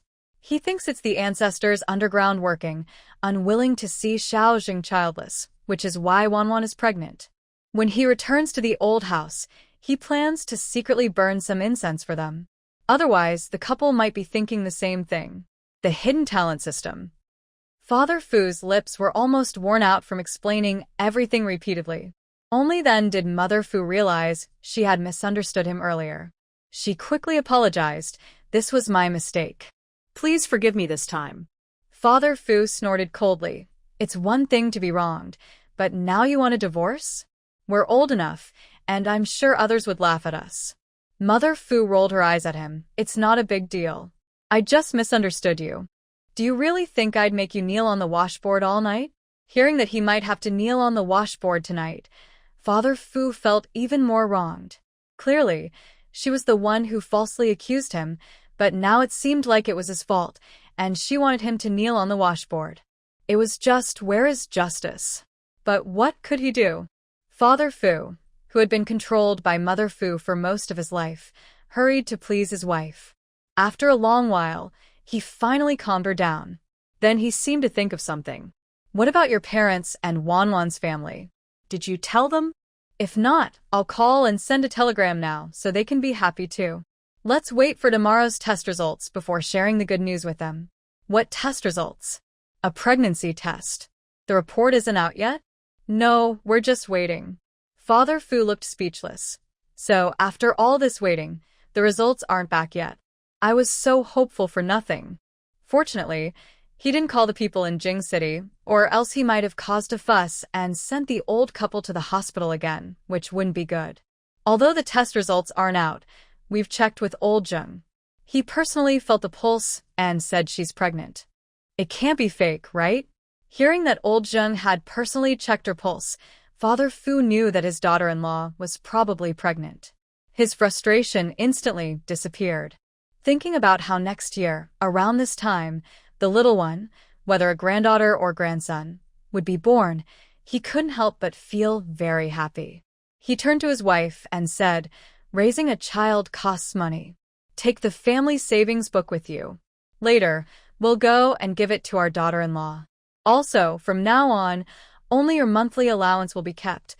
My allowance will go to our daughter-in-law. With this money, you can buy whatever you want, without holding back. By the way, our daughter-in-law loves sweet and sour ribs. Tomorrow, I'll ask the steward to exchange 2 pounds of ribs and have Xiaozhen cook sweet and sour ribs for her. By the way, I remember the family was allowed to keep 2 chickens, 2 ducks, and 2 geese at the family residence. Tomorrow, I will catch them all and keep them at home. When my daughter-in-law has her baby and is resting at home, we will slaughter the chickens, ducks, and geese to help her recover her strength. Also, I remember old Chow once said that pregnant women should eat goose eggs.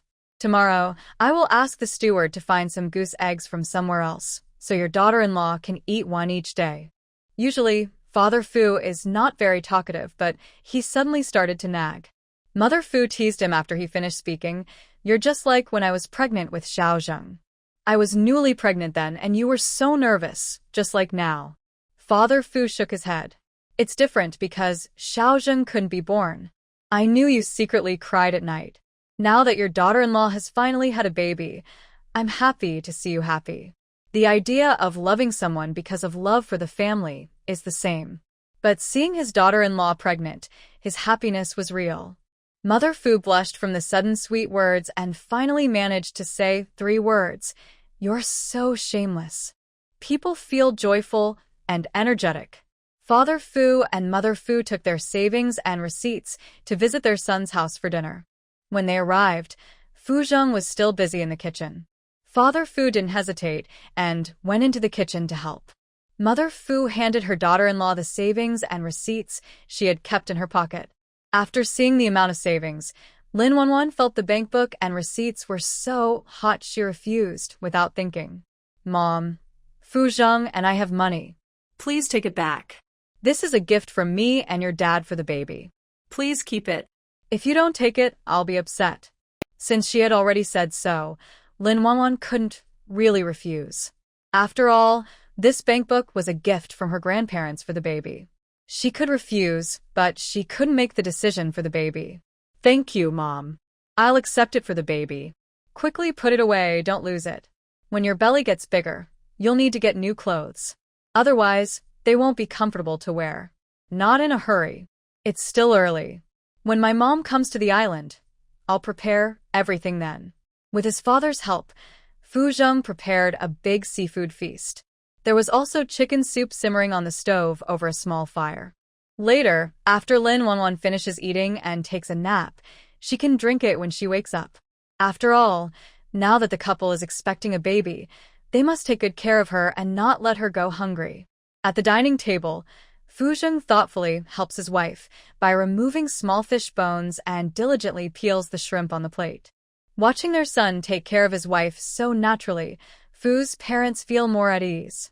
However, Fu's father still reminds him, "Wang Wang, if you or your wife feel unwell during pregnancy, you must tell us. Don't hide anything or keep things to yourselves. Also, if Xiaozheng ever bullies you or makes you angry, you should tell us. We'll help you teach him a lesson." Fu Zheng's face twitches constantly. If his father couldn't speak properly, he'd just keep his mouth shut. Who is Wang Wang? She's his wife and the mother of his child. He won't allow anyone to bully her no matter what.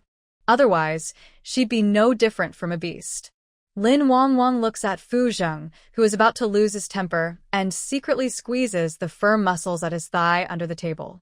Fu Zheng seems to understand and looks at her, only to see her smiling like a flower.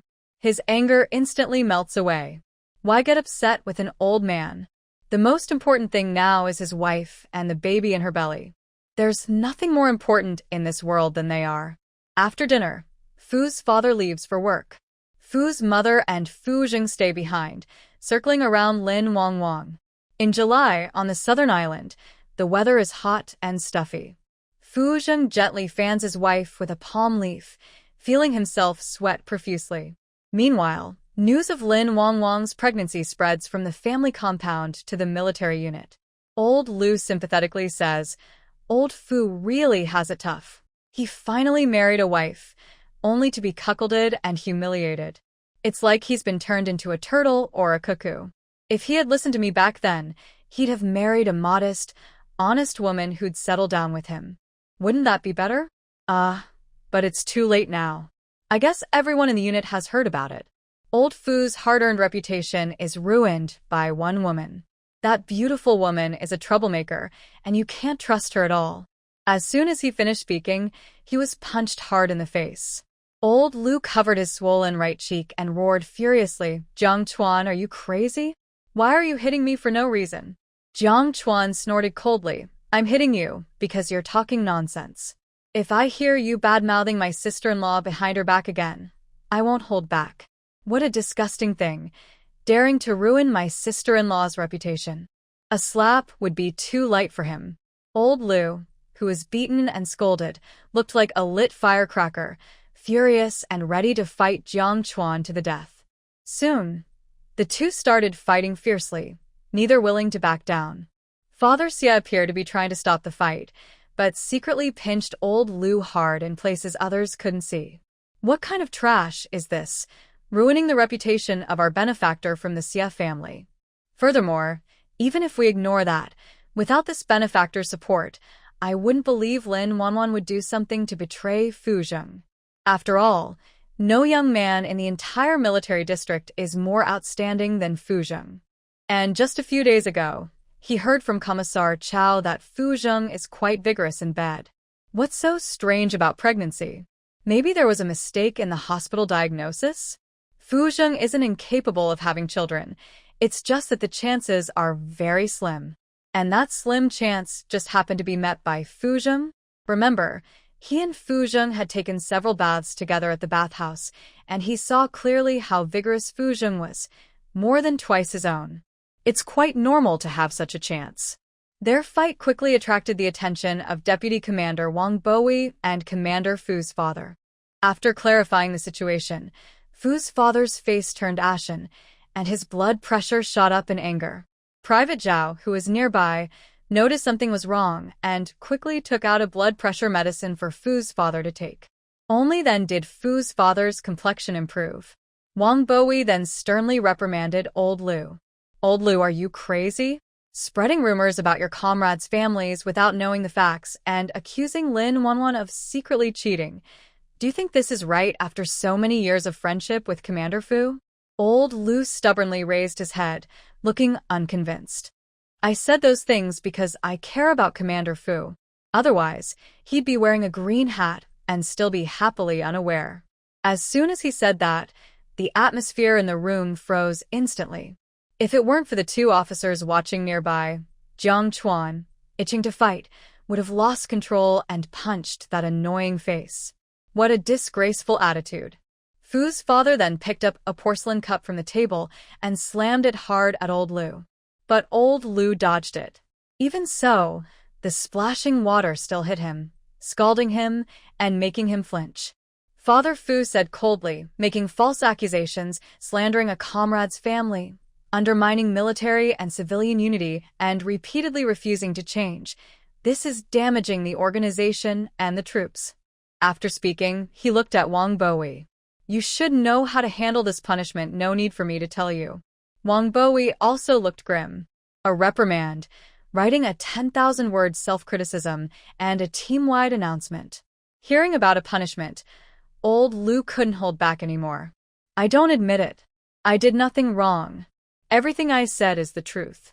Captain Fu is already not feeling well, and now his wife is pregnant. Clearly, his wife has been unfaithful. Otherwise, where did the child come from? It must be someone else's. Lu Guang'an, shut your mouth. The doctor said the chance of old Fu having children is very small, not impossible.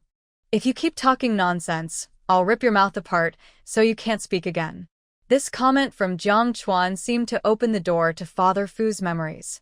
When Xiao Zheng was pushed out of the operating room, what did the doctor say? It was something like almost no chance of future fertility. The word almost doesn't mean completely impossible. Suddenly, Father Fu knew how to dispel rumors from outside. Moreover, his daughter-in-law is innocent and upright. No amount of gossip can turn the truth into lies. The Fu family will always stand by their daughter-in-law. Wang Bowie also seemed to remember something.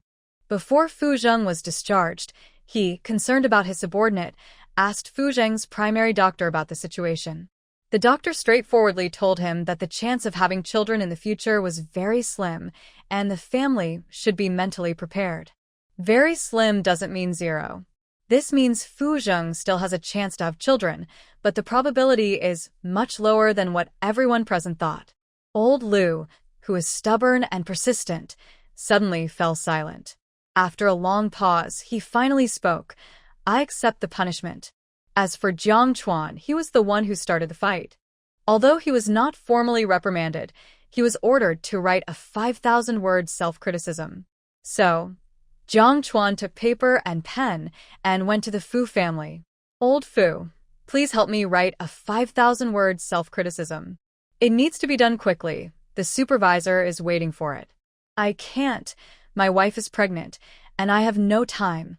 Fu Zheng replied with a raised corner of his mouth. Besides, personal matters should be handled by yourself. If the supervisor finds out you asked someone else to write it, he might get even angrier. And what's with the injury on your face? Did you get into another fight? Jiang Chuan whined. This injury is because of you. If you don't help me write the self-criticism today, your conscience will be eaten by dogs. Fu Zheng frowned. What happened? Then Jiang Chuan pulled Fu Zheng aside and told him everything about the recent conflict with old Lu, spilling the details like pouring beans from a bamboo tube. Fu Zheng's face darkened like a pot bottom. How dare he spread rumors about his wife? He was furious and immediately stormed out to confront old Lu. Only he knew how wonderful his wife was. He would never allow anyone to slander or spread rumors about her behind her back. He also forbade anyone from tarnishing her reputation. Seeing that he couldn't stop Fu Zheng and worried about him getting into trouble, Jiang Chuan quickly ran to call his supervisor. At that moment, the system suddenly appeared. Host, the child's father is in danger. You need to stop it immediately. Lin Wanwan, who was chatting with Fu's mother, immediately became anxious. Where is he? At Lu Guigan's house, about 300 meters from your home. After receiving the details, Lin Wanwan immediately ran to find him. When Fu's mother came to her senses, her son-in-law was nowhere to be seen. She quickly got up and followed, worried about her daughter-in-law and the unborn baby, calling out as she went, Wanwan, slow down. You're carrying the baby now. Thinking of the child in her belly, Lin Wanwan slowed her steps a little, but still hurried. When Lin Wanwan and Fu's mother arrived, Fu Zheng was already in a fight. Strangely, old Lu didn't fight back at all, letting Fu Zheng hit him. It looked like Fu Zheng was about to seriously hurt him, so Lin Wanwan quickly stepped in to stop him. Fu Zheng, stop it.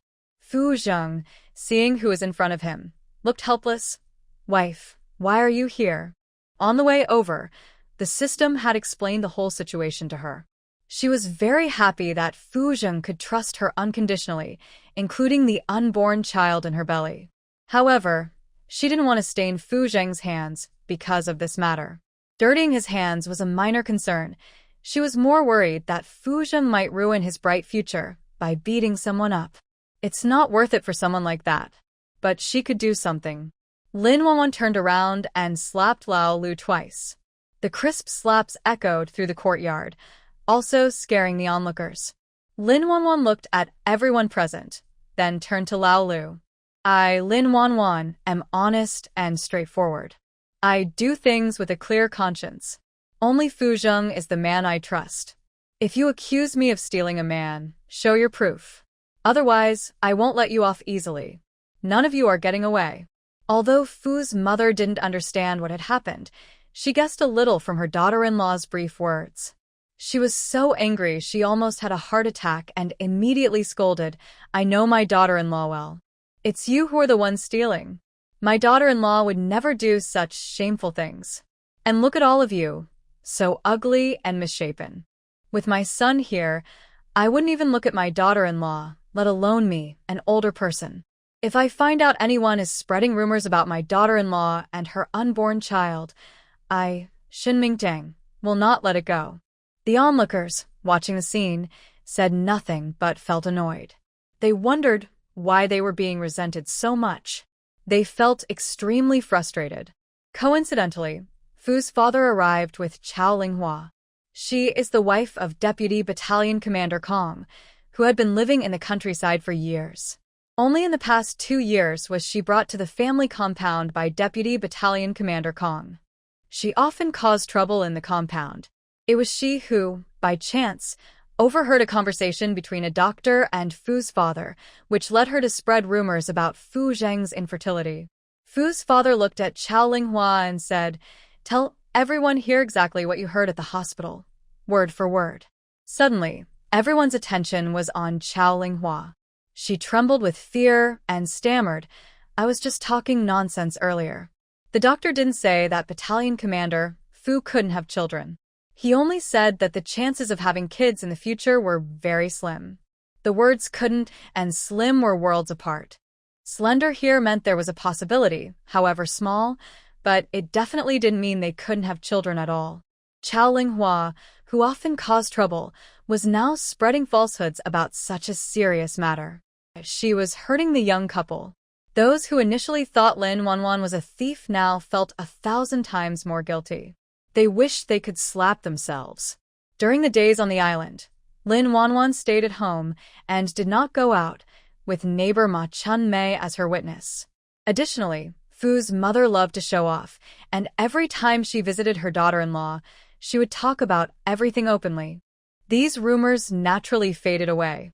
Suddenly, someone asked sister-in-law, last time I saw a man carrying big and small bags, talking and laughing with you. Who is he? I've never seen him before. Isn't he from our island? Asking such a question in front of so many people was very clear in purpose. Lin Wanwan calmly replied, That is my older brother, Lin Yud. He works at our food factory. Next time you want to spread rumors about me, make sure to check your facts first. The girl who was targeted panicked and, under the cover of the crowd, ran away. However, Fu's mother recognized who that person was. It was Li Sini from their art troupe. Good, she remembered that. This matter was now over. Knowing she was wrong and that her mistake was quite serious, old Lu and Lin Wanwan apologized face to face. Lin Wanwan refused to accept, and Fu Zheng definitely wouldn't accept either. This marked the complete end of their years of friendship. Back home, Lin Wanwan thanked Jiang Chuan for always supporting her. Jiang Chuan waved his hand. That's what I should do. You don't need to thank me, sister-in-law. Fu Zheng smiled and said, When the baby is born, I'll recognize you as the godfather. Jiang Chuan was surprised and happy. Old Fu, are you serious? Fu Zheng, feeling playful, deliberately said, Forget I said anything. Seeing him change his mind, Jiang Chuan immediately got anxious. Old Fu, you're the head of the group. How can you go back on your word? I tell you, I will be the godfather of your son, and no one can take that away from me. Fu Zheng asked back, What if it's a girl? Jiang Chuan firmly replied, A girl is great. She's Dad's little cotton-padded jacket. When my daughter is born, I'll buy all her clothes from small to big. No one can compete with me. Hearing this, Fu's parents also disagreed. They had already bought clothes for her, so what about them, the grandparents? No, those clothes should be bought by them. Not only clothes but also food and daily necessities, they would take care of everything. They had a monthly allowance and would still receive a pension after retirement. Spending money on the little one made them happy. Fu Zheng watched the chaotic scene of the three, and his joy spread from his chest. This is his and Wanwan's child, possibly the only one. He is very happy about the baby's arrival. He is even happier that so many people love his child. No matter if it's a boy or girl, his child will always be the happiest kid in the world. Little Xie Dundan heard from his dad that the pretty auntie is pregnant with a baby. He happily hid his candies for days, and then gave them to the pretty auntie to eat. In his world, carrying a baby is a hard thing. His mom also told him that it was very difficult when she was pregnant with him. His dad also said that because his mom was so tired, he shouldn't make her angry. He remembers these words well. Now, the pretty auntie is also pregnant, and it must be hard for her too. When something is hard, you should eat good food to get stronger. To Xie Dundan, candies are the tastiest thing in the world. In Nantu, July is very hot. The candies Xie Dundan kept for a long time have melted. The sticky candies wrapped in paper look unappetizing. But when Lin Wanwan looked into Xie Dundan's big, innocent, sparkling eyes, her heart softened instantly. She took the candies from him and said, "Thank you, Dundan." Seeing her say thank you, Xie Dundan felt a little shy and scratched his head. His chubby little face turned red like a monkey's bottom. "Pretty auntie, when you have the little brother, I will take him to climb trees, play marbles, and push the iron ring." "Okay, then Dundan will be the big brother." "I am the big brother, and I will protect the little brother." Lin Wanwan looked at the cheerful and adorable Dundan and unconsciously touched her not yet visible belly. Her baby should be just as cute as Dundan. A child's feelings shouldn't be wasted. As soon as Lin Wanwan peeled the candy wrapper, Fu Zheng snatched the sticky candy away. "You are pregnant now, and the doctor said you should be careful with your food. You can't eat anything randomly." After saying that, Fu Zheng put the candy into his mouth, making a sour face. He secretly felt glad he took the candy back.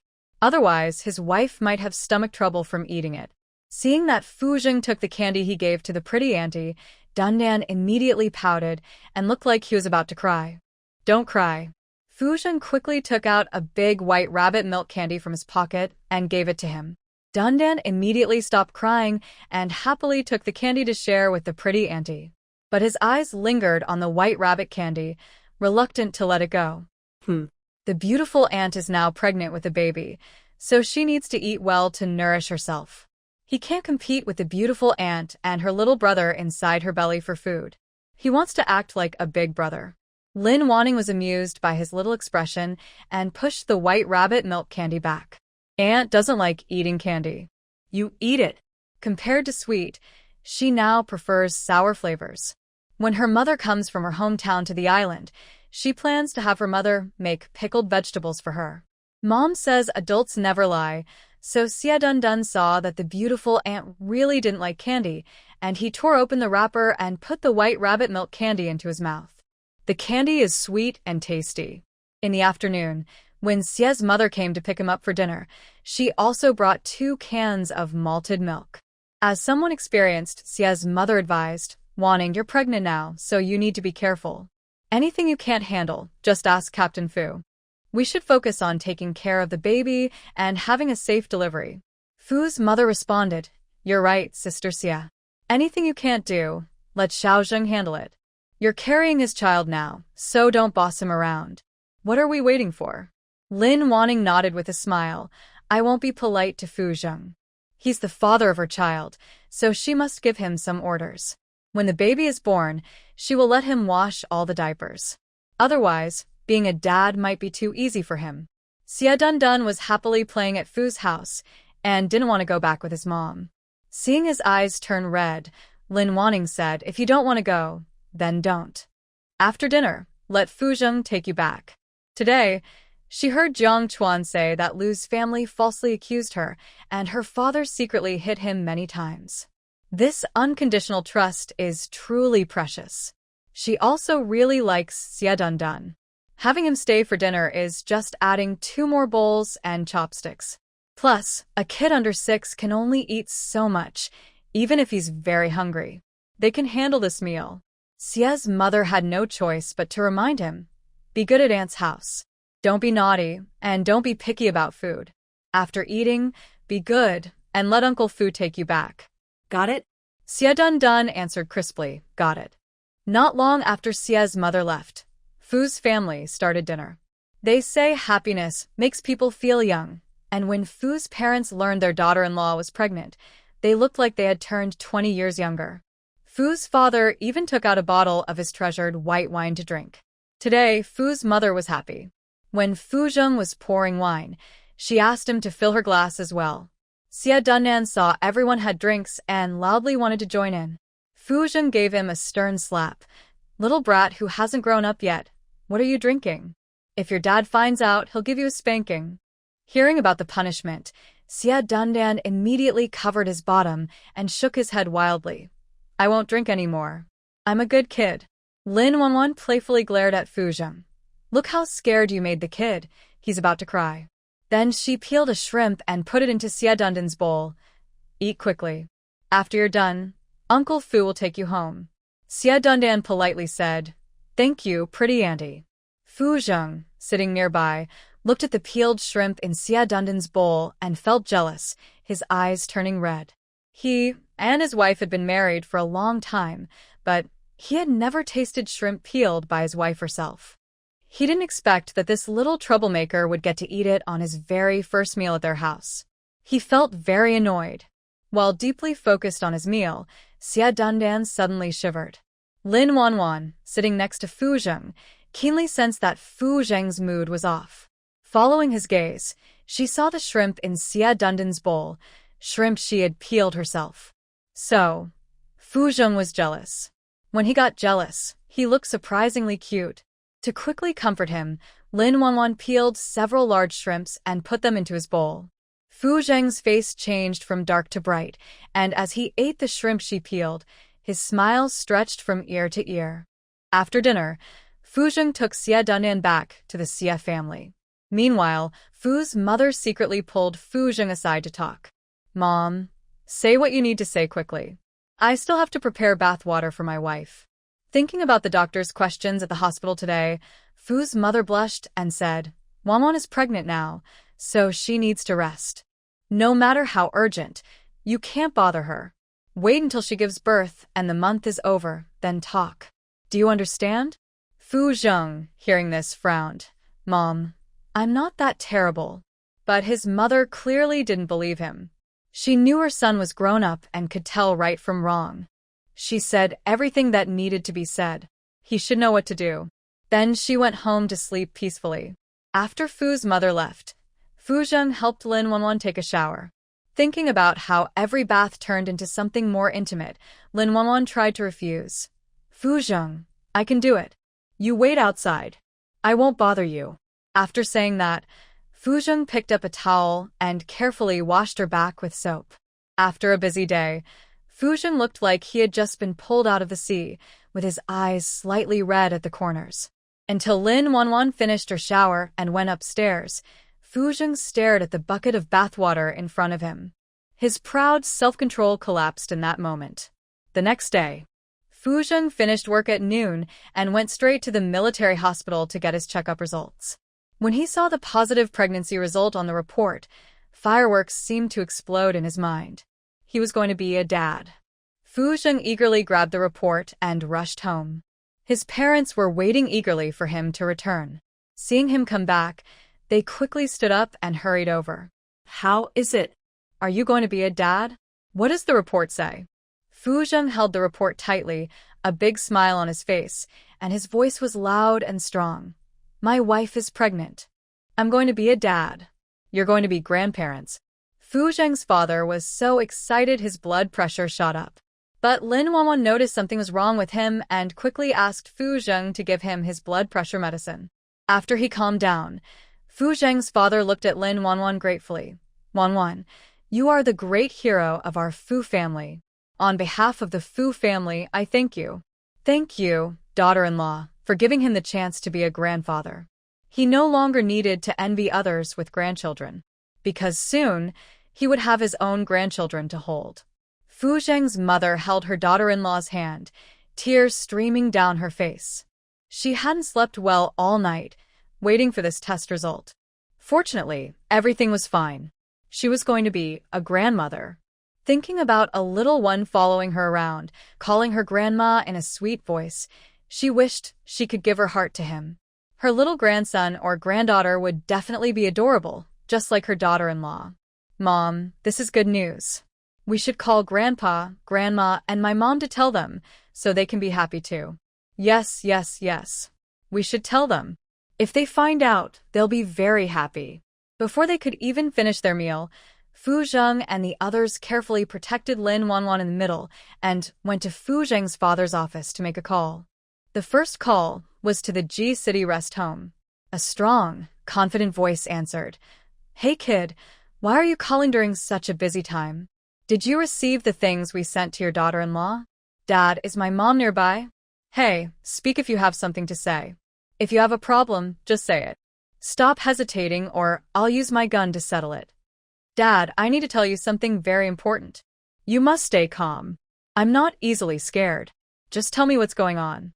Grandpa Fu said this, but in the end, he still had the orderly bring his regular blood pressure medicine, and he took one. Wanwan is pregnant. Our Fu family has a successor. What? Grandpa Fu suddenly stood up, his hands trembling as he held the phone.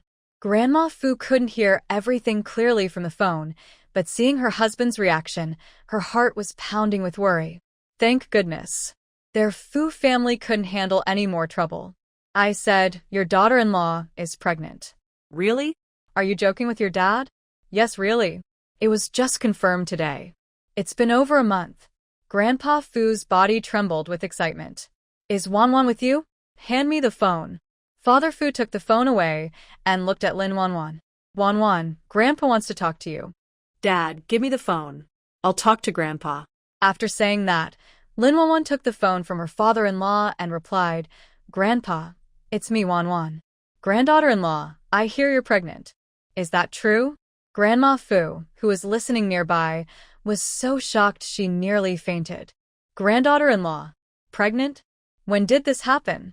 In a hurry, Grandma Fu snatched the phone from Grandpa Fu. Wanwan, you're pregnant? When did it happen?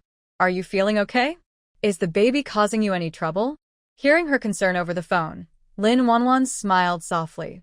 It was just confirmed. It's only been a little over a month. The baby is very well behaved and hasn't caused me any trouble. She can eat, sleep well, and with her system and family watching over her, her pregnancy life is very happy. Grandma Fu was so excited she didn't know what to say. She kept reminding her granddaughter-in-law to take good care of herself and the baby. After hanging up, Grandma Fu pinched her thigh. Grandpa Fu, in pain, twisted his face and cried out, Old lady, why are you pinching me? It hurts. I just can't bring myself to do it. Haha, she wasn't dreaming. Her granddaughter-in-law was really carrying a baby. Thank goodness. Thinking that her son, daughter-in-law, and grandson are all at work, Grandma Fu feels extremely anxious. Since she is pregnant and has no one to care for her, she feels it's impossible.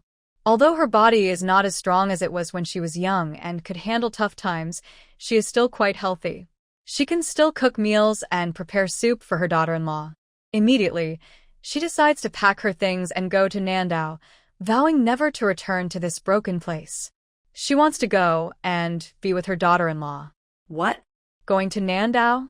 Grandpa Fu was surprised. If you don't want to go, you can stay here at the rest home. I need to go and be with my daughter-in-law. In the future, I will take care of her after she gives birth and help look after the baby.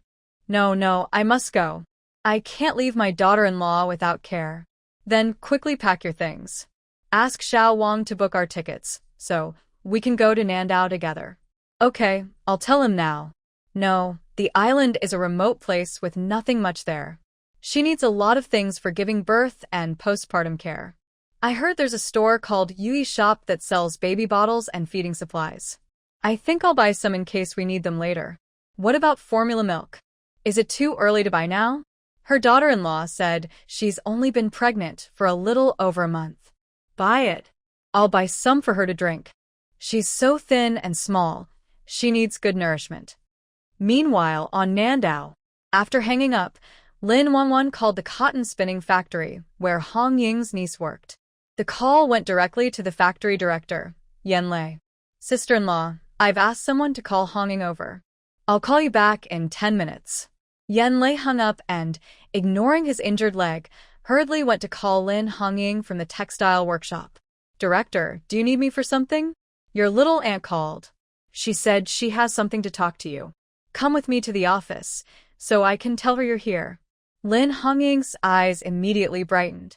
Recently, when she visited home during the holiday, her grandmother kept mentioning her little aunt. She didn't expect that just a few days later, her little aunt would call her. If her grandmother knew, she would be very happy. She wondered if her little aunt's sudden call meant she had something important to say. Yen Lei looked stunned, his heart pounding wildly. Afraid she might notice, he quickly turned his head aside. He spoke awkwardly, come with me quickly. Your little aunt might get anxious waiting. Thank you, Director. The young girl's sweet, syrupy voice was like eating countless white rabbit candies, directly melting into Yen Lei's heart. Yen Lei's legs felt like something was tripping him, almost causing him to fall. All the way, he didn't dare look directly at the girl beside him. Lin Hongying called back on the phone. Soon, someone answered on the other end. Little sister. Hongying, it's me, little sister. Today, you and Yen Lei take a day off. Go back to our hometown and tell Grandpa and Grandma that I am pregnant. I want them to come to the island to take care of me. Hearing the news of the pregnancy, Lin Hongying was so excited she couldn't hide it. Little sister, is the little one in your belly causing you trouble? Are you feeling unwell anywhere? I'm fine, Hongying, don't worry. That's good. I'll ask our factory director for leave now and go back to tell Grandpa and Grandma. If they come to the island, just give me a call. I'll have your brother-in-law book train tickets for them. Okay. After hanging up, Lin Hongying looked at Yen Lei with excitement. Director, there's something at home. I want to ask for a day off. I'll be back to work tomorrow. I promise not to delay the factory's progress. Seeing the happy girl in front of him, Yen Lei also felt unexpectedly happy. Is your sister-in-law pregnant? Yes, my little sister just got pregnant. She has no one to take care of her, so I want Grandpa and Grandma to come to the island to look after her. Alright, you can ride my bike back. That way, it'll be faster. In the past, Lin Hongying wouldn't take advantage of others no matter what they said. But today, she was in a hurry to report the news to her family, so she readily accepted the factory director's kindness without hesitation. Thank you, Director. After saying that, Lin Hongying disappeared like a gust of wind. Yen Lei watched her cheerful figure, a faint smile appearing at the corner of his mouth. But then, thinking about the matchmaker his family had introduced him to, his smile froze instantly. His mood sank completely. Lin Hongying didn't dare delay even a moment and hurriedly rode her bike towards the countryside. At this time, her grandparents should be working in the fields, so she didn't go home but headed straight to the fields. Wang Xiui, who was busy working, was pulled by someone's clothes. She turned her head and saw it was the chatterbox Niuxia. Auntie, your eldest granddaughter is calling you. Wang Xiui looked in the direction she pointed. Oh my, how did that girl come back? Isn't she supposed to be at work at the factory right now? Wang Xiui, full of questions, quickly brushed off the dirt on her clothes and hurried to her eldest granddaughter. Hongying, what's wrong? Why aren't you working properly at the factory? Why are you back? Grandma, little aunt, she's pregnant. What? Grandma didn't hear clearly. Say it again. I said, my little aunt is pregnant. She just called and wants you and Grandpa to go and take care of her. Overwhelmed by the big surprise, Wang Xiui fainted. Lin Hongying was frightened and quickly checked her pulse. After a while, Wang Xiui opened her eyes. The first thing she said was, Hongying, are you sure you didn't lie to Grandma? Is your little aunt really pregnant? Yes, really. She said you and Grandpa should go to the island, and she asked me to call her back. She told her husband to buy train tickets for you. Wang Xiui sat on the ground, crying happily.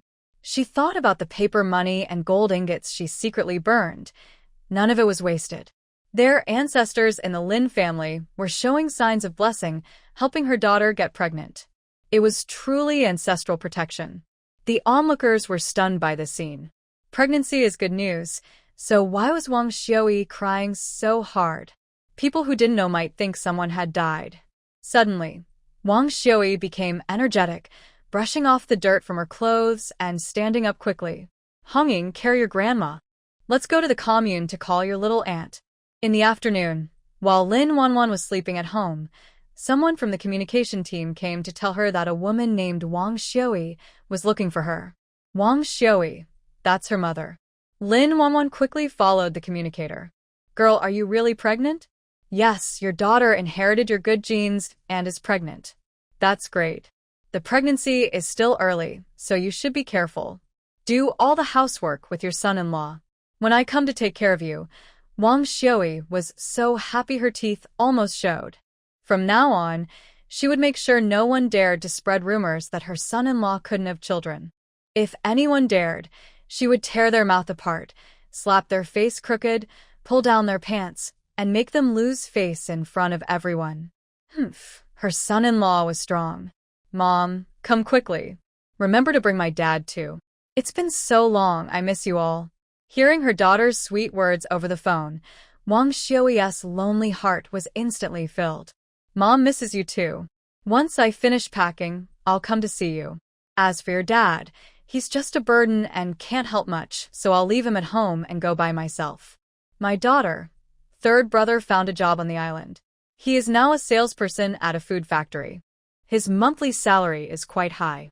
If everything goes well, he is likely to get married and have children there. I think since you and Dad are coming here this time, you shouldn't go back. Stay on the island to enjoy your old age. In the future, we can stay close, and I can cook whatever you want to eat. Compared to the mainland, the winter on the southern island is better for elderly people to live comfortably. Moreover, the conditions on the island are not as bad as people say. Things like no birds and no people are not true at all. At least, seafood and fruits are things you can't find in the mainland. Did your third brother really find a job on the island?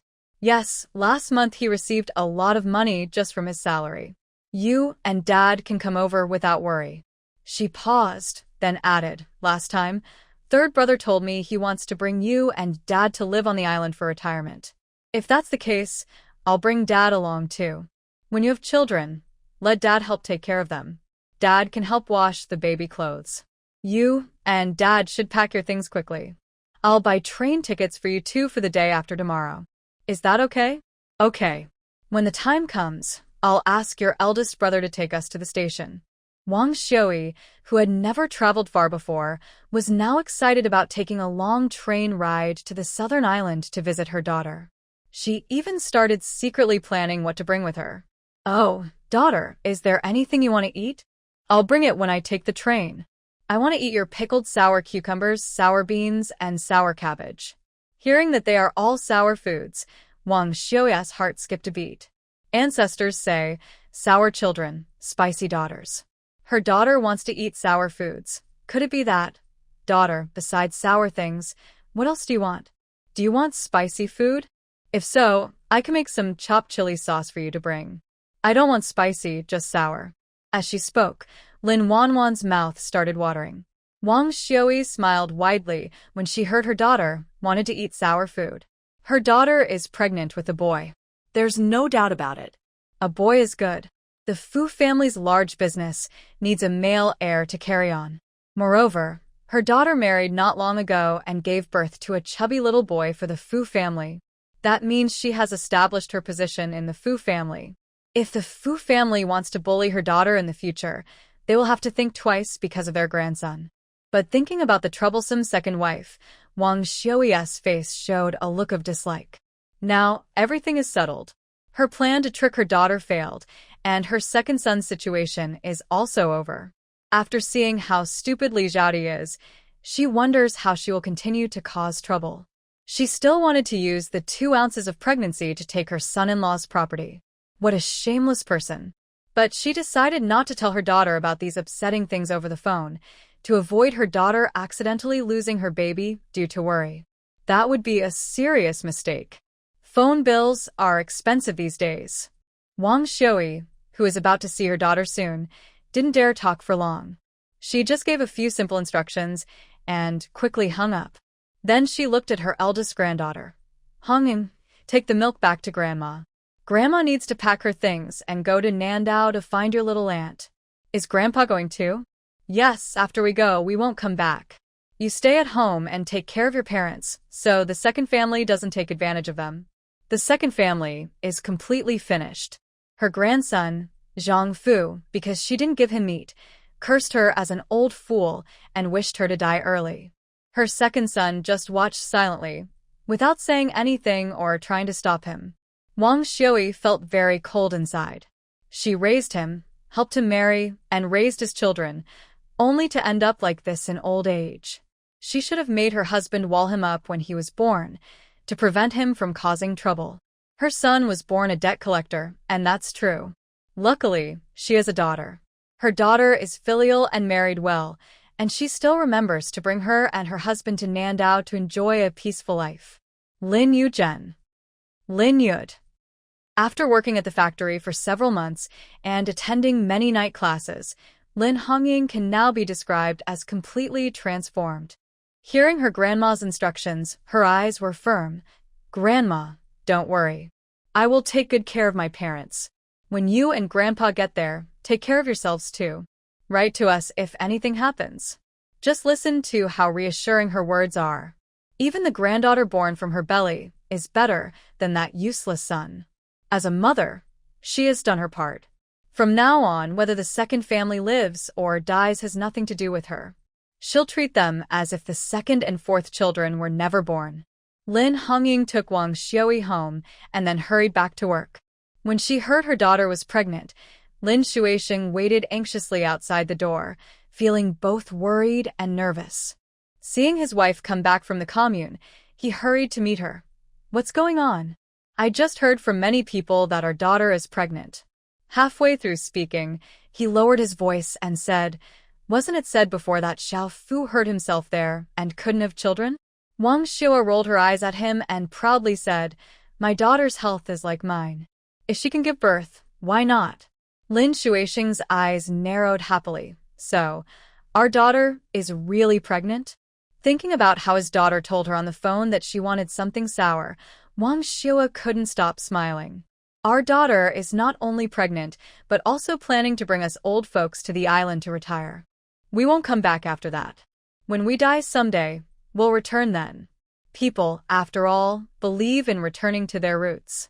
It's safer to be buried in your hometown. Can I go with her? Of course. She specifically asked for you to go, and she said third brother is working at a food factory there and earning quite a bit. After a pause, Wang Xiua added, old man, our days will get better from now on. People say daughters are a burden, and once married, they are like water spilled out. But her daughter was different. Even after marriage, she still thought of her parents. This time, she stayed at her daughter's house to help take care of her and her little grandson. As for her husband, he stayed with their son, so as not to trouble the daughter. Lin Shuixing knew his daughter was thinking of him, and his heart was warm. Then I'll go back now and pack my things. Packing isn't urgent. First, go see your eldest brother and get 2 recommendation letters. I'll go now. After saying that, Lin Shuixing hurried to his older brother's house. On the way, he couldn't help but show off a little. My daughter is pregnant, and she's still thinking of us, her parents. Now she wants to bring us to the island to enjoy life. Will she come back later? No, she won't. Our third son also works there at a food factory, and he's a regular employee earning a good salary every month. Within half an hour, the entire Laba Flower team knew about Lin Wuan's pregnancy. They also knew that Lin Shuixing and his wife were being taken to the island by their daughter to enjoy their retirement. Everyone was stunned, not knowing what to say. No one expected that the old couple, usually underestimated, would raise such a treasure. Not only did she marry well, but she also wanted to bring them to enjoy life in the army. If the daughter raises her well, it's much better than raising a son. Just a few days ago, old Zhao was paralyzed from A, and none of his 6 sons took care of him. The neighbor living across the hall noticed something was wrong and followed the smell. They found that Grandpa Zhao had already passed away.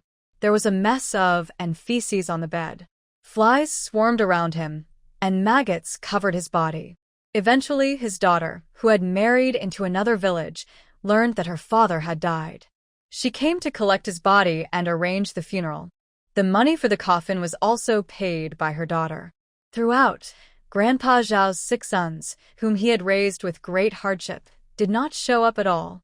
Everyone couldn't help but feel sad. They thought, this son is just not as good as the daughter.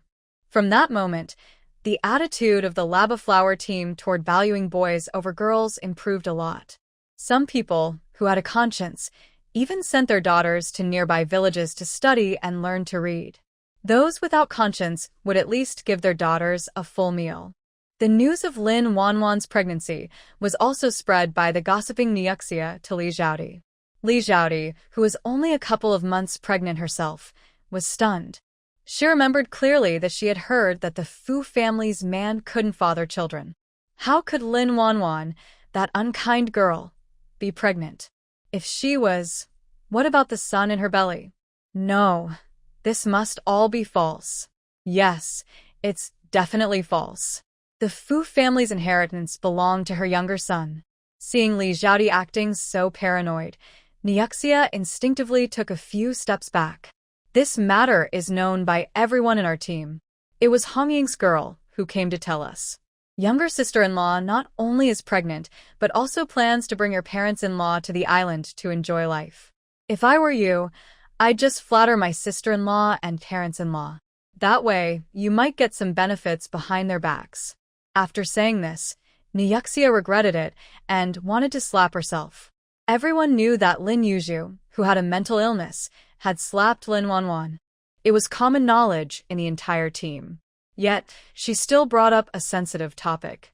With Lin Wanwan's vengeful personality, it was strange that she hadn't caused trouble for her second brother's family.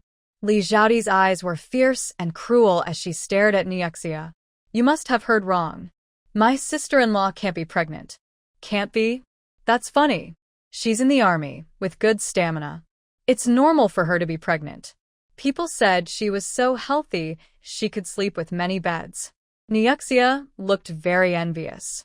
Angrily, Li Zhaodi blurted out because her husband was injured there. He can't have children. What? Niuxia was stunned. Cannot have children? The man Lin Wanwan married can't have children? Is that true? She remembered that the man had a strong build, with muscles under his clothes that were bulging. She even wanted to reach out and touch them. Why can't she have a baby? Full of questions, Niu Yixia was about to ask Li Zhaodi for an explanation when she suddenly disappeared. Niu Yixia stomped her feet in anger. At the same time, the rumor about Lin Wanwan's husband being unable to have children was spreading wildly in the team. Li Zhaodi directly went to her in-law's house. Seeing her mother-in-law packing her clothes, she was so anxious her eyes turned red. Mom, is it true that my younger sister is pregnant? Right? All lies. How could my younger sister be pregnant? Hearing Li Zhaodi curse her daughter, Wang Xiui exploded like a firecracker, immediately scolding her. Shut up. Your father's nonsense. If you can give birth to my daughter, why can't she? Not only can she, but she also gave birth to a boy, Fang's grandson. Everything in Fang's family will be his in the future. I tell you, Li Zhaodi, stop thinking about my son-in-law. Don't even dream about it.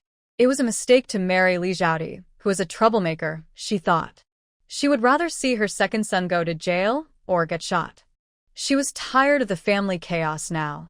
Obsessed with Fang's family's wealth, Li Zhaodi was driven mad and completely lost her mind. Fang Zheng clearly can't have children. How could my younger sister be pregnant? Everything is fake. All fake. My younger sister definitely isn't pregnant. After shouting, she looked pitifully at her mother-in-law. Mom, I had someone check and it's a boy. Can I take me to Nandao with you? When my son in my belly is born, I will give him to my younger sister. From then on, he will be her son. That way, Fang's family will have a successor too. For this baby, She and her husband hadn't left the house for over 2 months, living entirely on the bed. She didn't know what was wrong, but her husband was also useless now. After finally getting pregnant, Fong's family's inheritance belonged to their second house, and Lin Wanwan, that shameless girl, also got pregnant. She couldn't accept it. She simply couldn't accept it.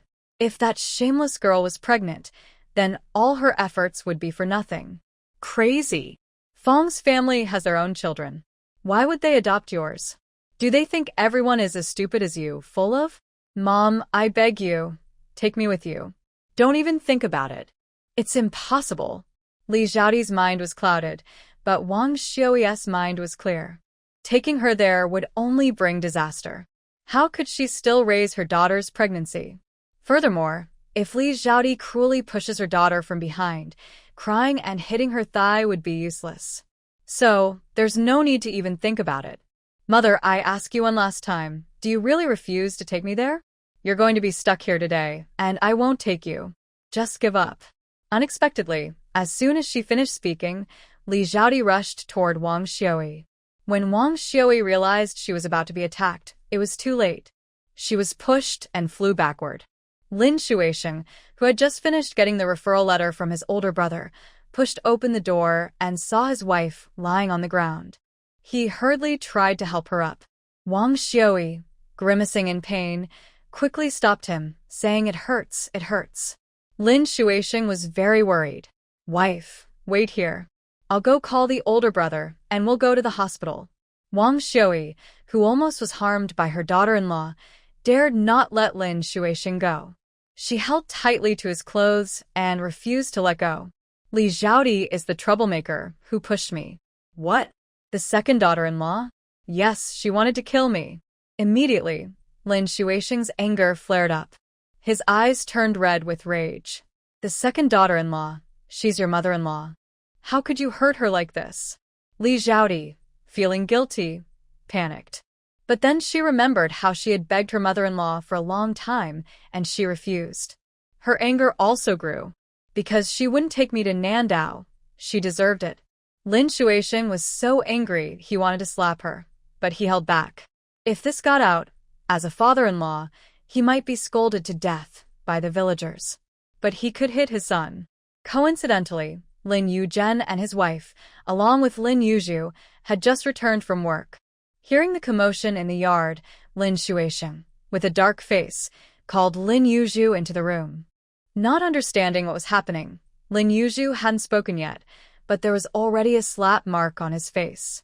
"Dad, why did you hit me? Look at what your wife did. She tried to harm your mother." After his father's reminder, Lin Yuzhu finally noticed his mother lying on the ground, her brows furrowed so tightly they looked like they could kill a fly. Before he could ask, Li Xiaoti started to shift the blame. "Yuzhu, I said my sister is pregnant with a son. I didn't believe it. I asked our mother to take me to Nandao. When my unborn son is born, he will be adopted under my sister's name. Our mother refused, and I was left to die here. I can die, but if I do, our Chongfu will have no real mother." When Lin Yuzhu heard that his younger sister was pregnant, it was like a bolt from the blue. His immediate reaction was that it couldn't be true. He thought Fu Zheng was injured there, so how could there be a child? It must be a lie. Deceiving himself, Lin Yuzhu looked at his parents and said, "Dad, this is my mother's fault. The Fu family is so rich. How can my younger sister not have a child? Since Xiaoti is now pregnant, let her go to Nandao with my mother. When her son is born, we can adopt him out to my sister. Then everything will be fine." Hearing these words from his own son, Lin Shuisheng and Wang Xiuwa stared in shock. Lin Shuisheng trembled and said, "Yuzhu, if I hadn't come back in time, your mother might have been harmed by your wife." Lin Yuzhu replied impatiently, "What harm? It's not that serious. My mother is still fine." "Bah, she's not really fine. Her back is almost breaking from pain." Wang Xiuwa looked at her second son with a heart full of disappointment. Is this the kind of words a biological son should say? His father's, even a dog would be more caring. Wang Xiuwa wanted to rush forward and slap him dead. Then she heard her son, who was worse than an animal, Say, this matter is settled. When you leave, take Xiaodi with you. When she has her son, give him to the Fu family, and then let Xiaodi come back. To get pregnant with this child, Lin Yuzhu had exhausted himself. Making the decision to adopt Xiaodi's son into the Fu family had become an obsession for him. He wouldn't allow anyone to interfere.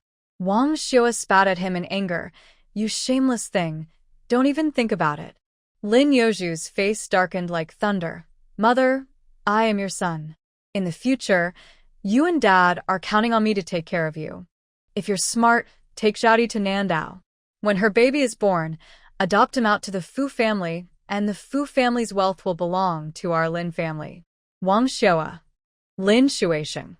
The couple was so angry at their second son's shamelessness that they couldn't speak. Especially Wang Xiao, who had never seen anyone more shameless than him, especially since he was born from her. She was about to be so angry she would faint. Having seen people obsessed with their brother's family or their mother-in-law's family, she had never seen anyone as shameless as her younger sister's husband. She really wanted to twist his head off and kick it like a ball. I am an old woman now, and it's not your place to teach me how to do things. You want to adopt your children into the Fu family and live your daydreams.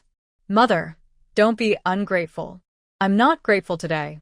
If you have the courage, you can hit me to death. In a moment of anger, Lin Yuzhu raised his hand high.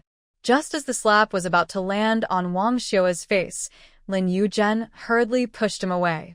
Mother, are you okay? Big brother, thank goodness you're here. If you hadn't come, Mother would have been beaten to death by the second brother and his wife today. Lin Yuzhen looked angrily at his brother. Second brother, how could you hit our mother? Do you remember when you were 8 years old, you accidentally fell from a tree while stealing bird eggs and hurt your head? Our father wasn't home at the time. It was Mother who carried you on her back, step by step, to the county hospital to save you. People should have a conscience. Lin Yuzhu snorted coldly. Can conscience feed us? I did this for my little sister and for our Lin family. When we inherit the Fu family's wealth, our Lin family won't have to dig in the dirt anymore. We will rise above others. Lin Yuzhen frowned deeply. Could it be that the second brother hurt his head when he was injured? The Fu family's wealth was earned by themselves. It had nothing to do with their Lin family. Lin Shuisheng looked at the second brother with disgust, then turned to the eldest brother. Hurry and go find your uncle to borrow the ox cart to take Mother to the clinic. Suddenly coming to his senses, Lin Yuzhen immediately ran out to borrow the ox cart. Lying on the cart, Wang Xiao openly told the team members about the misdeeds of the second brother and his wife. After hearing this, everyone looked at the second brother and his wife with contempt. Their hearts are truly cruel. They not only wanted to harm their own mother but also intended to seize the property of their sister's family. How can they be so shameless? The team members cursed them so fiercely that Lin Yuzhu and Li Xiaodi couldn't speak and ran back to their house, refusing to see anyone again. After returning from the hospital, Wang Xiao, who needed to rest in bed for a month, asked the eldest brother to call his sister and tell her that she was too busy in the fields to come and would buy a ticket to go in a month. She also asked the eldest brother's wife to call the team leader, the accountant, and the party secretary. Yes, she wanted to cut ties with the second brother's family. She no longer wanted her life to be threatened by her ungrateful son and daughter-in-law. When Lin Yuzhu heard that his mother wanted to cut ties with him, he reacted most strongly, refusing stubbornly. But in front of the heartbroken Wang Xiao, his opposition was useless. She made Lin Yuzhen and Lin Youqiang force Lin Yuzhu to sign the separation paper. Additionally, she privately warned the team leader not to give the second couple any recommendation letters. Nowadays, without a recommendation letter, it's hard to go anywhere. This also cut off their secret plan to run to Nandao.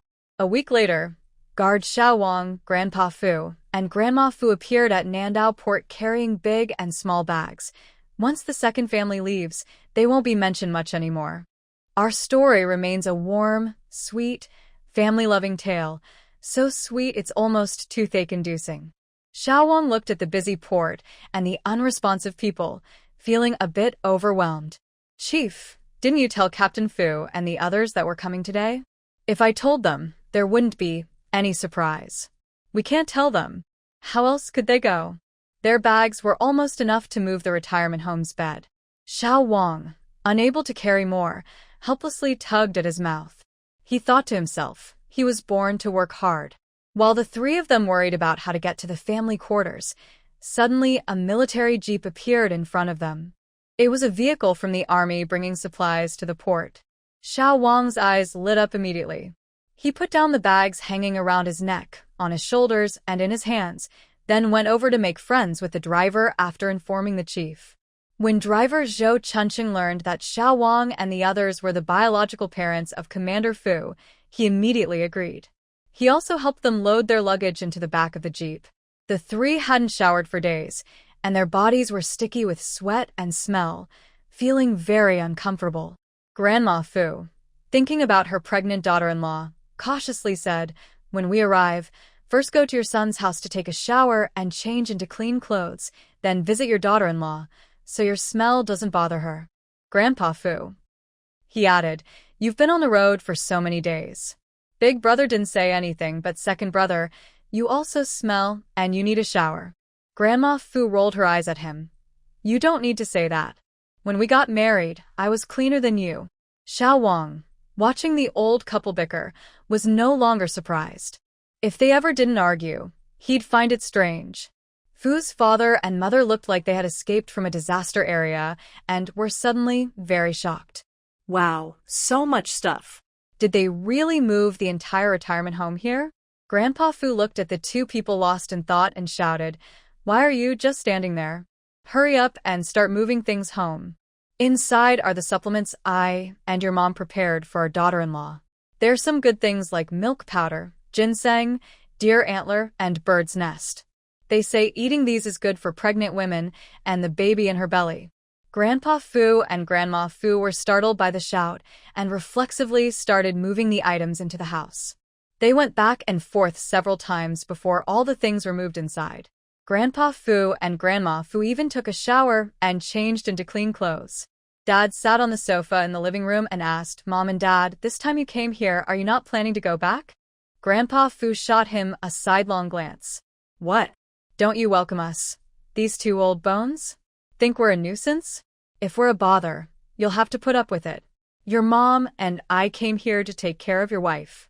Dad was suddenly accused of being unfilial, and he was speechless, feeling like he had a bitter taste he couldn't express. "Dad, I didn't mean that. I asked you to come to the island to retire a long time ago, but you didn't want to. Now that you're here, I'm happy. Our family can be together again." Seeing his son say this, Grandpa Fu's expression softened. "You all have work to do, and your wife is pregnant now. It's not good to have no one around to take care of her. Since we're still healthy, we can help take care of her, so you won't have to worry about home while working." What does it mean to be a family? It means everyone in the family works together, making life better and better. That's what being a family is.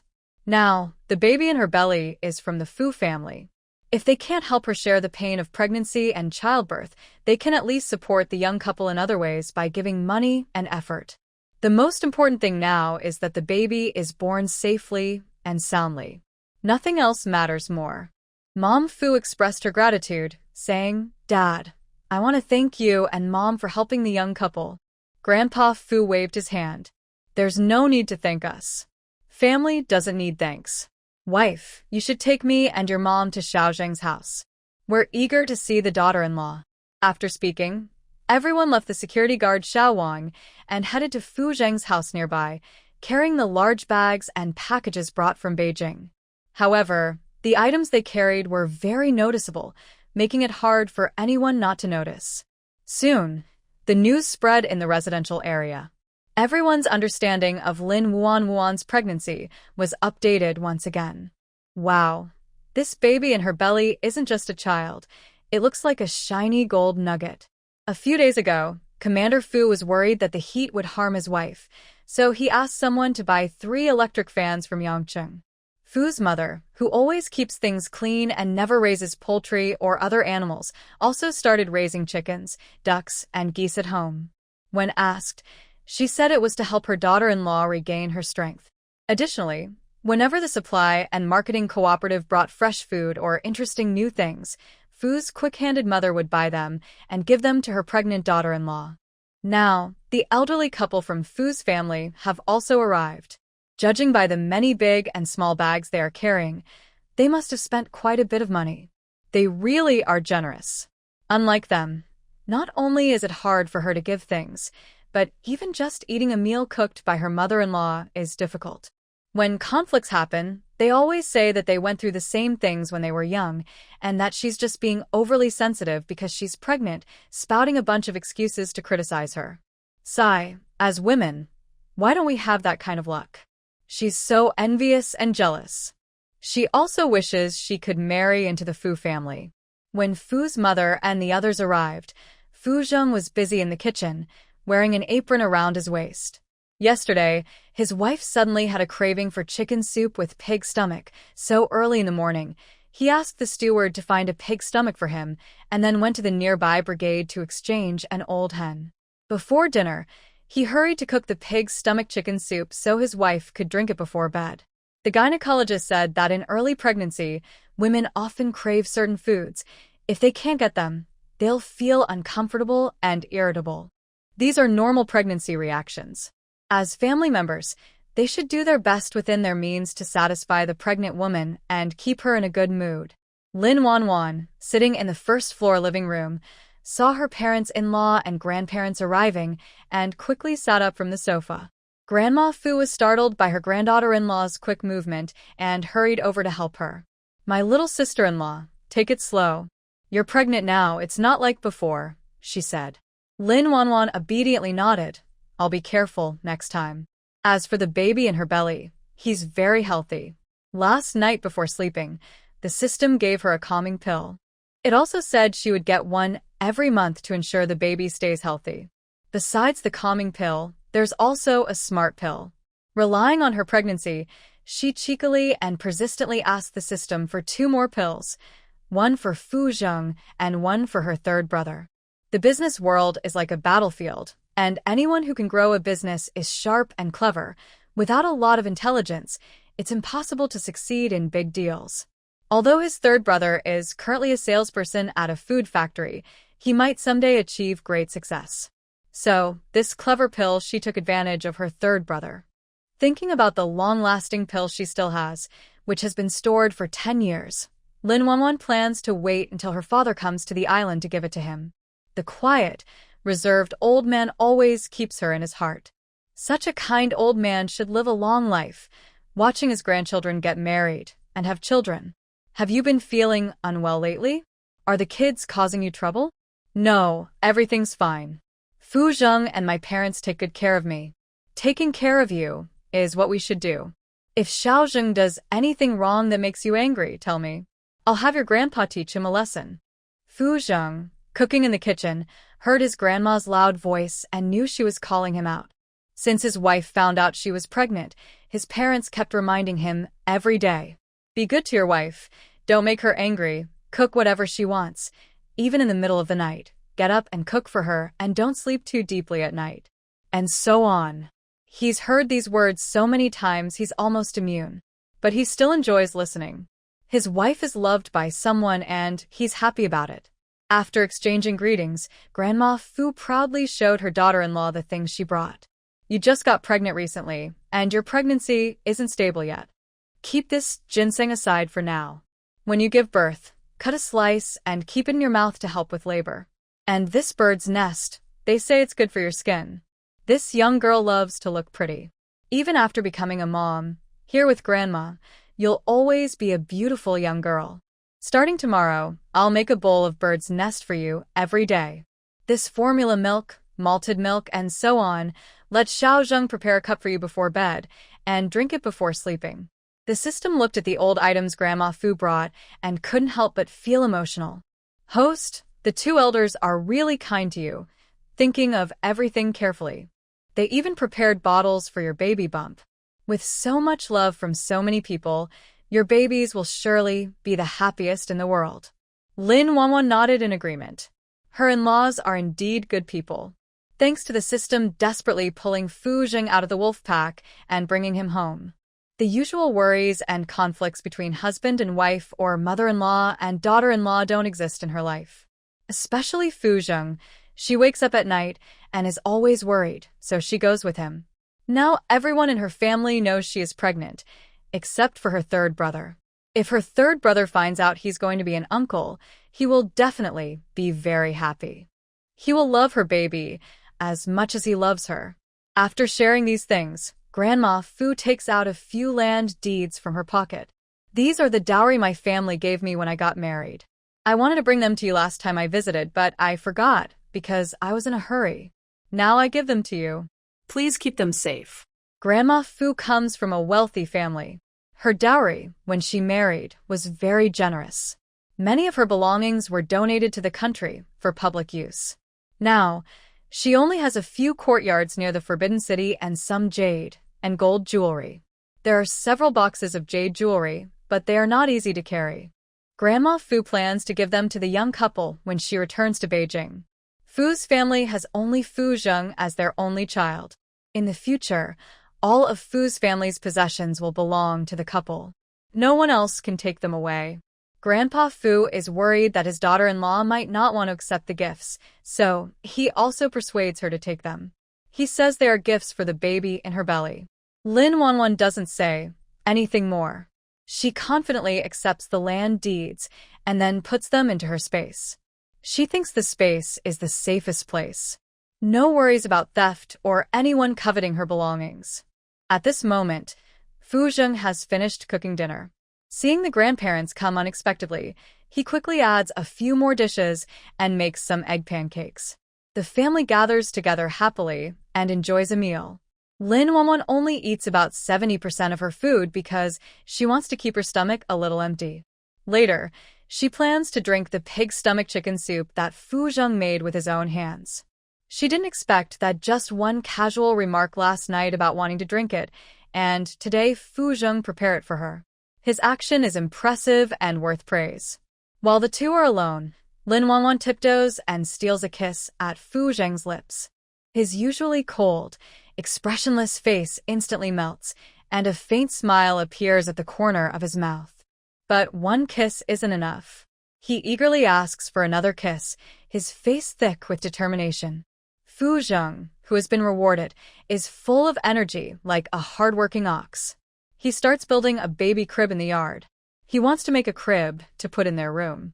It will be convenient at night to take care of the baby and change diapers. Grandpa Fu and Grandma Fu are getting older, and their energy isn't as strong as it used to be. Plus, they've been traveling by car and boat these days, so they are very tired. After a few simple reminders, they went back to sleep with Grandpa Fu and the others.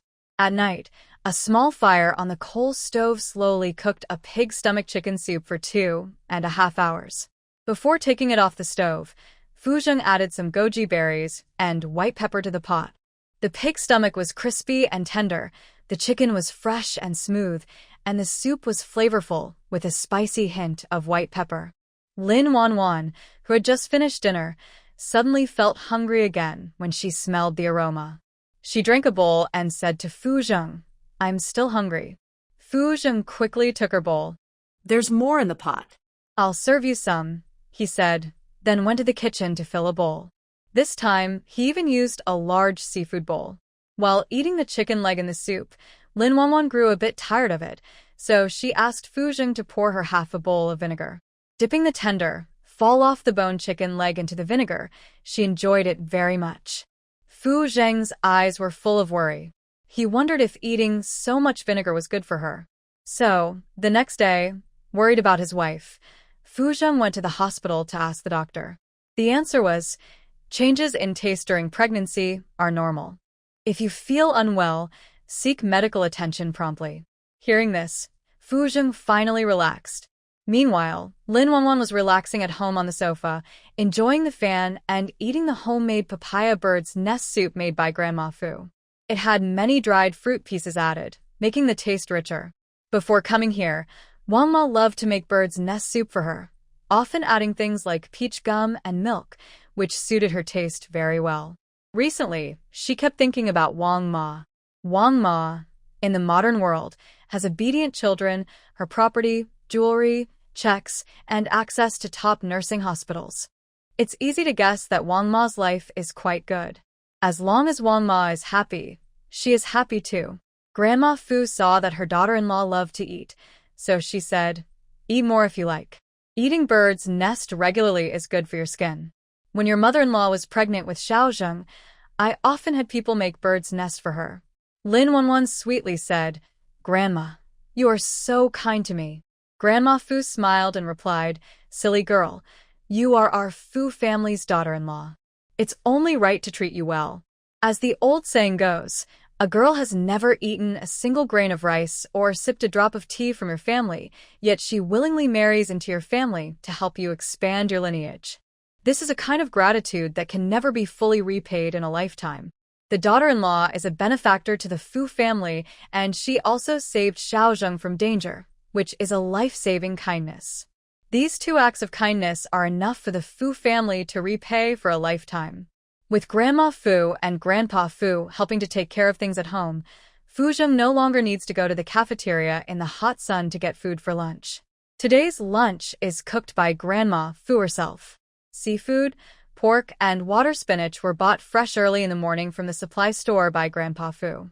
Seeing some ribs, he asked little Wang, who was in line with him, to buy 2 jin, about 1 kilogram.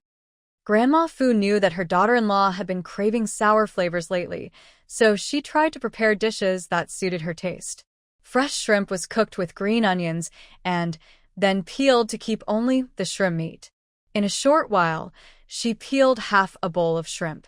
Grandma Fu sliced some lemon and added onion and cilantro, mixing everything with the shrimp. Soon, a refreshing summer dish, lemon shrimp salad, was ready. Thinking of her daughter-in-law's love for sweet and sour pork ribs, she hurried to prepare that too. Grandma Fu is very particular about her cooking.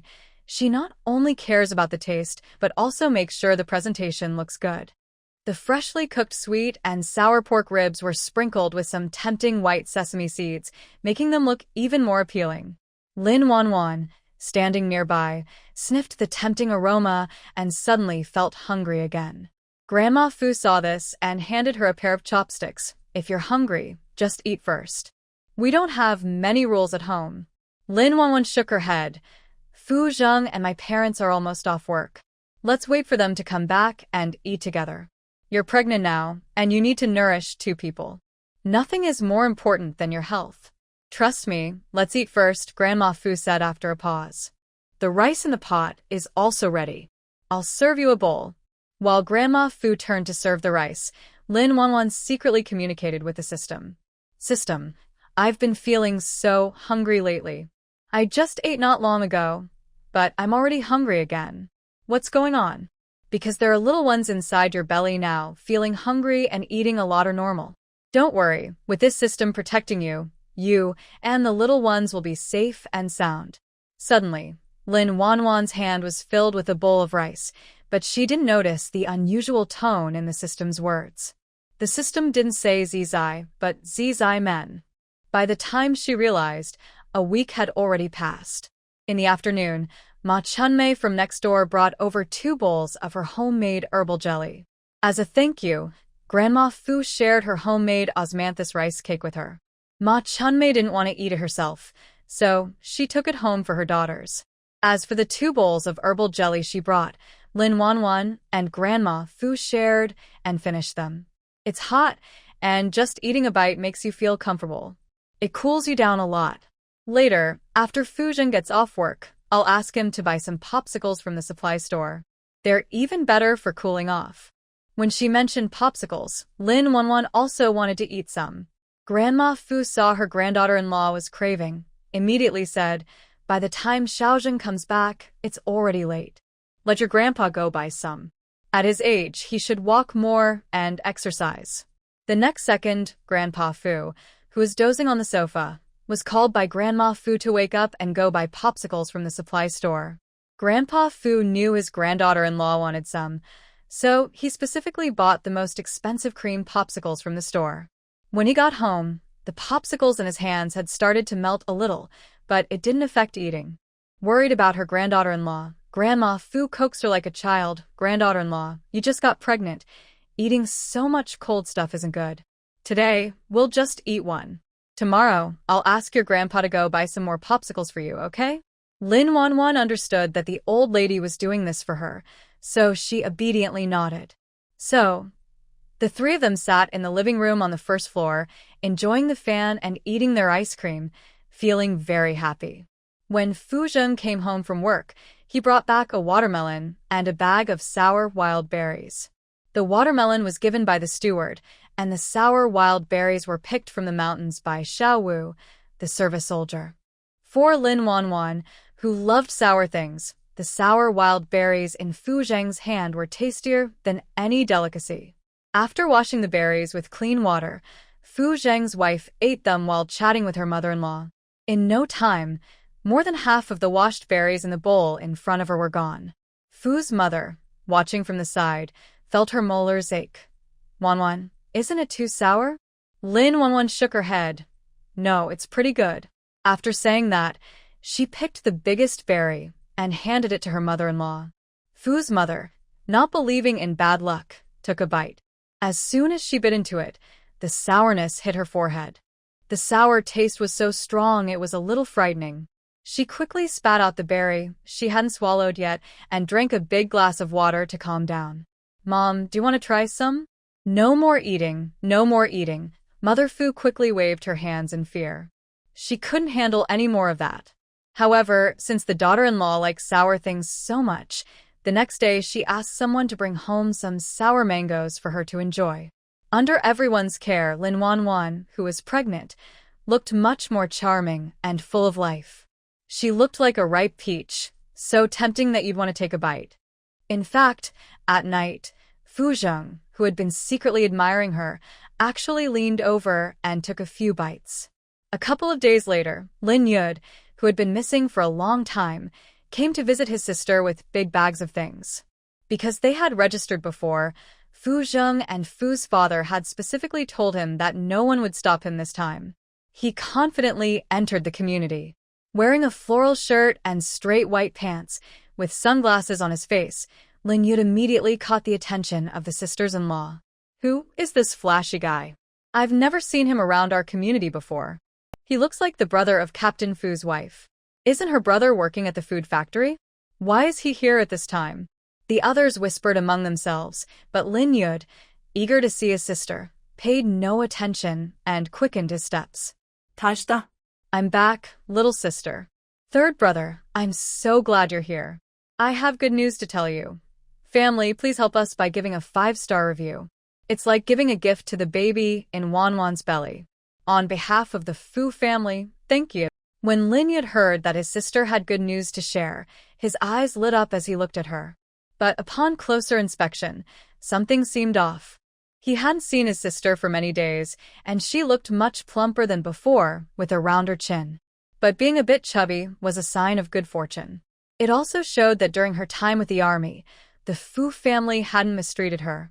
Thinking this way, Lin Yud felt much more relaxed. Knowing his sister's personality, Lin Wanwan had already prepared him. Third brother, take a deep breath and relax. Don't get too excited. Little sister, stop teasing your third brother. Just tell me quickly. I'm about to go crazy waiting. Third brother, I'm pregnant, what? Say that again? I didn't hear clearly. I said, third brother, you're going to be an uncle. Now he heard it clearly. Lin Yud was so excited he jumped and danced inside the house, like a wild monkey in the mountains. It took a long time for him to finally calm down. But his mind was full of joy about becoming an uncle. As for the issue of whether his sister's husband could have children, that was not a problem for him. He knew his sister very well and knew she would never do anything to betray her husband. The only possibility was that his sister inherited her mother's good luck with pregnancy, combined with her husband's unique qualities that most people don't have. The couple spent every day together, eating and living together, so having a baby was not surprising. Uncertain and excited, Lin Yud looked at his sister's belly and couldn't hide his excitement. When did you find out? How many months? Did he cause trouble for you? Did our mother say anything? A series of questions were asked, and Lin Wanwan answered calmly. Not long ago, about 40 days. Besides being able to eat and sleep well, everything else is normal. Her tone changed slightly. As for our parents, I already called and told them. The old couple will come to pick us up next month. Hearing that their parents would come to the island, Lin Yud was even happier. It's good to have them come. Since your husband has to work and you're pregnant now, you need someone to take care of you. Our mother will come too, and she can help take care of you. His mother loved his sister the most. With her taking care of her, he didn't have to worry too much while busy with his career outside. But things like childbirth were still very dangerous. If not handled properly, it could even threaten the mother's life. He only had one sister, Wanan, and he couldn't let anything happen to her. Suddenly, he thought of the hospital in Gangcheng. Last time he went, he heard that the doctors there were all imported from abroad and the medical conditions were the best. Gangcheng's business line was now stable. Would it be better for his sister to go there to give birth? Thinking this, he casually asked, "Little sister, when your pregnancy is more stable, do you want to go to Gangcheng to give birth? The medical conditions and doctors there are better than on the island. When we get to Gangcheng, I'll rent a place closer to the hospital for you, and our mother can come with you to take care of you.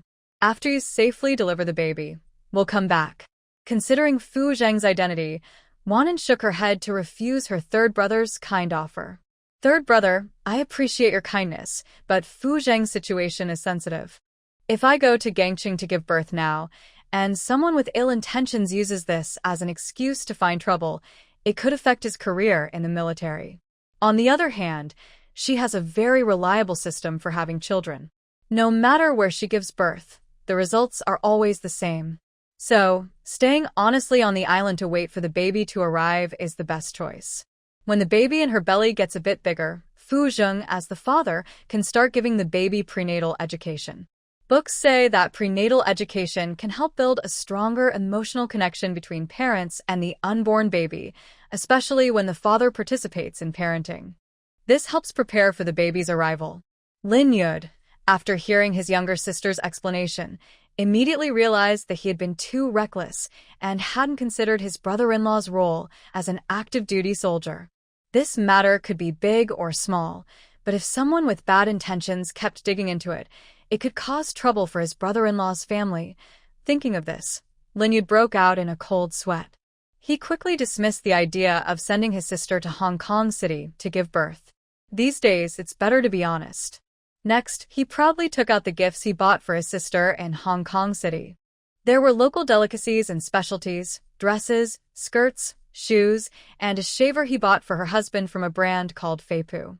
This shaver is only sold in Hong Kong City and is said to be an imported foreign product. On a whim, he bought two. He gave one to his brother-in-law and kept the other for himself. Besides that, there was a foreign brand rice cooker called Lusheng, which is very popular in Hong Kong City. It makes cooking rice easy and convenient, and it automatically turns off once the rice is cooked. He liked it immediately when he saw it and bought it for his sister without hesitation. Grandma Fu and Grandpa Fu looked at all the things Lin Yud bought and felt a bit inferior, as if they were being outdone. This couldn't do. The two older folks, competitive by nature, immediately became eager to show off and win favor. Meanwhile, Lin Wuan looked at the pile of things on the table and felt a bit sorry for her third brother's wallet. She dared to confidently say that most of her brother's earnings over the years had been spent on her. Now that he's not married, it's okay, but once he gets married and has a wife, even if she doesn't say anything, she'll probably have some complaints in her heart. So, she needed to advise her brother. "Third brother, we don't lack anything at home. You can't keep spending money recklessly. Do you hear me? Save your money. When you start a business and get married, bring home a beautiful sister-in-law early." Hearing this, Lin Yud refused outright. "Little sister, you're my real sister. Spending money on you is only natural. Now that I can earn money, I have to spend it on you, right? When I was young, our family was not well off. You, a little girl, went through so much hardship with us. Whenever my third brother thinks about it, he feels very sad. It's all because my third brother was not capable back then. It's his fault." As he spoke, Lin Yud couldn't help but tear up. In the next moment, tears started falling like they were free. Lin Wanwan immediately felt very anxious. She quickly took a handkerchief from her pocket and handed it over. Third brother, please don't cry. I understand you. Lin Yud, with red eyes, looked at his little sister and choked out, really? Lin Wanwan nodded firmly. Really? Unexpectedly, Lin Yud, who had just been crying, suddenly became lively.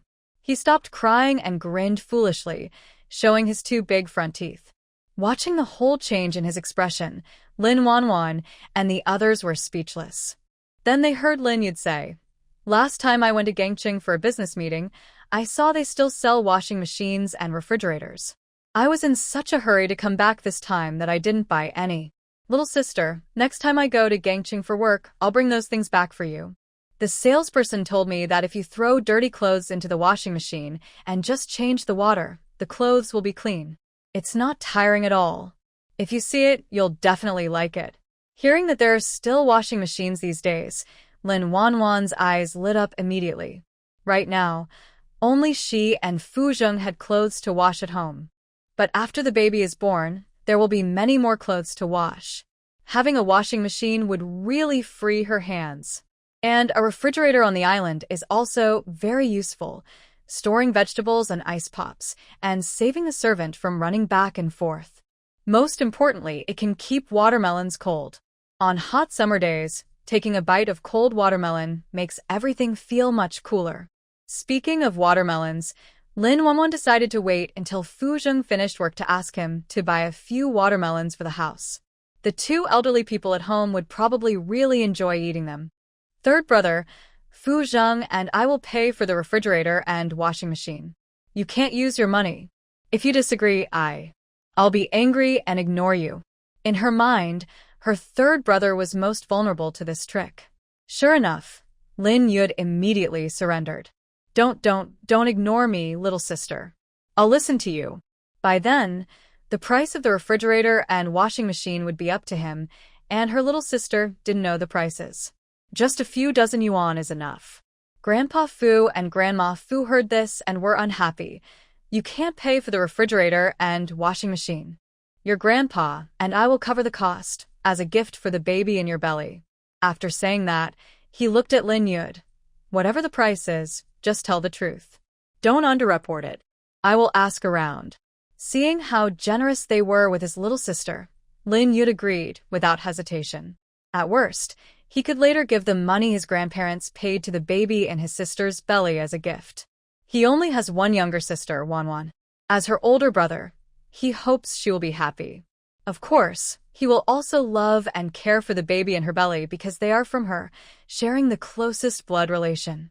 At noon, Fu Zheng came home from work and saw his third brother wearing an apron, busy helping his grandparents. His wife was sleeping on the sofa in the living room downstairs. Her peaceful sleeping face made his heart soften suddenly. Worried she might catch a cold while sleeping, he found a piece of clothing and placed it over her belly. Until the meal was ready, Fu Zheng was reluctant to wake his sleeping wife. Sweetheart, eat first and then sleep. After saying that, Lin Wanwan rubbed her sleepy face, washed her hands at the outdoor sink, and then came to eat. The dishes on the table were all her favorites. The translucent, tender rice noodles with pickled radish stir-fried together, which was appetizing and helped with digestion, suited Wanwan's pregnant appetite. Not to mention the duck soup with pickled radish, steamed egg with sea urchins, cold clams, and spicy scrambled eggs. Wanwan ate more than half a bowl of rice. Eating too much rice can cause dizziness, and since she's pregnant now, she's naturally very sleepy. So she pushed her bowl and chopsticks aside, and Fu Zheng helped her upstairs to sleep. When she woke up again, it was already past 3 in the afternoon. She didn't know if her third brother had left, so she rubbed her forehead in frustration and quickly put on her shoes to run downstairs. What she saw was her third brother and grandparents sitting in the living room, each holding half a watermelon, eating and chatting happily. She wasn't sure what her third brother had said to make them laugh so much. At this moment, Lin Yud noticed his sister coming down and quickly waved to her. Little sister, want some watermelon? Grandpa and I just bought it. Just a small piece, that's enough. Lin Yid got up to cut the watermelon in the kitchen, choosing the sweetest part in the middle. The green-skinned, red-fleshed watermelon, when bitten into, releases sweet juice that bursts in the mouth. However, it doesn't look very nice to eat, and Lin Won has to spit out watermelon seeds every time she takes a bite. As for the leftover watermelon rind, Grandma Fu throws it into the household waste bin, where it is used to feed the chickens, ducks, and geese raised by Fu's mother. The chickens, ducks, and geese need to eat more and grow quickly. In the future, they will be used to cook for the great contributors of the Fu family during their postpartum confinement.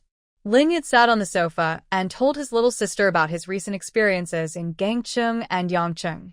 Only then did he remember he still had something important to say. He quickly said, "Little sister, the idea you mentioned last time was adopted by our factory director, and the new packaging design you created is also being used by our factory. Since then, the profits of Food Factory Number 1 have increased several times. The boss in Gangcheng is eager to place orders with Food Factory Number 1, and the deposits have already been paid. Now, all the staff at Food Factory Number 1 are working hard to prepare for production, not daring to rest for a moment. Our factory director, to thank you, specially approved a formal employment position for you." A formal employment position? Something that others would struggle to get. She had received twice. You could say her luck was really quite extraordinary. But she couldn't use this formal position. One reason was that she was pregnant and couldn't work comfortably. The other was that she didn't like the regimented life at the factory, earning a fixed salary every month. She shook her head and said, "Third brother, I can't do the work at the food factory."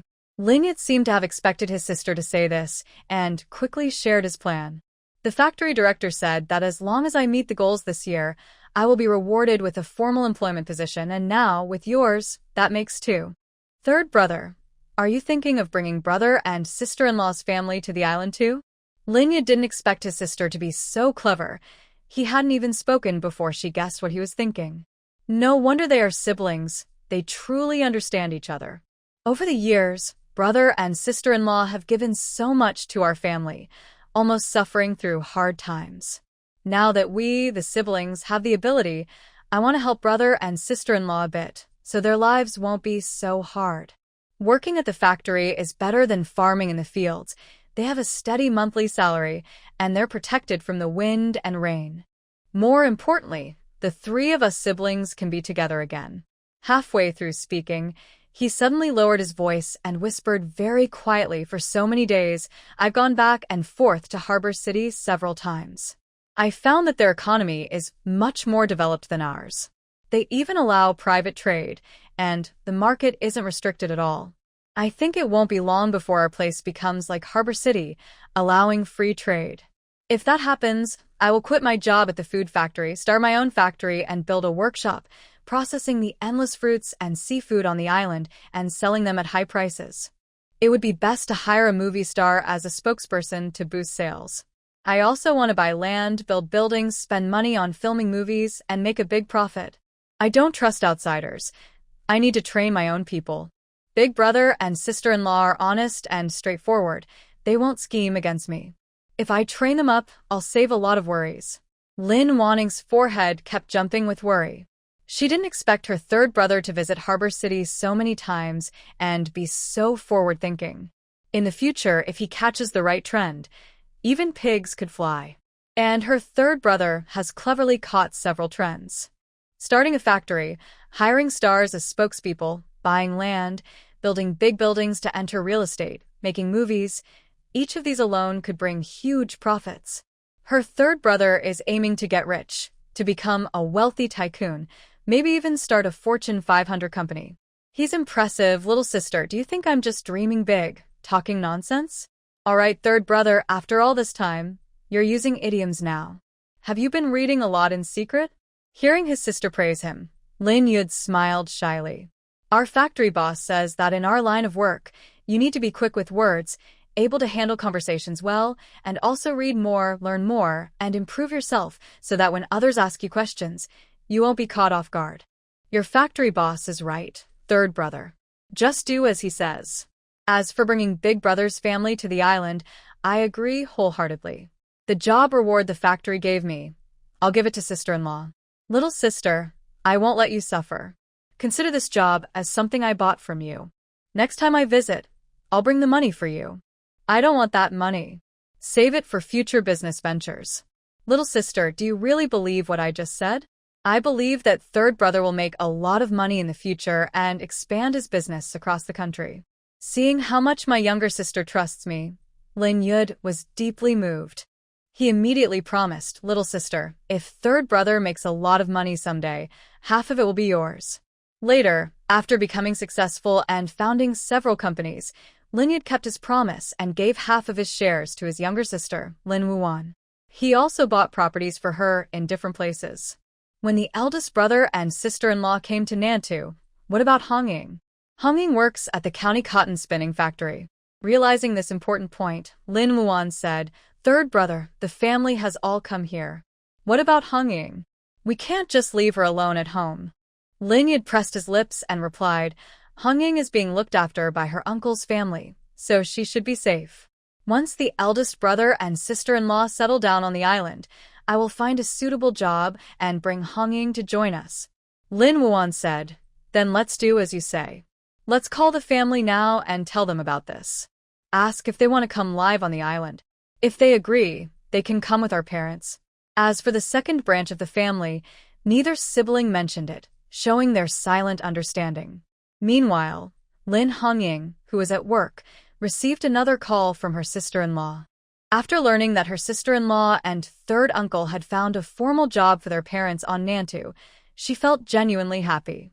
Eagerly, she asked Yanlei for leave to go home and share the good news with her parents. Yanlei looked at the smiling girl in front of him and pretended not to care, asking, did your sister-in-law and third uncle call about something? I think I heard you talking about work. Lin Hongying smiled and said, my sister-in-law and third uncle found a job for my parents at the food factory on the island, so they can go live with my grandparents. Hearing this, Yanlei suddenly felt anxious. How about you? Are you going too? I won't go for now. My sister-in-law said they'll bring me over once there's a suitable job on the island. Hearing that the girl wouldn't leave immediately, Yanlei felt a flicker of happiness in his heart, but soon, a wave of bitterness followed. With Fu Tuan's ability, it would be easy to find a good job for the island. So, leaving the cotton spinning factory was only a matter of time. Director, may I ask for an afternoon off? I'll talk to my family and then come back to work. Of course. Ride my bike back and be careful on the way. Thank you, Director. You're so kind. Lin Hongying bowed to Yanlei and then pushed her cart away. Back at the family home, she called her parents and grandfather from the field and recounted every detail of what her younger sister-in-law had told her over the phone. Lin Yuzhen and his wife were stunned by this big surprise. Thanks to their younger sister and third brother, are they also going to the city to work? But if they leave, what about Hongying? Seeing her parents' worries, Lin Hongying quickly said, don't worry about me. My sister-in-law said she and uncle will help find me a job. When there's a good one, they'll bring me to join you. Wang Xiui, resting on the bed and unable to stand people fussing, interrupted when she saw her older brother and his wife hesitating. Being a city worker is wonderful, no wind or rain, and we get food supplies. We also get a salary every month. Such a good opportunity, others would be eager to have it. Thanks to your younger sister and third brother, I can go to work in the factory now. Why hesitate? In a few days, pack your things. When I recover, we'll take the bus to Nandao together. After that, I won't come back. The older couple was very honest. If they went to Nandao to stay with their daughter and left their older children behind, the two troublemakers in the second household might bully them to death. That had been her biggest worry these days. But now it was no longer an issue. The older couple would go to Nandao with Hongxiang, and those two troublemakers wouldn't be able to bully them. Li Yulin looked at her mother-in-law, who was always thinking of them, and nodded. Mom, you Jen, and I will listen to you. We'll take Hongxiang to Nandao. They couldn't let down the good intentions of their sister-in-law and third brother. They had to keep it in their hearts. When the time was right, they would repay their kindness. Only then did Wang Xiui show a faint smile. For your trip to Nandao, tell only your eldest uncle and your family back home. Don't say anything to others. Otherwise, if those troublemakers in the second household find out, they'll cause trouble and make everyone sick of it. The family needs to stay united. Tomorrow, the story everyone cares about most will be written. Lin Yu-jen and his wife, thinking about the recent strange behavior of the second household, quickly nodded in agreement. But then they thought about going to the city to work soon and being closer to their younger sister-in-law, and their hearts filled with excitement. They wonder how their sister-in-law was doing in Nandao. Did she suffer morning sickness after pregnancy? Has she gained weight or lost weight? After confirming the trip to Nandao, Liu Yulin immediately took her husband and 2 daughters to her parents' house. The Liu family was very happy to hear that their sister-in-law had found a stable job for her daughter and son-in-law on the southern island. Especially Liu's mother, who was overjoyed when she learned that the young girl, who was soft and round, was pregnant. Your little sister-in-law is beautiful, and her husband is handsome. Once the baby is born, they'll surely win everyone's hearts. After saying this, she glanced at her son and husband nearby, both dark-haired and a bit untidy, and her mood suddenly turned sour. Their looks were quite ordinary, but luckily her daughter Yulan resembled her, or else she might not have been able to marry out. Yulan thought about her little sister-in-law and Captain Fu's appearance and nodded in agreement. A daughter follows her mother, and a son follows his father. No matter who the baby looks like, their appearance can't be changed. Then she listened to her mother speak again. Just go ahead and work on the southern island without worries about home. Hongying is under our care, so she won't be bullied. When Hongying has a holiday at the factory, she can come stay with us. Later, I'll prepare the room next door for her, and it will be hers. Hearing Liu's mother's arrangements, Lin Yu-jen and his wife were moved and had tears in their eyes. Mother, thank you. Liu's mother replied, as a family, there's no need to thank each other. As long as you can live well, your father and I will be at ease. After you go to the southern island, you too should be a bit more careful. When you have free time, help out with the children. Your little sister-in-law and third brother always think of you, which shows they care about you. Heart to heart, you should treat them well too. But you must not do anything unkind or dishonest. If you do, I might as well pretend I don't have a daughter or son-in-law. Lin Yu-jen and his wife hurriedly promised, we won't. If we dare to treat our little sister badly, let us be struck by lightning and meet a bad end. Their daughter was born from their own body, and they chose her son-in-law themselves. Liu's mother, as a mother, knew exactly what kind of people they were. She only said that to scare them a little, but unexpectedly, it made the young couple cry from fear. This became her mistake. She quickly changed the subject. Your little sister-in-law grew up in our province and probably isn't used to the food on the island. When you have some free time, I'll cook some food and make a few pairs of cloth shoes for the children. When you leave, take them to your sister-in-law. Yulan replied, thank you, mother. Meanwhile, on the southern island, after hanging up the phone, Lin Wanwan and Lin Yud returned home. At this time, Grandma Fu and Grandpa Fu were busy in the kitchen preparing dinner. Since arriving on the island, the elderly couple had become much more energetic and looked younger. Every day, they either tinkered in the kitchen or chatted with their granddaughter-in-law, Lin Wanwan, sharing heroic stories from their days on the battlefield. During these times, Lin Wanwan listened attentively, eager to hear their stories, and responded with enthusiasm. This made the elderly couple very happy. They liked her even more. Hearing noises in the living room, Grandma Fu, holding a spatula, quickly peeked out. Yud, stay for dinner tonight. Xiao Wang just brought 2 king and a wild spotted fish from the sea. Let me show you my cooking skills. Try my fish dish. Grandma Fu, it looks like I came at the right time. I'll wash my hands first, then come help in the kitchen and learn how to cook fish. When I get married in the future, I want to make it for my wife. Learning to cook doesn't take just a moment. You and your sister haven't seen each other in a long time, so you probably have a lot to talk about. Grandma and I will be here, so you don't need to worry. Refused kindly by the elderly couple, Lin Yud sat in the living room chatting with his sister. Suddenly, Lin Wanwan remembered the 2 clever pills in her space and said, third brother, close your eyes and open your mouth. I'll tell you when to open your eyes again. Although Lin Yu didn't understand why, he knew his sister had a reason for doing this. He obediently closed his eyes and opened his mouth. Seizing the moment, Lin Wanwan quickly put one of the clever pills into her brother's mouth. The pill was very large, and Lin Yud almost choked when something was suddenly shoved into his mouth. Fortunately, Lin Wanwan quickly handed him a glass of water and patted his back to help him settle down. Little sister, you just... Before he could finish, Lin Yud felt his foggy mind suddenly clear. All the difficult problems at work that had troubled him were now solved. Even more, several new solutions appeared. He was certain that these changes were related to the thing his sister had just fed him. But he also knew that her request for him to close his eyes was to prevent him from asking questions. Realizing this, Lin Yud immediately fell silent.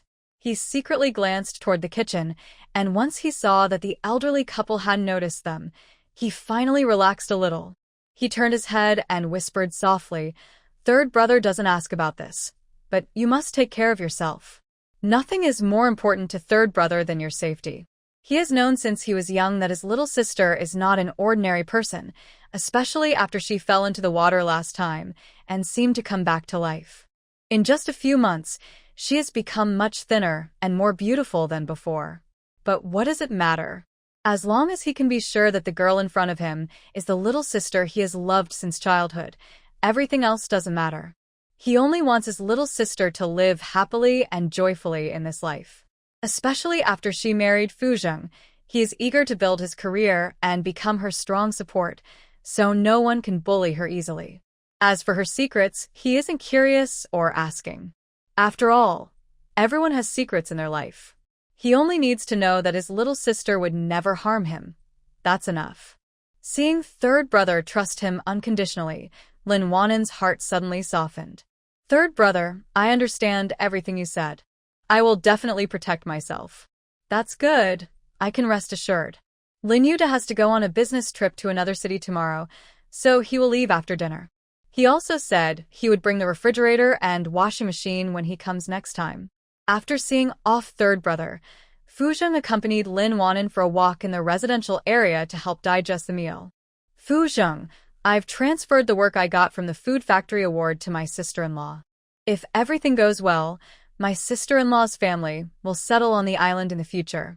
Does the eldest brother have a job lined up? If not, I'll try to help him find one. Actually, it's more like buying a job. Jobs on the island are very competitive, or else there wouldn't be so many unemployed women in the residential area. Regarding buying a job, a few days ago, he heard the steward say that Comrade Chow from the organization department bought a job for his wife in the cafeteria, costing about 700 or 800 yuan. It's a bit expensive, but within his acceptable range. His wife has no relatives on the island and few friends, looking lonely and making people feel sad. Now that his eldest brother's family is coming over, his wife's family will have more relatives. Moreover, although his eldest brother and sister-in-law are simple and honest, they really care about his wife, who is like a younger sister to him. It makes him happy to see his wife loved and cared for. The money spent is worth it. No need. My eldest brother has third brother helping to arrange everything. When will they come? Have they said? They will come with their parents later. That's soon. Once their parents arrive on the island, our family will be reunited. After speaking, Fu Zheng paused and looked at Lin Wanwan with focused eyes. My wife, I didn't know what happiness was before, but now I thank heaven for meeting you and having our child. I am truly happy. Fu Zheng, after our baby is born, our family will be even happier. Thinking about the child, his and Wanwan's, Fu Zheng felt so happy that a slight smile appeared on his face. Meanwhile, the system, which had repeatedly been robbed of credit, finally lost its temper. Host, the person Fu Zheng should thank the most is me. I was the one who discovered he was surrounded by wolves, I was the one who sent you to save him, and I was the one who helped connect you two. Without me, he would be destined to be a lifelong bachelor. Not to mention the little ones. Seeing the system break down so unexpectedly, Lin Wanwan couldn't help but feel amused. How about I tell Fu Zheng the truth? Reveal your existence? Well, there's no need for that. This system is bound to you. If Fu Zheng finds out I exist, I will be punished. Then just shut up. Promise me you won't tell Fu Zheng about me. Do I look like a fool? People say pregnancy makes you 3 years of foolishness, but the host is very smart now. Who knows what will happen later? The system didn't finish, but Lin Wanwan knew it probably wasn't good. Even if she was pregnant and a little foolish, she knew what she should and shouldn't say. If others found out about her system, she would only face being dissected for research. Now that she had a child and someone to care for, she didn't want to die. She wanted to see her child grow up safely. The next morning, after breakfast, Lin Wanwan sat in the pavilion in the yard chatting with Spring Plum and her grandmother. Someone came over carrying a freshly picked coconut from the tree. Lin Wanwan, who didn't usually go out, didn't recognize this person. But Ma Chunmei, who had lived in the community for many years, was very familiar with the woman in front of her. It was Chao Chunling, the second wife of the 3rd Battalion commander. Last year, Yang Battalion commander's first wife died after a difficult childbirth, taking the unborn baby with her. He was left with Yang Battalion commander, 2 daughters, and a 2-year-old son. This man was good at military work, but not at taking care of children, especially since Yang Battalion commander's parents had died early, and he had no one to help him. So, Yang Battalion commander worked during the day and took care of the children at night, acting as both father and mother. A 2-year-old child is at the lively stage, so it's easy to imagine how noisy Yang Battalion commander's youngest son must be. Splitting his energy in 2, he can't handle it for long. Because he lacks energy, Yang Battalion commander often makes mistakes at work and gets scolded by his superiors. So he started thinking about remarriage. He wanted someone to help take care of the children and manage the household. His first choice was when Gong Tuan's young red-haired girl, Chun Hong, and he asked Zhao Hongmei, who works with the family, to help set up a meeting. But when the girl heard that the man was an older man who had lost his wife and was caring for 3 children, she immediately refused. She even scolded Zhao Hongmei harshly. Her reason was, she was young, beautiful, and had a good figure. She didn't want to marry someone who would be her stepmother, especially one with 3 children. And the man was old and ugly, more than 10 years her senior, and even older would be enough to have a child of her own. Zhao Hongmei also thought the matchmaking was a bit unkind. So, when Yang Battalion commander asked her again to help him meet Nurse Xiaofan from the hospital, she refused without hesitation. Xiaofan was even prettier than Chun Hong. Her parents worked at a local food factory, and she was an only daughter, very precious. She couldn't stand the idea of marrying a man who had lost his wife and was caring for 3 children. If she tried to set up a date, she knew she'd be scolded. Yang Battalion commander, rejected repeatedly, didn't give up. Instead, he became more persistent. Any single woman in the military was pursued by him persistently, but as soon as they heard he was a widower with children, they ran away quickly. Even bold women reported him for bothering them. This scared Yang Battalion commander a lot. He immediately gave up on finding a wife in the military and started looking for girls nearby. He was a battalion commander with a monthly allowance and a generous bride price. Many families nearby, knowing this, were interested in marrying their daughters to him. Chao Chunling was one of them, but she was cleverer than others. She called her older brother to invite Yang Battalion commander to dinner, then had her other 2 brothers get him drunk during the meal. Taking advantage of his drunkenness, Chao Chunling snuck into his bed. She used this chance to persuade Yang Battalion commander to marry her. If he refused, he would have no future in the military and might even be punished. So, he reluctantly agreed to marry her, and Chao's family demanded a bride price of 200 yuan. This made me dislike Chao Chunling even more. Chao Chunling was young and soft, and she was good at pleasing people. Within half a month of marriage, she convinced Captain Yang to give her all the money he had. As for the 3 children left by the original wife, people say that when a stepmother comes, a stepfather is not far behind. At first, Chao Chunling seemed to be nice to the children, but over time, it was clear they weren't her own. She didn't care much about them, and even the chores like washing clothes and cooking were done by her 2 young daughters, who were under 6. Not only that, but she also didn't feed the children well. They looked thin and hungry, with injuries all over their bodies, which made people feel sad. Many family members came to talk to her about this, but it didn't help. When they went to Captain Yang, he just said the two girls didn't understand things and kept making excuses for Chao Chunling. In short, he was on her side. The family members gave up after a while because their words didn't work. However, the women in the family's courtyard would secretly give snacks to the two little girls whenever they saw them. The younger son, who was a little over 2 years old, looked a bit better than his older sisters. But now, Chao Chunling was pregnant.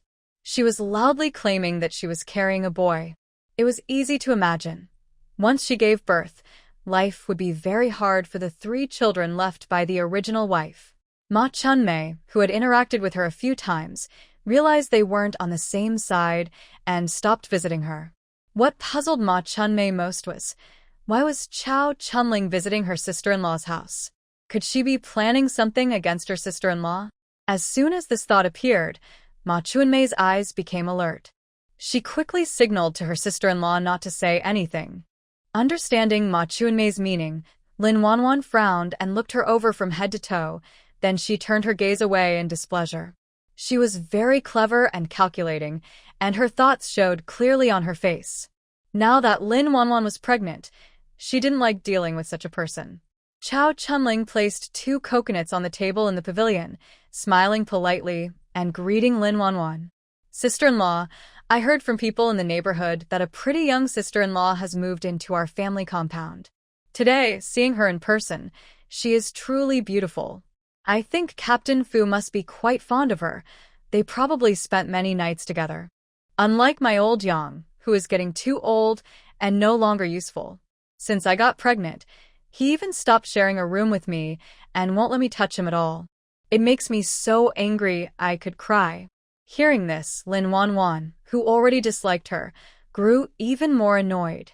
She immediately said, "Is there something you want to talk about? If not, you can take your little sister and go home. I'm about to go upstairs to sleep." Anyone with ears could tell she was trying to chase her away, so they naturally left. But Chao Chunling was not an ordinary person. Seeing she hadn't made friends, she directly stated her purpose. Sister-in-law, I heard from others that your brother works at the food factory and isn't married yet, right? Actually, my family has a younger sister who is also single and not married yet. I was thinking they could meet and get to know each other. If they like each other, we could decide on the marriage. It would be best to get married before the new year, so they can start having children next year. Before coming, she had specifically asked around. The person said that Captain Fu's brother-in-law is very popular with the factory director, bringing in many orders and making a lot of money for the food factory. If her younger sister could marry him, she would have a good life. Her sister listens to her, so she could also benefit by sticking close to her. She could ask her brother-in-law to arrange an easier job for her at the factory, no problem. Actually, she regrets marrying early. If she had met such a wealthy man, she would have married him no matter what. Now, she married an unsuccessful old man and became the stepmother of 3 children. It's so frustrating she's about to explode. Seeing her trying to get close to her third brother, Lin Wanwan's face grew colder. My third brother has high standards. He wants a girl who is fair-skinned and beautiful, someone who can grow together with him. Your younger sister doesn't fit, and she's not suitable for my third brother either. Today, I'll pretend you never came. Don't bring this up again. Whether it works out or not, let's meet first and see. If they like each other and want to marry, that's fine. Is your younger sister more beautiful than me? Chao Chunling looked at her overly beautiful face and couldn't bring herself to say insincerely. But she was still hopeful. My sister may not be as pretty as you, sister-in-law, but she is kind and obedient. She handles everything at home and outside, and everyone praises her. Our Lin family is not interested in marrying a nanny, but in choosing a wife based on her appearance, character, and family traditions. If a girl doesn't look good, she won't catch my third brother's eye. Meeting her would just be a waste of time. Hearing this, Chao Miling's face immediately darkened. Sister-in-law, even though you say that a pretty woman can't feed a family, when it comes to marriage, you should choose someone who can live a good life. Before she finished, Lin Wanyan interrupted her. I'm going to sleep now. You can leave. Grandma Fu, who had been waiting for the new daughter-in-law to speak, immediately sent Chow Chunling out. She also handed her the 2 big coconuts she brought, so she wouldn't go around claiming that the Fu family took advantage of her. There are plenty of coconuts on the island. If she wants to eat, her husband can just pick some from the trees. The 2 rotten coconuts she has are not needed. After Chow Chunling left, the pavilion suddenly became quiet. Ma Chunmei couldn't help but say a few words about Chow Chunling's personality. Sister-in-law, Chow Chunling holds grudges. If you refuse her today, she might be angry and seek revenge later. You need to be careful. Also, you should tell your third brother about this so he doesn't get tricked by Chow Chunling. She might secretly get her younger sister into your third brother's bed and force him to marry her. Back then, she married Yang Battalion Chief using this trick. Hearing Ma Chunmei's warning, Lin Wanyan's mind became confused. Her third brother is so good. He must not be tricked by anyone. The girl he marries should only be the one he likes. Next time she sees her third brother, she will remind him several times not to fall for someone else's tricks. Days went by quickly. Lin Wanyan sat on the sofa, eating watermelon and enjoying the breeze from the fan, feeling very comfortable. However, Grandma Fu couldn't take her eyes off the pregnant daughter-in-law when she looked at her stomach. Logically, the daughter-in-law is so thin, and she's only been pregnant for nearly 2 months, but her belly isn't this big. Could it be twins? Her daughter, it seems, had twins before, but she didn't raise them. Could it be that the daughter-in-law inherited her mother's twins? Is she carrying not 1, but 2 babies? Realizing this, Grandma Fu couldn't sit still anymore. She wished she could take the daughter-in-law to the hospital for an examination right now. Seeing her grandmother's face look strange, Lin Wanyan immediately asked with concern, "Grandma, what's wrong? Are you feeling unwell?" Grandma Fu steadied her mind but couldn't stop trembling as she said, "Daughter-in-law, I think your pregnancy looks like twins." What? Twins? Lin Wanwan's mind suddenly exploded. She quickly asked the system if this was true. The system replied, "Host, you are about to become the mother of 4 little ones." The words "for little ones" hit Lin Wanwan's heart hard. She instinctively touched her slightly protruding belly. She was going to be a mother. And not just 1, but 4 children. That's wonderful. In her previous life, she never dared to imagine this. But how did she go from carrying 1 to 4? Could it be that the system was playing tricks, perhaps caused by the multi-birth pills she took?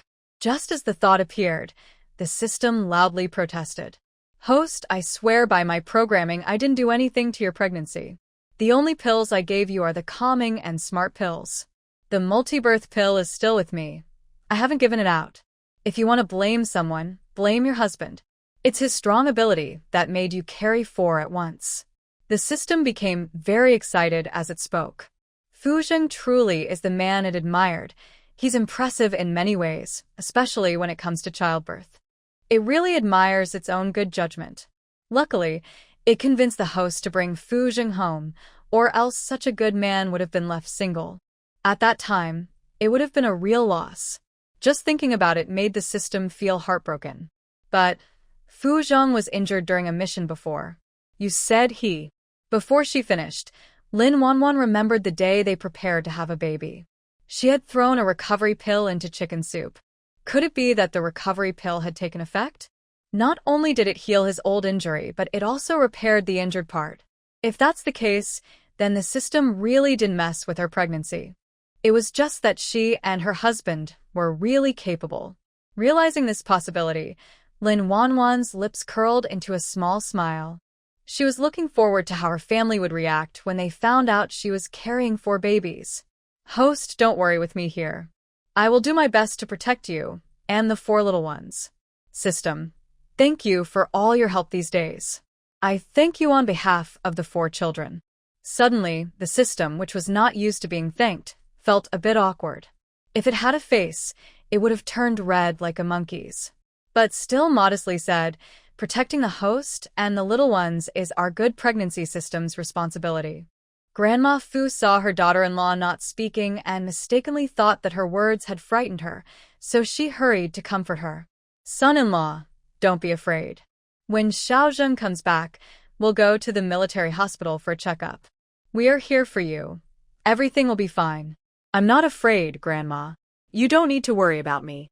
Grandpa Fu, who had just returned from fishing, was very happy when he heard that his daughter-in-law might be pregnant with twins.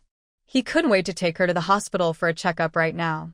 But Grandma Fu stopped him. Xiaozheng is the father of the baby. For such an important matter, he must be present. All right, I'll listen to you. We'll wait until that brat comes back at noon to discuss it. Though he said this, Grandpa Fu was too excited to sit still when he thought that his daughter-in-law might be carrying twins. He was pacing around the living room. Son-in-law, are you thirsty? Do you want me to make you a cup of red sugar water? Son-in-law, are you hungry? If you are, I can go to the kitchen and cook some food for you. Or, is there anything you want to eat? Just tell me, and I'll have Xiaowang go to the supply store to buy it for you. He kept talking endlessly, but Lin Wanwan couldn't get a word in. Finally, Grandma Fu, worried he was too noisy and might disturb her daughter-in-law and the baby, directly sent him to the supply store to buy salt. This morning, while cooking, she found the salt jar was empty. If she didn't buy more salt today, they would have to eat plain porridge. They could tolerate it, but the daughter-in-law couldn't. Pregnancy was already hard enough. She needed to eat well. When Grandpa Fu returned from the supply store, he was holding not only 2 packs of salt but also 2 creamy red bean ice pops like treasures. One was given to Grandma Fu, and the other to Lin Wanwan. Since you're pregnant, you shouldn't eat too much cold food. When you give birth, I'll buy all the creamy red bean ice pops from the supply store for you, and we'll enjoy them together. Hearing this, Grandma Fu rolled her eyes at Grandpa Fu. Buying all the creamy red bean ice pops from the supply store? Aren't you worried that your daughter-in-law might eat too much cold food and get diarrhea? I was just making an example. Why are you so serious about it? Grandma Fu snorted softly and stopped paying attention to him, focusing on eating her ice pop with her daughter-in-law. But her eyes never left her daughter-in-law's belly. Granddaughter-in-law, if it turns out to be twins, we should watch what we eat and eat smaller, more frequent meals in the future. If we don't control it, you might have a hard time when you give birth. The babies could be too big, making delivery difficult. Hearing the advice from someone experienced, Lin Wanwan nodded heavily. She had read similar advice in parenting books before, saying that if expecting twins, one should control weight gain to avoid complications during delivery and to help recovery after birth. Especially since she was carrying quadruplets.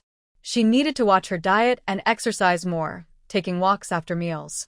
At noon, Fu Zheng and the others came home from work. Grandpa Fu, unable to keep a secret, hurried over to his grandson with excitement and said, "Hey, kid, you're finally back. I've been waiting for you at home so long, I almost lost track." Fu Zheng frowned in confusion. Waiting for me? Is there something wrong? Then he looked at his wife sitting on the sofa. Did you feel unwell today? No, Lin Wanwan said with a smile. Grandpa has something to tell you. Fu Zheng's worries from the morning finally eased at this moment, and he looked at his beaming grandpa. Kid, your wife might be having twins. As soon as he said that, the 3 of them, including Fu Zheng, all looked at Lin Wanwan's belly. Fu's mother trembled with excitement. Wanwan, is what Grandpa said true? Knowing the answer from the system beforehand, Lin Wanwan pretended to be unsure. Mom, I don't know either. It might be twins. Maybe? Fu's mother looked a bit puzzled. Before she could ask, her mother-in-law spoke. I think Wanwan's belly looks a bit unusual, like she might be carrying twins. But we'll need to confirm with the doctor. That's just my guess. Fu's mother knew her mother-in-law's personality. If she wasn't quite sure, she wouldn't say so. This meant that the baby in her daughter-in-law's belly could really be twins. Realizing this possibility, Fu's mother was so excited she didn't know what to say. Finally, the calmer-looking Fu's father spoke. What are we waiting for? Hurry and take Wanwan to the hospital for a checkup. The doctor will know once they examine her.